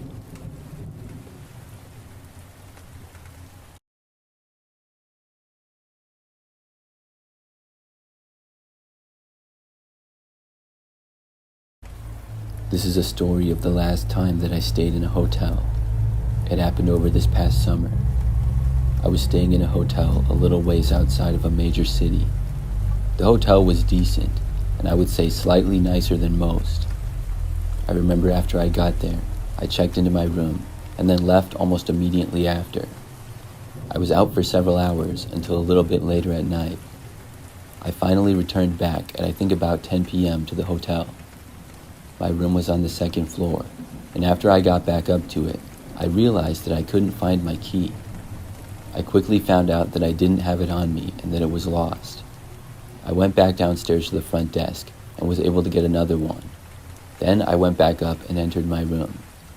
I was pretty tired and decided to just go to bed. I got ready and then fell asleep within probably 20 minutes. I wasn't sleeping for very long though. The next thing I remember was waking up. It sounded like my doorknob was turning or something. I was confused, but then I heard the sound of the door starting to open. I had no idea why that would be happening. They wouldn't clean my room at almost midnight. I looked over, but couldn't see the door because of where I was in bed. The bathroom was at the front of the room, so there was a little hallway and I couldn't see around the corner. As I got up, I heard the door closing. Moments later, I walked over to where I could see, but nobody was there. I realized that somebody must have started to enter the room and then stopped. I didn't know why though, and I didn't know who would do that. I was really creeped out by this situation. So I walked over to the door and looked out of the peephole. I still saw nobody. I figured whoever it was had walked away.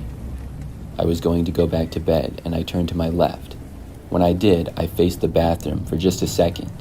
All of the lights in my room were off except for a little lamp by my bed, so it was really dark. But inside the bathroom, I saw there was somebody in there, and whoever it was looking at me. I instantly turned back and opened up the door. Then I ran out of the room. I went down the hallway to the stairs, and then went down them back to the lobby. Once I was in the lobby, I told the person at the front desk that somebody was in my room.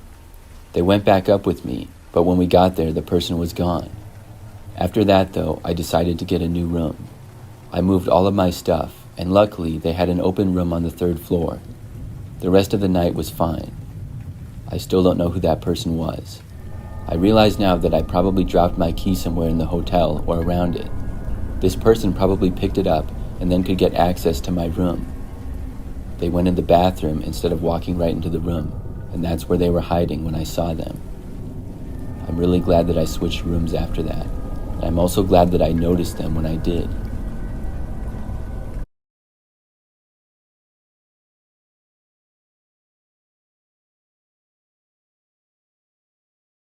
This took place back when I was in high school. During that time, I would walk to school and back every day.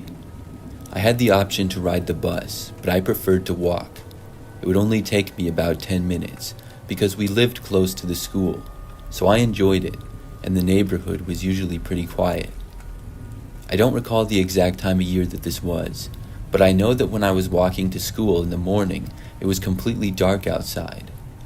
So it was a tiny bit creepy because of how dark and quiet it was, but nothing strange ever happened until one day. I would usually be the only person walking to school in the area. On this morning in particular, I was walking at my usual time. The route that I would take was to walk to the end of my street and then walk along the sidewalk of a slightly busier street. The surroundings was a neighborhood on one side and somewhat of a wooded area on the other side. I was on pace to arrive at school about 15 minutes before my first class started, which was typical for me.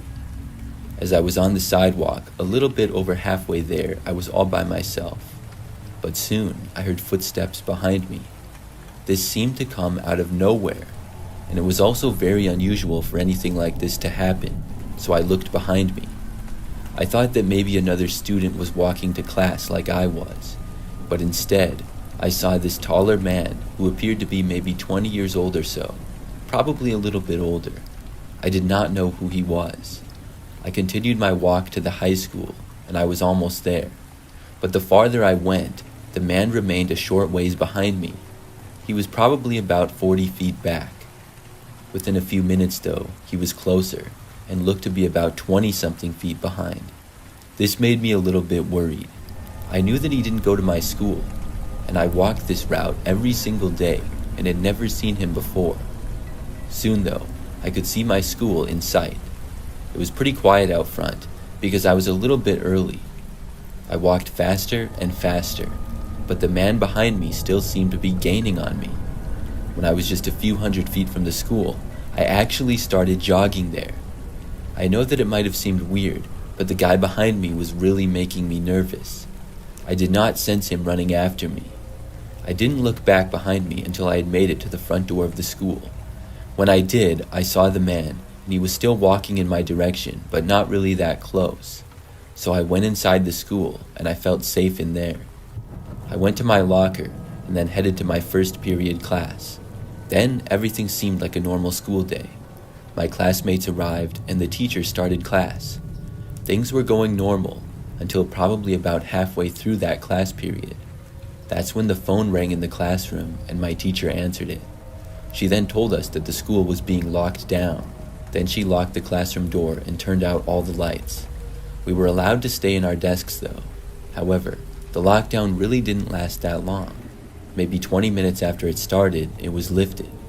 Of course, we were all trying to figure out what the reason for the lockdown was, and at first, nobody seemed to know. But as the school day went on, by probably third period, I heard the reason. There was a man that was seen in the school during first period. He was wandering the hallways, and when questioned by a hall monitor, he fled. The man ended up leaving the school, but the place was locked down until they were sure that he was off the premises. It made me think of the man that had followed me to the school. He very easily could have walked in right after me. When I heard about it, I decided to go to the principal's office and tell my story of what had happened. I didn't have a great description of the guy, but the principal told me that it seemed to match up. I didn't know if the man was targeting me or just going to the school. Either way, I was creeped out by the whole thing, and also really glad that he was now gone.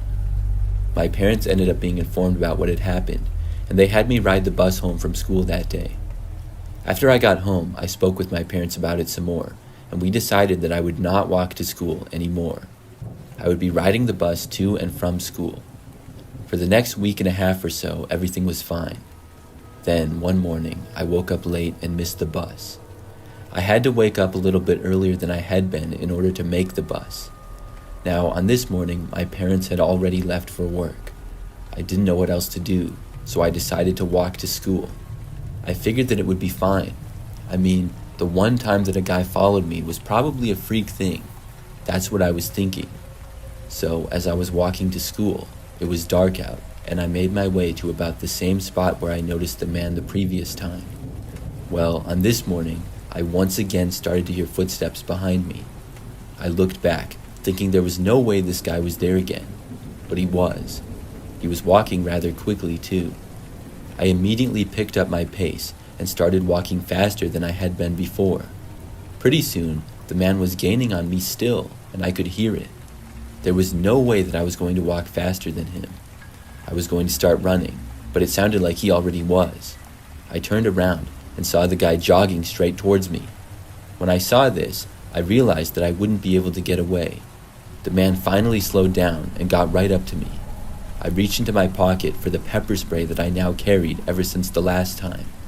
I pulled it out and the man started to grab me.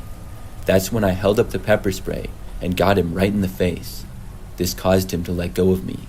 I then turned and ran the rest of the way to school. When I got there, I called the police. They came out to the school, and once again the entire place got locked down. I went to my first hour class, and the lockdown lasted for over an hour. When it was lifted though, I got word that the man was found hiding on school property and was arrested. It was a huge relief. Looking back, it's still the scariest moment of my life. I don't know why that guy was always following me, but it was very creepy.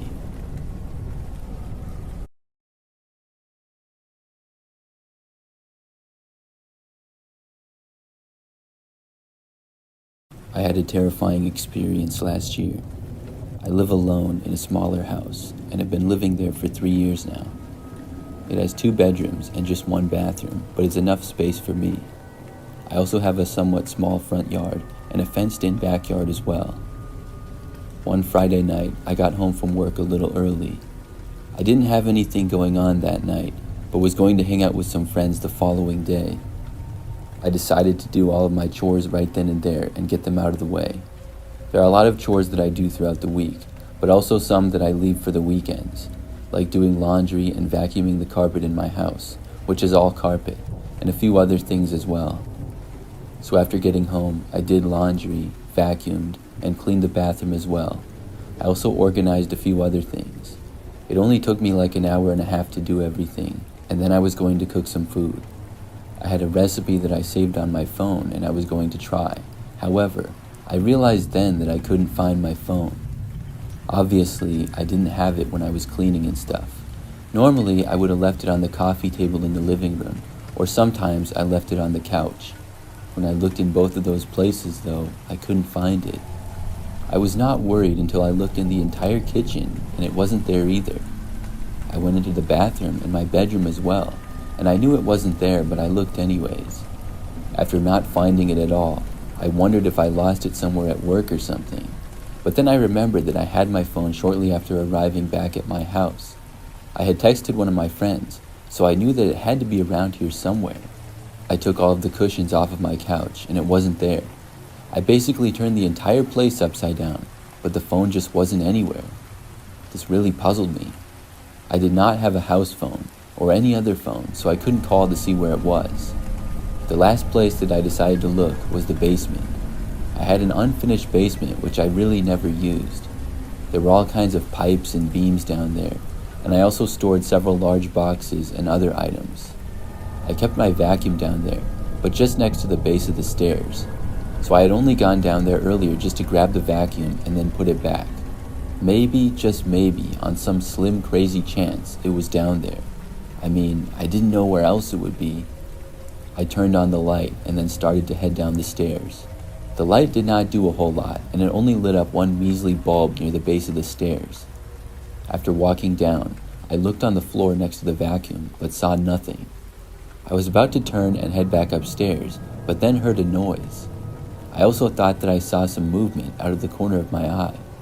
It was mostly out of my sight, and also in a darker area of the basement. When I heard this, I stopped and turned to look in the direction of it. That's when I saw a man come into my view from behind a large box. He was really creepy looking, and I honestly couldn't believe what I was seeing. He was a ways away, and I was so shocked for a second or two that I didn't know how to react. The man then stood up and actually started walking towards me. I then turned and bolted up the stairs like my life depended on it. I made it up to the top and left my basement. Then I slammed the door shut behind me and ran for my front door. I did not stop until I had made it all the way outside. During this, I didn't think at all. It was really all reaction. I just wanted to get out of my house. After leaving, I realized that I hadn't grabbed my keys or anything at all. Obviously, I didn't have my phone, so I couldn't call the police, and I couldn't get in my car either. I also didn't want to go back inside my house, so I ran to a neighbor's. I didn't go next door because I thought the guy might run outside after me, so instead, I ran several doors down and then knocked on the front door of that house. I didn't know who they were, but I just hoped that they would answer. Luckily, after about 30 seconds, they did. I asked them to call the police and then told them what was happening. They agreed to call the police, and we both waited on their front step and watched my house. We saw no sign of anybody leaving. I wasn't sure if the guy had already gone out or if he was still inside. The police were really quick to respond though, and got there probably within 2 minutes. I went back over with my neighbor and met an officer there. The police then entered my house as we waited outside. They came out a while later with the same man that I had seen in my basement. He had still been in the house. In fact, he was found hiding in my basement, and on him he had my cell phone in his pocket. I was able to get my phone back, but the whole thing really creeped me out a lot. I'm not sure when or how he got my phone. The only thing that I can think of is that he was already in my house when I got back from work. Then he might have came upstairs without my knowledge and took the phone and went back down. How he got in the house and when he got in the house, I also don't know. Maybe I simply forgot to lock my front door, or maybe he entered through a window. There were no signs of a break-in. Either way, since that experience, I bought security cameras, and I'm always sure to make sure that my doors are locked.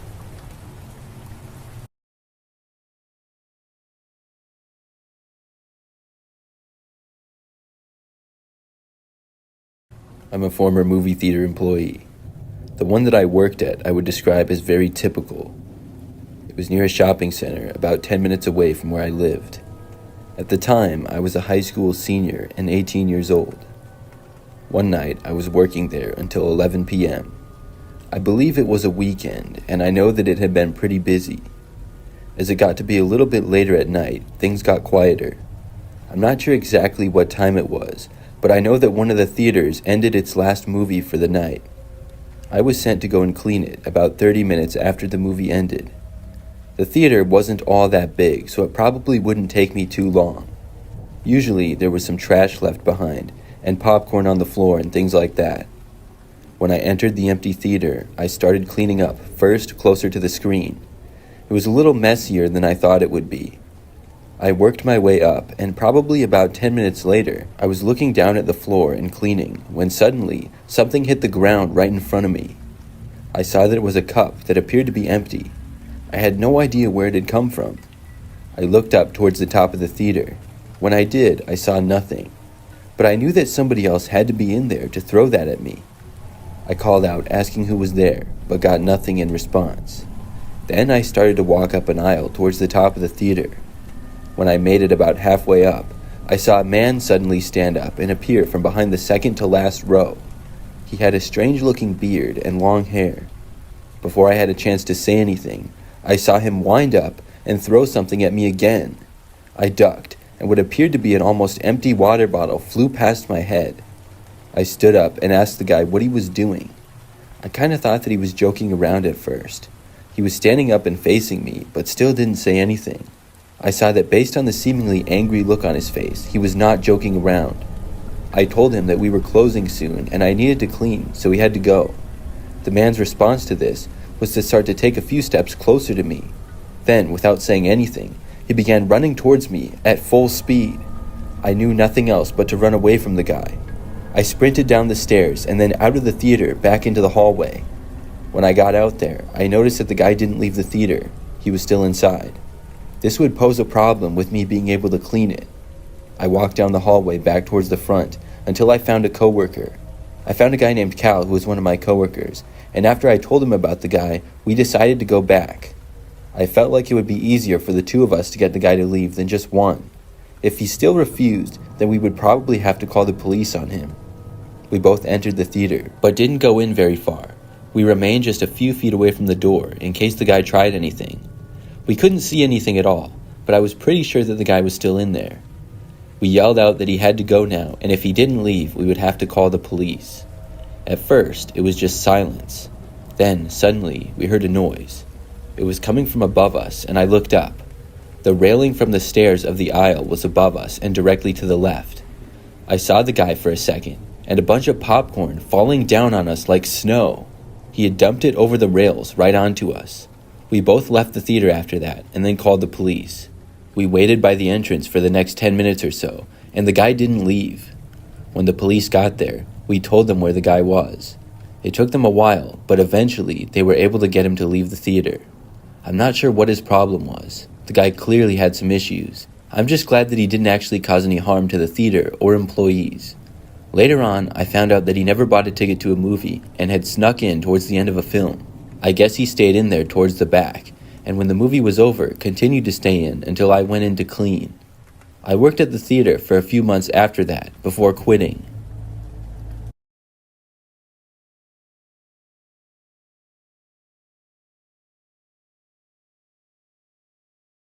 This happened when I was shopping at a grocery store one night about 2 years ago.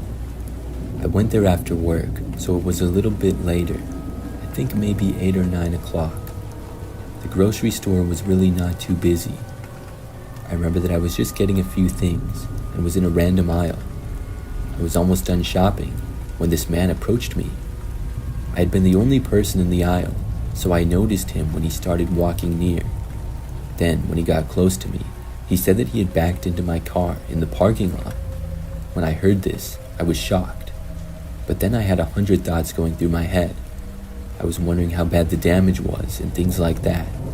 I just stood there, and I don't think I said anything to the guy immediately. Then the man told me to follow him and said that it really wasn't that bad. This made me feel slightly better, but the guy said he just wanted to let me know. So I followed the man, and soon we walked to the front and then left the store. The parking lot was really pretty quiet. I had parked sort of far away. I'm not really sure why. I always do that. It's just easier to park in the back, and it's typically faster in and out. So we walked about halfway through the parking lot, and then I could see my car pretty good. I noticed that there was a larger SUV in the middle of the aisle, like right behind my car. But getting even closer, I noticed that my car appeared to have no damage on it at all. This was really weird now. As I approached, I saw the rear door to the SUV start to open up. At that point, I saw this large man get out of it. Right then is when I finally came to my senses. I turned and just started running back for the grocery store. I couldn't tell you if any of the guys came after me or not. I just know that I ran full speed all the way to the entrance of the store, and I was able to make it inside. Once there, I walked towards the center and did not notice either of the men inside the store.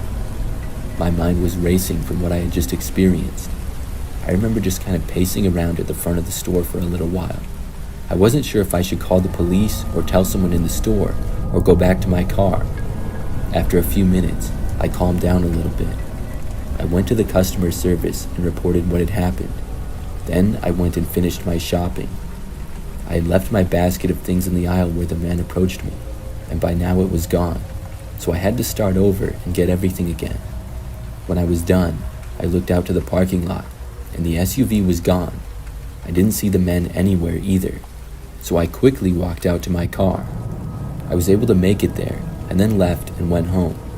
Since then, I haven't seen the men, and I've shopped at that store several more times. Looking back, I should have been more suspicious of the guy. How would he know which car was mine? I mean, I still don't know how he knew that, but even if he had backed into my car, he wouldn't know that I was the owner. I guess I was too surprised to think about that, and I just believed him. Nobody's going to get me on that trick again, though.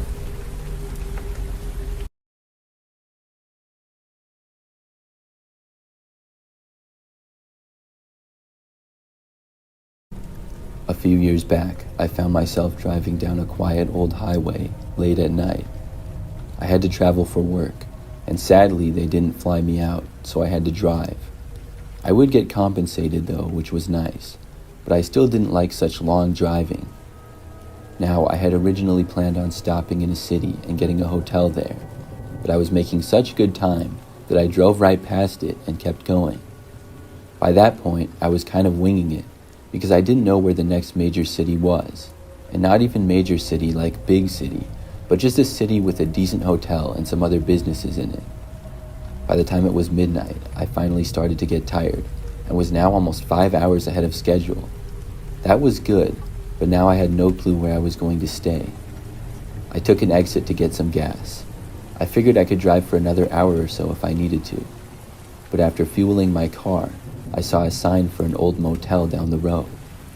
I'm not too picky, and the motel didn't look that nice, but it honestly could have been worse. Without very high expectations, I drove over to the motel and got a room for the night. It was a pretty standard 2-level motel, with each room facing the parking lot and opening right up to it. There was a sidewalk in front of the rooms on the first level, and a walkway on the second one as well. I ended up getting a room on the first level at the far end. So after I got the room key, I got my things and headed inside. The room was actually nicer than I expected. There was a decent-sized cable TV, the bathroom was in the back, and the room was clean. The bed was also pretty comfortable. I took a shower and then got in bed and decided to watch some TV until I got really sleepy. I would say about 30 minutes later, there was a sudden knock on the door. This was really odd, but I wasn't afraid of anything, or so I thought. I got up out of bed and walked over to the door. Then I opened it up. There was a man standing there. He looked somewhat tall and skinny. He had longer hair and a beard. The man said hi, and I asked him what he wanted. His speech was slightly slurred, and I suspected alcohol. The man then asked me if he could come inside just for a few minutes. I didn't know why he thought I would let him in my motel room. I said no, and then I shut the door in his face. After I did, I could tell that he was just standing there, and I hoped that he would go away. I went back over to my bed and sat down. I glanced over, but I couldn't see the guy anymore. I hoped that he was gone. But like 30 seconds later, he knocked on the door again. I yelled at him to go away. Then I walked over to the window and looked. I saw him walking away on the sidewalk in front of the rest of the rooms. I was thinking to myself that I hope he doesn't bother other people, and hopefully nobody lets him in their rooms. Then I sat back down on the bed. Probably 5 minutes after this, I noticed movement out of my window. I looked over and saw that the guy was back. He was standing right outside and was holding what looked like some kind of pipe object. I really didn't know what it was. But then he swung it at my window and it made a really loud noise. The window didn't break at first though. He hit it several more times before I heard glass starting to break. I realized then that this guy must have been insane, and he was probably going to get in. I really had nothing to fight him off with, so I got up from my bed, grabbed my phone, keys, and wallet, and ran to the back. Then I got inside of the bathroom and locked myself in there. I heard him repeatedly hitting my window and glass breaking. I called the police and told them what was going on. They said that they would get there as soon as possible. My only fear was that the guy would somehow be able to break the bathroom door. This was a somewhat cheap motel, so I wasn't sure how good a quality the door was. After a couple of minutes of him whacking the window, he made his way inside. I heard him hitting random things in the room. He hit the TV, and I know he hit some walls and other stuff. I remained hidden in the bathroom. Soon, though, he made his way towards the back. He whacked the bathroom door a few times, and then went back into the other area of the room. After about another minute, he went back towards the bathroom. Then I heard sirens. I knew it was just a matter of time before the police got there now. The sirens didn't seem to scare the guy off. Instead, he was still hitting things. The police arrived within a minute after that and started yelling at the guy to stop. Soon, I finally heard him stop hitting things. The police were able to get him, and I came out from the bathroom. I saw that the room was all torn up. He certainly succeeded in breaking things. At least he didn't hurt anybody, though. After that, I obviously had to get a new room. The rest of the night went well, though. The next morning, I was back on the road. That was by far my craziest hotel experience.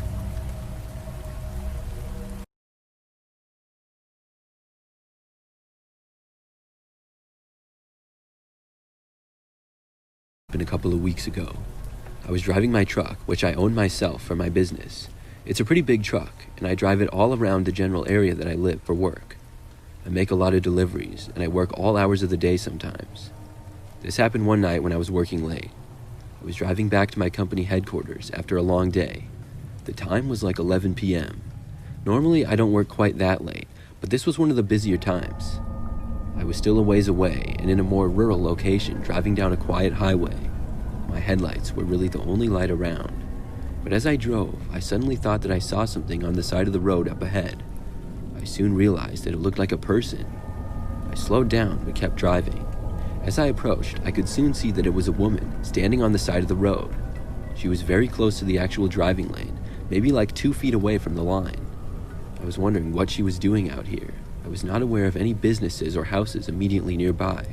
I also didn't see a car on the side of the road that could belong to her, as if it had broken down or something. This was definitely confusing.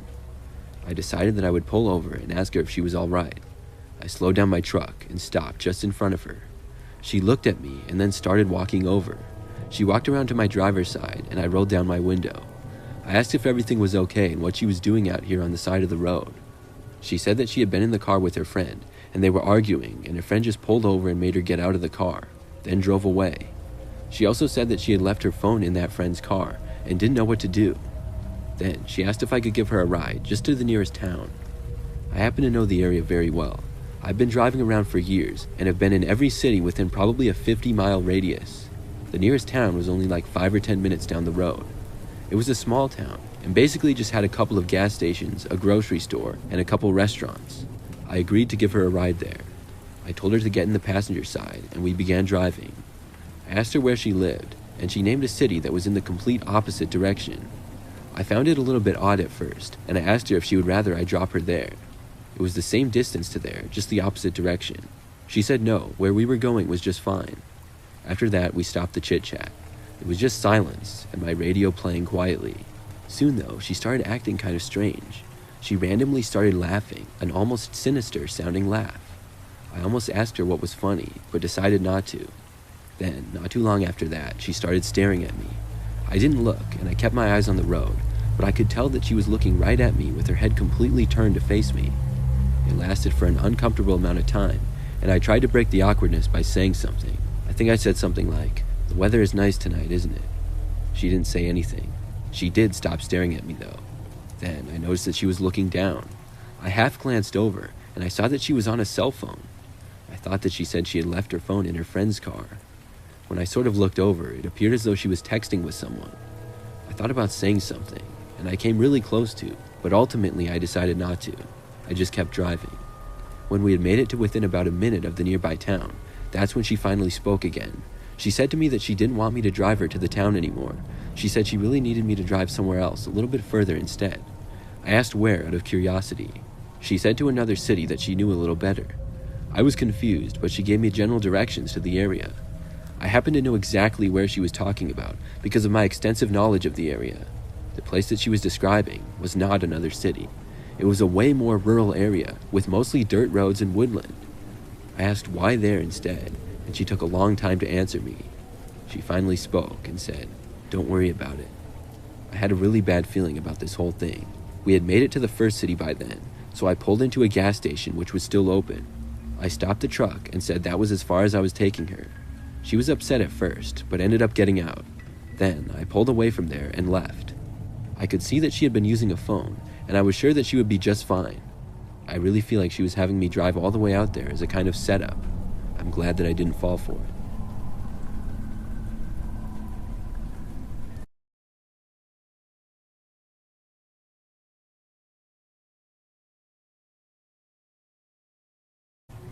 This happened many years ago when I was a kid. I was probably about 12. In our house, we had a desktop computer that I would use all the time. I mostly played games on it, but when I learned what the internet was, I liked to use that as well. There were a lot of websites that had games that you could play, and I would do that a lot. Eventually, I found out about some of the random chat rooms that you could go in back then. I don't remember much about them, or exactly how I found out about them. I just remember that I was curious, and I was bored one night and went in a chat room. I probably should not have been on there. At 12 years old, I was too young to be chatting with random strangers on the internet, but in my mind, I was just there to joke around and have fun. Looking back, I was probably a bit of a troll. From my memory, it was just kind of a bunch of people typing there, and chats would appear on the screen. When I entered the chat room, I had no idea what the people were talking about. I said hi and then started making random jokes, just trying to amuse myself. Some of the other people in the chat room got annoyed and told me to stop. One person in particular seemed to have more of a problem with me though than the others. I don't remember the username or anything, but this guy told me to leave or else, or something like that. Of course, I said, or else what? The guy responded saying that he could find out who I was and where I lived very easily. I didn't believe him at all, and I think I responded with something dumb. Although I was feeling very slightly concerned, I was actually planning on leaving within the next couple of minutes. I remember I said to the guy he would never find out anything about me. During that time, I didn't think it was possible for people to use the internet to find out information about other people. I should have left right there, but I wanted to see how he would respond. When he did, he sent me a link and told me to look at it. I clicked on it, and it was my Facebook profile. This was when Facebook was pretty new, probably like 2008 or something. I had only created my profile like 2 months prior. When I saw that he had my Facebook, I was really freaked out. I had no clue how he was able to find this. I still don't know for sure. I don't remember what my username was in that chat room. Maybe it had my name as part of it or something, but I really don't remember. Maybe the guy was some type of hacker and was able to figure out my information. Either way, I was both amazed and scared by this. I logged out immediately and got off the computer. The next time I went back onto the computer was the next day, and I went onto Facebook. I would go on Facebook like a couple of times a week maybe. I wasn't really that interested in it, and I had like 20 friends total. When I went on, I had a friend request from somebody who I didn't recognize. There was a message attached to it that said something like, "Remember me?" I declined the friend request, but just got another one from the same guy later that day. This made me decide to take a break from Facebook as well. A few days went by. I was on the computer again, but this time not in a chat room or on Facebook. I was playing some game and the phone rang. There was a house phone sort of by the computer and another one in the kitchen. At the time, my dad was in his office and my mom was not home, so I answered. When I did, I heard a man's voice ask for my name and then asked if it was me speaking. I didn't say anything. The voice then said, "Remember me?" I hung up the phone. I was completely freaked out now. I had no idea how the guy seemed to get all of my information. I went to my parents and told them everything. They told me that everything would be fine and the man probably was a computer hacker. Still, they banned me from the internet for a week. When I went back onto the internet, I was much more careful.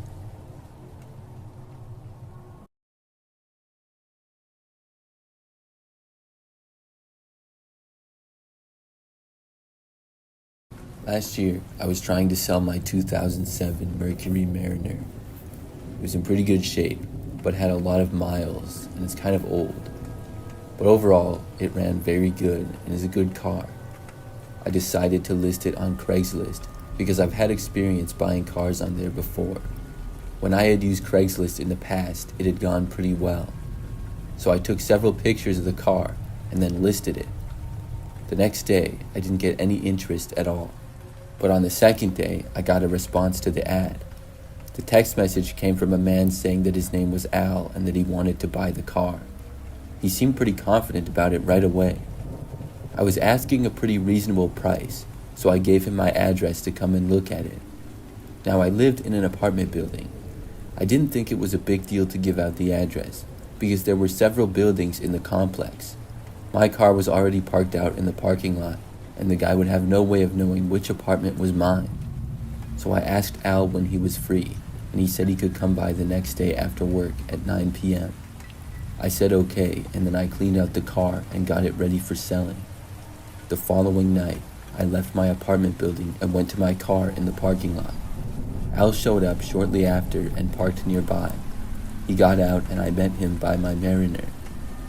Al was a big guy, had lots of tattoos, was probably about 250 pounds and 6 feet tall. After meeting, I showed Al the car and he looked around at it. After several minutes, he asked to take it for a test drive. I went with him and Al drove the car around the block and down some nearby streets. I remember that he said he liked it and it seemed fine. At that point, I was really thinking that I was going to sell the car that night. After the test drive, we returned to my apartment complex, and he parked the car in the space that it had been before. But then, after we got out of the car, Al just said that he would think about it. I was disappointed, because it seemed like he was going to buy it before. But I just said okay, and then said bye to him. But that's when Al asked me if he could use my bathroom quick. This seemed sketchy. Why did he think it would be okay with me for him to use my bathroom? I said no thanks and started walking away. To me, I was afraid that it might be some sort of a setup. I didn't want this guy coming into my apartment. He was still kind of standing around by my car though. My apartment building had a side door and a front door. The side door was not very far away, so I decided to walk to the front. I left Al standing there and headed inside. I was kind of afraid that he was going to follow me, but when I left and got to the front doors, I looked back and didn't see him at all. This made me feel better and I entered the building. When I got inside, I turned to the right and then entered the elevator. I took it up to the 3rd floor, which is the level that my apartment was on. When I arrived, I stepped off and started walking to the left. But when I did, I saw the door at the end of the hallway open that led to a stairwell. I saw Al entering the hallway. What was he doing here? At first, I started going towards my door, but then saw Al going towards me. I quickly stopped and then turned and started walking in the opposite direction. At that point, I started to hear Al begin to run in my direction, so I started sprinting to the end of the hallway. When I made it there, I went into the stairs on the other side and ran down.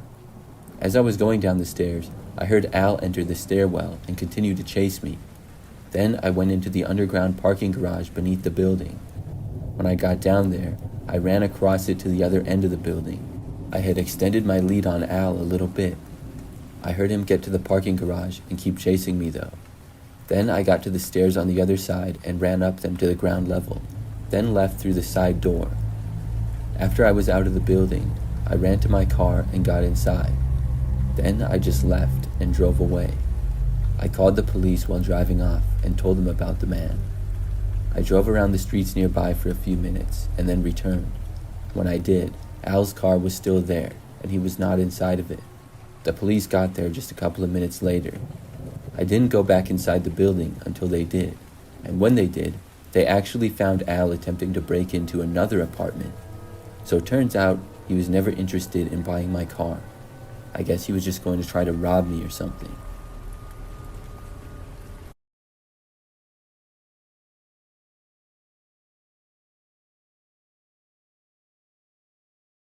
This happened several years ago when I was in college.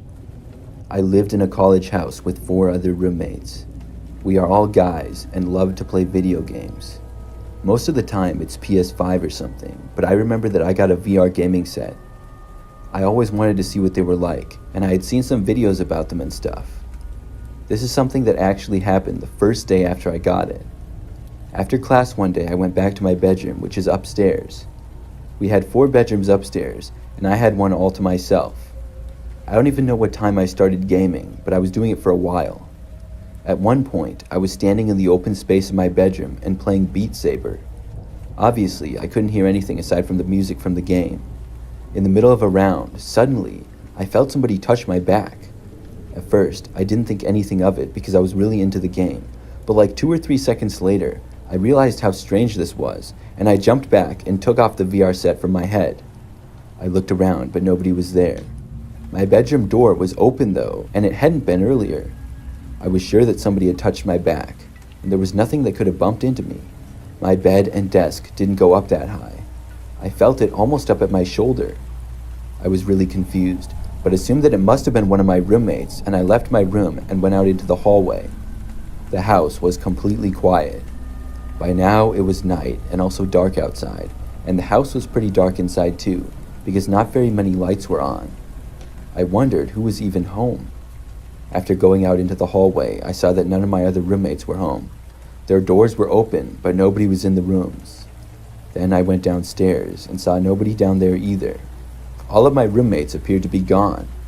This was really weird. I went back upstairs and into my bedroom again. Then I shut the door and locked it. I was feeling very creeped out and didn't know what was going on. I went back to the VR gaming for a bit, but I couldn't really focus and was just too creeped out. When I took it off again, things were still very quiet inside the house. But about a minute later, I heard the door to our house open and shut. I thought that maybe one of my roommates was getting home, but it wasn't. I didn't hear any other noises. Nobody walked around the house or went upstairs or anything. I remained in my room and didn't want to get out of it. Everything was completely silent for probably another 30 minutes or so. Then I heard the door open and close again. This time, though, I instantly heard the voices of several of my roommates talking. 3 of them had arrived back together. After they were inside, I went down and told them about what had happened. We all searched the entire house up and down, but never found anybody. I think that somebody else entered the house and came into my bedroom when I was gaming. I don't know why or who, though. Sure, we had a lot of friends, but there wasn't anybody who would just come over like that. They especially would not go into my room, tap me on the back, and then just leave. It sort of remains a mystery. But I do think, whoever it was, I heard them leaving when I heard the door open and close. I'm guessing one of my roommates forgot to lock the door, and the person just walked in. But I don't know for sure.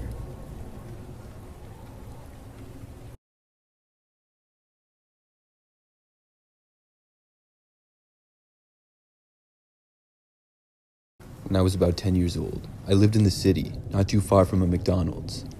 I remember one day I convinced my mom to let me go there alone to get some food. She was busy with something and gave me a few dollars and told me to come back quickly. I was excited, and it made me feel like a grown-up to go out on my own. I had done it several times before, and it wasn't a daily thing, but here and there I would. So I left, and I made my way to the McDonald's. It took me about 10 minutes to walk there. After leaving our house, I only had to walk to the end of the street, then cross a busy one. Then I went down a ways before the McDonald's was on the right side. As I approached the restaurant, a sudden urge to use the bathroom hit me. When I got inside, I saw that the place wasn't very busy, and I walked over to the bathrooms to use it before ordering. When I got inside the bathroom, nobody else was in there. I went into a stall, but only about a minute later, I heard the bathroom door open and close. This was followed by footsteps. But the footsteps didn't go in far. They seemed to stop just inside the door, and I thought this was kind of weird. I kept expecting them to walk further in, but they didn't. After about a minute, I ducked down and looked underneath the bathroom stall that I was in. I saw black shoes and the bottom of some black pants. They were standing right in front of the door. I wanted to leave, but I would have to walk past the person, so I decided to wait. As I sat in the bathroom stall, I couldn't believe how or why this person was standing there for so long. I decided that I was going to stay in the bathroom stall until they left. Eventually, after probably 10 more minutes, I heard the door open and the person walk out. I felt much better. The whole thing seemed really strange to me. Finally, I was able to leave the bathroom stall, and after I walked out of the bathroom, I looked around the restaurant. There still weren't very many people in there.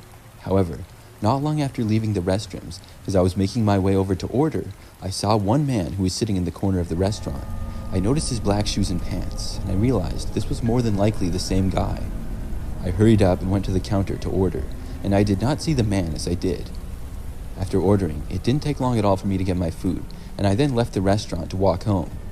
I began making my way back along the sidewalk, but before making it more than 2 minutes, I had a bad feeling.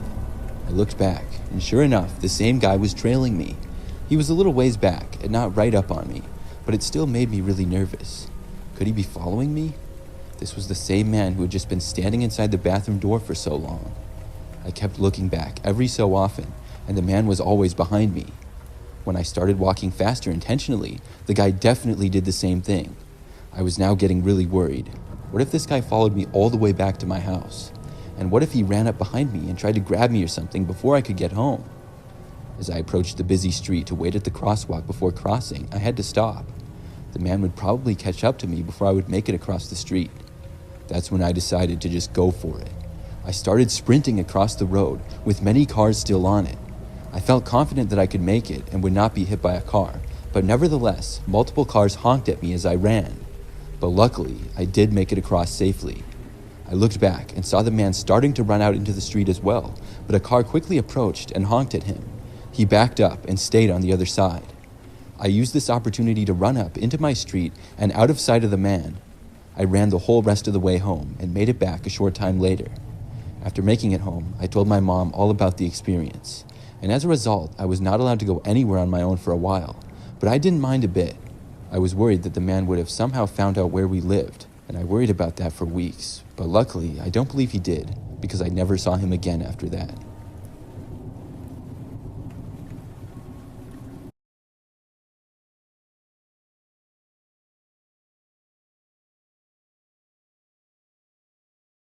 Just a few weeks ago, I was cleaning the house. I'm a female, and I live in a small 2-story house with my husband. Both of our work hours are not typical, and on this day, I was off. However, my husband was at work. We lived in this house for several years, and over time accumulated some junk. We were kind of cleaning the whole house in our free time, and were planning to get rid of quite a few items. So at this point, I started to get to the attic. We used the attic to store old boxes because it was really small and an odd room shape. We didn't really have a need to use it as a functional space.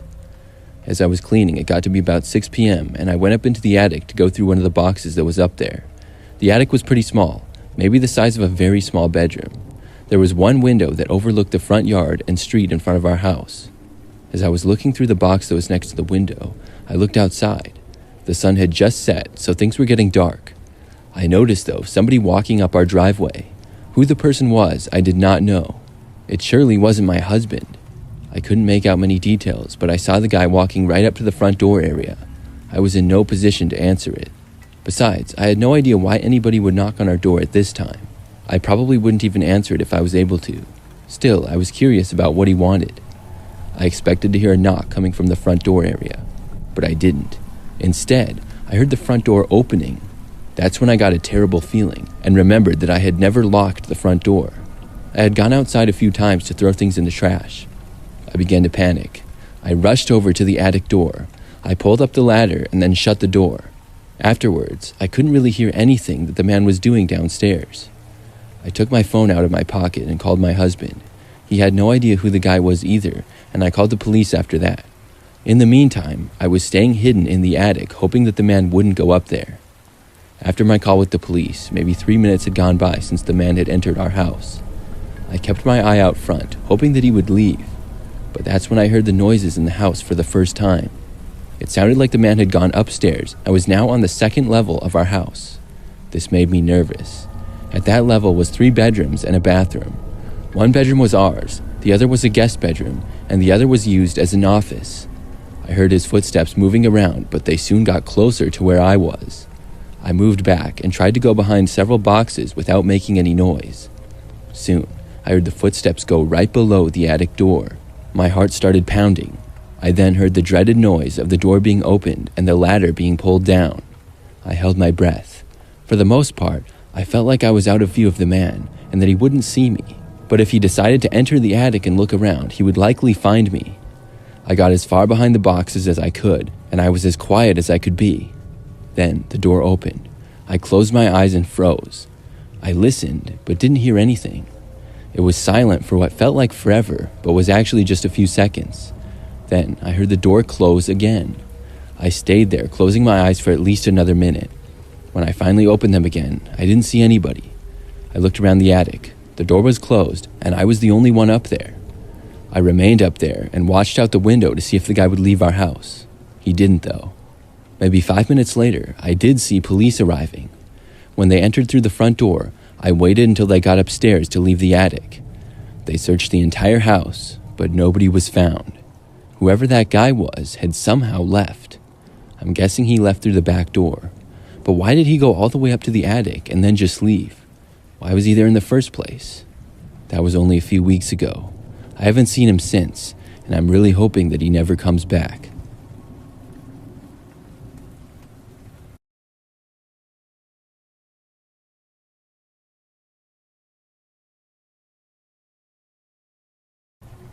A couple of years ago, I was hanging out with my friend. It was a Friday night, and I was a senior in high school at the time. My parents were gone, and my friend Riley was over at my house. We ordered a pizza at probably between 8 and 9 p.m. I know that it was dark outside, and we were both really hungry. We were just in my parents' living room, talking and watching something on TV. We were the only people home at the time. The neighborhood my parents live in is pretty nice. It's not super wealthy or anything, but it's known to be very safe. I knew many of the neighbors, and I had never known of anything bad to happen there. So about 20 minutes after we ordered the pizza, there was a knock at the front door. I got up and walked to the front door and opened it. It was the pizza delivery guy, and he had the pizza with him. I got it and paid the guy, but before he left, he said something to me that was odd. He said that he didn't know if I knew this or not, but he saw a guy hiding in the bushes on the side of our house. I said that I was not aware of it. The pizza guy then said that he just wanted to let me know, and then he left. I didn't really know what to make of this. I walked back into the living room and set the pizza down. I told Riley about what the pizza delivery guy said. Both of us decided to go and check. First, we went to the side of the house from the inside. We walked over to my brother's bedroom, which had a window that looked out to that side of the house. My brother was gone, so it was empty. When we looked out of the window, we couldn't really see anything though. It didn't have a great view, and if there was a man hiding there, he would still be out of sight. Then we both left the house and walked outside. We used the flashlights from our phones to shine them down to the side of the house when we got there.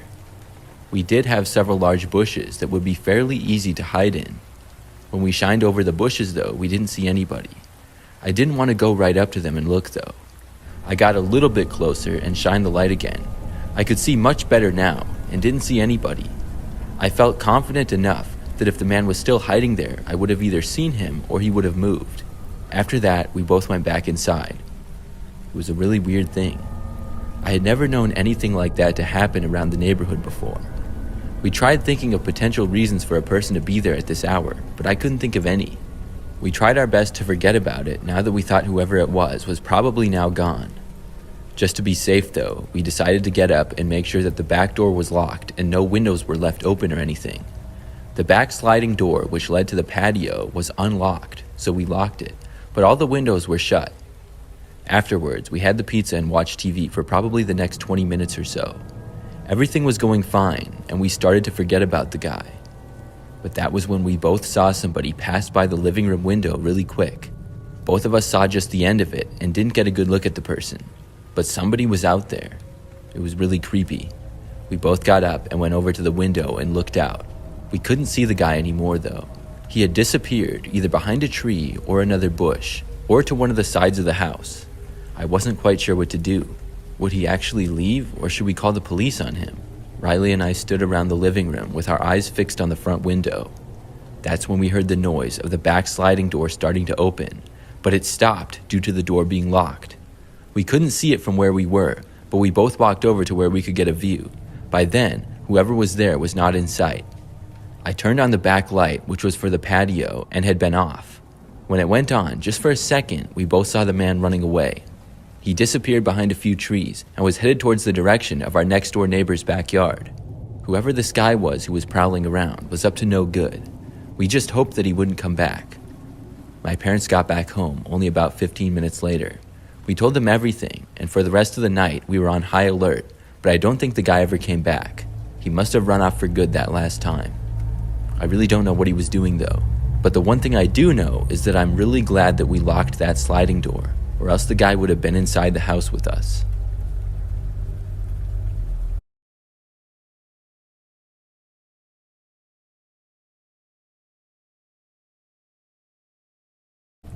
I used to play VR games a while back.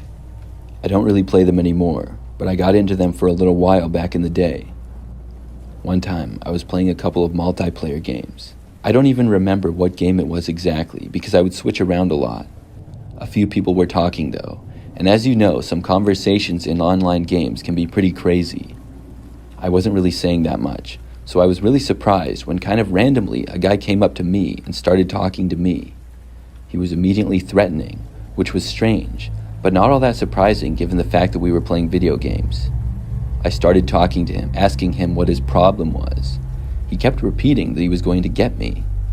In the game, I went far away from him, but he followed. I thought that it was pretty funny and also slightly annoying. It seemed like a typical online gaming experience to me. Eventually, I got off the game just because I was tired of it.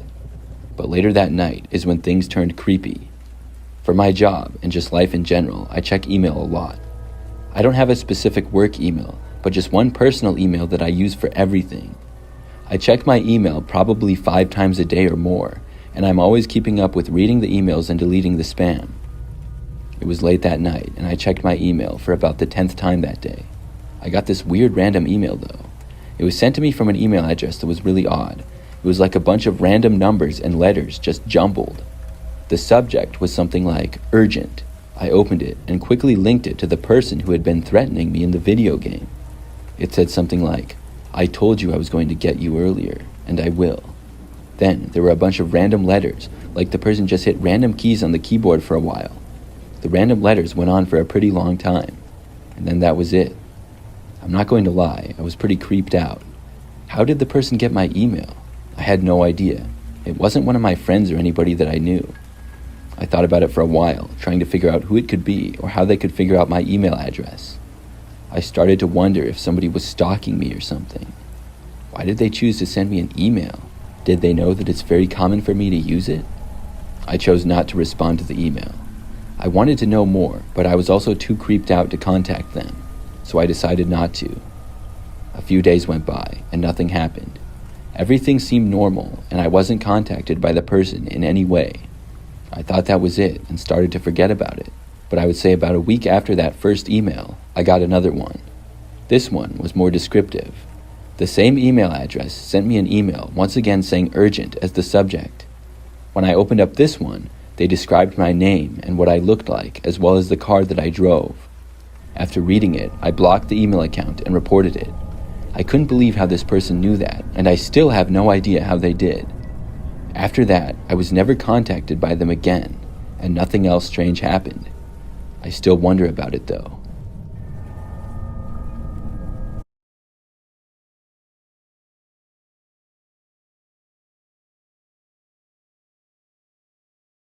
I'm going to tell you the story of the first time I ever used the website Omegle. I had heard about it, but had never used it before. This was a few years ago, and one night I was at home and on my laptop. I had been watching random YouTube videos and just had the thought to go on Omegle and see what it was like. It was late at night and I was in my bedroom. When I first got on, I briefly spoke with a couple of people before being skipped. People tend to skip each other really fast on there. I also ran into a few creeps who I skipped, and there were a few bots on there as well. I was seeing how strange of a place it could be. Then I matched with somebody else. It was a girl who looked to be about my age, maybe late teens. We made some basic conversation for a minute or so. It was kind of awkward, and there was a sort of pause in us speaking to each other, but still, none of us hit the skip button. The girl appeared to be in a bedroom, and there was a window behind her. It was dark out, so I couldn't really see out of it. I think at one point, I wrote my Snapchat in the chat area of the screen. But as I was doing so, I couldn't help but notice something in the background. A man appeared in the window. He seemed to be looking in, and he was there for like 30 seconds before I said anything. The girl was sitting in a chair looking at her phone. I thought this had to be a prank, so I didn't mention him at first. I wanted to see what would happen, but the man kept looking around. I spoke and said to the girl that there was a man looking in her window. She looked up at me when I spoke, and then looked over to her window. When she saw him, she screamed. I saw her stand up, but the man was still looking in the window. The girl then approached the screen, and then everything went black, and it said we had been disconnected. I wasn't sure what to make of it. It didn't really seem like a prank to me. The girl seemed genuinely freaked out. I wanted badly to know what had happened, but there was no way to know. I got off Omegle after that. It was late, and I went to bed a short time later, but I was wondering for the rest of the night about what really happened. The next morning when I got up, I saw that I had a message on Snapchat. It was from the girl who I had chatted with on Omegle. She sent a text saying thanks for letting her know about the man in the window. She said that when she saw him, she freaked out and closed her laptop and turned out her lights so the man couldn't see her as well. He stayed there at the window and attempted to open it before she called the police. The text went on to say that she was home alone at the time and hid in her closet until the police arrived. In the end, the man left before the police got there. I was shocked at hearing all of this, but I'm really glad she was okay and texted all the details to me. After that, I only used Omegle a couple of other times. None of them were nearly as memorable as that, though.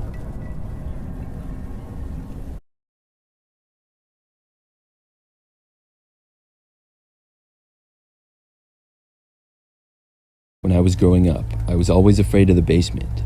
I can admit that now, but back then I didn't want to. Our basement was pretty typical for the most part. It had a carpet floor, and for many years it would just be used as extra space. We had a bathroom down there, but the rest of the space was really just one giant room. The lighting down there wasn't the greatest, and I think that's the main reason why I was always scared to go down there. Eventually, though, when I was maybe 12, we got a new couch and TV, and we put our old couch and TV in the basement. My older brother bought a PlayStation 2, which was the big thing at the time, and he hooked it up to the TV downstairs. Him and I would go down and play the PlayStation all the time. When he was gone, I would often go down by myself to play it. I was always still scared to go down there by myself, but I got over it to play video games. One time, my brother was over at one of his friends' houses, and my parents went somewhere. I was left home alone by myself for the night. Of course, what I wanted to do the most was play video games. I went downstairs and started playing on the PlayStation. That's what I did for the next few hours. I remember at one point, though, I thought I heard a noise somewhere downstairs. It wasn't very loud, and it could have been anything really. It was probably just the house making noise. But me being home alone, I was probably making more of it than I should. I felt a little scared, and when I heard it, I turned up the volume on the TV and then kept playing. Some time went by, and I was really invested in the game that I was playing. I forgot about any kind of noises that I had heard, and I wasn't even scared of being in the basement anymore. As I continued the game, though, I made it to a loading screen. On the loading screen, it was mostly dark, and this allowed me to see a reflection in the TV. I saw myself sitting on the couch, but behind me, I noticed that it looked like somebody was standing about 15 feet back. I kept looking at the screen, and I did not turn around. There was definitely some guy just standing there behind me. He appeared to be looking at me as well. I got really scared and was too afraid to turn around and look. The game finally loaded to the next level. I kept playing, but was now distracted, and I couldn't play nearly as well as I had been. I didn't really notice hearing any more noises as I did. I was basically frozen to the couch and did not want to look and see a guy staring at me, but I also was afraid he would approach me or something. A few minutes later, there was another loading screen, and I looked in the reflection of it. The man was no longer standing there where he had been. In fact, I didn't see him at all. I felt slightly better, but I also knew that he was probably still down in the basement someplace. I hadn't heard him walking anywhere, and I thought that I would have had he gone upstairs. The volume on the TV was pretty loud though. I paused the game when it finally loaded again. Then I slowly turned around and looked. I didn't see anybody. I felt like now would be a good time to try to go back upstairs. There was nobody between me and the staircase. It was maybe 15 feet behind me and slightly to the left. I looked at it for a few seconds. Then I thought I heard another noise. It was from deeper in the basement. I got up and sprinted for the stairs. I made it and ran all the way up and then shut the door behind me to the basement. The guy was still down there, but I sure felt a lot better being on the main level of the house. I found the house phone and called my parents. As I spoke to them, I ran to my bedroom and hid inside. They told me that they would be home soon and were on their way. I waited in my room, hiding in the corner for the next 20 minutes or so. I don't remember hearing anything during that time. When my parents finally got back, I felt so much better. My dad went downstairs and looked around. I remember being worried for my dad to go down in the basement, but he came back up about 5 minutes later. He said he didn't see anybody down there at all. When he said that, I was shocked. Could I have been imagining things? I know that I for sure would have heard the guy if he went upstairs or left the house, but I never did. Seeing somebody in the reflection of a TV screen is also never a very clear image, but I was sure of what I had seen. There was also nothing in the house that we were aware of being missing or messed up, although the basement was usually a little messy. It all seemed very strange to me. A few days later, I happened to be in the basement again playing video games. This time, I was not home alone. The basement was mostly underground, but it had a few windows at the very top that led to the outside, and we usually kept them covered. I walked around, wondering if maybe the guy I saw exited through a window. When I did notice that one was not closed all the way. I never got any proof, but I believe that's how he left. I'm sure of what I saw, and thankfully, I never saw the guy again after that. I was able to play video games down there many more times, and nothing like that happened again.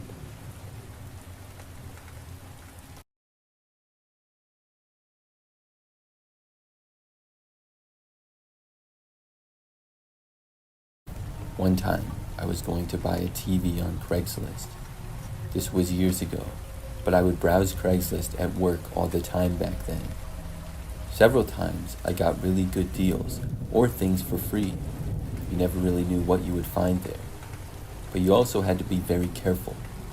So I found this really good deal on a nice TV. I was in the market for one, and the ad looked legit. The price was cheap, but not so cheap that it would make me wonder if it was too good to be true. The pictures of the TV appeared to be in somebody's home. I responded to the advertisement and said that I would like to buy the TV if it was still available. Within an hour, I got a text back from the seller saying that it was available. It was a woman who said her name was Joy. She gave me an address and told me to come over the following night to buy the TV. I looked up the address, and it appeared to be a house in a neighborhood that was maybe 10 minutes away. So the next day, I got the cash and drove to the address. I parked on the side of the street in front of the house in what appeared to be an average neighborhood. I think it was about 7 p.m. When I knocked on the door, it was quickly answered by a woman. She looked to be in her 30s and was about average height with dark hair. She said hi and invited me inside. I stepped into what looked to be the living room of the house. There were boxes around and stuff, as if maybe they were moving. There really wasn't that much furniture, and Joy said sorry that it was a mess, and I said it was fine. She then told me that the TV was in her bedroom. She then led me to the hallway and stopped and opened the door to the bedroom. She said the TV was in there, and I stepped inside. When I did, I noticed that the room appeared to be completely empty though. And right after I got inside, the door slammed shut behind me. It all happened so fast. I looked around and there was no TV in there. I turned back and saw that Joy had closed the door on me. She hadn't even entered the room. I walked over and tried opening the door, but it was locked from the outside. It was so weird. I knocked on the door and asked Joy what was going on, but she did not answer me. I kept trying the door for a minute or two, and it just wouldn't open. Then I was yelling for somebody to open the door, but was getting no response. After realizing that wasn't working, I looked around the room. It was a small bedroom and was completely empty. There was literally no furniture at all. I got out my phone and tried calling my friend, but I was getting no signal in there. I thought that was weird. I tried opening the door and calling for help again, but it was apparent that nobody was going to respond to me.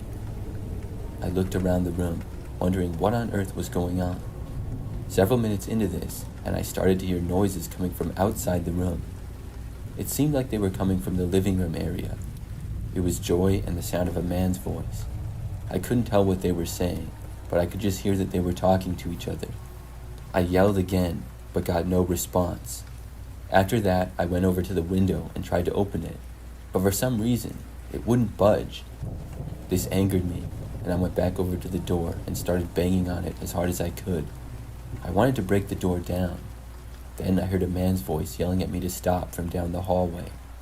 I didn't know what these people were capable of. I did stop, but just for a moment. Then I took out my phone and found my alarms. I turned my volume all the way up and started playing the most annoying alarm noise. Then I put my phone at the far side of the room. I then walked over and stood just behind the door on the other side of that. Within probably 30 seconds, I heard somebody walking towards the room. Then they got right outside the door. The door then opened and a man walked in. He turned and first started going towards my phone, making all the noise. I came out from around the corner and ran past him, leaving the room. He tried grabbing me at the last second, but I just barely slipped by him. When I ran out of the room, I went down the hallway. Then, when I got to the living room, I saw Joy standing there. She sort of tried to stop me, but I was going too fast and got around her as well. By now, the man had started to run after me. I opened up the door, and when I was doing so, Joy grabbed at my arm. I just got out the door though. They were both running towards me, and I sprinted for my car, and luckily still had my keys on me. I unlocked my car, got inside, and sped away from there. Now, sadly, I left my phone, so I couldn't immediately call the police. I stopped at the first gas station that I saw, went inside, and asked an employee to call the police. They got to the gas station, and after talking with police, we went back to the house. They recovered my phone on the side of the street a block up. When they went to the house, nobody was there. I found out that those people did not actually live in the home, and somebody else had been renting it. So I don't know if those two were ever caught. When I looked, the Craigslist post was gone. I just know that I'm never using Craigslist again after that.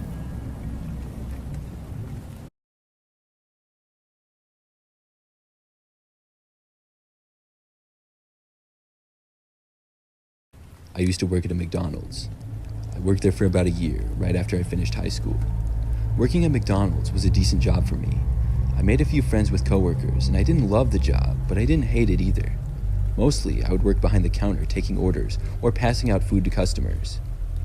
One busy Saturday, I found myself working a shift, starting in the morning and ending in the afternoon. For basically the entire time, it was really busy. Our location would always get tons of customers, and it was really close to a shopping center. With it being the weekend, that also drew many people in. Time sort of flew by that day, as we all scrambled to keep up. There were quite a few of us working, and I remember at one point, probably about 1 p.m., the place was really crowded. I got an order to hand out to a customer, and I called the number. A woman walked up and accepted it, then walked away, only to return about a minute later. When she did, she was extremely upset. She sought me out and told me that this was not her order. She then angrily demanded her real order. I asked her for her order number, and when she told it to me, I realized that she had grabbed the wrong one. The number that I had called was different. This was her mistake. I told her that her order would be out soon, but she then demanded a refund and said that it should be free. That's when I tried explaining the whole situation to her. It ended up being a total disaster. The place was loud, and the woman would not listen to my explanation. It's like she could not accept the fact that she had made the mistake. Honestly, it made me really frustrated, but I kept my cool. Eventually, I called over a manager to help resolve this situation, and I remember the woman specifically reading my name off my name tag and telling it to my manager as if I should get in trouble for this. I just kind of stood there. My manager then told me that she would handle the situation and I could go back to work helping the others. The woman was raising her voice and sort of causing a scene. Just about everybody else in earshot was looking over and staring. At last, after maybe 10 minutes, the woman ended up taking her order and finally leaving. I did my best to forget about it and continue with my work. I helped other customers like normal for about 15 more minutes. Then it was time for my break. During that time when I worked there, I liked to take my breaks in my car. It was quiet and peaceful, away from the busy McDonald's. I would just sit in there and go on my phone or whatever, then I would go back inside to work. So on this day, I walked out and left the restaurant to head to my car in the parking lot. Almost immediately though, after leaving the building, I saw the same woman who had put up such a fuss. She was sitting at one of the outside tables. Instantly, our eyes locked for a moment, before I couldn't help but look away from her. This was really awkward, and I decided to just ignore it and keep walking out to my car. As I passed her by, I cringed as I couldn't help but notice that she was getting up. She didn't say anything, but I could sense her start to walk behind me. I walked out to my car, and when I reached it, unlocked it and got inside. I refused to entertain the woman following me, but when I was inside my car and in the driver's seat, I noticed that she had walked right up to my driver's window. She then knocked on the window, and I heard her start speaking. I quickly hit lock before she surprisingly tried opening my driver's door. After it wouldn't open, she then knocked on my window. I heard her talking, and she still seemed really angry. I began rolling down my window, curious of what she wanted to say to me. But as soon as I rolled it down, she reached inside for me. I heard her say, "Hey," to me, as I started rolling the window back up the instant that she reached in. I felt in danger and decided to back out and just leave. The woman stood there, shouting at me as I drove my car out of the parking lot and left. I knew that I couldn't go home because I had to return within 15 minutes, because that was how long my break was. I drove around a little and called my boss, letting her know of the situation that just happened. My boss had told me that she was aware of a situation in the parking lot and told me that she was glad I was okay. I said I would be back within the 15 minutes, and I kept my word.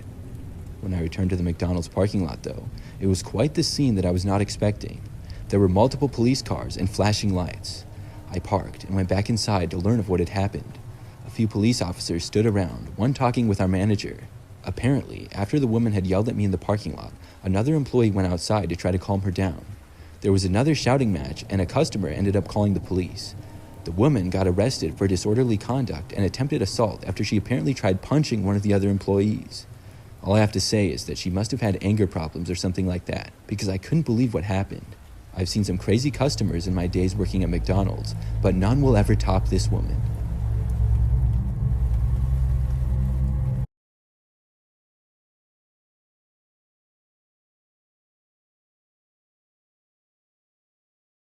This is something that happened in the fall of 2019 when I worked as a pizza delivery driver. I had the job for only 3 months. I would drive around the area near where I lived, sort of, and just deliver pizzas. I got a decent amount of money in tips usually, which was nice. I would also work late into the night sometimes. On one occasion, it was a Saturday night and I was working until 3 a.m. That's the time that our pizza place closed, and we would usually get orders right up until then, just about every week. I had a delivery to make a little bit after 2 a.m. on that night. It was in an area that I had been to before, and I headed out. It took me maybe 10 minutes to drive to the location. When I got there, I parked on the side of the street on what was a typical residential neighborhood. There were houses all over the place, and I took the pizza out of my car. I began walking up the driveway to the house that I was supposed to deliver to. When I got up to the front door, I rang the doorbell and waited. The pizza had not been paid for yet, so I had to collect the money. This house in particular was not the nicest looking house on the street, but it wasn't terrible. Finally, the door opened and a man answered. He looked to be in his 50s and was sort of big with a long mustache. He wore an old-looking white t-shirt, and I could see that inside of his house did not look nice at all. Things seemed really messy and disorganized. The first thing that the guy said was asking me if I wanted to come inside. I said no thanks and told him how much the pizza was. He got his wallet out of his back pocket and then started going through his cash. As he was flipping through his dollar bills, he told me again to come inside the house. I really didn't want to, and I said that I was good. The guy was taking his time paying, and it was getting really uncomfortable by the second. Finally, the man handed me the money for the pizza. No tip, but I didn't even care anymore. I took it and handed him the pizza box. Then I immediately started heading back for my car parked out front. I walked down the steps and back into the driveway. It was really dark, and there were no streetlights nearby. There were also no lights on the guy's property either. About halfway back to my car, I heard footsteps behind me. I looked over my shoulder and saw the guy. He was walking behind me about 30 feet back. I walked faster and reached the end of the driveway. Then I got to my car and got inside as quickly as possible. When I closed my door, I looked and saw the man arriving at the other side. I quickly hit the lock button before the man attempted to open the passenger side door. He then went back and tried opening the rear passenger side door, which was also now locked. I put the car into drive and left. I don't know what that guy wanted, but it was really suspicious. He didn't say anything at all. When I've told this story to friends, a couple of times they've said, maybe he just wanted to give you a tip that he forgot. But he could have spoken up at any time and told me. He didn't say anything. And why would he just try to open my door? And something about the guy was off for sure. The way he invited me in his house a couple of times was really creepy. I'm just happy that I left when I did.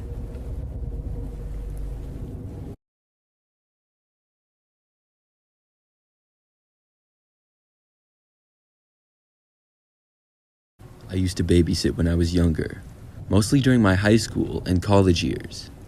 One night, just like any other, I was babysitting for some family friends. I had babysat for them probably 3 or 4 other times leading up to this night. I was familiar with their kids, and they knew me well also. Their ages were 5 and 6, I believe. I also knew the house pretty well, which I would describe as average but on the nicer side. The house was only 1 level, but had a really nice and large living room, as well as kitchen. Then there was a hallway with about 4 bedrooms and a bathroom in it. The kids that I was watching were a brother and a sister. For the story, I will call the boy J and the girl K. On that night, after the kids had dinner, I played a few games with them in the living room. After we had finished one game, Kay said that she wanted to go to her room. I said okay, and she walked away down the hallway. There was maybe 20 minutes or so before bedtime. Jay then went to his room as well. The kids each had toys and books in their bedrooms that they liked to play with. I reminded them that their bedtimes were coming up as they left the room. I remained in the living room area until it was time for the kids to go to bed. Then I got up and walked over to their bedrooms to remind them. I got to Jay's bedroom first, and he was playing with his mini basketball hoop. I told him that it was bedtime, and he said okay, and he was going to get ready for bed. Then I walked across the hall to Kay's room. Her door was not closed, but it was almost closed. When I opened it up, I did not immediately see her inside. I walked in the room after that, but I still didn't see her. When I looked around, I noticed that the bedroom window was open. Kay's bedroom window faced the backyard. I walked over and looked outside. That's when I saw her standing about 10 feet away. There was a man standing next to her. As I stuck my head out the window, I yelled for Kay to come back inside. When the man that was standing there saw me, he took off running. Thankfully, he didn't try to take Kay with him or anything like that. She came back over to the window and climbed back inside. I was at a loss for words, but just happy that Kay was okay and back inside. She told me that the man had appeared at her window and asked her to open it. When she did, he asked her to come outside and play. That's when she climbed out the window, and the man began to talk to her, and he said he was going to take her to the park. I, as well as Jay, had no idea that this was going on. I called the police after that. To make the rest of the story short, they never found the guy to my knowledge. He was long gone when they got there. He also never came back though.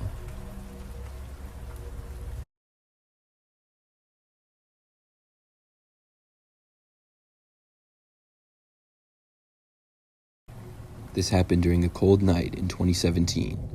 It was probably about 10 p.m. or so.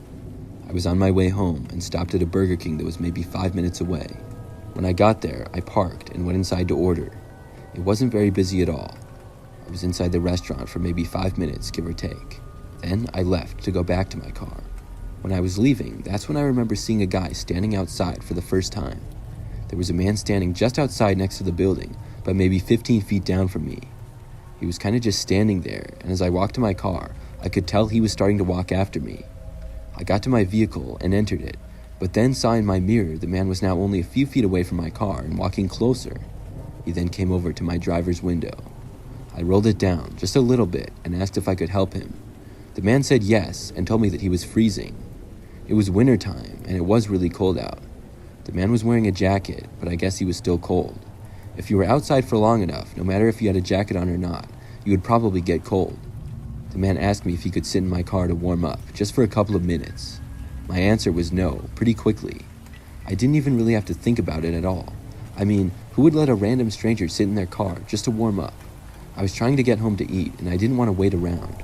Plus, I didn't know who this guy was, where he was from, or where he was going.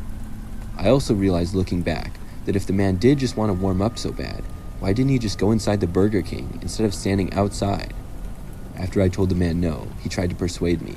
I rolled up my driver's window all the way as he was still talking. Then, I started backing out of my parking space. The parking lot only had 3 other cars in it scattered around. They were a ways away, and I was parked across from the restaurant near a grassy area with a long line of bushes. As I was backing up, the man hit my driver's window with his fist. Then, I started to drive forward to leave, and the guy kicked my car. I saw 2 other men emerge from the bushes a short distance from where I had parked. Those 2 men ran at my car, and one of them reached it. All he was able to really do, though, is just hit my car. By then, I was driving faster. I remember pulling out of the parking lot and seeing 3 men running after me. They wouldn't be able to catch me on foot, though. I kept driving, and soon realized that I should call the police, which I did. I told them about the guys, but I never heard anything back, meaning they probably got out of there after I left. I made it home okay, and I also never saw the guys again after that. My car didn't really have any damage to it, which I was also happy to see. I didn't go to that particular Burger King again for a while though. To this day, I'm very certain that the man was just trying to get me to let him inside my car. Then the other 2 men would have come out of the bushes and done who knows what. I really hope they didn't do that to anybody else. Always be aware of your surroundings, especially at night.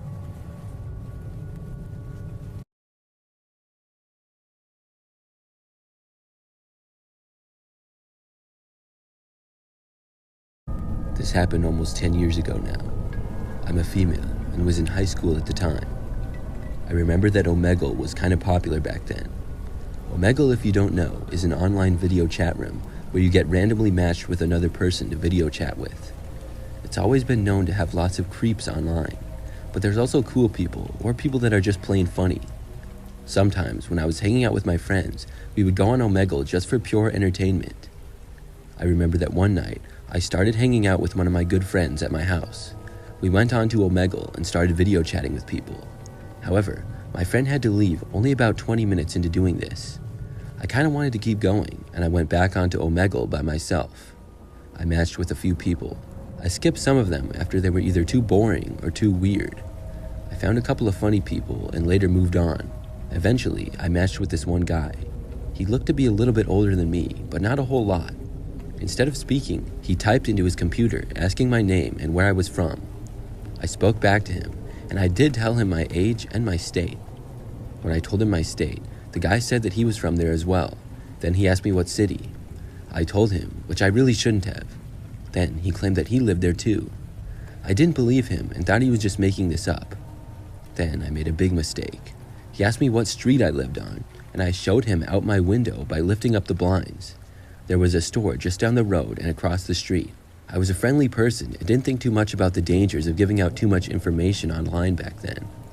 The guy was surprised and then claimed that he lived really close by and said that he knew exactly where that was. I didn't believe the guy and said that he was lying.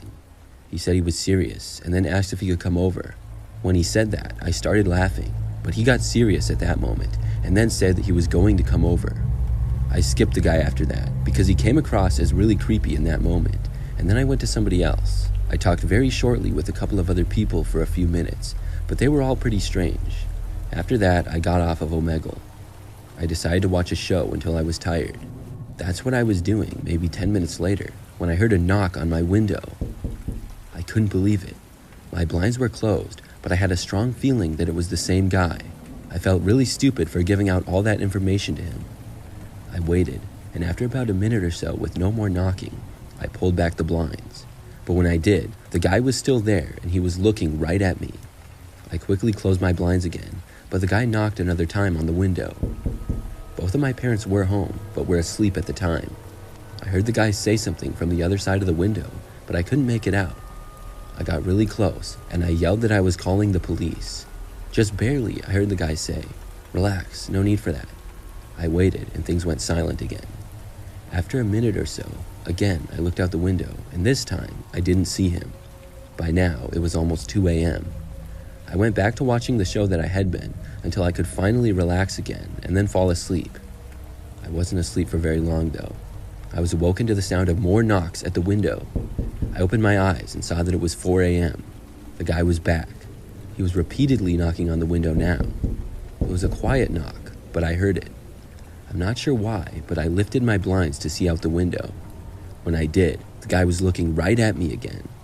As soon as he saw me, he said, "Let me in or I will break in." This is when I got up and ran out of my room and started knocking on my parents' door. It took a couple of moments, but eventually they got up.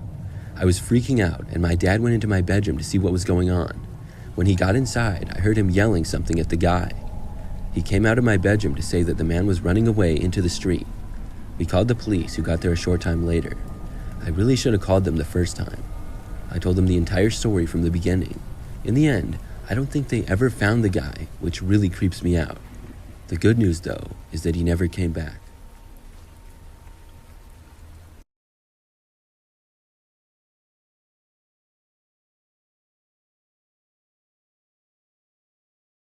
This happened back when I was in 10th grade. I went to a high school that I would describe as pretty average. For the most part, nothing that interesting or exciting happened on a daily basis. Back then, I would ride the bus to and from school every day from my house, which was about 10 minutes away. One day in the spring, I was in my third period class. It was a writing class, and I always found it really boring. This day in particular was like many others.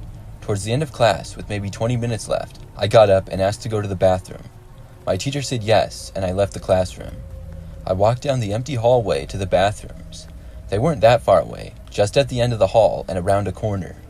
As I was inside using the bathroom, I heard the door open. Nobody walked in, though.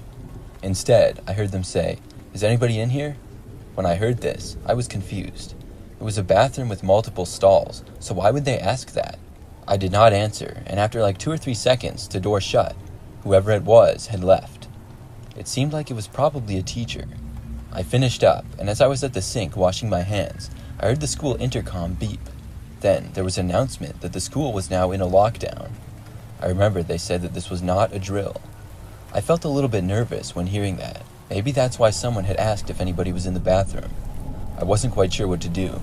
Was I supposed to stay in the bathroom or go back to the classroom that I had been in? I figured that it would be best to go back to the classroom.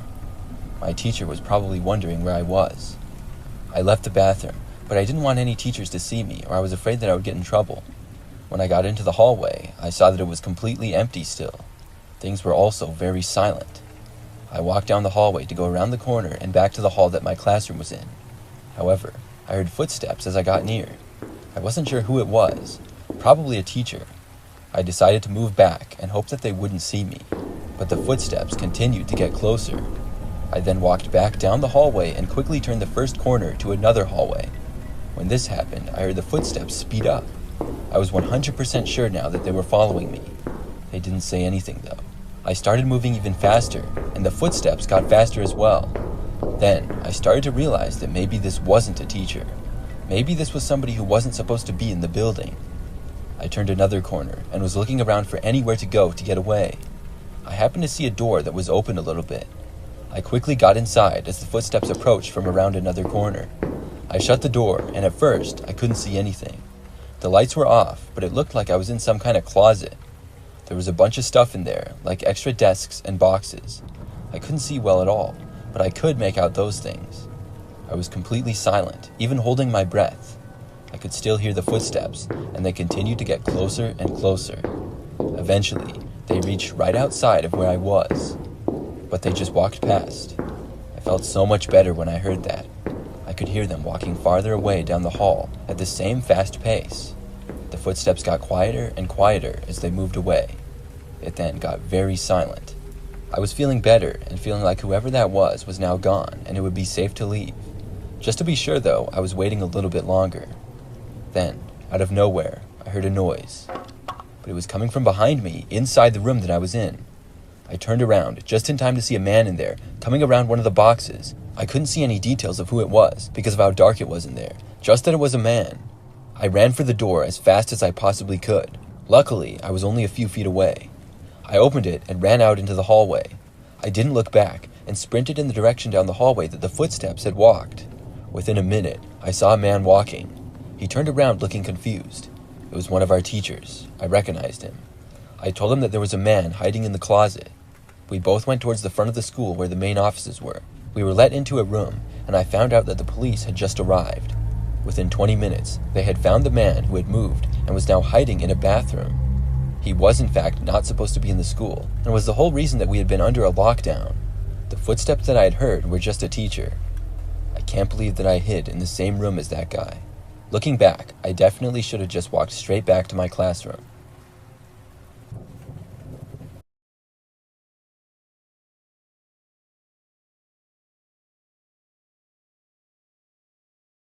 When I was younger, I used to hitchhike.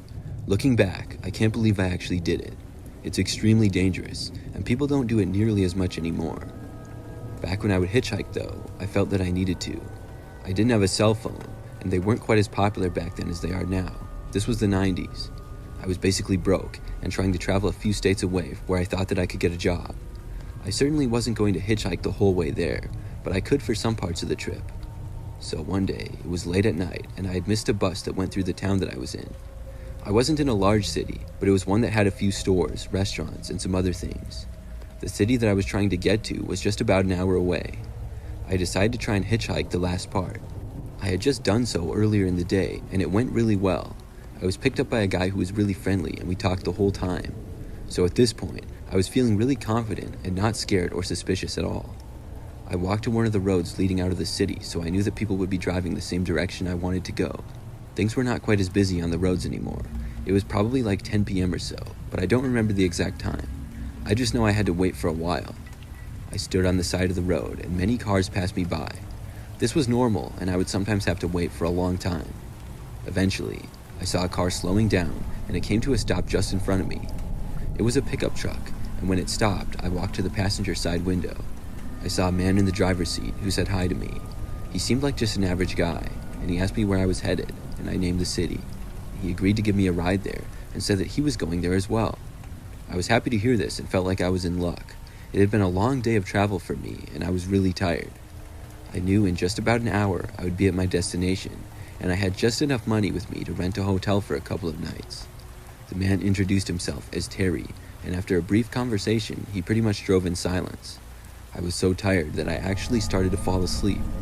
I remember almost dozing off a few times, and maybe about 20 minutes into the drive, I laid my head back against the window and my headrest and completely fell asleep. The next thing I remember was waking up dazed and confused for a few moments. I was still inside the truck with Terry, and he was still driving. He didn't say anything to me when I woke up, and he seemed focused on the road ahead. The strange thing was that we appeared to be driving on a very quiet road.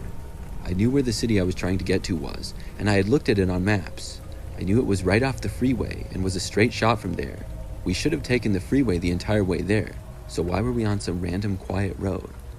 I looked at the time in the car, and a little over an hour passed since I had fallen asleep. We should have certainly been there by now. I finally spoke and told the man that I was sorry I fell asleep. The man said it was fine, and I woke up just in time because we were almost there. I asked him why we were driving on a quiet road and said I thought it was right off the freeway. The man didn't answer me. After a few more moments, I spoke up and asked him again. This time, the man said there was a detour. I asked him where the detour was, and he just said, just a ways back. I just didn't have a good feeling at all. I looked around at the roads that we drove on. They were very dark and quiet. The surroundings were a mix between wilderness and occasionally people's houses. I didn't see any detour signs either. I asked the man about how far out we were, and he just said that we were pretty close and would get there soon enough. The further that he drove, though, the worse feeling that I got. I felt like there was a good chance that there was no detour at all. Where was he taking me, though? I had no idea. Then the man pulled the truck onto another road. I saw a small sign that said, dead end. I just barely saw it, and only for a few seconds as part of it lit up from the headlights of the man's truck. I felt like I had to get out of there. He wasn't driving very fast, as this was a pretty quiet road. I felt for the door handle of the truck. It had a manual lock just below the window, one of those locks that you push down to lock and lift up to unlock. It was locked, but I carefully grabbed it. The man started to look over at me. As soon as he did, I quickly pulled the lock up and unlocked the door. Then I opened it up and jumped out of his truck. I fell down, but didn't injure myself. I got up to my feet as quickly as possible, and the truck slammed on its brakes up ahead. I then took off running off of the road and through the grass. I was probably in somebody's backyard. There was a mix between open grass and woods, and the terrain had some hills. I ran as fast as I could away from the roads. In the distance, I heard the truck, but I don't think the man got out and ran after me. I found a tree and hid behind it for a while. I'm not even sure how long, but after a decent time behind the tree, I left and walked for the road again. I ended up finding some random person's house and knocking on their front door. Surprisingly, they answered. I just asked them where the nearest gas station was, and they told me. It was about a mile walk, but I was able to make it there. From there, I found out where exactly I was. It turns out there was no detour, and the man had driven me past the city I'd been trying to get to. I was about 15 minutes away in a nearby suburb. I think the man was driving me to his house. Eventually, I made it to where I was going, and I didn't hitchhike again after that.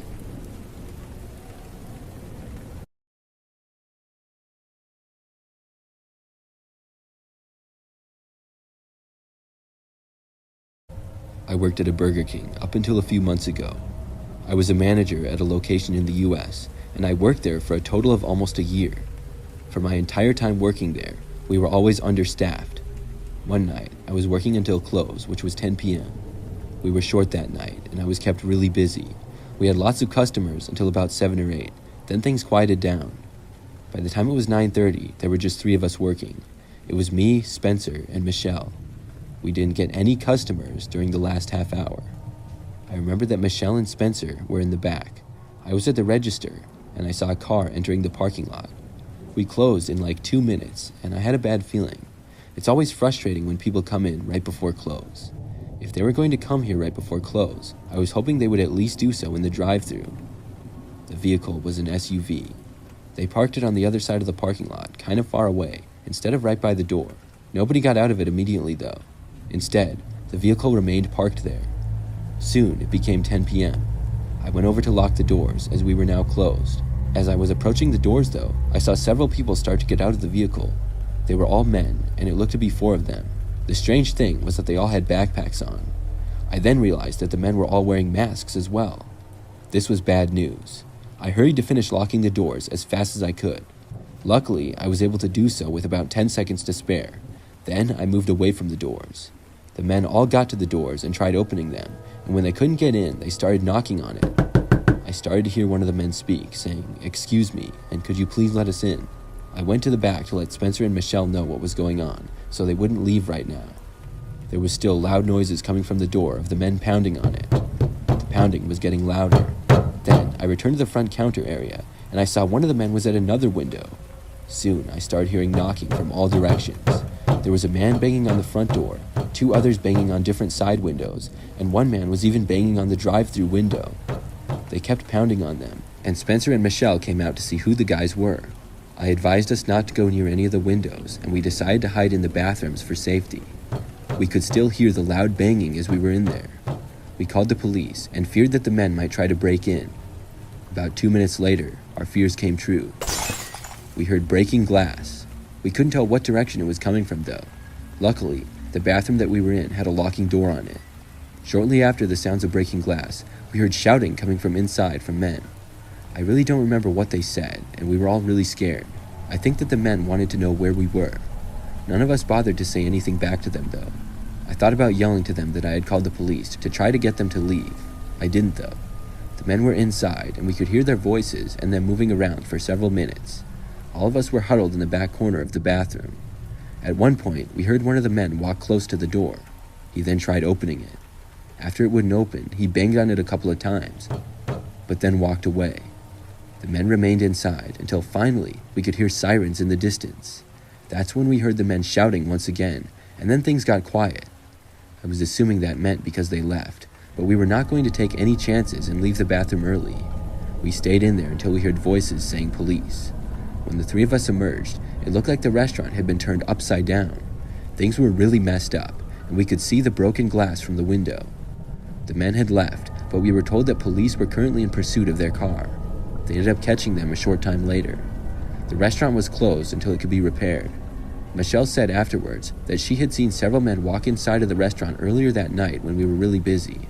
She said that the men just sat down in the corner and never ordered anything. We didn't know for sure because those men didn't have masks on like the others did, but it seems like they could have been the same ones. I hadn't noticed because of how busy we were. I'm just glad all of us were okay.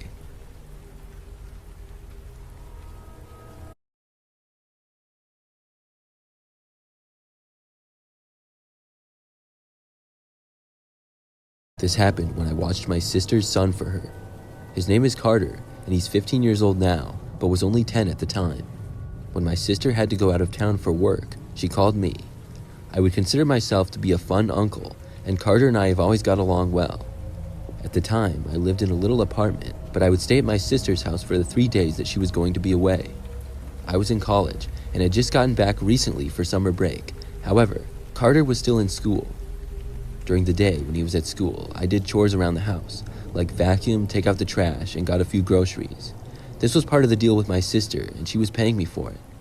When Carter got home from school, I did my best attempt at cooking. I was able to make mac and cheese and other pasta pretty well, but that was about it. Carter really liked to play video games, and I was supposed to make sure that he didn't spend too much time doing so. We went out to the yard and played catch the first day, and later I played some video games with him. I made sure he got to bed at a decent time though, and on the second day, I got up and made sure that he was up and ready for school by the time the bus came. When Carter got back from school, I helped him with some homework that he had. After that, I ordered pizza for dinner because I didn't want to make Carter eat my terrible cooking again. We watched TV and had pizza, and afterwards, I told him I would play him at video games since his homework was done. There was a game in particular that he wanted to play, but he said he hadn't played it in a really long time. In fact, it was down in the basement, and then he went downstairs to go get it. I was in the living room and saw Carter come running back up the stairs a short time later. He didn't have the game in his hands though. He looked concerned about something, and and he told me very quietly that he saw a man in the basement. My first reaction was that possibly Carter just thought he saw a man, and like many other kids, he was afraid to go into the basement at night. Still, I was a little bit concerned that he really did see a man. I asked Carter where the man was and what he was doing. I was told that he was behind one of the boxes in the main room of the basement, and Carter said he didn't think the man saw him. When I asked if he got a good look at the man, Carter said no. I decided that I would go down and see for myself. Carter stayed upstairs, and I walked right over to the basement door and opened it. I had been in the basement just a couple of times before. It was mainly one large room, but also had a couple of other rooms in the back of it. My sister used it as storage, and there were some boxes and old furniture down there. When I got down there, I looked around, but at first, I didn't notice anything. I walked over and found the game that Carter had been wanting to get, but as I picked it up, I heard a noise. I couldn't quite tell where it was coming from, but it seemed like it was right behind me now. I froze and listened. Things got silent again. I started to walk back over to the stairs, which were maybe 10 feet away, but then I heard another noise. I looked over, and that's when I saw the guy. He was partially behind a box, and he was looking right at me. I saw the guy's head and half of his body from behind the box. I ran back up the stairs. When I reached the top, I closed the door behind me, but as I did, I started hearing footsteps coming up. There was no way to lock the door from the outside. The first thing that came through my mind was to hold the door shut or something, but I knew that wouldn't work. I didn't have any more time to stop and think about what to do, so I ran out to the living room. There, I told Carter to follow me, and we both ran for the front door. We made it outside, and then we both went all the way to my car and got in. I started the engine, but wanted to see if the guy would leave the house. When I didn't see him leaving, I called the police. Carter and I waited in the car in the driveway until the police got there about 10 minutes later. The man never left the house, and when the police went inside, they returned with the man a short time later. The crazy thing is that I have no idea when or how the guy got down there. Maybe I left the door unlocked and he snuck in. He had to have been there since at least the previous day, maybe even longer. That really creeps me out to think about.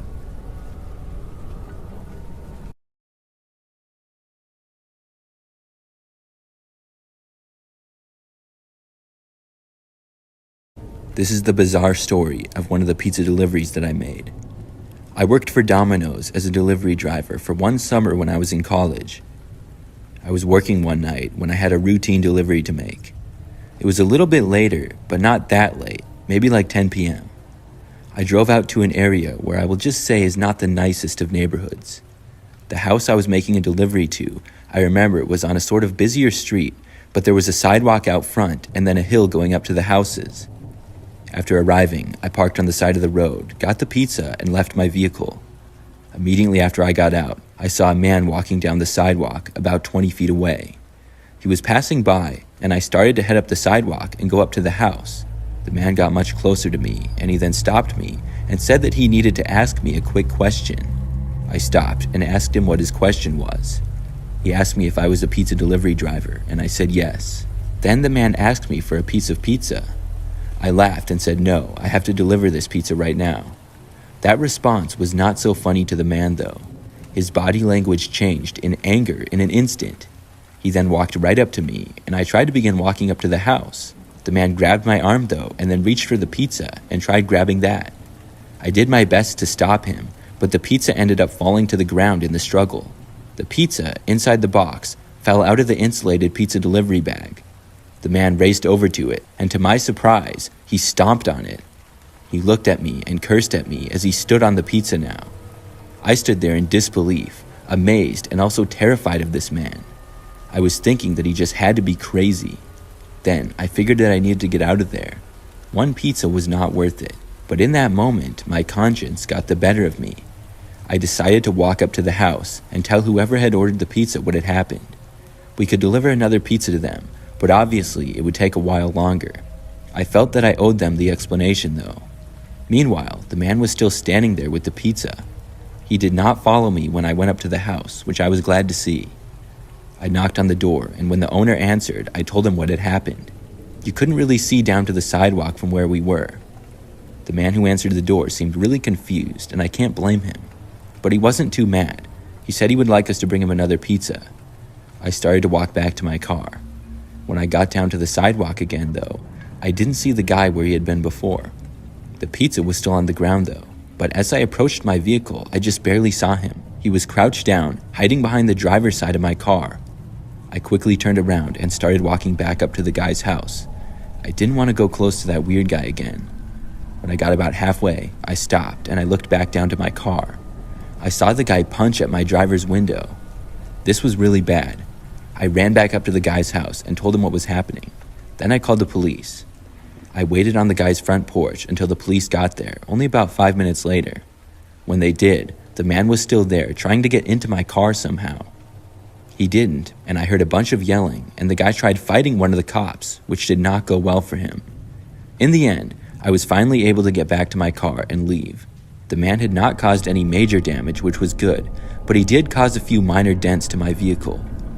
I'm not sure if the customer got another pizza at all after that, because my boss let me go home.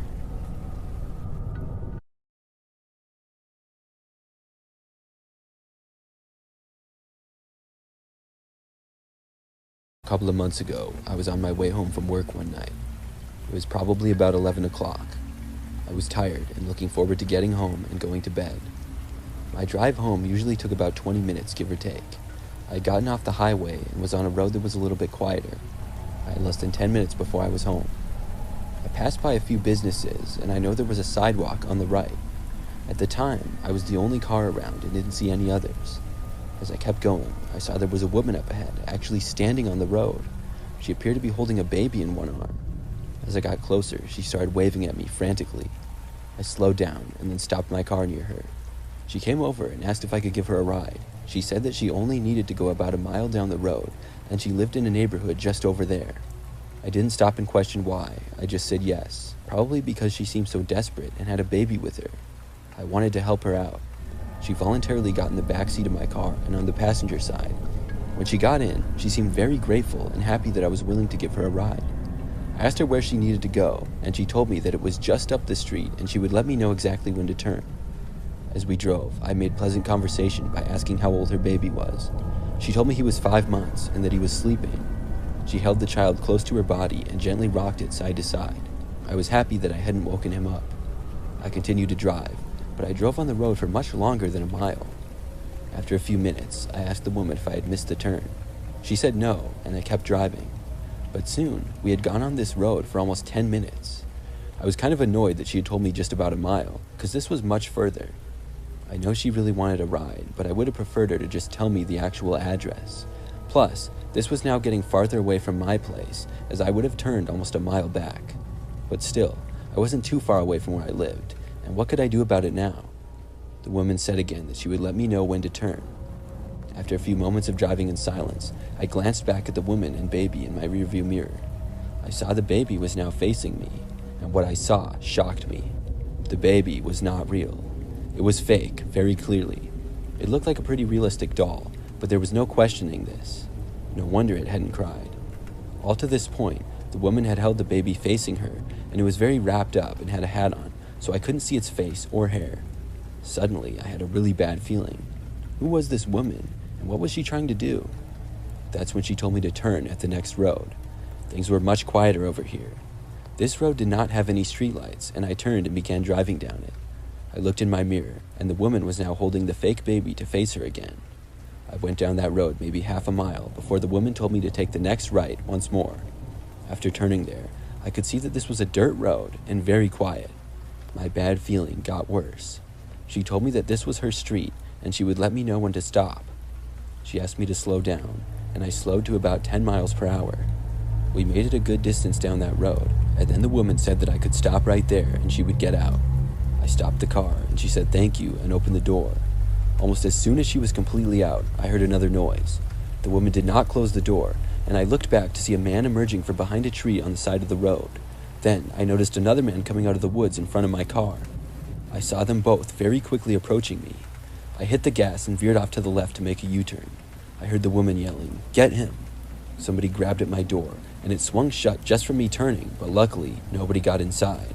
After I had made a U-turn, I saw the man standing in the middle of the road, and the woman a little bit to the left. Another man was still approaching me, now from behind. I drove towards them and honked my horn repeatedly, but they didn't move. They stayed there, and I had to turn to the right to avoid them. I ended up driving off the road through the grass, but was able to make it around. The woman came up and hit the left rear side of my car as I did. I saw the three of them standing in the dirt road as I drove away. As soon as I was off of the dirt road, I called the police. Then I went home. I know that I was set up, and I will never pick up a hitchhiker again.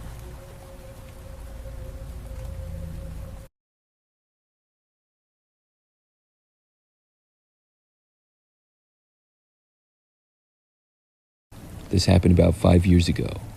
During that time, I was working for a company in a new city. I decided to rent a house for a year and then possibly purchase one or remain living there if I liked it a lot. There was also a chance that I would move to a new state again. Of all of those options, I thought that renting the house for another year was the least likely to happen. The house was small, but very old and did have a basement, upstairs, and even a little attic. For this story, I want to talk about the attic in particular. I knew it was there, but I never used it. The basement was unfinished. The main floor was the living room, kitchen, and dining room. Upstairs were 2 bedrooms and a bathroom. Then there was a narrow staircase behind a small door that led up to the attic. The attic itself was very small, and to my knowledge would not be very good to make into an extra room. Getting furniture up there would have been very difficult with the small staircase. Plus, I already had enough space for me. I didn't have a whole lot of junk that I needed to be stored away, but if I did, I had the basement for that. I also had a spare bedroom that I could do what I wanted with. So, other than the first time I looked at the house, I never went up to the attic. But one day, maybe a month after moving in, kind of randomly, I just figured, why not? I had some free time, and I kind of just got curious to see what it was like in there again. When I looked at the house the first time, I kind of got to the top of the stairs, looked in the attic for maybe 5 seconds, and then walked back down. I walked over and opened the door. There was the skinny staircase leading up. As I walked up, I saw the other door at the top was closed as well. When I opened that door, I noticed a very small space with partially slanted ceilings. It was mostly empty, but not completely. At first, I was very confused by this. There was like a box on the side. It was against the slanted ceiling, so that there was maybe an inch gap between it and the ceiling/wall. The box looked like a large TV box, but was painted black. I was 100% sure that it hadn't been there when I looked at the house.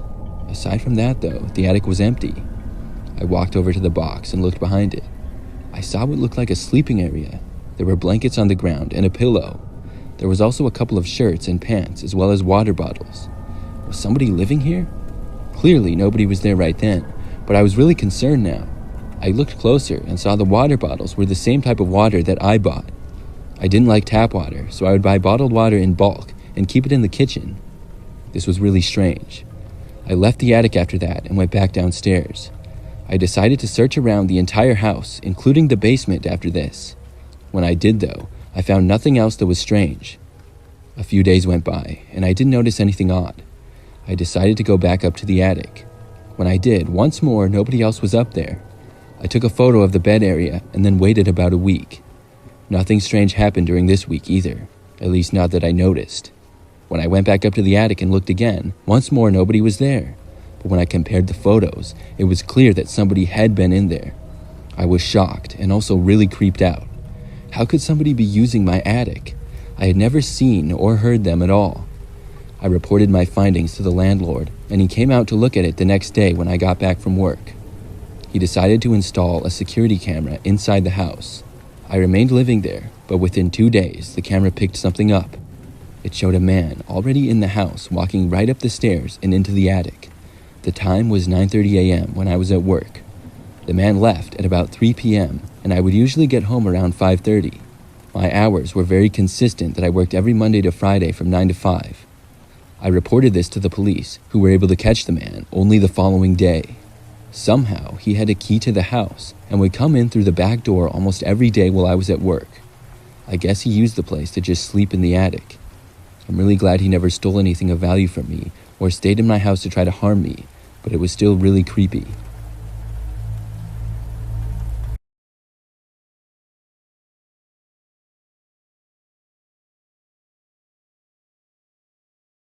A few years ago, something really creepy happened to me. It took place at night, and I was driving home. It was pretty late, probably like 11 p.m. or midnight, and most of the roads nearby where I live are really quiet and rural. The area has lots of woods and wildlife, and some farmland as well. So I was driving down one of the roads, and I came around a bend to see what looked like somebody standing on the side of the road. This stretch was pretty much covered in woods on both sides. I was immediately a little bit creeped out to see this. It was a man in shorts and a t-shirt, and he kind of had his hand out like he was hitchhiking.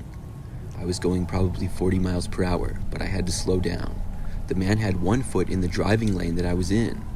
As I got closer, the man actually took another couple of steps out into the road like he was trying to stop me. Then he started waving at me. I was suspicious, but I stopped the car. The man walked around to my passenger side window. I was not looking to let the man inside of my car, but I rolled the window down a little to see what he wanted. When I did, the man said that his friend had fallen in the woods and hurt his leg, and he needed help. For whatever reason, the man just came off as genuine and concerned about his friend to me. He was kind of pointing into the woods. I asked if he had called the police, and the man said that he got no signal out here. He asked me if I could come and help his friend out of the woods. I said yes right away, but I don't really know why I did. In the moment, I believed the man, as stupid as that might sound. I parked my car and got out. The man sort of jogged into the woods and waved me over. I followed, and we soon entered the dense forest. The man said, "Over here," and kept going further in. I asked him what had happened, but he didn't really answer me. I was just kind of trying my best to keep up with him, and he was walking really quickly. I assumed that his friend was maybe like 20 yards into the woods, but I guess it was a lot further. We walked through the woods for probably like 5 minutes. Finally, the guy said that his friend was right over here. He then pointed to a little path that we were on that went to the right. We weren't on an actual path, but it was kind of like a path because I could tell that either people or animals had walked this way many times. Anyways, I walked through there as the man stayed behind me. He said that he thought he had dropped something over there and started looking around on the ground. He said that his friend was like 10 feet down that way. I walked down there expecting to see somebody, but I didn't. I looked all around and I called out asking if anyone was there, but I didn't hear anything. I called out to ask the guy where exactly his friend was, but he didn't answer me. I heard him off in the distance walking around, but I didn't know exactly where he had gone, and to me, it sounded like he was going further away. Now I wasn't sure what to do. I began walking all around and kept asking if anybody was there. After a while, I decided to go find the guy who I had been with. I walked to the direction that he had gone in, but I couldn't find him. I cut through countless tree branches and bushes. I didn't see him anywhere. The woods was pretty dense, and soon I stopped hearing him at all. It was also pitch black in there, and I had to use the flashlight from my phone to really see anything. It became very quiet, other than me. I still called out a few times, asking if anybody was there, but received no answer. Then I decided that I would just head back to my car. The only problem was, I didn't really know where I was anymore. I did my best to think of the direction that I had gone in and tried to retrace my steps. It felt like I was just walking around in circles though. Eventually, I just picked a direction that I thought the road was in and started walking. But at least 5 minutes went by and I didn't reach the road. I was getting worried. I went on my phone to possibly call the police or look up the GPS of where I was, but I didn't have a signal. It was never that great around there. As I was stopped there, standing in the woods looking at my phone screen, I heard something. There was somebody definitely walking in the woods behind me, and they were coming in my direction. I turned around and looked, but then things became silent. I asked who was there, but got no answer. Then I turned back around and started walking. That's when I heard the noise again. Somebody was walking through the woods behind me. I was really nervous, and I sped up. I kept walking through the woods, and heard the noises behind me the whole way. The sounds were probably 30 yards behind or so. I didn't know who it was, but they didn't want me to know who they were. When it sounded like they were getting closer, I soon started running. I was hoping that I would just reach the end of the woods that seemed to go on forever. But then, finally, I made it back to the road. I was actually right by my car, and I saw it not too far away. I ran for it and got inside as quickly as possible. I started it up and then pulled out of there. It wasn't until I was driving away that I looked behind me. When I did, I saw a man standing just off the road. It was the same guy who I had seen before. I was just so happy to be out of there. When I had phone service again, I called the police and told them about the situation. Looking back, it was really strange, and I never should have left my vehicle,